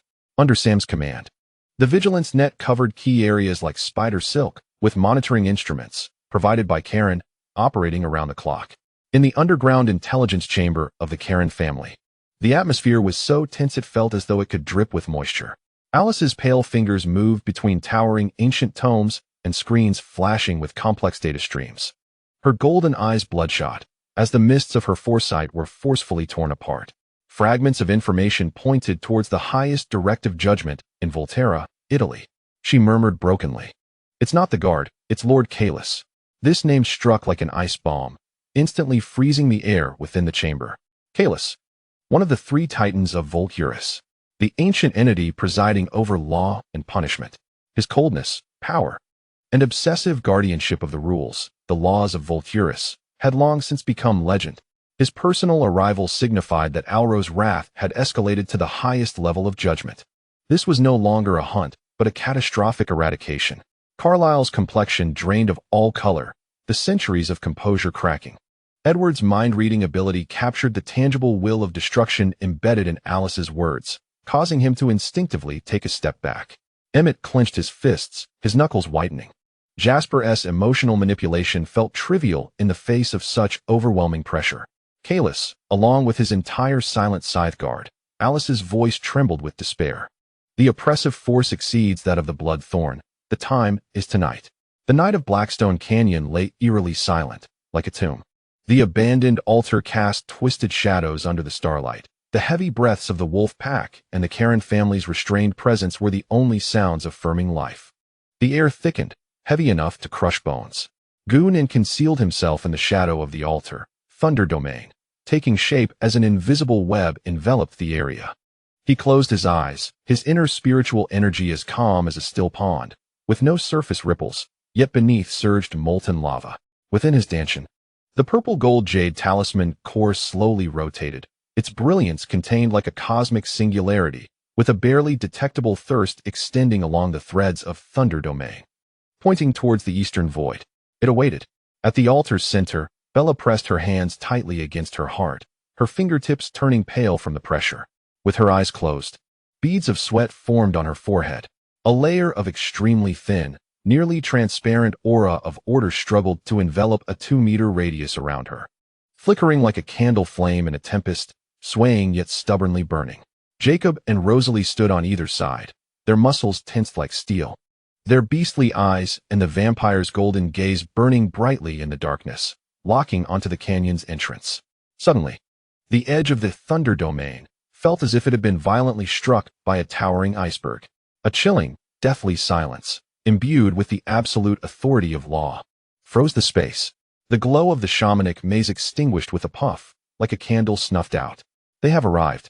The space silently cracked open. 6 figures, as dark as ink and adorned with silver thorns, stepped forth, their presence as cold as a blade, wielding weapons that shimmered with a deadly light. The silent scythe guard. The machine of slaughter was set into motion. Following closely, the figure at the center of the ripples solidified. Silver hair tied back, clad in a meticulously arranged ancient suit. His visage was as perfect and cold as marble. Cullens, the adjudicator of Volturis. With a mere glance, the intangible pressure caused the surrounding werewolves to emit pained groans, while vampires felt as though they were plunged into an ice cavern. His gaze pierced through the thin aura of order, precisely landing on the shadow where Gunin concealed himself.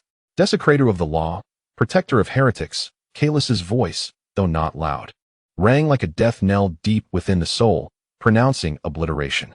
In an instant, the 6 shadows of the silent scythe vanished. No cries were heard, only the piercing shrieks that tore through the air. The massive bodies of the wolf pack were struck as if by an invisible hammer. Paul howled as he was sent flying, crashing into a totem pillar. Enberry was pierced through the shoulder by a silver light. Sam roared as he charged forward, only to be met by 2 black scythes crossed in his path, sparks flying. Edward's figure flickered like a ghost. A silver dagger aimed at the nape of a guard member. Clang! The dagger was deflected in reverse, causing Edward's arm to tremble violently, his palm splitting open. Emmett roared as he barreled into another, like colliding with a mountain of steel, the rebound force causing a tightness in his chest. Jasper's fear enveloped him like a sinking stone, his opponent's eyes devoid of emotion. Overwhelming. An absolute onslaught. The first and second lines of defense were torn apart like mere paper. The guards had a singular goal, to eliminate obstacles and reach the core. Cullens disregarded the bloody, stagnant battlefield, stepping forward, already 50 meters away from the altar. His cold gaze was like a tangible ice spike, piercing towards Gunin in the shadows. Thief! The hour of judgment approaches. He slowly raised his hand, palm facing upwards. Buzz! A point of absolute blackness materialized in his palm, rapidly expanding. Light sound. And even space itself collapsed towards that point of darkness. A miniature, all-consuming void began to coalesce. The aura of destruction caused the ancient stones of the altar to crack inch by inch. The aura of order maintained by Bella flickered frantically, groaning under the unbearable burden. Its range rapidly shrinking to a mere meter around her. Her face turned as pale as paper, blood oozing from the corner of her lips, her body trembling violently. Yet she gritted her teeth, pouring all her will into the imprint at her heart. It must not break. It must not allow that force of destruction to touch Gunin directly. Jacob and Rosalie's eyes were bloodshot. The alpha's roar and the vampire's shriek erupted simultaneously. The two transformed into a golden-red blur, fearlessly charging towards Cullens. Protecting Bella meant safeguarding the last hope. Cullens did not even spare them a glance, casually waving his other hand. Boom, boom. 2 invisible hammers of law appeared out of thin air. Jacob was struck as if by a high-speed train, golden fur exploding. A deep crimson scar instantly tearing open on his shoulder, blood gushing forth as his massive frame crashed into a pile of stones at the altar. Rosalie's silver sword shattered inch by inch, her body flying like a rag doll, slamming against the stone pillar behind Bella, her golden gaze dimming. The guardian was shattered in a single blow. No. Bella let out a desperate wail. The imprint at her heart sent a tearing pain coursing through her. Watching Jacob suffer a grievous injury, Rosalie's fate uncertain, the terrifying void was on the verge of fully forming. The shadow of destruction had completely enveloped her. Gunan still lurked in the shadows. Her maintained force field was about to collapse. In that critical moment, as the force field shattered and destruction descended, hope was lost. In Bella's eyes, Jacob's bloodied figure, Rosalie's broken body, and Gunan's vanishing shadow, along with Kaelus's palm that consumed all darkness. Every scene froze in an instant. An indescribable tremor, originating from the depths of her soul, along with an unwavering resolve to protect, erupted like a volcano that had lain dormant for eons. A cry that was not of pain, but resonating with a peculiar vibration that pierced the soul, erupted from Bella's mouth. The imprint at her heart exploded with an unprecedented golden-red brilliance. No longer a weak warmth, but a fervent light akin to the birth of a new star. Buzz. Centered around Bella, a solid, 5-meter radius golden-red barrier of order instantaneously unfurled. No longer a precarious halo, but rather a realm flowing with ancient runes, embodying absolute stability and the anchoring force of established rules. At the edge of the barrier, spatial ripples smoothed like a placid surface of water, instantly solidifying. The deathly black hole, poised to erupt from Kuz's palm, momentarily hesitated as the golden-red barrier took form. The consuming force seemed to collide with an invisible dam. Its destructive expansion forcibly restrained for a fraction of a second. A trace of minuscule astonishment crossed Kuz's eternally frozen visage for the first time. It was in this fleeting moment of hesitation that, from the shadows, Gunan's eyes erupted with purple-gold lightning. In the perceptual web of the newly formed Thunder Domain, the energy core in Kuz's palm, disrupted by the Bella barrier and propelled to its peak, stood on the precipice of an explosive critical point, a transient pause. In the shadow, Gunan's heart roared silently. All dormant powers ignited in this instant. He formed seals with his hands at an astonishing speed. The core of his Danshan's jade talisman erupted with a purple-gold radiance capable of devouring stars. A blade of spatial cutting, honed to perfection and disregarding distance, cleaved toward Kuz's energy core, the pinnacle of his strength, yet his most vulnerable point. During that fleeting pause, there was no thunderous roar. Kuz's body jolted violently. The horrific energy of the black hole in his palm twisted and fluctuated violently. For the first time, clear astonishment and a sense of hollow power being forcibly stripped appeared in his cold gaze. Simultaneously, Gunan let out a low growl, not directed at Kuz, but towards the recently erupted, exhausted Bella, infused with unprecedented urgency and determination. Bella, hold on. The stage of the final judgment was reversed by the awakening of a mortal. The fatal strike for seizing the ultimate energy had already been unleashed. Was it Kuz's judgment, or Gunan's hunt? The answer lay in this frozen moment. Chapter 38. The foundation of Thundertime seemed to freeze amidst Bella's soul-piercing scream and the explosive purple-gold lightning in Gunan's eyes. On the abandoned altar, the blood-soaked battlefield, the despairing guardians crumbled, and the deathly black hole in Kuz's palm, poised to devour all, was forcibly pressed to a halt. Buzz. The golden-red order barrier enveloped Bella within a 5-meter radius, akin to a divine sigh. Dense and tangible, it flowed with ancient and mysterious runes. As the barrier formed, the terrifying energy of Kuz's black hole, which had ascended to the pinnacle of destruction, was firmly anchored and delayed for a fraction of a second by this barrier. Born of mortal flesh yet erupting with the might of established rules. It was within this ephemeral moment, as absolute control shifted toward the critical point of explosion, that Gunan's figure ignited like lightning. The remnants of his hand seals had vanished, transforming him into a rift in space. Within his Danshan, the jade talisman core erupted with an unprecedented purple-gold radiance, a manifestation of an almost frenzied thirst for a higher source. The power of the Thunder Domain was compressed to its utmost, no longer merely slicing through space, but transforming into a blade of spatial separation, disregarding distance and defenses, directly targeting the core of the rules. This invisible blade, following the perception of the Thunder Domain, aimed at the most robust yet unstable pinnacle point of Kyuza's power. Plunged into the momentary stillness. There was no earth-shattering explosion, no roaring collision of energies. A brief, incredulous grunt escaped Kyuza's millennia-frozen throat. For the first time, cracks appeared in his marble-like visage. His cold, merciless eyes were instantly filled with a vast emptiness and a sense of weakness from forcibly extracted power. The terrifying energy of the black hole in his palm twisted, collapsed, and fluctuated violently. Like a burst soap bubble, the trend of destruction was abruptly interrupted. Although it did not entirely dissipate, the cohesive deathly core was forcibly gouged out by Gunnan's precisely aimed strike. A wisp of chaotic energy, imbued with judgment, law, destruction, and the purest essence of Dark Source rules, was forcibly stripped away and greedily devoured by Gunnan's Danshin Jade Talisman core. Puff! Gunnan was struck like a heavy blow, blood gushing forth. His visage swiftly turned to a ghastly pallor, forcing the extraction of energy from an existence at Kyuza's pinnacle. The backlash far exceeded 100-fold. The embryonic form of the thunder domain instantly filled with cracks, spiritual power gushing forth like a breached dam. His body felt like shattered porcelain, veins on the brink of rupture. Gunnan. The mark on Bella's heart sent a soul-rending pain coursing through her. The power she had just awakened had not yet stabilized, and now, to maintain the golden red barrier against the residual waves of the black hole, she was already bleeding from all orifices, on the verge of collapse. Yet she heard Gunnan's roar, "Bella, hold on." This voice was like a final lifeline, igniting every ounce of will within her soul. Bella let out a blood-curdling scream, recklessly pouring her newly awakened, yet unmastered order power into the barrier. The golden red radiance surged, runes swirling like dragons, staunchly resisting the backlash from Kyuza's black hole. She bought Gunnan the crucial moment to breathe. "How dare you? How dare you steal my source?" Kyuza was utterly enraged.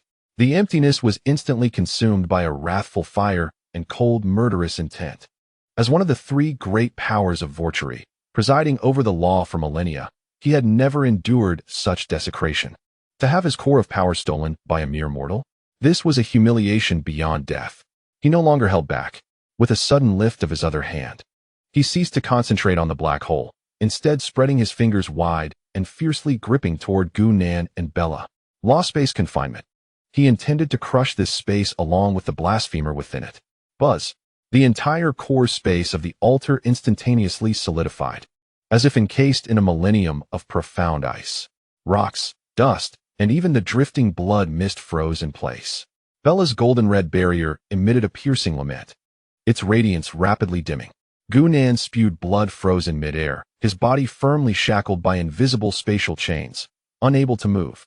The process of refining that wisp of chaotic energy was forcibly interrupted, and the raging power within him surged left and right, nearly tearing his Danshin apart. Die! Kyuza's cold judgment rang like a final death knell, just as the situation reached a critical point. With space on the verge of complete collapse, and Gunnan and Bella about to be ground into dust. Roar! A thunderous roar, filled with endless pain and indomitable will, shattered mountains and rivers, echoing like the thunder of dawn. It was Jacob. Blood-soaked, he struggled to rise from the collapsed rubble. The deep crimson scar on his shoulder was no longer a wound, but resembled a burning sun totem. The imprint, guarding Bella deep within his soul, combined with the unyielding wolf spirit of the Korut Alpha, ignited in that very moment. He burned his life essence, transforming into a golden beam of light that pierced heaven and earth, disregarding Kyuza's spatial confinement, hurtling toward Kyuza's wrist with unparalleled speed. Protect Bella. This was Jacob's final ode, a burning of his soul. Boom! The golden alpha source power collided violently with Kyuza's lost space confinement. The space emitted a sound of unbearable fracture. A minuscule, fleeting crack appeared in the confinement power. It was this very crack, within the confinement, Gunnan, whose energy had gone berserk from the extraction and had been compressed to its utmost, found an outlet through the fissure Jacob created at the cost of his life. More importantly, Bella's wavering golden red barrier, at the moment the crack appeared, seemed to respond, its last strength transforming into a condensed light of order, penetrating the fissure, fiercely infusing Gunnan's heart pulse. The light of order entered his body, like a gentle rain falling upon a lava-laden earth. The chaotic energy within Gunnan, on the verge of tearing him apart, along with the Thunderous source, found a moment of fusion under the harmonizing and anchoring force of this pure order power. Within his dantian, the heavily cracked jade talisman core erupted with an unprecedented purple-gold radiance. Within the glow, the wisp of chaotic energy, infused with Kayuza's judgment and rules of destruction, was completely enveloped, decomposed, and purified by the raging Thunderous source. The dark imprint belonging to Volturi was forcibly stripped away and obliterated, leaving only the purest, most primordial seed of the foundation capable of prying open the world's rules. Buzz. An indescribable, overwhelming aura, reminiscent of the creation of heaven and earth, erupted from Gu Nan's shattered body. This aura was ancient, vast, and bore the supreme majesty of obliterating all laws while nurturing life anew.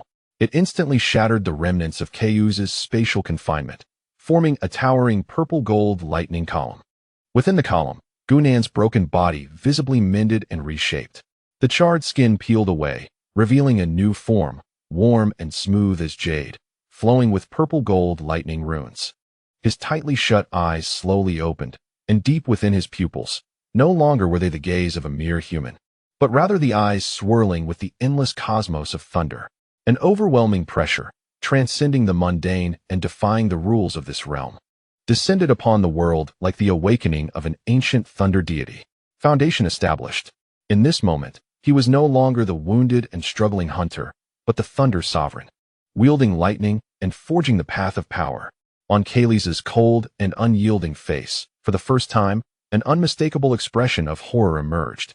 What he felt was no longer the essence of a thieving petty thief, but a force of a higher echelon capable of threatening his very existence. Impossible! Kaylee shrieked in rage, losing his composure for the first time. The black hole energy in his palm and the power of spatial confinement erupted violently, attempting to crush this newly born threat. Yet, what responded was Gu Nan's voice, echoing like thunder from the heavens, calm yet commanding. Judgment? Gu Nan slowly raised his hand, purple-gold lightning swirling at his fingertips, lightly pointing at Kaylee's. You are the one to be judged. Heavenly punishment of Thunder Prison. Boom! The dark night sky above the Blackstone Canyon was instantaneously torn apart. Countless bolts of purple-gold divine lightning, as thick as water barrels, descended from above. In an instant, the entire canyon was illuminated as bright as day.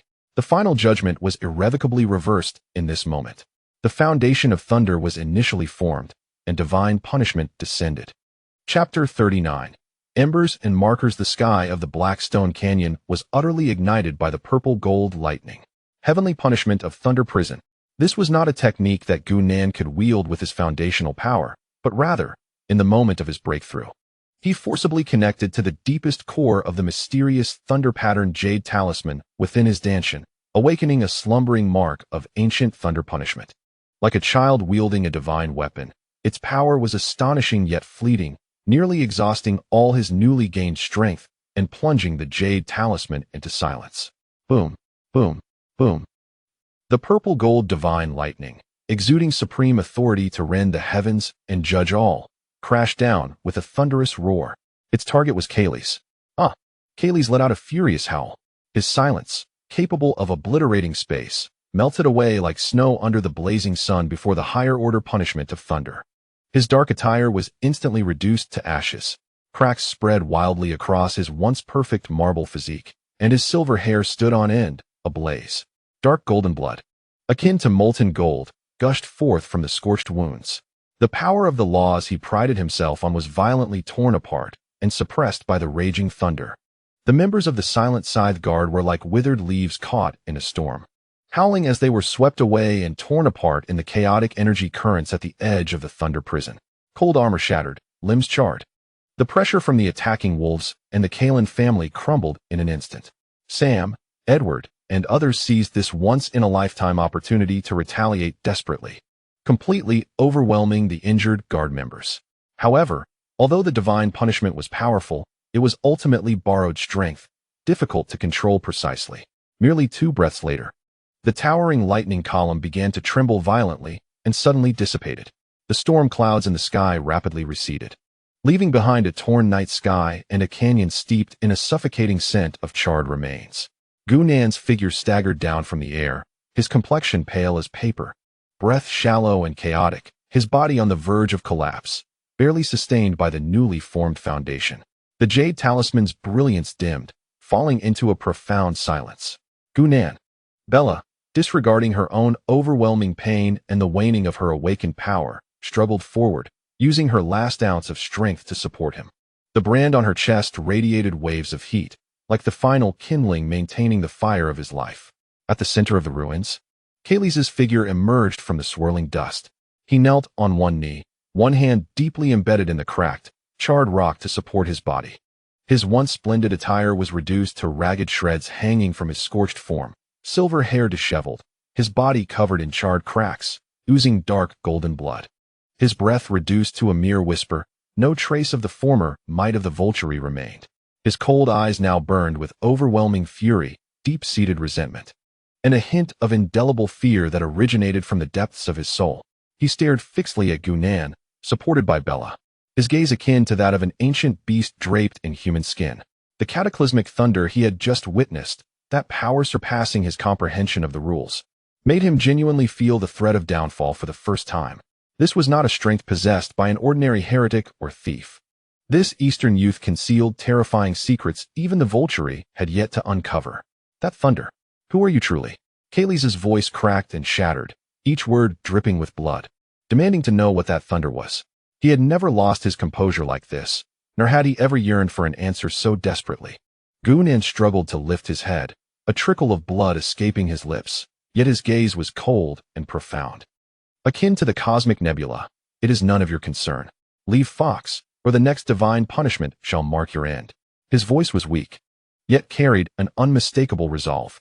He was gambling, betting on Kaylee's inner fear, wagering that the latter would not dare risk his battered body to test whether he could unleash a second strike.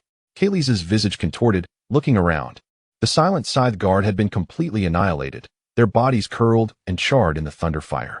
His own essence was injured, his wounds grave, and he felt genuine trepidation towards Gunan's unfathomable jade talisman and the unknown power of divine punishment. Staying any longer was far too risky. Such a splendid thunder. Kaylee's growled resentfully. The shame of today shall forever be etched in the Volturi's memory. Arrow will personally unveil your secrets. That thunder shall ultimately become a relic of the Volturi.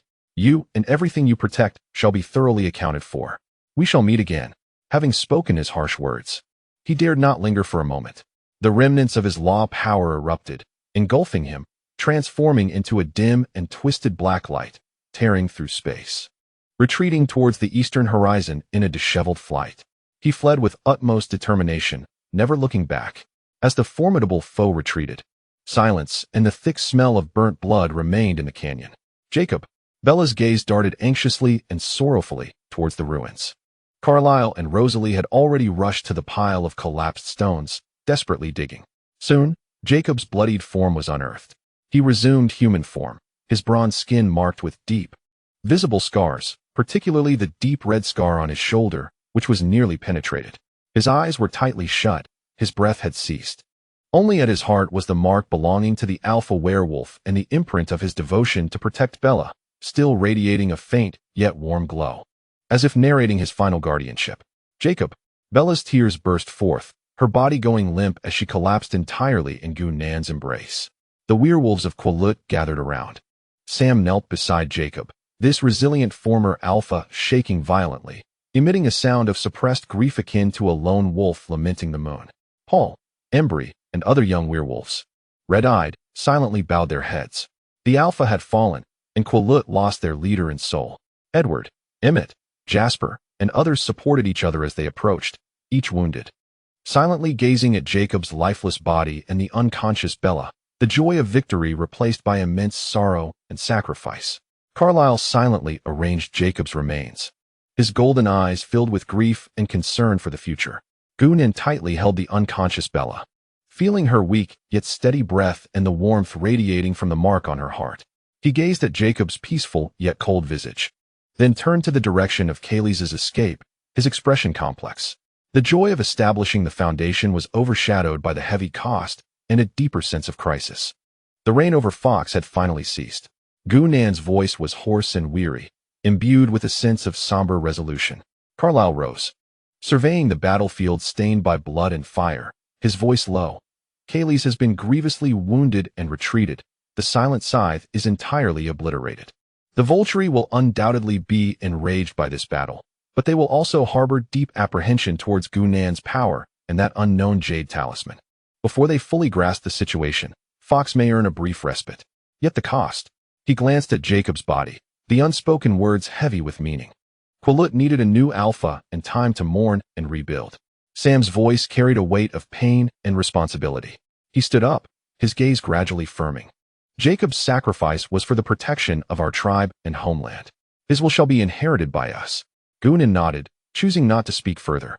He lifted Bella in his arms, his steps unsteady yet resolute, casting one last glance at the blood-soaked canyon, scanning over Jacob's remains, and the weary yet sorrowful faces of each survivor.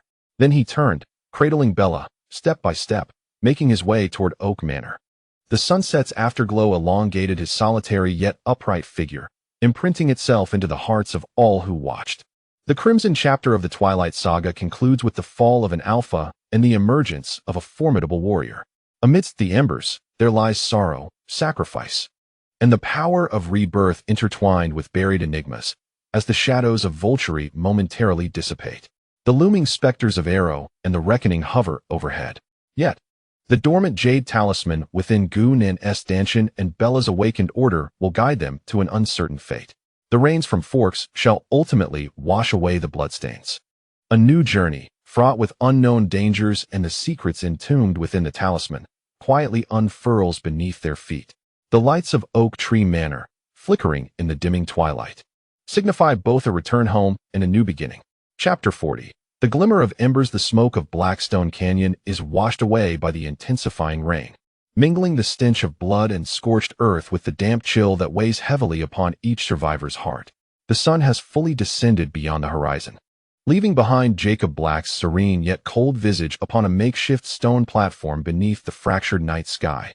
Sam Yulee, robust in stature, kneels beside the stone altar, resembling a weathered rock eroded by time. His bloodied hands, for one last time, caress the pale, cold cheek of the young alpha, a gesture filled with the roughness of a warrior and a slight tremor. The deep crimson brand upon his shoulder now stands as a frozen emblem, silently narrating the conclusion of guardianship. A howl, stifled to the utmost degree, rips from Sam's throat, echoing through the desolate canyon, a mournful elegy, a proclamation of the excruciating pain inflicted upon the soul of Quillut by the loss of Jacob. Paul, Embry, and other werewolves gather around, their heads bowed, fists clenched, nails digging into palms, blood mingling with the rain. No words are spoken, only the heavy sobs and labored breaths permeate the air. The Alpha's fall has stripped the tribe of its backbone, leaving not only a chasm of grief, but also a heavy boulder named Future upon each shoulder. Carlyle Cullens stands at a distance, his golden eyes brimming with compassion. He has prepared Jacob's body, draping a clean cloak over him. As a physician, he is familiar with death, yet witnessing this young soul who burned his life to protect others weighs far more heavily than any medical impotence.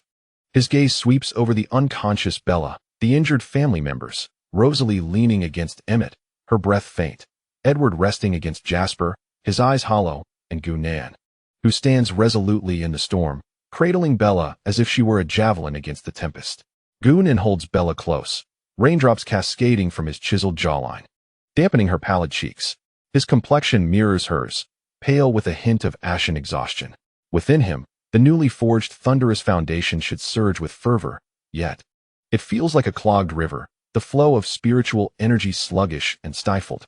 At the core, the metamorphosed purple-gold thunder pattern within the talisman lies in utter silence. The once gentle yet powerful pulsation has vanished, leaving behind a cold, unyielding stone, as unresponsive as the ancient core of a celestial body. No matter how he probes with his divine consciousness, it is as if he has cast himself into an abyss, evoking no response. The cataclysmic, thunder prison punishment he unleashed during his breakthrough was a fleeting connection with a dormant, incomprehensibly ancient imprint deep within the talisman, ignited by his pristine foundation. Like a mortal inadvertently grasping the scepter of a deity, the unleashed power was earth-shattering, yet entirely beyond his control. incurring a dire cost that plunged the talisman into a profound state of self-protective silence. Deprived of this crucial nexus, his perception of the thunder domain has dwindled to mere meters, and his manipulation of lightning has become erratic, its potency greatly diminished. He now possesses merely the foundation of a cultivator and a formidable physique, yet the power he can wield is reduced to a fraction of its potential. Only at the position close to Bella's heart does the faint yet persistent warmth of the brand remain, a flicker of flame in a gusty wind. Maintaining the last fragile connection between him and the external world, the source of his power, and sustaining his resolve to stand firm. He senses Bella's life force still flickering, yet her consciousness is submerged in an endless sea of sorrow. Jacob, that reckless, sincere young werewolf who etched guardianship into his very marrow, has torn open a gateway for them with his life. Return to Oak Tree Manor. Gu-Nan's voice pierces through the curtain of rain, hoarse and low, imbued with an indomitable resolution. It is a command directed at Carlyle and all the silent survivors behind him. There are no proclamations of victory, only the weight of survival and the urgent need for respite.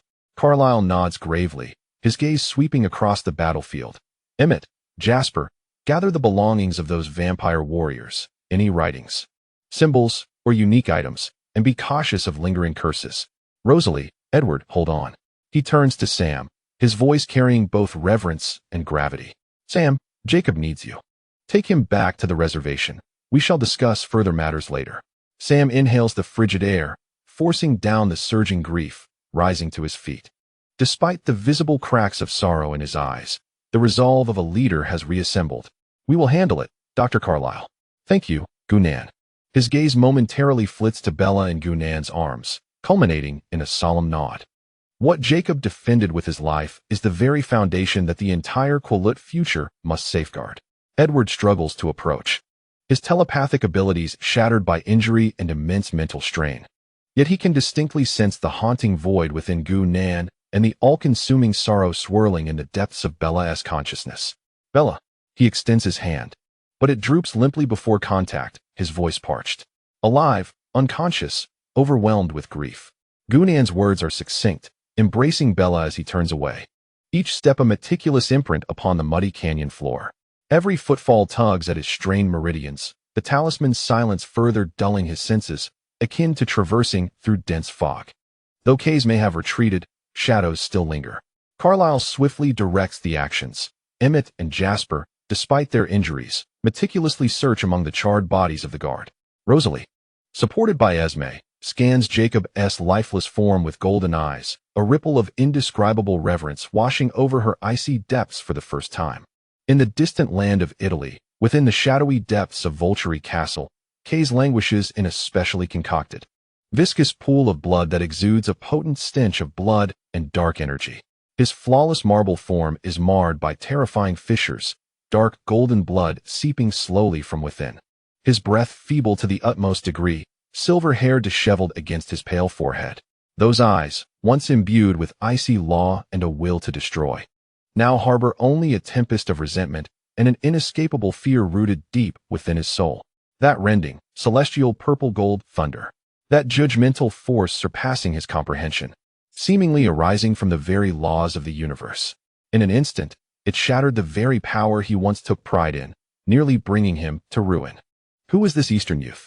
What is the source of that sudden outburst of power far exceeding his realm? Is it a one-time forbidden treasure? Or does he harbor a terrifying ancient existence that even Volturi has yet to uncover? I demand all information about Gu-Nan, the source of his power, at any cost. Kays' voice is hoarse and fragmented, laced with blood, resonating throughout the expansive chamber of the blood pool, steeped in reluctance and profound trepidation. All large-scale operations in Forks must be suspended until the truth of his power is unveiled. That place is malevolent. The unknown is the deepest fear. He cannot gamble on whether Gu-Nan can unleash a second strike, nor can he dare to speculate what lies behind that power. Forks has temporarily become a high-risk area on the Volturi map, warranting cautious avoidance. At the edge of the battlefield, in the shadow of the cliff, the space ripples with a darkness deeper than the blackest night. Two pinpricks of a motionless green light flash briefly, shadow fawn. He observes everything within the canyon, the plight of Lord Kays and the bone-chilling fear, the complete annihilation of the Silent Scythe. Gunnan's evident weakness in the void of power after his eruption, the unconscious Bella, Jacob's sacrifice, the dire state of the Cullen family. Especially the sudden disappearance of the terrifying pressure emanating from Gunnan, along with the unmistakable signs of exhaustion and a profound core silence, are precisely captured by Shadow Fawn. Silently, a highly encrypted stream of information penetrates the shadowy realm, shooting towards Volturi Castle. The Adjudicator has suffered a severe defeat, his source damaged. Harboring deep trepidation and fear of the target's eastern power, Gunnan. Orders have been issued to suspend direct actions and forks. The target Gunnan has fallen into a state of profound weakness following his eruption, and the condition of his power core, suspected to be some eastern artifact, remains unclear. Fluctuating in silence, the Daughter of Order lies in a coma. The Wolf King is confirmed fallen. As the information is dispatched, the green eyes fade into obscurity, leaving no trace. The lights of Oak Tree Manor radiate a warm yellow glow amidst the night rain, akin to a solitary island upon a darkened sea. Gunnan gently lays Bella upon the bed in the bedroom. Even in her state of unconsciousness, her brow remained tightly furrowed, tears still fresh upon her pale, paper-like visage. The imprint upon her heart, hidden beneath layers of fabric, continued to emit a faint yet persistent warmth, akin to the last flicker of embers on a frigid night. Gunnan sat by the bedside, his fingertips brushing against her icy forehead. Within him, the dormant essence lay silent as a stone. Yet under the nurturing influence of this delicate order, there seemed to be the slightest, almost imperceptible stirring, reminiscent of the minuscule signs of life attempting to break free from the depths of frozen earth. Yet this sensation was too ephemeral, more like a fleeting illusion born from despair. Gunnan closed his eyes, forcing himself into a state of inner calm. The foundation still lingered. Even the faintest trace of spiritual power required consolidation. He needed to regain even a modicum of strength swiftly. Jacob's blood must not be shed in vain. Bella's protection must not be forsaken. The dormant fire needed to be rekindled before the impending unknown tide crashed upon them once more. Downstairs in the living room, the atmosphere was tense. Carlyle, Edward, and others surrounded the spoils brought back by Emmett and Jasper, several metal plates embossed with the emblem of the Thorn Codex, a bizarre short dagger twisted by lightning, and a blood-soaked leather booklet bearing the insignia of the 3 Volturi leaders. Carlyle, donning medical gloves, carefully opened the booklet. The pages contained ancient, frigid runes of law. He read quickly, his expression growing increasingly grave. "What does it say?" Edward's voice trembled with unease. Carlyle raised his gaze, his golden eyes filled with worry and a chilling intensity, pointing to a symbol at the end of the booklet, a staff, distorted like an eye, sketched in special blood ink. "This is a mission directive issued by Arrow. The core objective is..." His voice dropped to a hushed tone, "at all costs. Seize or control the target, Gunnan, along with the potent, unknown Eastern artifact he possesses. Its specific form remains unclear. The target, Bella Swan, is to be captured alive, as she may influence or stabilize that power. Eliminate all other obstacles." Carlyle paused, the coldness piercing. "No mercy, erase all traces." The living room fell into an even deeper silence. This directive stripped away the Volturi's facade. It was Gunnan and his mysterious artifact that Arrow truly coveted. Bella was merely a secondary asset. In Arrow's eyes, all of them, everything Foxes stood for, were but ants to be crushed in the pursuit of this treasure. Beneath the veneer of calmness lay a far greater shadow of greed brewing. Days later, at the Quillut Reservation, a gentle rain fell, the atmosphere solemn. Jacob Black's funeral was simple, yet dignified.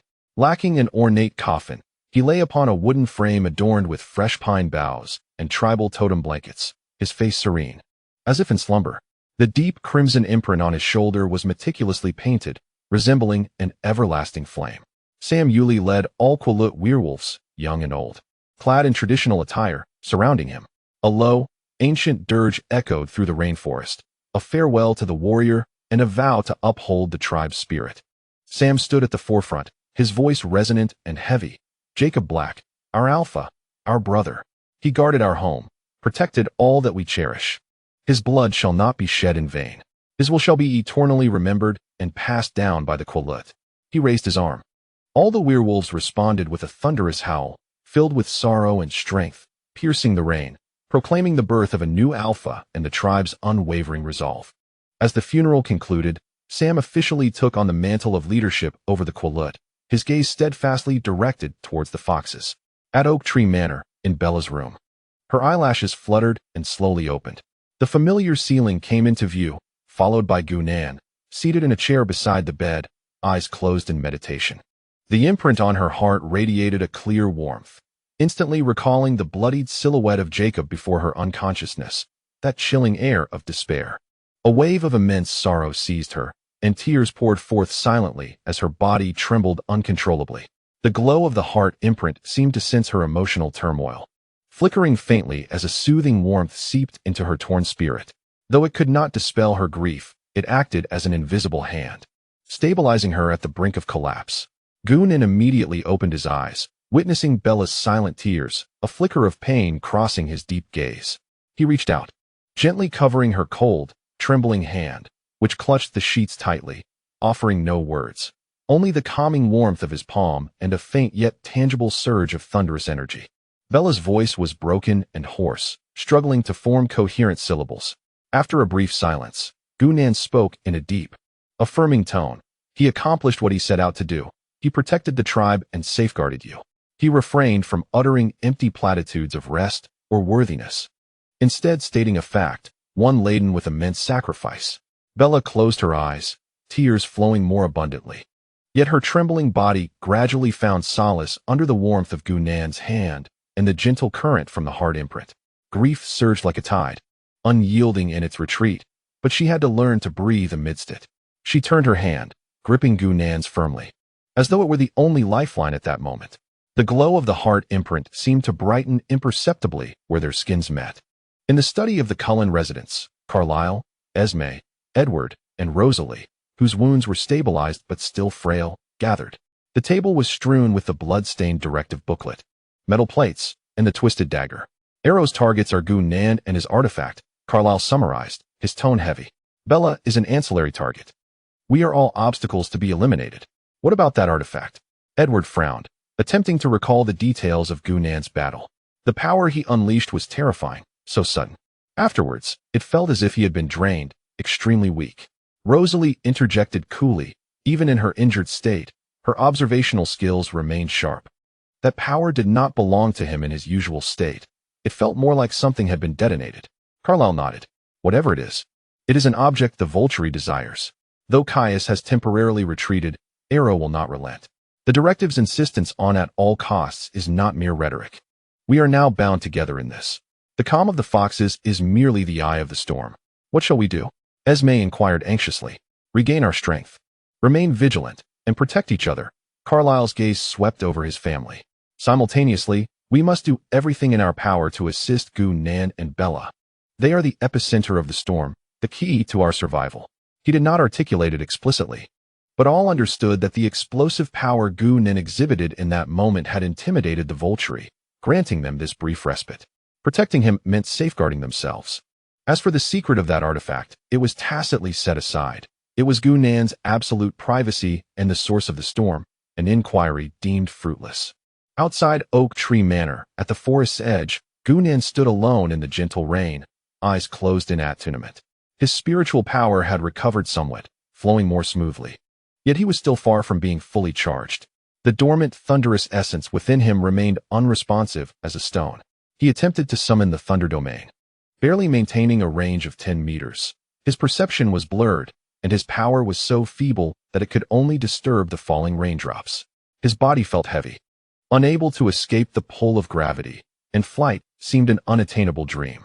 The initial strength of his foundation had reverted to its relatively ordinary essence after losing the Jade Talisman core, transcending mere mortals, yet in the supernatural realm.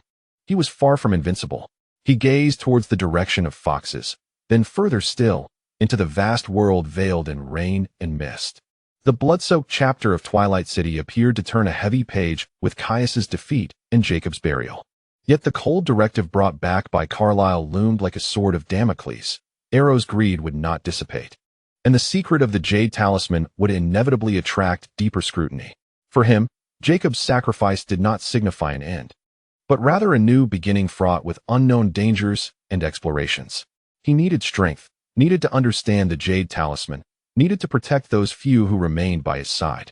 The dormant thunder awaited its moment of awakening, hidden deep within him. Amidst the embers, faint light flickered.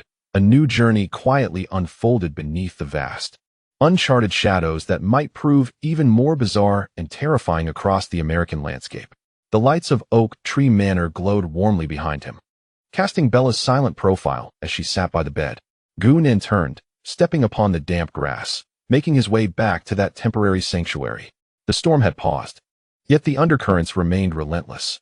He must gather strength in this fleeting calm, reignite the dormant fire, and prepare for the forthcoming chapter that belonged to the hunters. Chapter 41. The reprieve of rain and new shoots. The rainy season in Foxes had finally reached an extended lull. Weeks of gloom had been dispelled, revealing a sky that shone with a clarity and brilliance, washed clean by the rains. The sun no longer withheld its warmth, generously bestowing its light upon the damp forests, rooftops, and streets, rising in steamy tendrils infused with the scents of earth and pine needles. The Oak Manor seems to awaken in tandem with the weather, shedding the weight and sorrow of the post-war era, enveloped in a delicate tranquility born of survival. In the manor's backyard, Gu-Nan's silhouette dances in the morning light. His movements, though seemingly languid, conceal a restrained potency. With each swing of his arms and step, the contours of his muscles ripple beneath his thin training attire, occasionally revealing fleeting flashes of a faint purplish-golden lightning pattern. What he practices is not a grandiose martial art, but an extraordinarily subtle form of guidance, channeling the nascent thunderous spiritual energy within him as it flows like a gentle stream through his meridians. After a month of quiet recuperation and rigorous training, his depleted meridians have largely returned to form, with his spiritual energy restored to a considerable degree and flowing more harmoniously. Yet, deep within his dantian, the purplish-golden lightning pattern core remains silent. It no longer resembles a cold, unyielding stone, but rather a dust-covered stellar core, occasionally emitting a faint hum under Bella's nurturing power, conveying an almost imperceptible yearning for pure energy or a deeper order. Gu-Nen has attempted various methods to communicate with it, even daring to summon a faint trace of heavenly lightning to stimulate it, but all efforts have been in vain. The secrets of the Jade Talisman remain tightly locked away. His abilities, still not fully restored, keep the range of his thunder domain stable at around 15 meters, short of the 20 meters typical for the initial foundation stage. His perceptual clarity has returned to more than half, and tests reveal that his physical capabilities surpass human limits by twofold. As for Thunder Prison's divine punishment, Gu-Nen senses the dormant ancient imprint deep within his core, aware that it is a force beyond his current control. The consequences of forcibly invoking it would be dire. His body still feels heavy. While he can briefly glide through the air using wind manipulation, true flight remains an unattainable luxury. The power of the initial foundation stage, having lost the Jade Talisman core, its superlative engine, has reverted to its normal strength, formidable yet not omnipotent. With a deep breath, Gu-Nen completes a set of guiding techniques, slowly concluding his practice as beads of sweat form on his brow, his breath long and measured. He lifts his gaze, his eyes passing through the kitchen's glass window. Bella stands at the stove, carefully stirring a small pot of hot cocoa. The faint golden glow of the imprint on her heart flows around her as she focuses, creating an almost invisible, warm halo that silently dispels the last remnants of the morning's chill. This is a subtle manifestation of her awakened talent as a guardian of order, as natural as breathing. Her complexion has improved significantly compared to a month ago, although the sorrow from Jacob's passing still lingers in her eyes. It is no longer an endless sea of despair. Life must go on, after all. The sweet aroma of cocoa wafts through the kitchen. Bella, wearing one of Gu-Nan's slightly oversized old t-shirts, has the hem casually tucked into her jeans, her bare feet resting on the cool floor. Sunlight streams through the window, dancing upon her smooth brown hair, casting a gentle and focused shadow. A serene warmth, infused with the essence of everyday life, quietly fills Gu-Nan's heart. Meanwhile, Sheriff Charlie is dealing with the aftermath of the investigation. Bella pours the prepared hot cocoa into 2 mugs, handing one to Gu-Nan as he enters the kitchen, his tone tinged with a hint of helplessness and concern. The FBI's Interstate Disaster Investigation Team has yet to withdraw. He has hardly been home this past month. spending most of his time cooperating with the investigation and writing reports. She gently blows on the steam rising from the mug. The earthquake that triggered the landslide and localized forest fires in Fox Canyon, along with the previously documented mysterious damage around the town, has drawn significant attention, suggesting the possibility of new geological disasters or human interference. Charlie is under immense pressure, having to manage the investigation while reassuring the townspeople. Goonan accepts the warm mug, the rich sweetness filling his nostrils. He nods. This outcome does not surprise him. The battle in Blackstone Canyon caused considerable chaos, and although subsequent rains have obscured many traces, the damage remains tangible. As the local sheriff, Charlie's involvement in the aftermath of such supernatural events was inevitable. He cannot reveal the truth to Bella, resorting instead to official explanations, a burden one can only imagine. Fortunately, the Volturi are currently dormant, granting Fox a precious period of calm, allowing Charlie to focus on these mundane troubles. Has he asked about you too much? Goonan takes a sip of the hot cocoa, its sweetness smooth and comforting, warmth spreading from his throat to his stomach. He has inquired a few times. Bella cradles her cup, her fingertips sensing its warmth. I told him you've been helping me review my studies, preparing to apply for college early, and managing some family matters in the East. I've been quite busy. She pauses, lifting her gaze to meet Goonan's, her brown eyes clear. He may have some doubts, but he trusts her, and indeed, he is very busy. A kind-hearted lie protects her father from an unbearable truth. The warmth from her heart's imprint subtly intensifies, as if silently supporting her decision. The pair stand side by side at the kitchen counter, quietly sipping their hot cocoa. Sunlight filters through the window, casting warm spots on the floor. The air is filled with the sweet scent of cocoa, the aroma of rain-soaked grass, and an unspoken bond of understanding and tranquility. The relief of survival. The shared secrets they guard, and the moments spent together have woven a bond far tighter than that of ordinary friends. The emotions suppressed at the brink of life and death quietly gather strength beneath the surface, like seeds waiting to break through the spring soil. Bella's gaze falls upon Goonan's hand, which grips the mug, its knuckles prominent, bearing the faint calluses of training, embodying the power capable of tearing through thunder. Yet at this moment, it gently cradles the warm porcelain cup. Her heartbeat involuntarily quickens. The warmth of the imprint feels more pronounced. Goonan senses her gaze and turns his head, their eyes locking. Beneath the layers of sorrow in Bella's eyes lies a freshness akin to a rain-kissed forest, along with a barely detectable glimmer of shyness and anticipation. Sunlight dances upon her long lashes, casting small fan-shaped shadows. Time seems to thicken and slow in this moment. In the kitchen, only their subtle breaths and the occasional chirping of birds outside remain. Goonan sets down the mug, his movements light, yet akin to a stone thrown into a tranquil lake, disrupting the invisible veil between them. He turns to face Bella, his deep eyes resembling an expansive night sky, now reflecting her figure with unprecedented focus and tenderness. Bella's heart races like a drum, nearly bursting from her chest. She instinctively wishes to step back, yet her feet feel rooted to the spot. The warmth at her heart's imprint becomes fervent, coursing through her veins and spreading to her limbs, tinting her cheeks with a soft blush.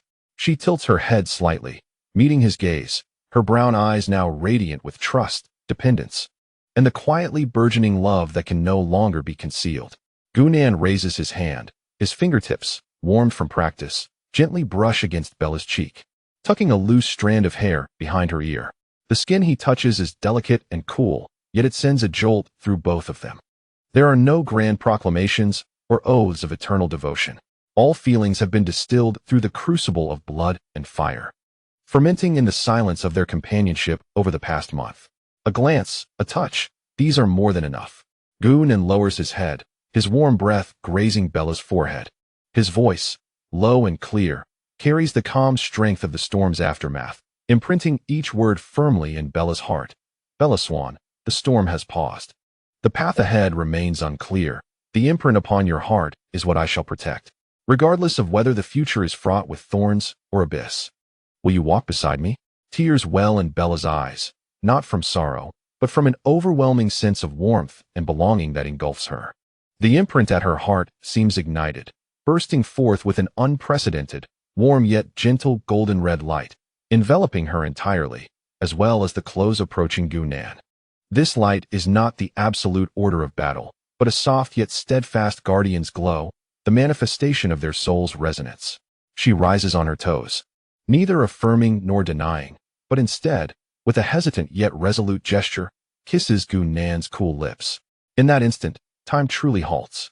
The glow of the imprint flows gently between them, an invisible bond drawing them tightly together. Gu Nan's body stiffens slightly at first, but then a torrent of emotion, more tumultuous than any thunder he commands, breaks through all barriers. He tightens his embrace, pulling Bella deeply into his arms, reciprocating this late, yet perfectly attuned kiss. Outside, the sunlight shines brilliantly. Under the eaves of Oak Manor, a single droplet of crystalline morning dew fell from the tip of a leaf, refracting a spectrum of colors in the sunlight before quietly sinking into the soft, moist earth. After the rain ceased, beneath the gentle light, a tender sprout named Love finally broke through the soil, growing with quiet tenacity on this land steeped in blood and tears. A new journey would officially set sail, anchored by one another. Chapter 42. The ripple of the brand and the bud of thunder life at Oak Manor, under the perpetually clear skies of Fox, had settled into a tranquility that felt like survival after a calamity. The sorrow of Jacob's sacrifice lingered, yet it was akin to the stillness of deep water, quiet and restrained, transforming into a resilient undertone in Bella's gaze. When beside Gu Nan, this undertone was always illuminated by the sun, creating a warm halo around them. The kiss in the morning light was akin to a silent pact, dissolving the last remnants of distance between them. The radiance of the brand upon their hearts shone brighter and gentler as they drew closer, akin to a joyful whisper of the soul. They shared the minutiae of life, the aroma of simple meals wafting from the kitchen, the steady breaths of Gu Nan practicing in the courtyard, intertwined with the rustling of Bella's book pages and the ordinary moments spent side by side, watching the sun sink into the forest, all flowing with a silent sweetness enhanced by their companionship. On a night of deeper rains, the clear evening was suddenly consumed by a heavy, looming cloud, and raindrops fell like peas, without warning, quickly merging into a dense curtain of sound, enveloping Oak Manor in damp and shadowy isolation. In the master bedroom, a lone warm yellow bedside lamp flickered, casting a private and warm glow amidst the symphony of rain. Bella nestled in Gu Nan's embrace. Her freshly bathed skin was cool, exuding a refreshing scent reminiscent of soap pods, mingled with her unique, forest-fresh aroma after the rain. Gu Nan's robust arms wrapped securely around her slender waist, while his other hand gently combed through her half-dry, brown hair that lay scattered on the pillow. Beneath the thin blanket, their skin pressed against each other, transmitting a reassuring warmth and intimate touch. Outside, thunder rumbled softly, and a blinding flash of lightning suddenly rent the sky, momentarily illuminating the room and casting light upon Bella's lightly flushed cheeks and the flickering fire within Gu Nan's deep-set eyes. The rain poured, forming a natural barrier that compressed their small space into a warm, humid cocoon solely belonging to them. Bella's heart raced like a rapid drumbeat against her chest. The area of the brand sent waves of tingling sensations, as if faint currents coursed beneath her skin, comfortable yet irresistibly alluring, heightening her senses to an extraordinary degree. She could distinctly feel the thin calluses from Gu Nan's practice in his palm gliding slowly down her smooth back, evoking a thrilling sense of exploration. She could hear the steady rhythm of his heartbeat intertwining with her own hurried breaths, creating an intimate melody. She inhaled the unique scent of him, reminiscent of the air before the rain, tinged with a hint of thunder's aftertaste, intoxicating her and igniting a strange, fervent desire deep within her being. Gu Nan leaned down, his warm lips first gently kissing her forehead, filled with tenderness and reassurance. Then, his quivering eyelashes brushed against her skin, delivering feather-light kisses. Finally, he pressed his lips against her soft mouth. This kiss was unlike any before. It carried the weight of long-suppressed passion and exploratory desire, deepening with gentle yet firm insistence. Bella responded clumsily yet fervently, her hands instinctively climbing up his broad, solid back, her fingertips sinking into the taut, powerful muscles, feeling the warmth radiating from his thunderous body. The glow of the brand illuminated as their lips and tongues entwined, their breaths mingling in a soft luminescence, no longer a gentle halo, but akin to the plucked strings of a lyre, flowing with flickering golden red light. This radiance silently spread, coursing between their closely pressed, sweat-slicked skin, seemingly coating them in a sacred, intimate glow. A peculiar warmth crept along the junction of their brands, quietly penetrating Bella's essence, reaching the crevices of her soul. Her senses expanded exponentially. Every droplet of rain's descent outside became distinctly perceptible. The faint breeze stirred by an owl's wings in the depths of the distant forest brushed against her fingertips. And she could even hear the subtle sound of Gunnan's thunderous spiritual energy surging through his veins, akin to a stream washing over pebbles. Countless minuscule streams of information surged forth, overwhelming her consciousness with an almost dizzying experience. Bella exhaled a sharp, fragmented breath, her body tightening as if pulled taut like a bowstring, instinctively yearning to escape this sudden, bewildering torrent of sensations. Gunnan instantly sensed her distress. Momentarily pausing his movements and creating a slight distance, his deep, smoldering gaze filled with warmth and undeniable concern. "Bella?" His voice was low and husky, tinged with lingering desire. Bella's rapid breaths steadied as the glow of the brand calmed slightly with the distance between them, and the overwhelming sensory surge receded like a tide, leaving behind a peculiar aftertaste, as if the world had been polished to a clearer, more transparent state within her consciousness. She blinked in bewilderment, gazing at Gunnan's handsome, deep-set features, enhanced by their shared emotion. She felt the lingering heat and tingling from the brand, alongside the unfamiliar, intense yearning ignited within her. Last night, under Gunnan's patient and gentle guidance, she had clumsily explored the body imbued with thunderous might, opening herself to all her innocence and affection. This moment of intimacy signified a profound merging and affirmation. "It's nothing," she murmured, her cheeks aflame, her voice laced with post-intimacy languor. Burying her heated face deeper into the warmth of his neck, greedily inhaling his reassuring scent. "It's just that the sensation of the brand is quite extraordinary." She struggled to articulate the explosive experience of that moment, feeling as though something deep within the brand had been thoroughly awakened. With a mere thought, her perception of the surrounding environment sharpened. Even the floating dust motes in the air became vaguely discernible. It was not pain, but rather a miraculous gift of rebirth that required adaptation and mastery. Gunnan's gaze fell upon the area where the brand resided, its glow gradually settling. Yet the residual energy fluctuations remained vibrantly active, subtly resonating with her newly heightened sensitivity. He pondered deeply. The brand was the core of the power of order, intricately bound to his jade talisman and embryonic essence. Such a profound fusion of body and spirit, a dual resonance of soul and power, had inadvertently opened the door to deeper potential within Bella's brand. He sensed clearly that at the peak moment, Bella's spiritual power had undergone a qualitative leap, transforming towards a more precise and expansive realm of perception. He said nothing of this, merely tightening his embrace, drawing her closer against his damp chest, resting his chin gently atop her head, silently conveying his contentment and protective instincts. "Sleep now. I am here," he murmured, his voice imbued with comforting strength, his palm gently gliding over her smooth, damp back, carrying a soothing enchantment. Bella adjusted into the most comfortable position in his arms, listening to the steadying rhythm of his heartbeat and the continued patter of rain outside.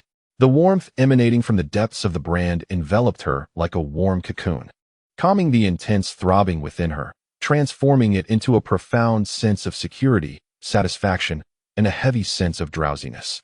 She closed her eyes, quickly succumbing to the intoxicating essence of Gunnan and the lingering echoes of rain, her lips curling into a sweet smile.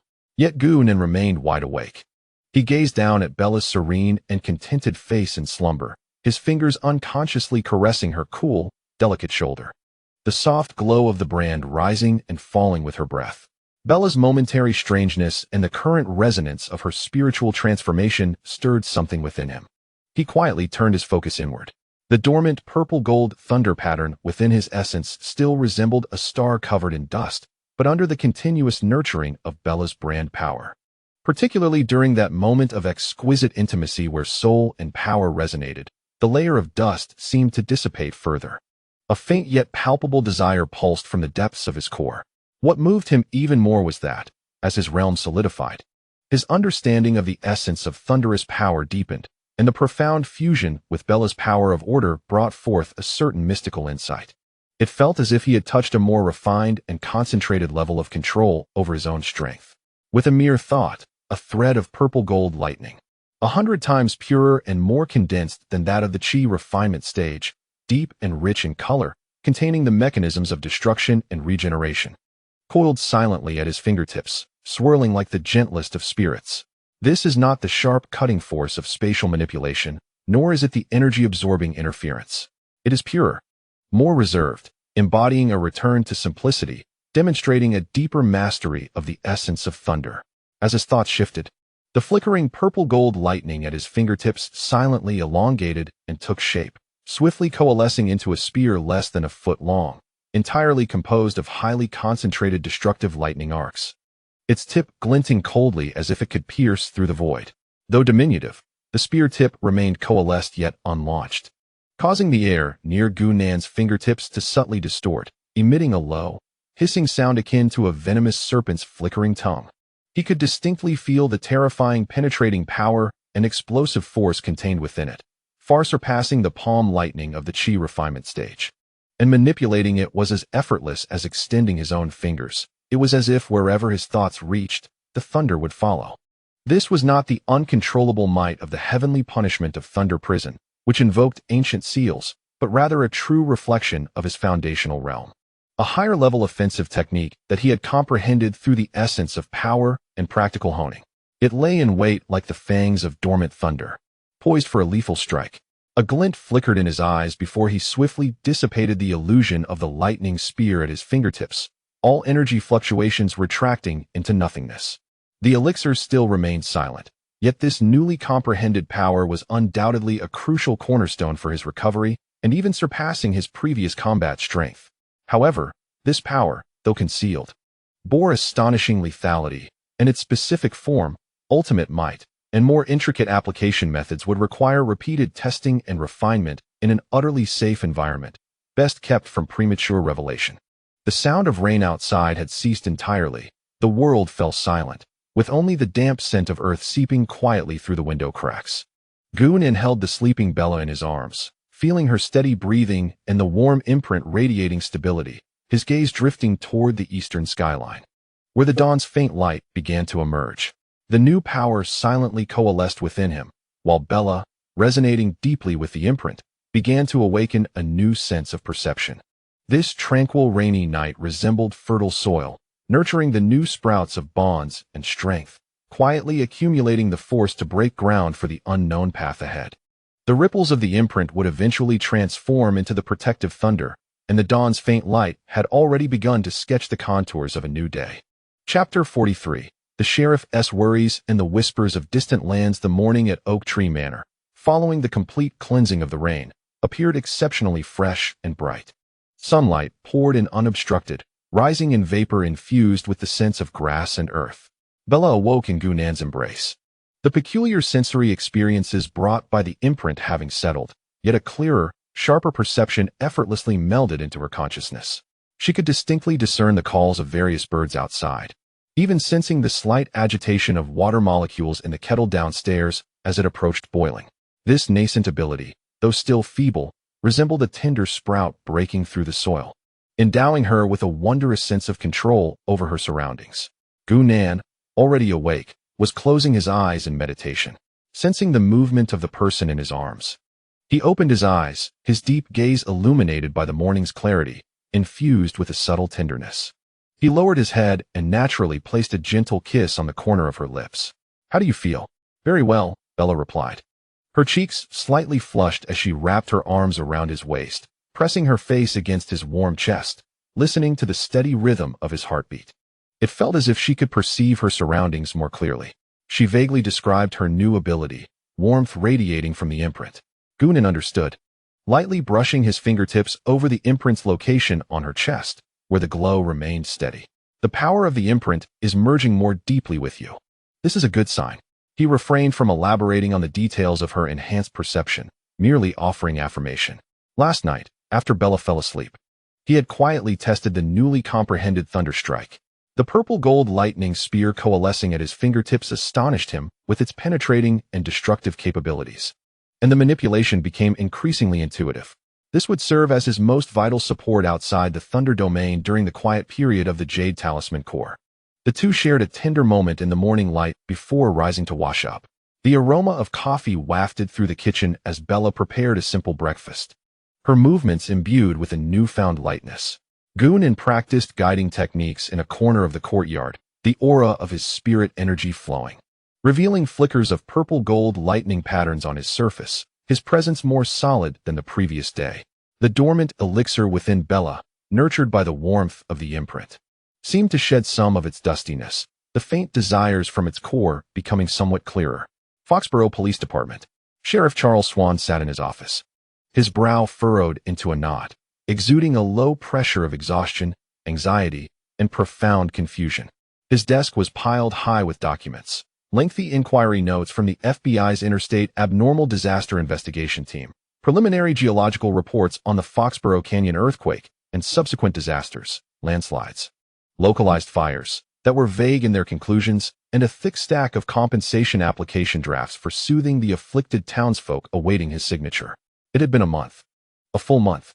He felt like a spinning top, constantly turned around by those suited FBI agents, cooperating with the investigation, reiterating statements, checking details. Those people looked at him as if he were a clumsy actor trying to conceal something. And those geologists, fumbling over the clearly unnatural massive cracks and charred areas in the canyon, ultimately attributing it to rare geological stress release and lightning-induced secondary fires.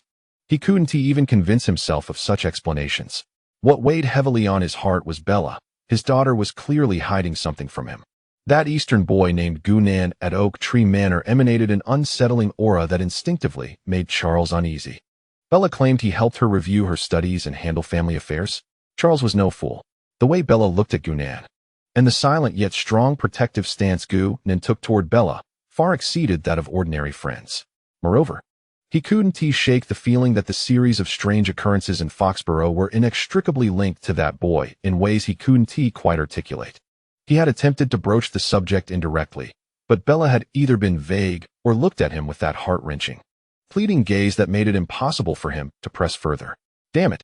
Charles irritably scratched his head and took a large gulp of the now-cold coffee on his desk, the bitter taste causing him to grimace. Just then, old John from the front desk walked in with a letter. "Boss, you have a letter, FedEx, urgent." From old John adjusted his reading glasses, reading the sender's name on the envelope. Ed and Lorraine Warren? The address is Bridgeport, Connecticut? Doesn't he seem like a government department? The Warrens? Charles took the thick manila envelope, feeling unfamiliar with the name. The envelope was slightly heavy, with a unique texture, sealed with a dark red mark resembling wax. The design peculiar, like an abstract eye entwined with thorns. Beneath the return address, a line of small text read, New England Anomalous Research Society, NEARS. Charles hesitantly used a small knife to cut open the seal, avoiding the mark, and something slipped out, a business card emblazoned with Ed Warren, Lorraine Warren, paranormal investigators. Religiously certified exorcists, founders of NEARS, with the same thorny eye emblem on the back.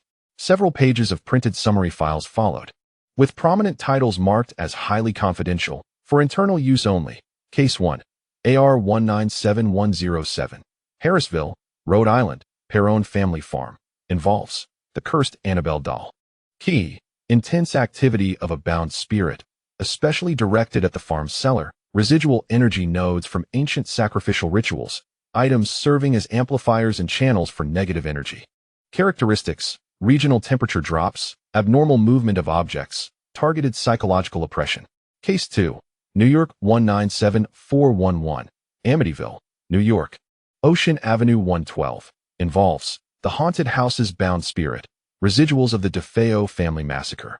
Key, the building itself becoming a vortex of negative energy, strongly affecting the residents' minds, violence, hallucinations, auditory illusions, specific rooms, such as the basement, exhibiting physical energy residual distortions, door frames warped, walls oozing slime.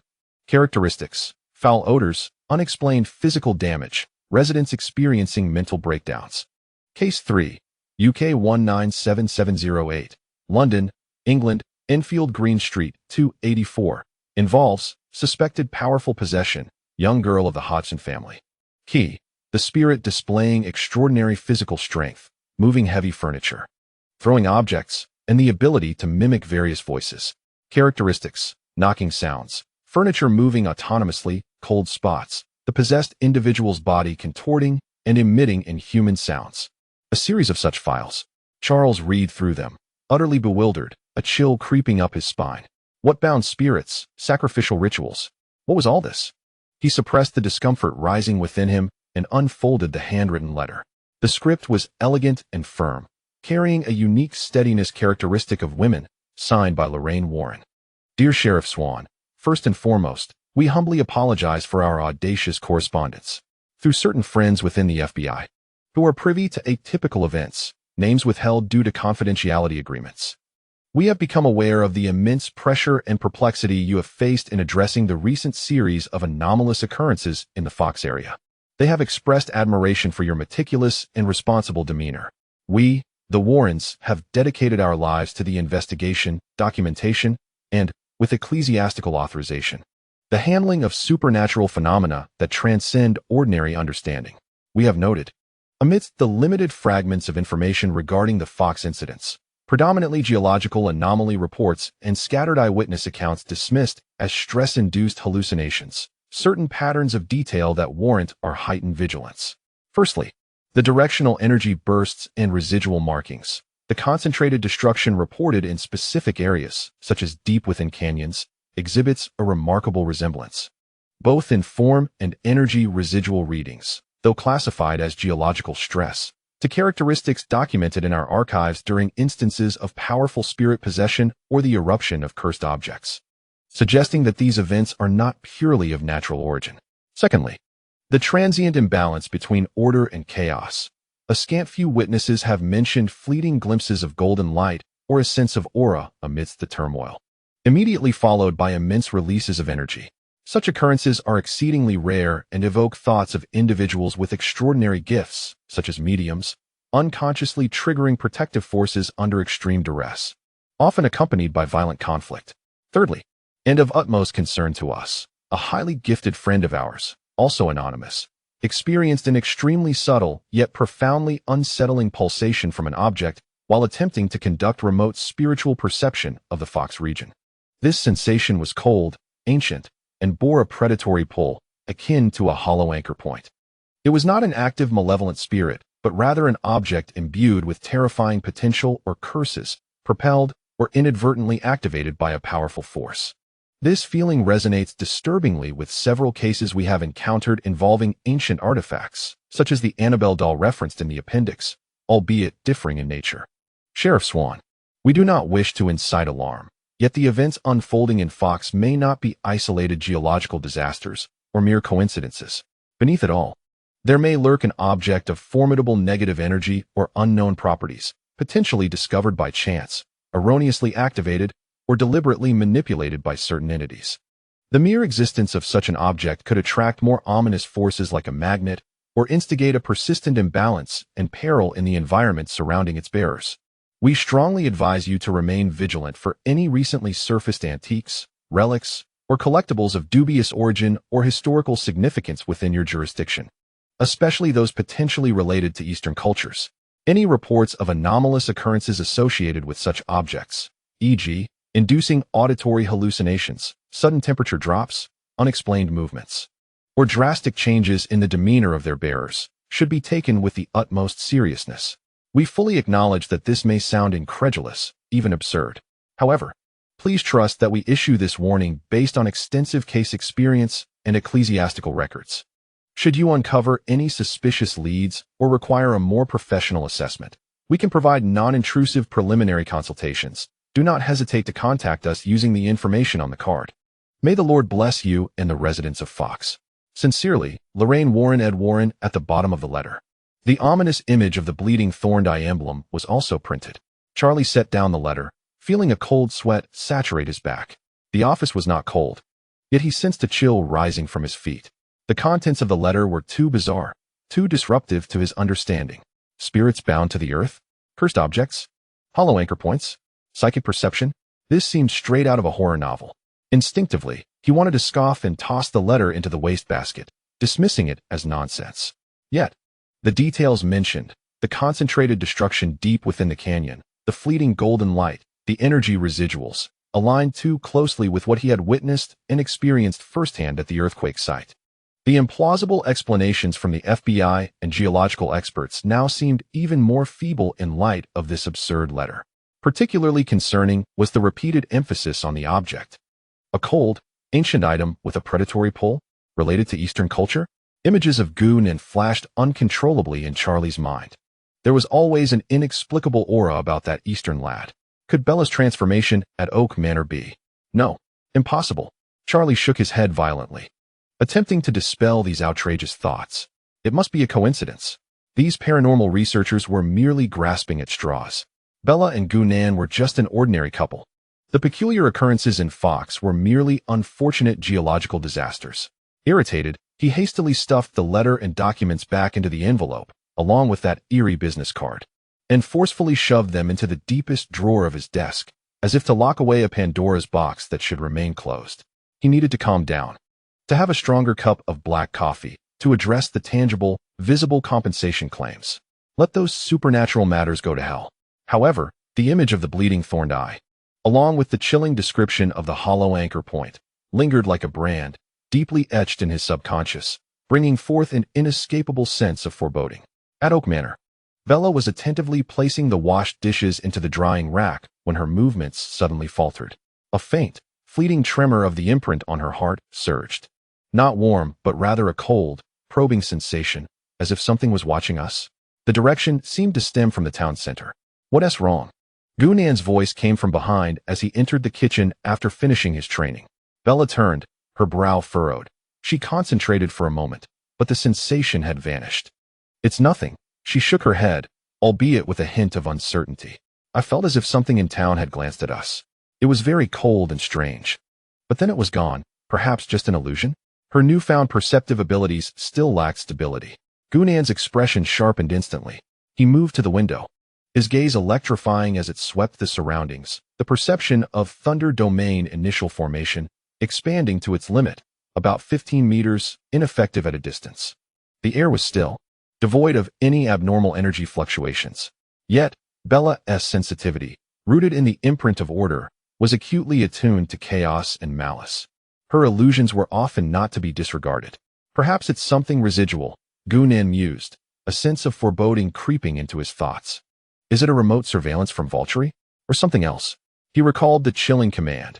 Arrow's insatiable greed for the Jade Talisman would not simply dissipate.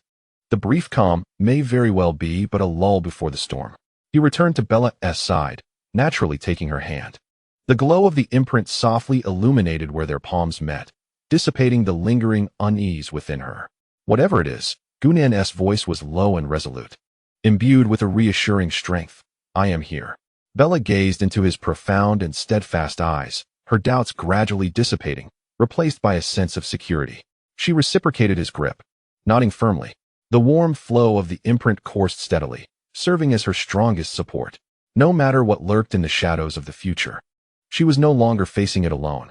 Meanwhile, far away in Connecticut, a new folder labeled Fox Anomalies, to observe, had quietly been established in the Warrens' archives. And in the depths of Sheriff Charlie's drawer, the letter embossed with the bleeding thorned eye lay like a silent prophecy, quietly resting in the darkness, awaiting the moment it would be reopened. Whispers from afar had already begun to travel along unseen threads, silently reaching this rainforest-encircled town. Chapter 44. The Eye of Order and the silent murmur. The brief period of clear weather in Fox was replaced by a heavy blanket of clouds. The air thick and humid, heralding the arrival of yet another rainstorm. Within Oak Manor, Bella was engrossed in exploring the wondrous world unveiled by the Eye of Order. She could hear the wriggling of earthworms beneath the soil, sense the droplets of water gathering and falling, and even vaguely perceive the pure, violet gold trajectory of Gu-Nen's thunderous spiritual energy coursing through his meridians, like a stream of light flowing through the darkness. Do you feel it? Gu-Nen stood in the courtyard, eyes closed in concentration, a delicate thread of violet gold lightning flickering at his fingertips. Bella focused her mind, activating the Eye of Order. The lightning at Gu-Nen's fingertips unraveled in her vision into countless rapid vibrations, comprised of violet gold particles that embodied both destruction and vitality, flowing together in an arcane manner. Wow, so many little lights, like boiling stars in sand. she exclaimed excitedly. Gunnan's lips curled slightly as he dissipated the lightning. Very well. Try to capture the trail of my movement. With a flicker, he glided through the courtyard with ghostly agility. Bella immediately concentrated on tracking him. Within the vision of the Eye of Order, Gunnan's form left behind an extremely faint, violet gold stream of energy that blended seamlessly with the environment. Akin to a quickly dissipating wisp of smoke. She exerted herself to focus, her mental energy rapidly depleting, beads of sweat forming at her temples. Finally, as Gunnan paused, she barely managed to capture the tail end of the trajectory. How difficult. Like smoke in the wind, it dissipated in an instant. You've done well, Gunnan approached. His fingertips brushing against her damp temples, a gentle surge of thunderous spiritual power flowing into her, alleviating her fatigue. The perception of speed and concealment is inherently challenging. With more practice, your vision will sharpen. The imprint responded obediently under his touch. In the deep of night, Bella slept in Gunnan's embrace, while outside, the wind began to rise, slapping against the window with a chilly, damp essence of rain. Gunnan engaged in introspection, feeling the stillness of the purple-gold thunder-patterned elixir within him, akin to a star covered in dust. However, when Bella's order eye awakened, and their mental energies resonated in profound harmony, he faintly sensed a subtle, unfamiliar tremor from deep within the elixir, akin to a low hum triggered by sympathetic resonance, reminiscent of a slumbering beast stirring in its dream. Suddenly, Bella's body quivered violently, emitting a suppressed gasp of fear. Though still asleep, her brow furrowed tightly. Cold sweat trickling down her skin, her body curling instinctively into Gunnan's embrace. The glow of the imprint pulsed erratically, conveying a clear, chilling malice. Gunnan instantly snapped to attention.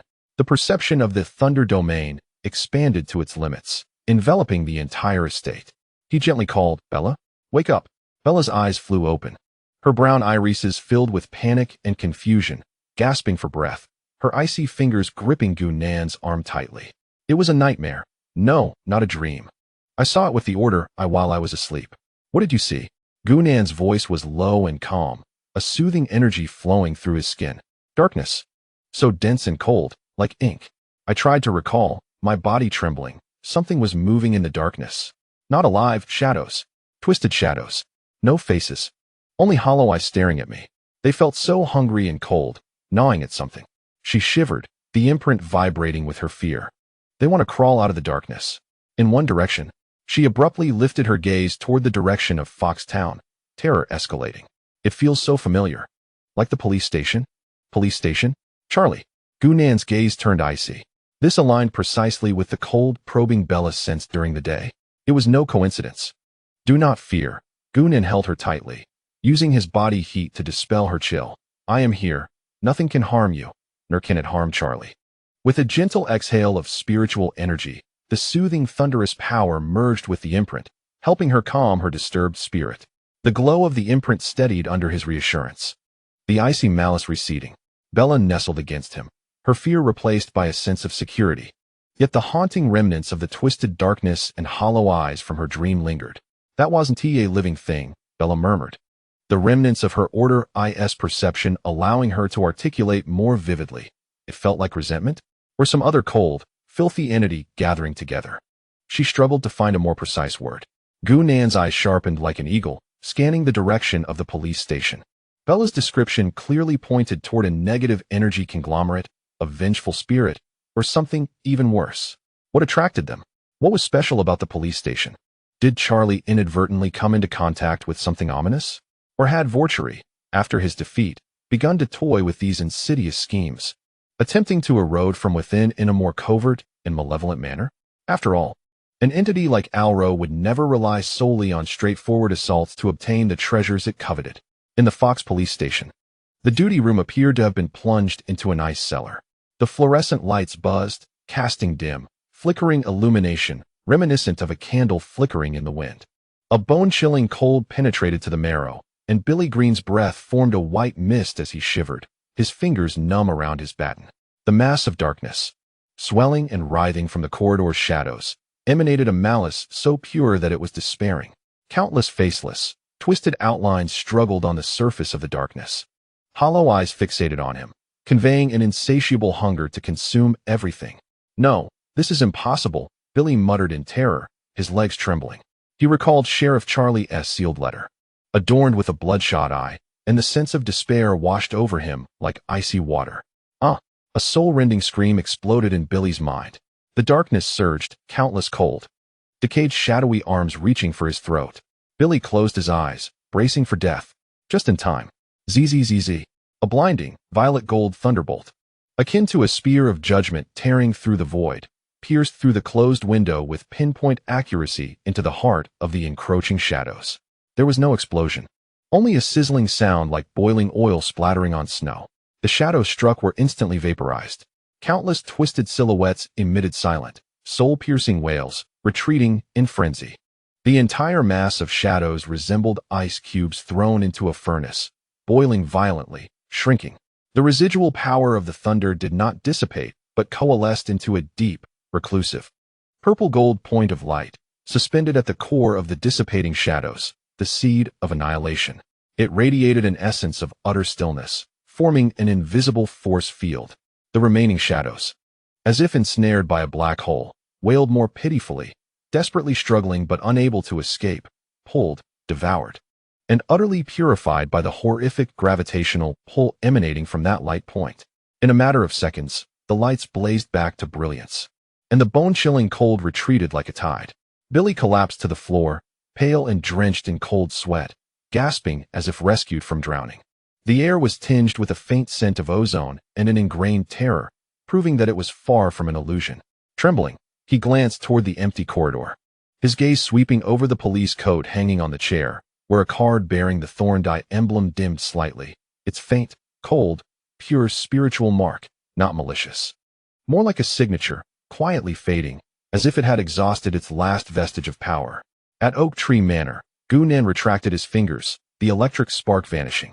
His complexion paled, a sheen of perspiration beading his forehead, a powerful emptiness resonating from his dantian. The precise delivery and control of the seed of annihilation for purification rather than destruction consumed tremendous energy. Is it resolved? Bella asked anxiously, her order eye activated. She observed with clarity as the cold, viscous malice emanating from the direction of the police station swiftly disintegrated, replaced by an overwhelming, pure essence of thunderous annihilation. Gunnan's voice, slightly hoarse yet resolute, confirmed that the filth had been cleansed. He sensed that Charlie was no longer at the police station. Bella sighed in relief, the imprint conveying a sense of reassurance. She steadied Gunnan's slightly swaying form. Is the consumption significant?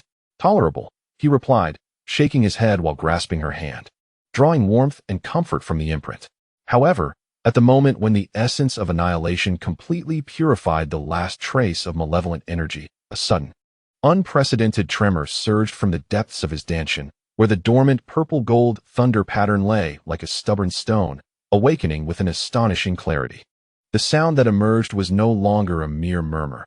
Instead, it resonated like a deep, ancient hum from the cosmos, akin to a star shrouded in dust being cleansed of its thick layer of ash, revealing a faint yet genuine, warm purple-gold radiance from its core.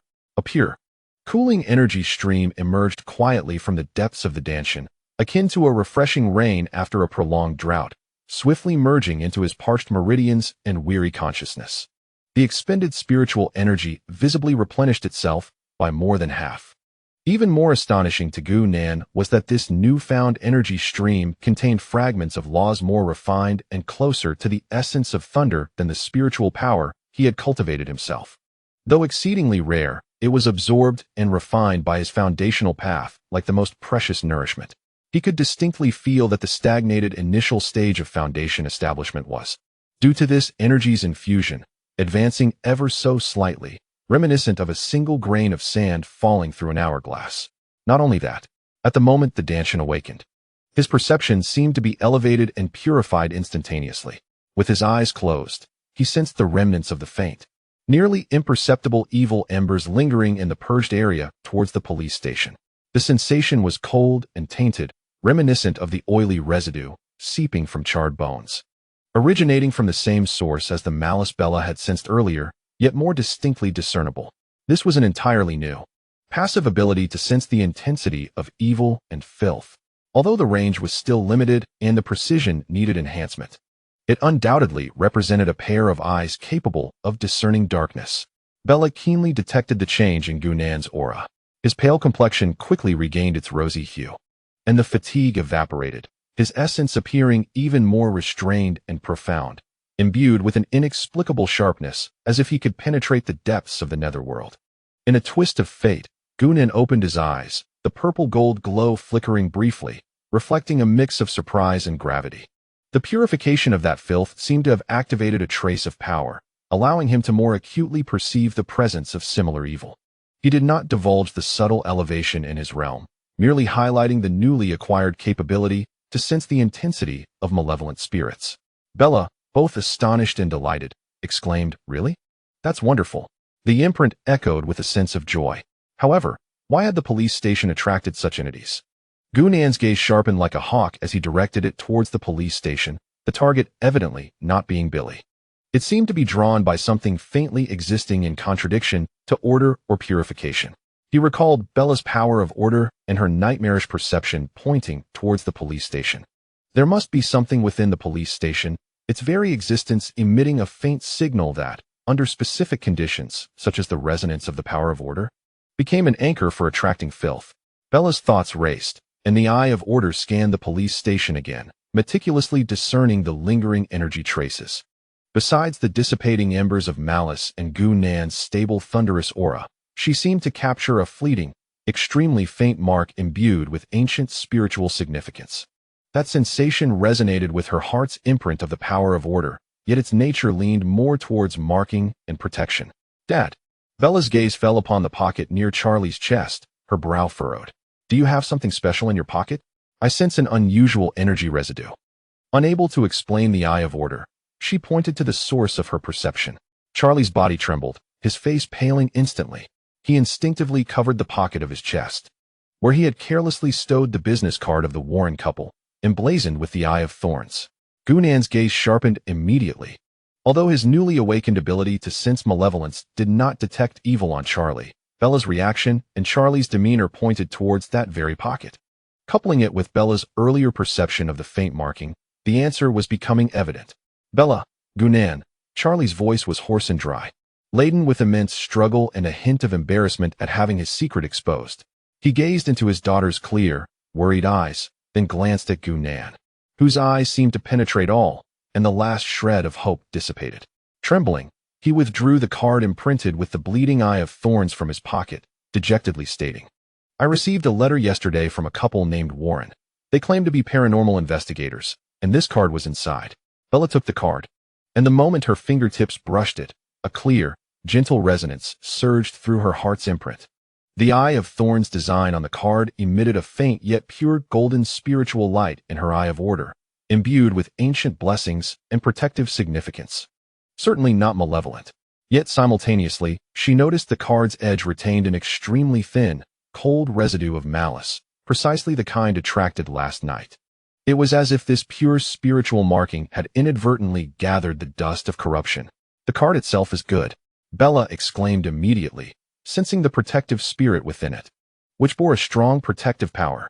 However, she pointed to the card's edge. "It seems to have inadvertently picked up a trace of that filth from last night, like a clean magnet accidentally attracting a bit of rust." At her words, Gunan's gaze swept over the card like lightning. His ability to sense malevolence clearly detected the thin, yet stubborn residue of filth at the location Bella indicated. Suddenly, he understood. "Ah, I see." Gunan's voice bore a note of realization. "The protective spiritual imprint contained within this card resonates with your power of order, Bella, in a distant, shared origin. It is inherently harmless and pure. However, perhaps due to the long-distance transmission or the recent turmoil in the energy field of Fox Station, or possibly because the Cinder encountered powerful malevolence during their investigation, this spiritual imprint inadvertently absorbed and carried a trace of a weak evil signal during its transmission." He looked towards Charlie and Bella. This faint evil signal would not typically cause any issues. However, his gaze settled on Bella. When Bella is nearby and utilizes her power of order, or experiences intense emotional fluctuations that resonate with the imprint, her formidable order energy acts like a boulder thrown into a tranquil pond. The ripples it emits inadvertently activate that faint evil signal carried by this card. causing it to briefly illuminate like a firefly in the darkness. Gunnan's conclusion was cold yet clear. It is this weak, evil signal, inadvertently activated by Bella's power, that draws the filthy spirits, akin to decaying flesh, in the dark. Their target is neither Charlie nor the police station, but the beacon illuminated on this card. The truth was laid bare. The Warren couple was innocent, their card even imbued with protective power.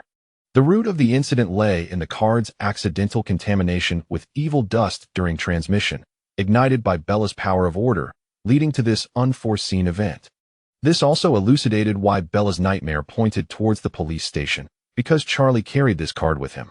Upon hearing this, Charlie felt as though his strength had been drained. Slumping into a chair, his complexion fluctuating erratically, a sense of dread accompanied the revelation of the truth, intertwined with a profound helplessness in the face of the bizarre supernatural realm, and a stark astonishment and apprehension regarding Bella's unexpected power to inadvertently activate the beacon. Bella clutched the business card tightly, her emotions a tangled web. The faint resonance of the imprint and the card's guardian spirit offered her a semblance of comfort. Yet the thought that her own power fluctuations might have inadvertently summoned danger filled her with guilt. Gunnan picked up the card, and with a flicker of purple-gold lightning from his fingertips, he meticulously eradicated the stubborn remnants of dirt lingering at its edges. With the beacon dispelled, it now transformed into a pristine guardian card. He gazed at the contact information inscribed upon it, his expression profound. The Warrens did not appear to have been mistaken regarding Fox's anomalies. This card might serve as a conduit for their desire to connect, and the name seemed vaguely familiar, stirring thoughts within him. This couple's ability to sense Fox's irregularities, coupled with the card's resonance with Bella's order power, suggested they could be potential allies, or at the very least, a source of intelligence regarding this concealed world. A subtle yet persistent warmth emanated from the dormant Dantai within him, as his newly acquired sensitivity to the strength of malevolent spirits flickered to life like a candle ignited in the dark. The revival of the Jade Talisman and the acquisition of this new ability furnished Gunnan with an additional trump card in the face of this increasingly treacherous and intricate situation. The name of the Warrens emerged as a key, quietly unlocking the door to a broader, yet perilous realm. The brief tranquility surrounding Fox was poised to be shattered by distant spiritual explorers. Chapter 46. The Puzzle of the Exotic System and the Temporary Guardian before the ancient wooden door of Oak Manor. A fine drizzle wove a gauzy veil.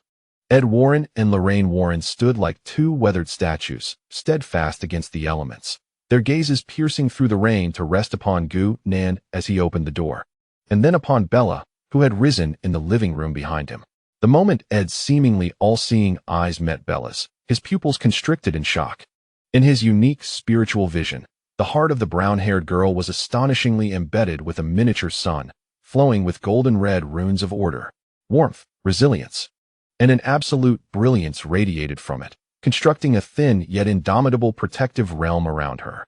What sent tremors through his very soul was the multitude of golden threads, woven from pure laws of order, extending from the sun and intricately entwining around Gunnan, deeply rooted in the will of the manor and the very earth of Fox itself. This was the manifestation of an order guardian in the mortal realm. The most ancient tomes of the church had only described such miraculous gifts with reverence. Ed's heart felt as though it had been struck by a mighty hammer. Simultaneously, Lorraine's clairvoyant perception pierced into Gunnan's essence like the most precise probe, cold and unyielding. It was not the chill of death, but rather an absolute restraint reminiscent of the universe's deepest cold, imbued with the potential for annihilating thunder. She could not discern a specific form, but sensed a profound, roiling nebula of destructive purple-gold lightning. This was the manifestation of his power, pure and violent beyond her comprehension. It instinctively sent her soul into a shudder. Deep within this celestial tempest slumbered an indescribable point, as if capable of consuming the very stars themselves. This point emitted a presence that froze her soul, akin to confronting the primordial chaos and pressure of the universe's inception. Merely perceiving its existence sent Lorraine reeling, her fingers gripping her husband's arm to maintain her balance. Mr. Warren, Mrs. Warren. Gunnan's calm voice broke through the silence of the rain, dispelling the invisible pressure. Please come in. The reign of Fox always welcomes visitors. He stepped aside, his movements natural yet imbued with a gravitas that demanded attention. Thank you. Ed's voice bore a subtle rasp as he removed his damp hat.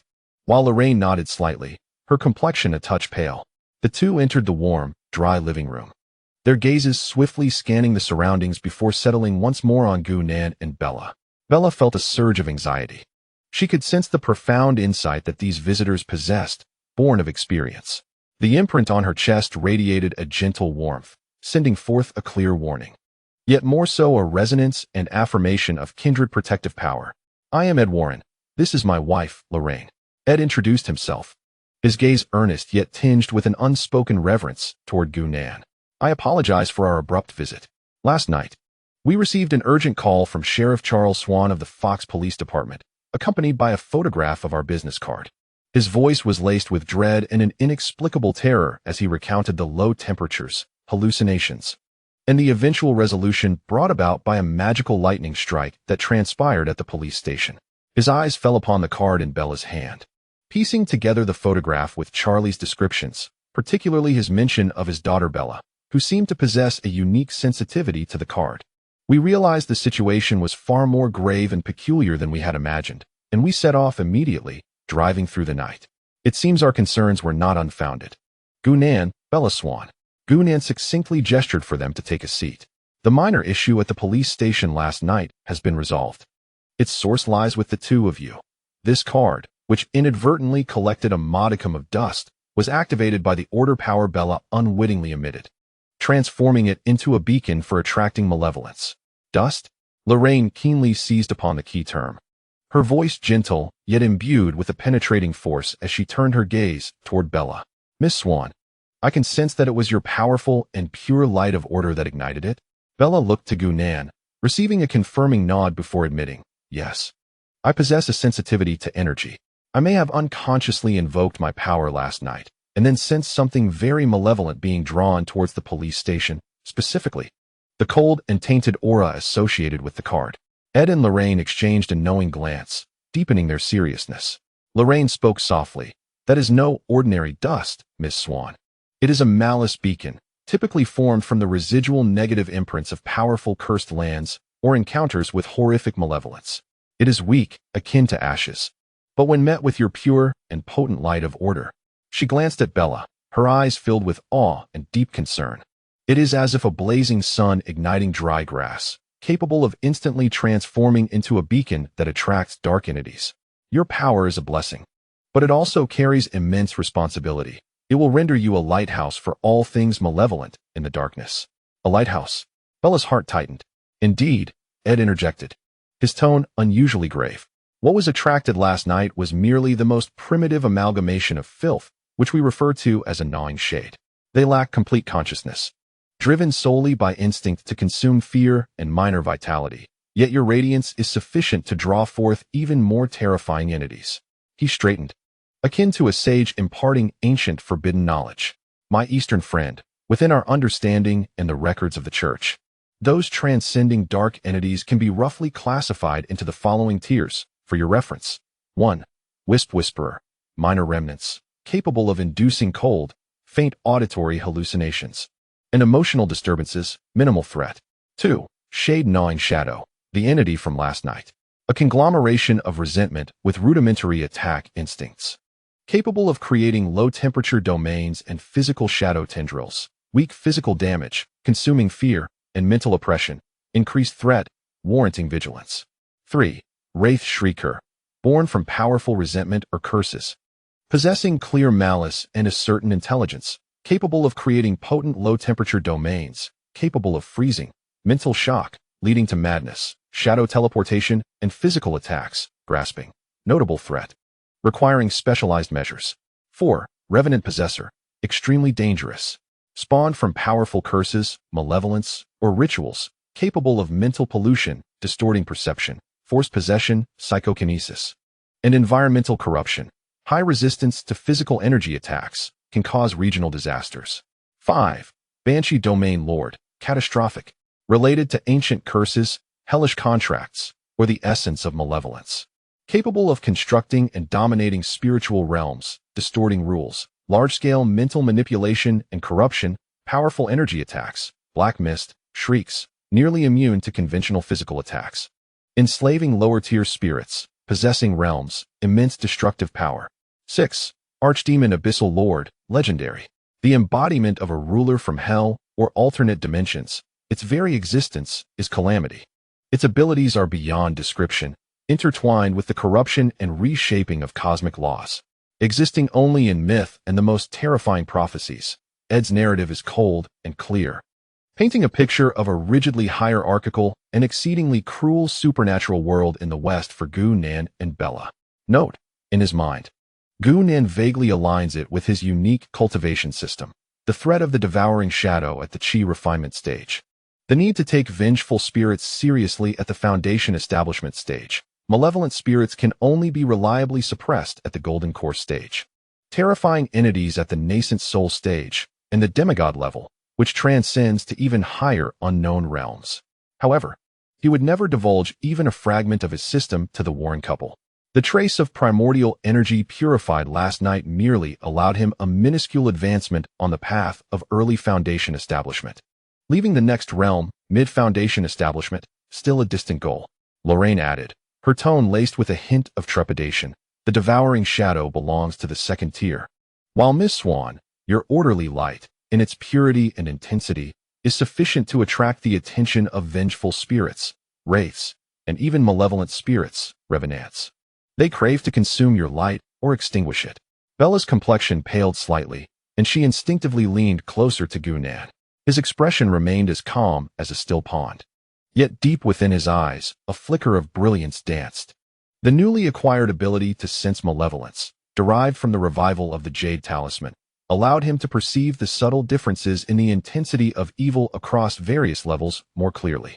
The entity from last night, in his perception, resembled a putrid swamp, while the higher-level existence described by the Warren couple corresponded to a far more profound and terrifying scent. Thus, Gu-Nan turned his gaze to Ed, his eyes sharp as lightning, questioning the source of last night's malevolent beacon. Merely the dust tainted by the business card could not have been ignited to such intensity instantaneously.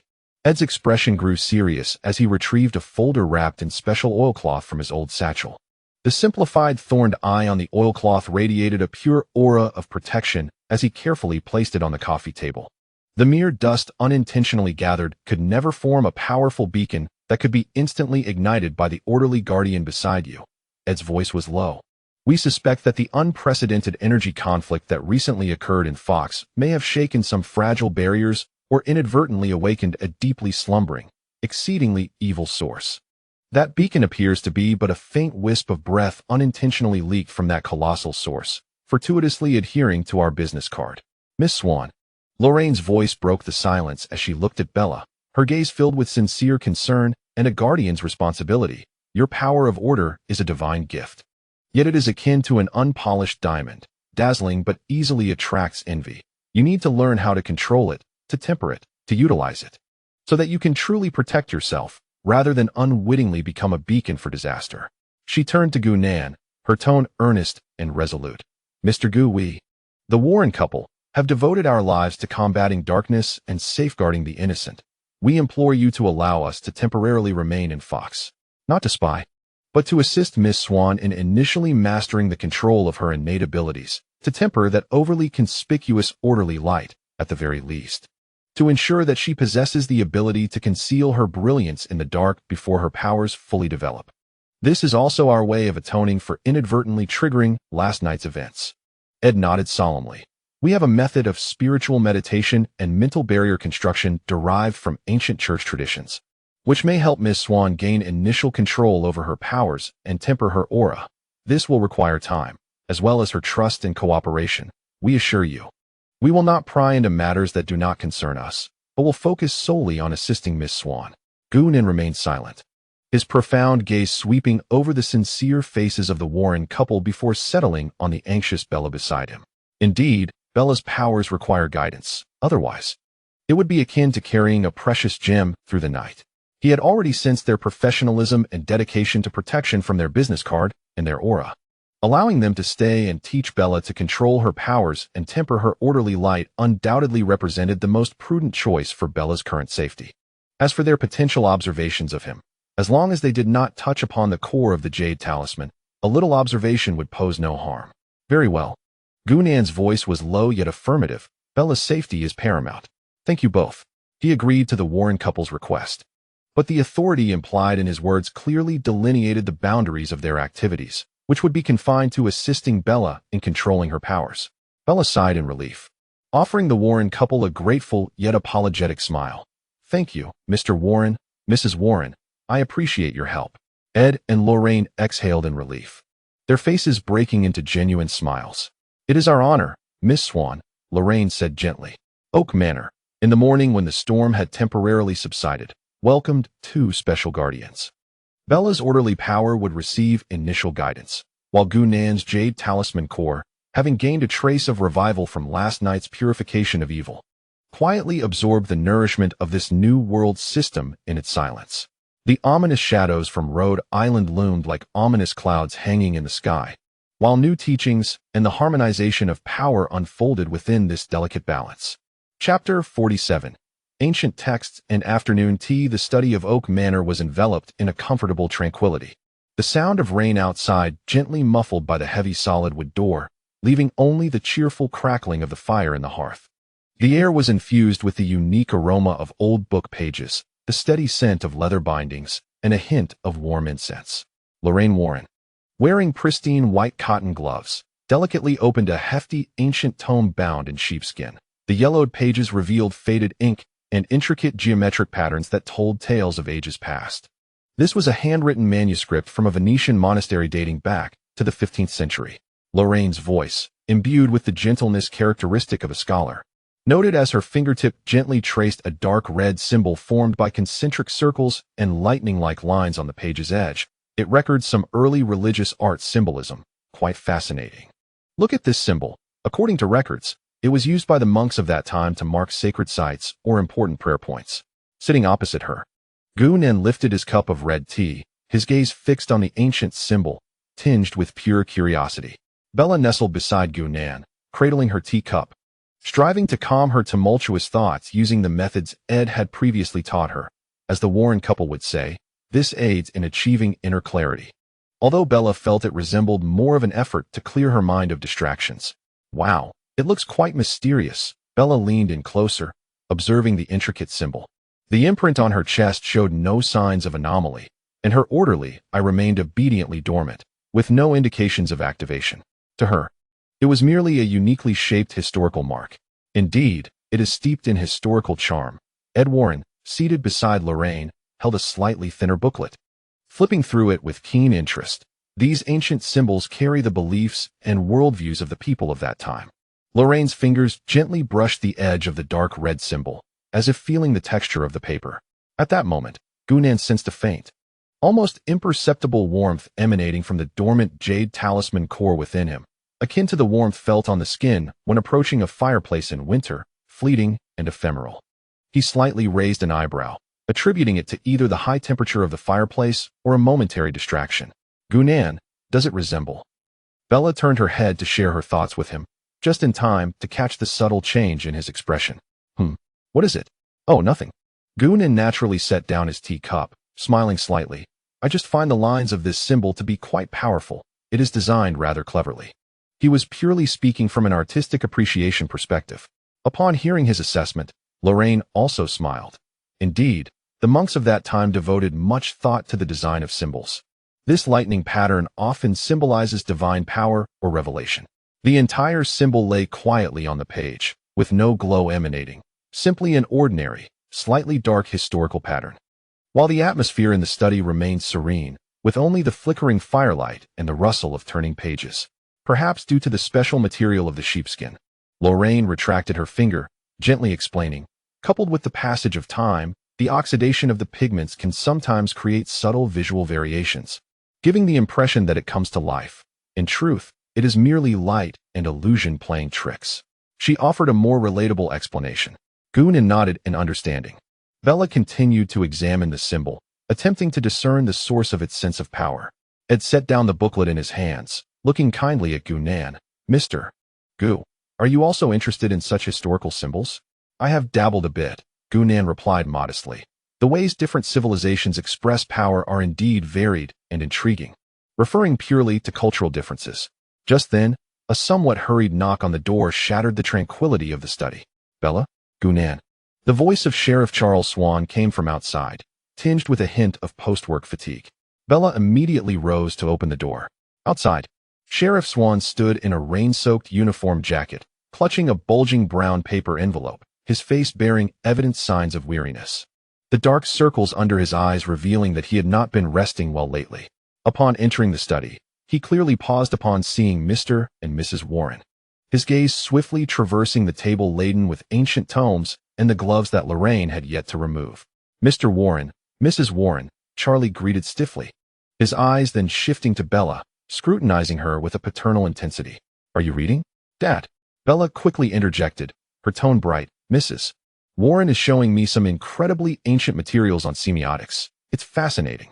It's like deciphering a historical code. She stepped aside to let Charlie enter. We're just chatting over afternoon tea. Would you like a cup of hot tea? It's a bit chilly outside. Charlie's brow remained slightly furrowed. After the recent ordeal at the police station, he instinctively felt a twinge of resistance towards anything that seemed mysterious.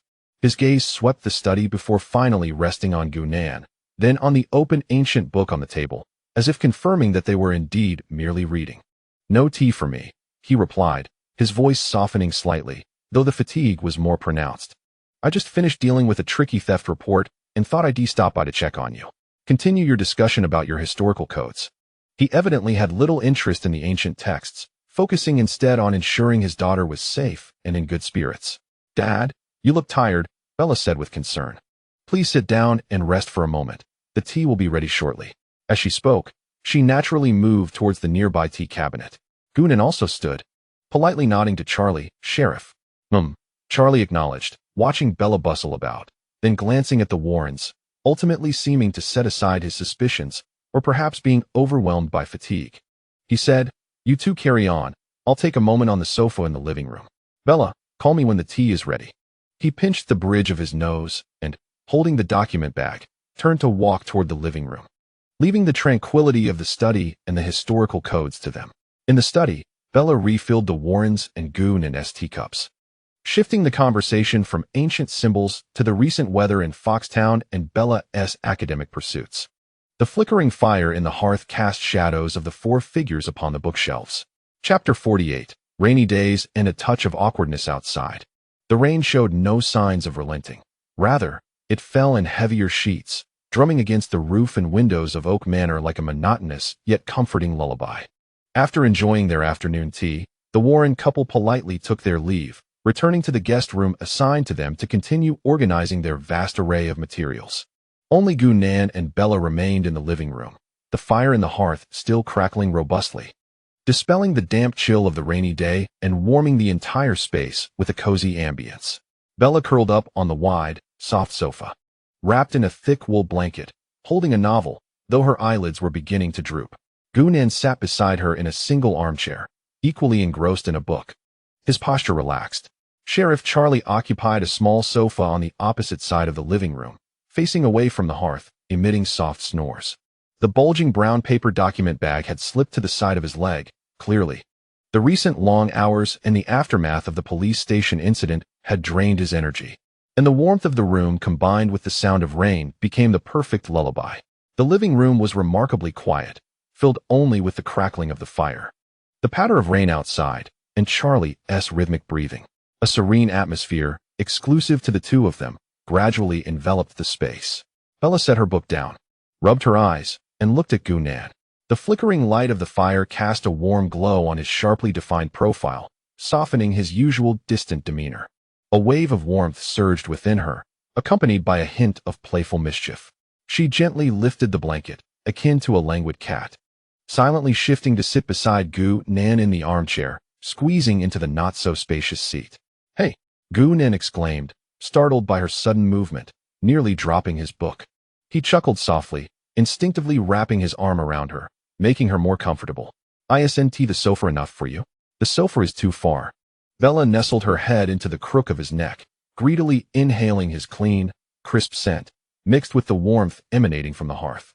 Her voice was muffled, tinged with a playful lilt. It's warm here, and you're much more comfortable than the sofa. Gunan tightened his embrace, gently rubbing his chin against her soft hair. Bella's hair carried a faint fragrance of shampoo, mingled with the fresh scent reminiscent of sunlit grass, instilling a comforting serenity. He lowered his head, placing a tender kiss on her smooth forehead. Bella sighed contentedly, adjusting into a more relaxed position in his arms. Tilting her face up to meet his gaze, her eyes sparkling like they were filled with starlight. Gunnen's eyes fell upon her slightly pouted lips, a silent invitation. And his gaze darkened as he leaned down, gently covering her lips with his own. It was a slow, lingering kiss, imbued with the languor of the rainy day and the warmth of the hearth. Bella's hand instinctively found its way to his shoulder, her fingertips sinking into the soft fabric of his sweater. Gunnen's palm, separated by mere layers of clothing, grazed her slender waist, sending shivers of warmth coursing through her, a gentle comfort that resonated in the embrace and kiss, akin to the natural sensation of sunlight on skin. Devoid of any radiance or energetic fluctuation, they were immersed in a world of intimacy exclusive to them, the firelight enveloping their figures gently, intertwining. Time seemed to slow down. Just then, a sudden, jarring cough erupted in the quiet living room, as if cold water had splashed into a hot frying pan. Gunnen and Bella instantly jumped apart, as if jolted by electricity. Bella's cheeks flushed a deep crimson, akin to a ripe apple, as she hurriedly sprang from Gunnen's embrace, nearly tumbling from the chair, but thankfully Gunnen's quick reflexes caught her arm. Though Gunnen appeared more composed, there was a definite flush creeping up his neck as he straightened, picking up the book that had fallen onto his lap, feigning that he had merely been engrossed in reading it upside down. The source of the interruption, Sheriff Charlie Swan, stood rigidly in front of the sofa, one hand rubbing his neck which had grown numb from sleeping in an awkward position, while the other hand hovered awkwardly in midair, as if wanting to point at them but feeling it inappropriate. His eyes were wide with shock, his face a mixture of astonishment, embarrassment, a hint of vexation, and a complex paternal emotion as if he had just discovered his precious daughter being courted. It was evident that some noise, perhaps Bella's movement or something else, had jolted him awake, and upon lifting his gaze, he had witnessed the heated scene. The air in the living room thickened with tension, the only sound being the crackling of the fire, oblivious to the awkwardness. Daddy. Bella's voice pitched higher, laced with the embarrassment of being caught. You're awake? Why didn't you sleep a little longer? She frantically tousled her slightly disheveled hair and clothes, wishing she could vanish into a crack in the ground. Charlie opened his mouth, seemingly about to deliver a stern reprimand, but seeing his daughter's face flushed with embarrassment and glancing at the young man beside her, who was trying to appear calm but was clearly uncomfortable, he ultimately just sighed heavily, a hint of resignation in his exhale. Ahem, he cleared his throat, his gaze wandering aimlessly, unsure where to land. Finally settling on the document bag on the floor. I've woken up. What time is it? It seems it's time for dinner? His attempt to redirect the conversation was awkward, bending down to retrieve the document bag with movements stiff as a robot. Oh, right. Dinner. Bella immediately seized this lifeline, her voice still trembling. I'll go check in the kitchen. There's some beef stew in the fridge. I'll heat it up. She nearly fled the living room, leaving the two men staring at each other, wide-eyed. The atmosphere grew even more awkward. Gunnen finally straightened the book, setting it down and rising to his feet, attempting to maintain a natural expression. Sheriff, would you like some water? He ventured, trying to alleviate the suffocating tension. Charlie maintained a stern expression, his sharp gaze scanning Gunnen as if searching for further evidence of wrongdoing. However, in the end, he merely snorted again, his eyes conveying a warning of "you'll pay for this," and with a rigid posture, declared, "No, thank you." Then, clutching the document bag, he straightened up and strode out of the living room, his back radiating the need for solitude. Gunnen stood in place, watching Charlie's retreating figure, then glanced at the hearth, helplessly rubbing his temples, a faint, awkward smile creeping onto his lips. He moved to the window, gazing at the relentless curtain of rain, silently reflecting, it seems I must be more cautious in the living room from now on. Dinner, as one might imagine, was permeated with a subtle awkwardness. Bella keeping her gaze lowered, sipping her soup in small increments, her face still flushed. Gunnen maintained a respectful silence, focusing on his meal. Sheriff Charlie, with a stern demeanor, frequently shifted his gaze between Gunnen and Bella, exuding an air of scrutiny and lingering annoyance. Only the Warrens appeared oblivious to the undercurrents swirling around the dining table. Lorraine gently inquired about Bella's studies, while Ed complimented the flavor of the beef soup.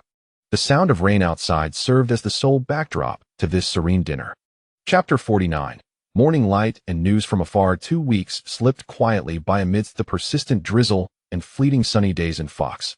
And Oak Manor seemed to have grown accustomed to the gentle presence of the Warrens, its rhythm of life becoming increasingly tranquil. The rare morning sun broke through the clouds, generously bathing the bedrooms of Oak Manor in golden light.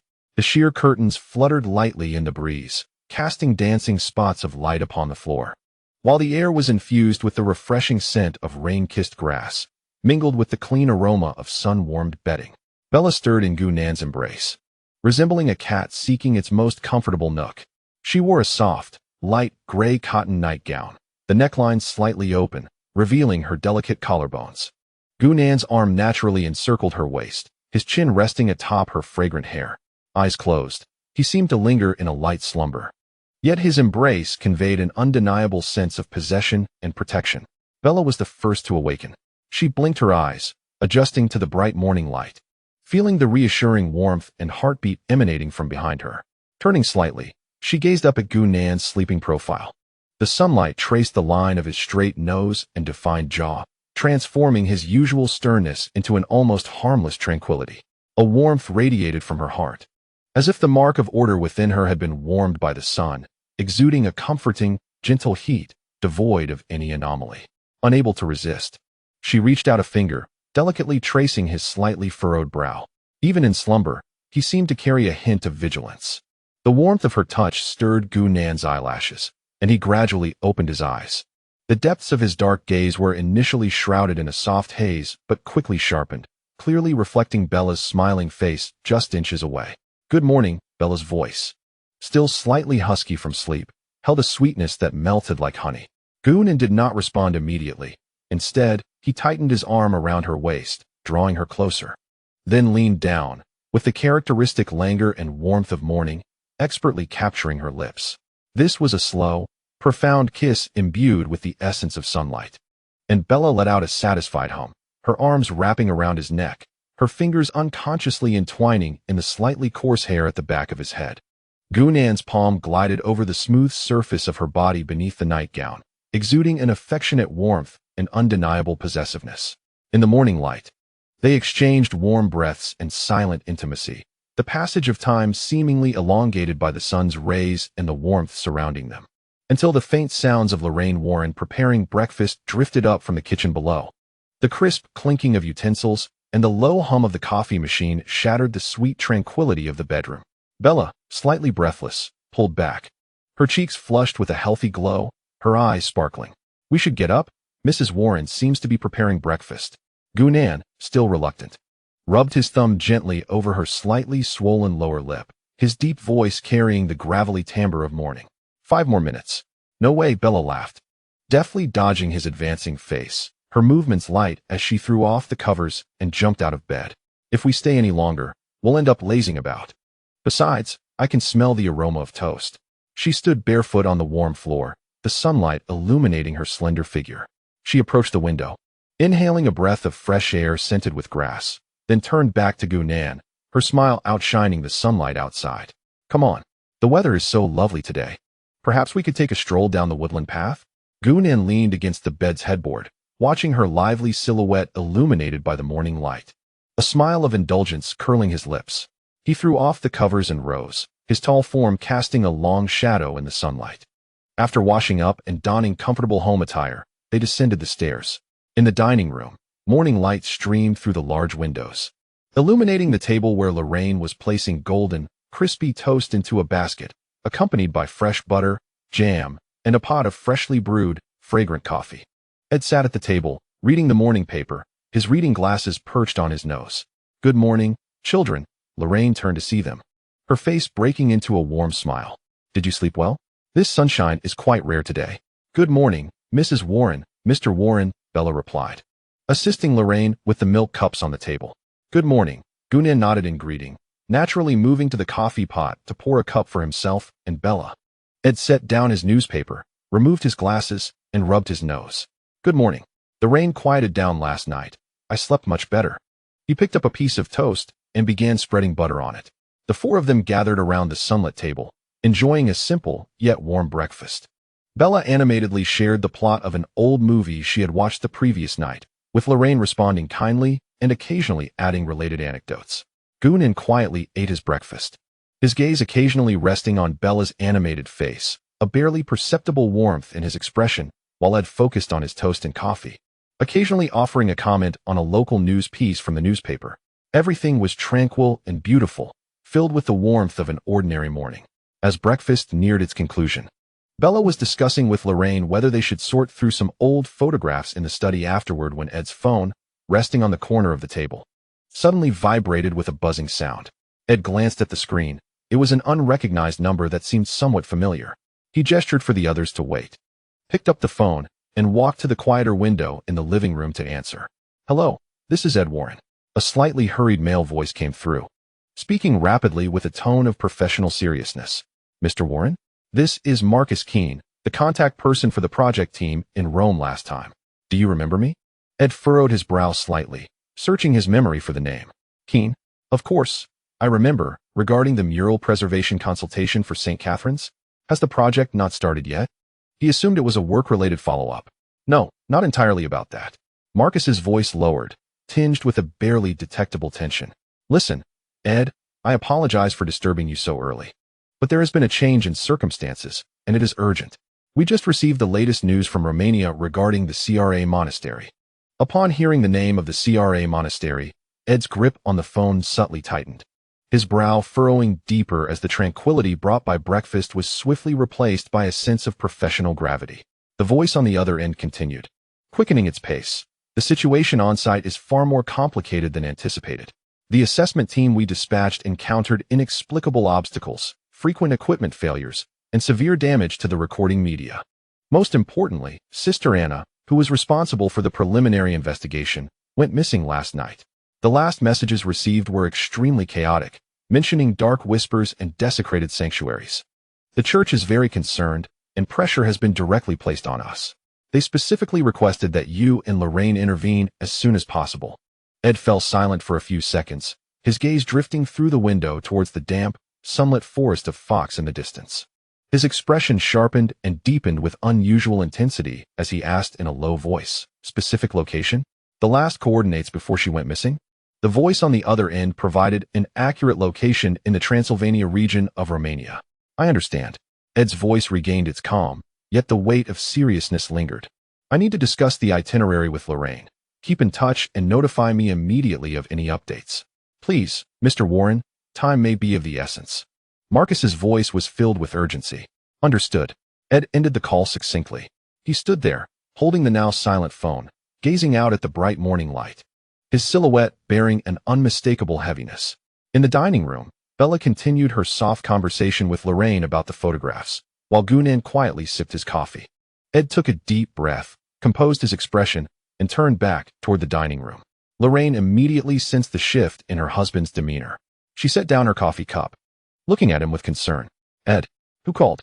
Is something wrong?" She had keenly detected the familiar gravity in his brow when faced with troubling matters. Ed approached the dining table, not immediately taking a seat. His gaze swept over Lorraine before resting on Bella and Gunan, finally landing on Lorraine's worried face. His voice was low and clear. It was an emergency contact from Rome. "We may need to cut our stay in Fox short." He paused, meeting his wife's questioning gaze, and uttered the name that altered the atmosphere instantaneously. "The situation at the CRA monastery has deteriorated. A nun named Anna has gone missing." Chapter 50. A temporary farewell and entrustment. The study at Oak Manor was once again bathed in the afternoon sunlight. Yet the atmosphere was markedly different from the relaxed discussions about ancient texts 2 weeks prior. Upon the sturdy oak desk lay several enlarged satellite maps alongside a printed briefing regarding the history of the Castel Monastery and recent events. The air was infused with the rich aroma of coffee, mingled with an undercurrent of gravity. Ed Warren's finger pressed heavily onto a location marked by a red circle deep within the mountains of Transylvania, Romania. The situation was worse than anticipated. His voice was low. Communications had been completely severed, and the local team sent for assistance had lost contact, relaying only a final message. "Darkness is spreading. The holy light is being consumed." Lorraine sat beside him, her complexion pale but her gaze resolute, tightly gripping a small silver cross. Sister Anna was a devout and seasoned archivist. She would never have gone missing unless faced with unimaginable circumstances. Bella sat next to Gunan, her hands unconsciously twisting together, her eyes filled with concern. Although she was not fully aware of the specifics, the unusually serious expressions and words of the Warrens conveyed the gravity of the situation. Instinctively, she leaned closer to Gunan, seeking the familiar sense of security he provided. Gunan's gaze swept over the materials and maps, his expression calm and unruffled.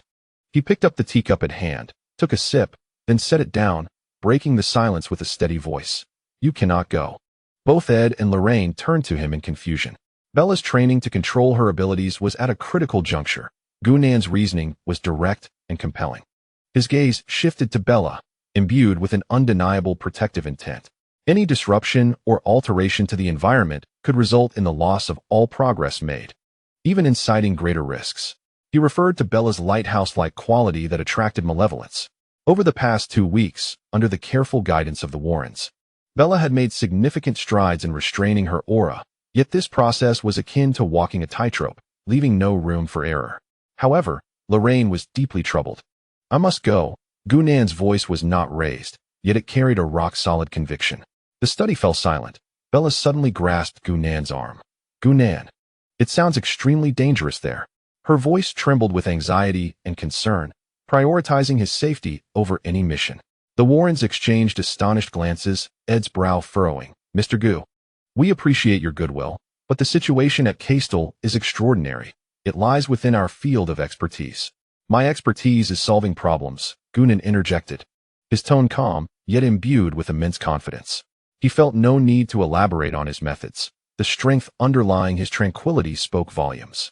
"Bella needs you to remain here, ensuring her training is stable and secure. That is of paramount importance." Ed and Lorraine exchanged a complex look, fully aware that Gunan's strength and mystery surpassed their comprehension. Yet, the risk and responsibility of allowing an outsider, one not affiliated with the church, to handle such a sensitive and perilous matter was daunting. Nevertheless, the reasons Gunan presented, Bella's safety and the continuity of her training, rendered them unable to counter his argument. They understood the potential consequences of Bella's abilities spiraling out of control better than anyone. Silence lingered for a moment before Ed took a deep breath, as if resolving himself. He rose and approached a locked filing cabinet beside the bookshelf, unlocking it with a key to retrieve a thin dossier and an aged leather notebook. "Mr. Gu." Ed placed the dossier and notebook solemnly on the table before Gunan. "If you insist on going, and we cannot dissuade you, then at least accept our counsel and necessary assistance." He opened the notebook, pointing to a page featuring a photograph of a young nun. The woman in the image possessed a clear and steadfast gaze, exuding a tranquility beyond her years, clad in simple nun's attire against the backdrop of an ancient library. Handwritten beside her name read, "Sister Irene." Sister Irene, Ed intoned gravely, is currently studying at a small convent near Lourdes, France. Do not be deceived by her youth. She is among the few within the church who have genuinely delved into the early archives of the Castle Monastery and has had unique encounters with that ancient malevolence. She understands the hidden secrets of that place better than any of us. His tone bore a peculiar trust and admiration. The higher-ups in the church have approved her participation in this operation. According to the original plan, she was to be a core member departing with us, Lorraine added, a hint of regret in her voice. She possesses an exceptionally pure faith and keen intuition, making her an expert in interpreting ancient rituals and combating spiritual corruption. Ed's finger traced a location on the map near the Romanian border, pointing to a small town in France. "Find her. She is currently our most reliable guide and source of information regarding the inner workings of the Castle Monastery. You will need her knowledge and experience." He then pressed his finger emphatically onto a transportation hub city on the Romanian map. In Bucharest, the Vatican has arranged for a contact and coordinator, Father Vasile. He emphasized this name, noting that he hailed from an Orthodox background but was specifically assigned by the Vatican to handle special affairs in Romania. He is well versed in the local environment, church networks, and possible unofficial support channels. He will provide the necessary equipment, transportation, and ensure your safe entry into the target area. You must meet him in Bucharest, where he will guide you to the castle. Ed pushed the dossier toward Gunan. Inside, you will find Sister Irene's current whereabouts.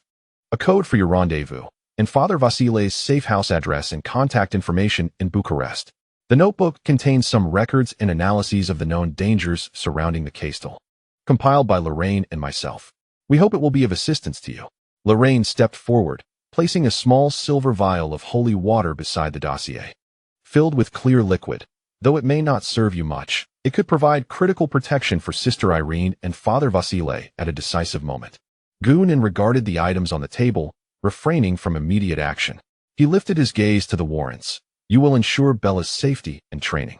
We vow to protect her, Mr. Gu, Ed promised earnestly, with Lorraine nodding emphatically. Only then did Gunan reach out, gathering the dossier, notebook, and vial of holy water. He stood, casting a final glance at the worried Bella. She, too, rose and approached him, disregarding the presence of the Warrens, and tightly embraced his waist. Burying her face in his chest. You must be careful. Promise me. Her voice was muffled, laced with an almost imperceptible tremor. Gunan returned her embrace, soothingly patting her back, lowering his head to place a solemn kiss atop her head. Wait for my return. His voice was deep and resolute, akin to a steadfast promise. He released Bella, offering a slight nod to the Warrens before turning to leave the study, his tall figure swiftly vanishing into the shadows of the corridor. In the study, only Bella remained, watching his departing figure, her hands clenched tightly in front of her. The Warrens gazed at the spread-out maps on the table, their faces etched with worry and unspoken words. Outside, the afternoon sun in Fox was still bright, yet it seemed shrouded by an invisible haze.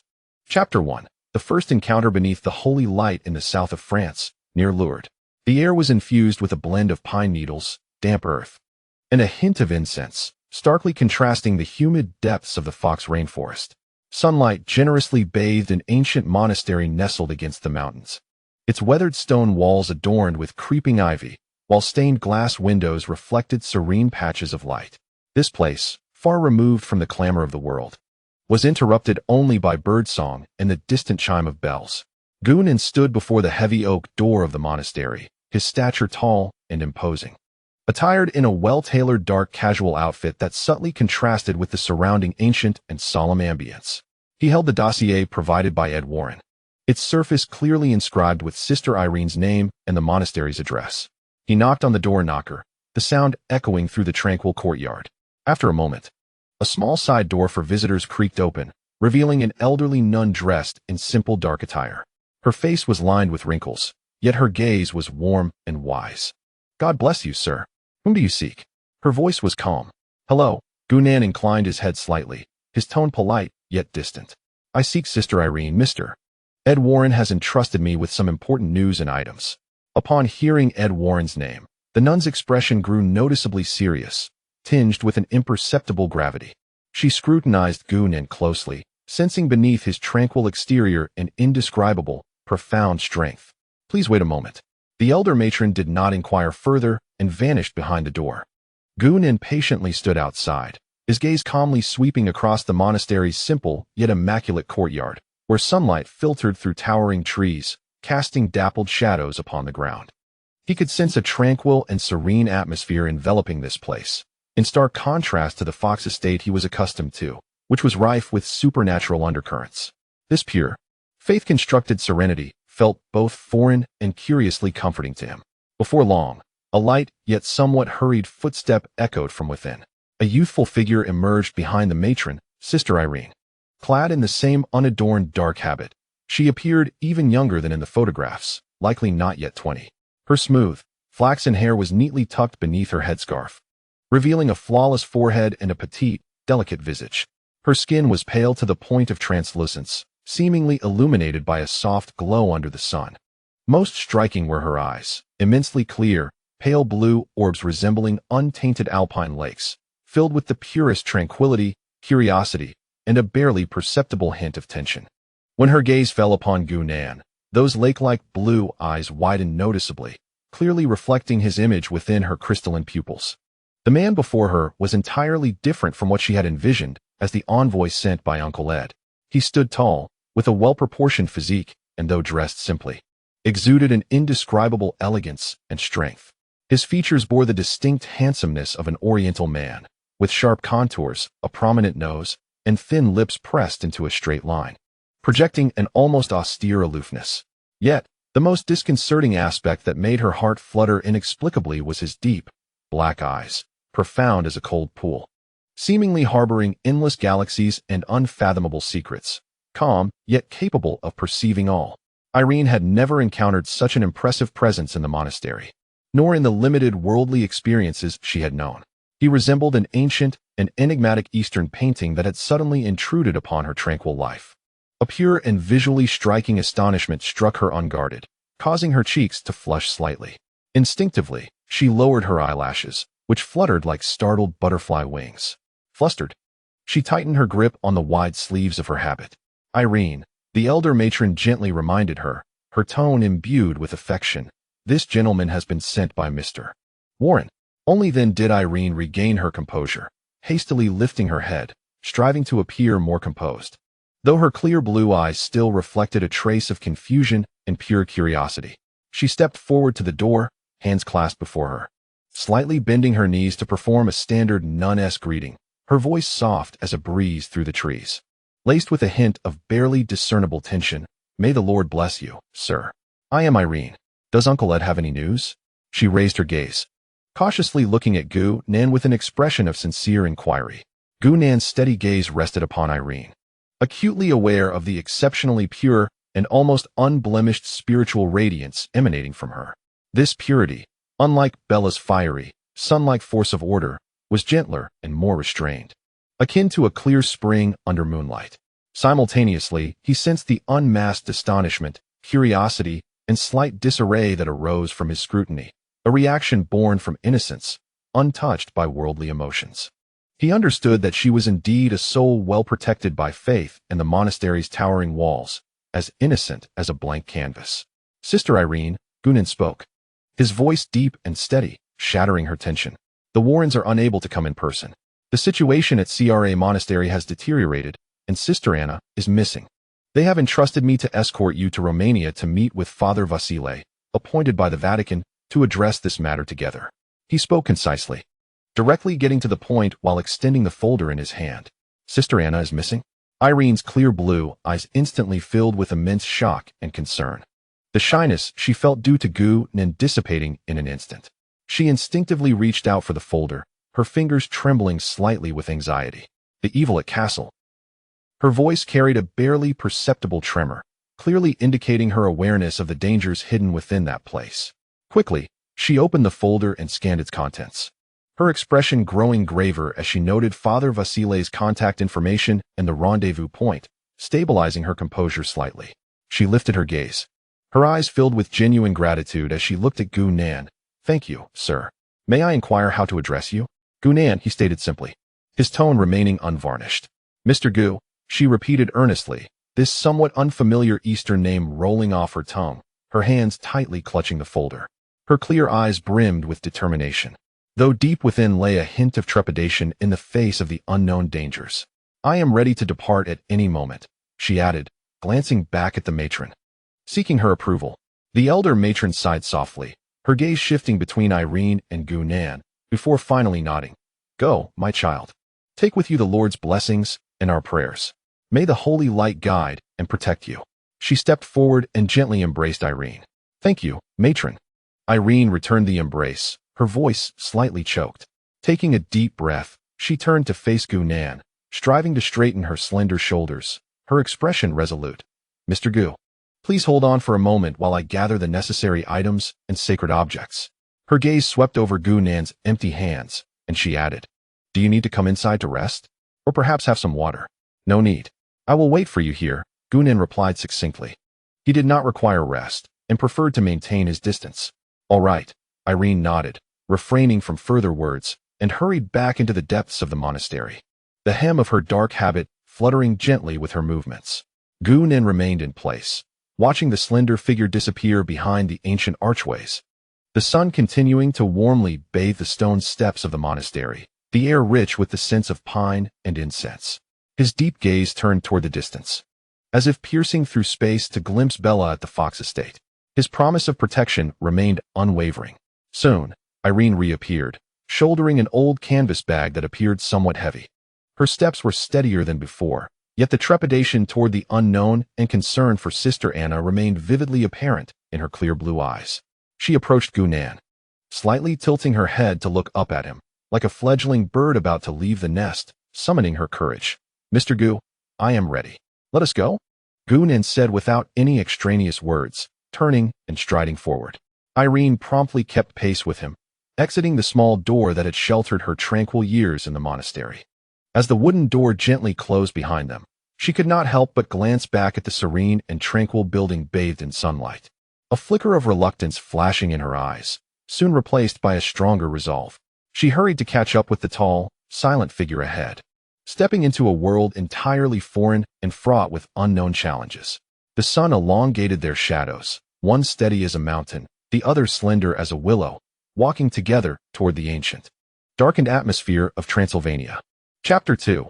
A brush with the mundane. The monotonous rhythm of the train wheels striking the tracks became the persistent accompaniment following their departure from the tranquil monastery in France. They were aboard an international train bound for Bucharest, traversing much of Europe. The compartment was a typical second-class setting, somewhat cramped, with the air mingling with various languages, aromas of food, and a hint of travel fatigue. This cacophony was common for Gunan, yet for Sister Irene, it represented a completely alien and jarring world. Irene sat by the window, her hands neatly resting on her knees, her back straight, as if in morning prayer at the monastery.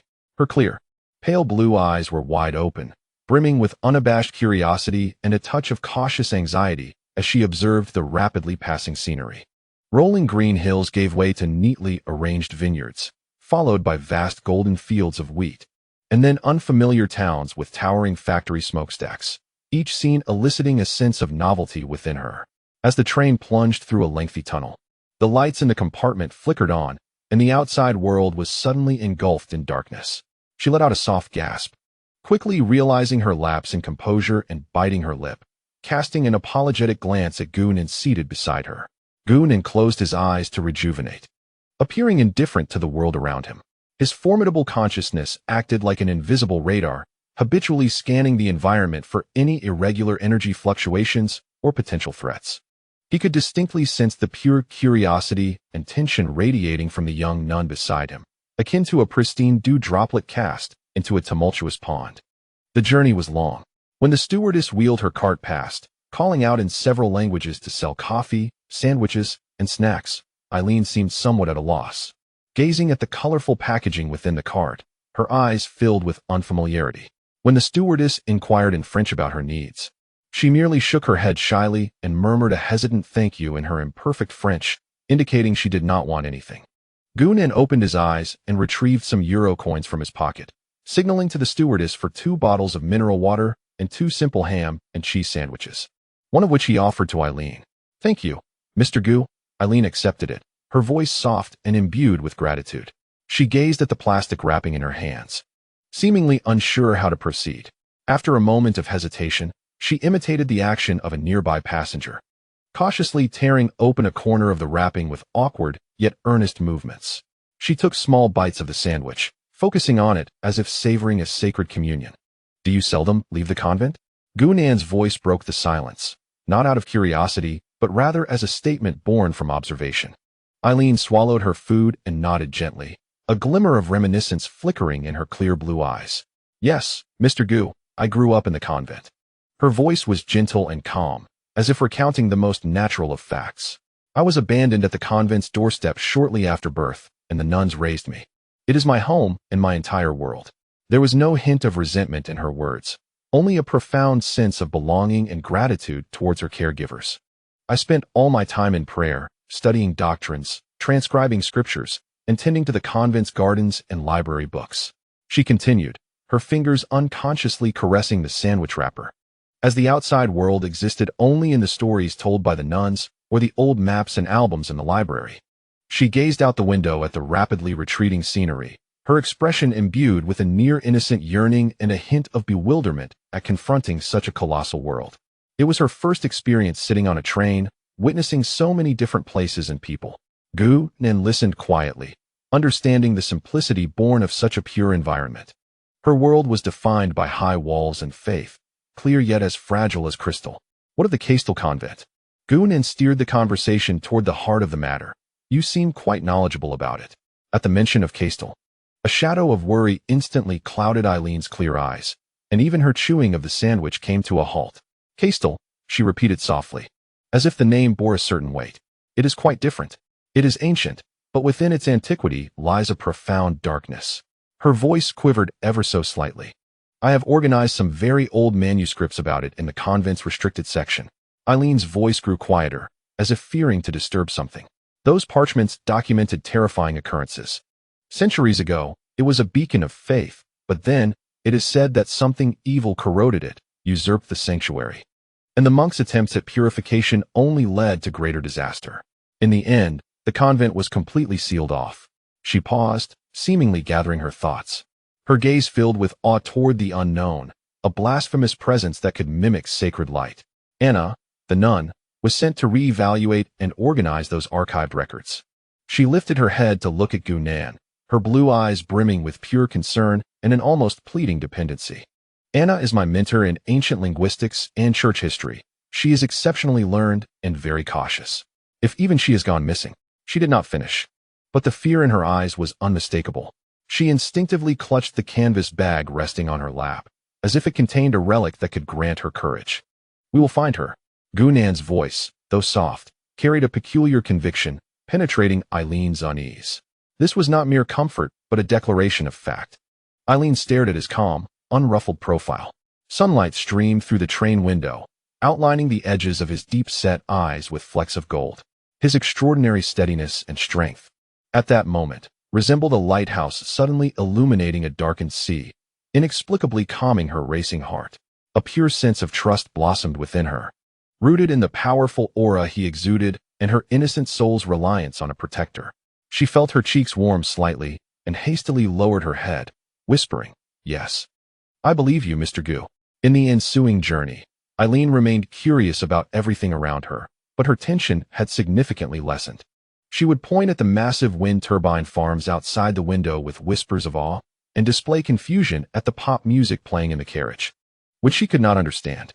She attempted to communicate a few words in simple French and gestures with a kindly elderly woman seated across from her, receiving a warm smile and shared biscuits in return.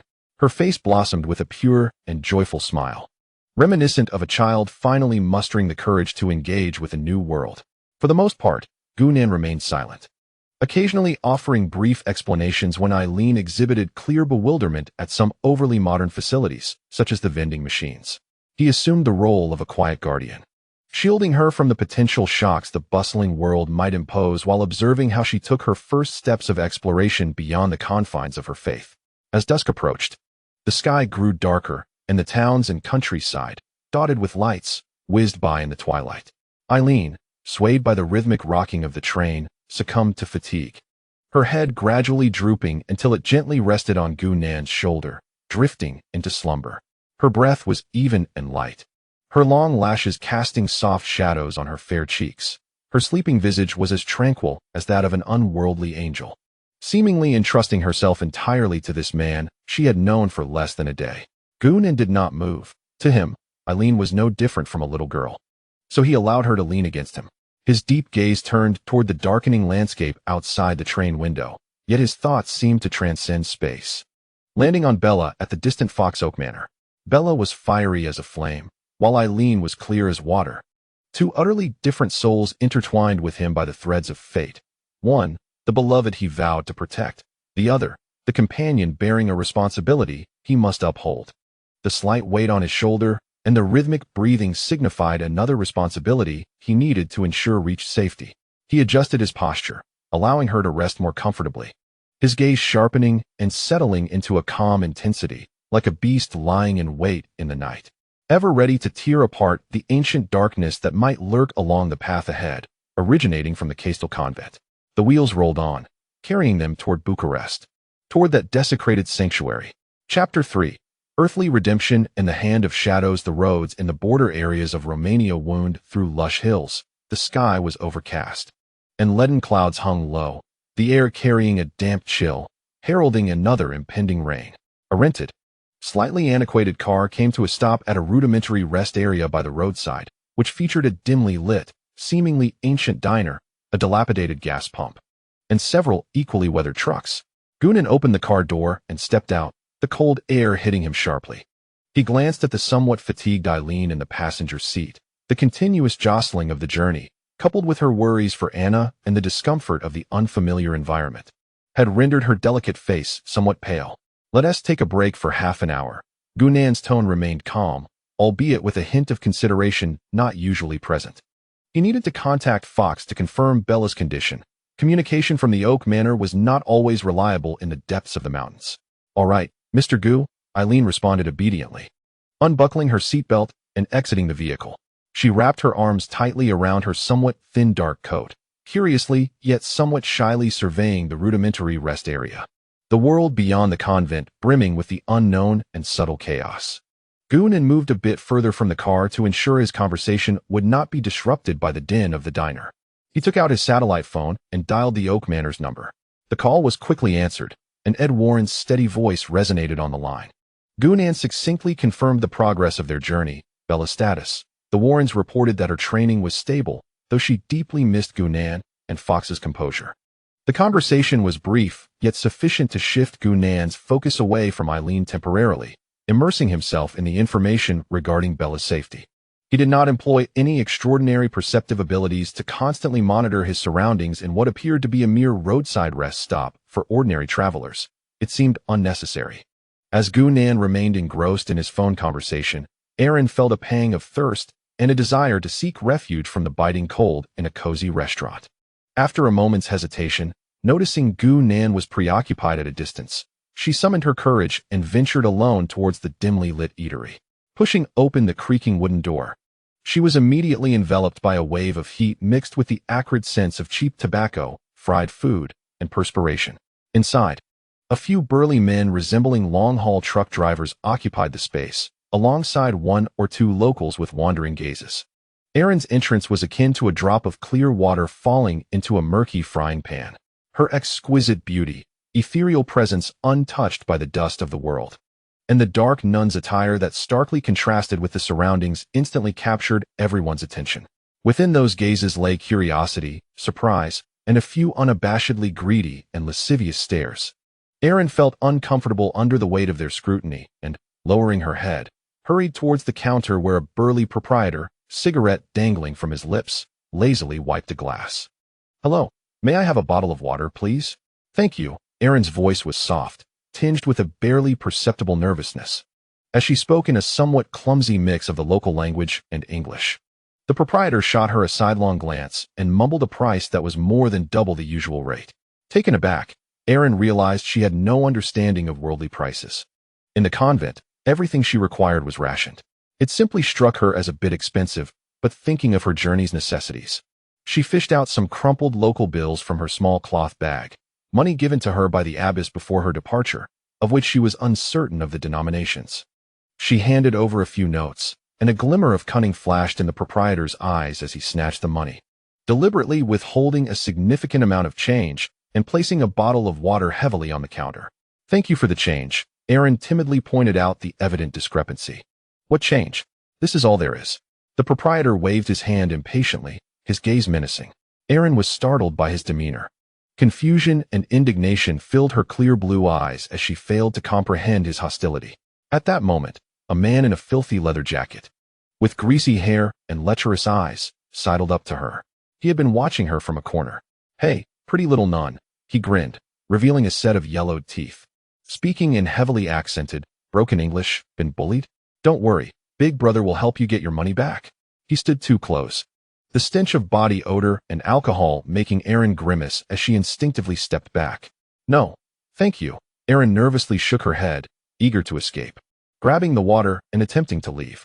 "Don't be in such a hurry." The man seized her wrist with a rough, greasy grip, squeezing her delicate wrist painfully. "What is so great about water? Let me buy you something stronger." He leered, his other hand reaching towards her waist. "Let go of me." Erin cried out in terror, tears welling in her clear eyes as the pain in her wrist intensified, overwhelming fear and an unprecedented sense of humiliation engulfing her. She felt like a fawn ensnared in a trap, helpless and desperate, while the truck drivers merely observed with indifference, some even laughing lewdly. and the proprietor continued to wipe his glasses, unbothered. Just as the filthy fingers were about to brush against Aaron's cheek, bang! The dilapidated wooden door of the restaurant exploded inward, as if struck by cannon fire. Splinters flew everywhere. A shadow, swift as a specter and radiating a chilling fury, surged through the entrance towards the counter. The speed surpassed the limits of human perception, leaving only a blurred afterimage in the dim light. The man clutching Aaron's wrist barely registered what had transpired before he was struck by an unyielding force, akin to being hit by a speeding truck, slamming into his ribs. Ugh! The sickening sound of breaking bones echoed sharply. The man let out a high-pitched scream, his body flying like a discarded sack, crashing against the wall several meters away. Sliding down in a heap, blood oozing from his mouth and nose, at least 3 ribs shattered. This all unfolded in a heartbeat. The restaurant fell into an instant silence. The patrons, stunned by the sudden eruption of violence, were paralyzed with fear. The lewd smiles on the truck drivers' faces froze, replaced by sheer terror.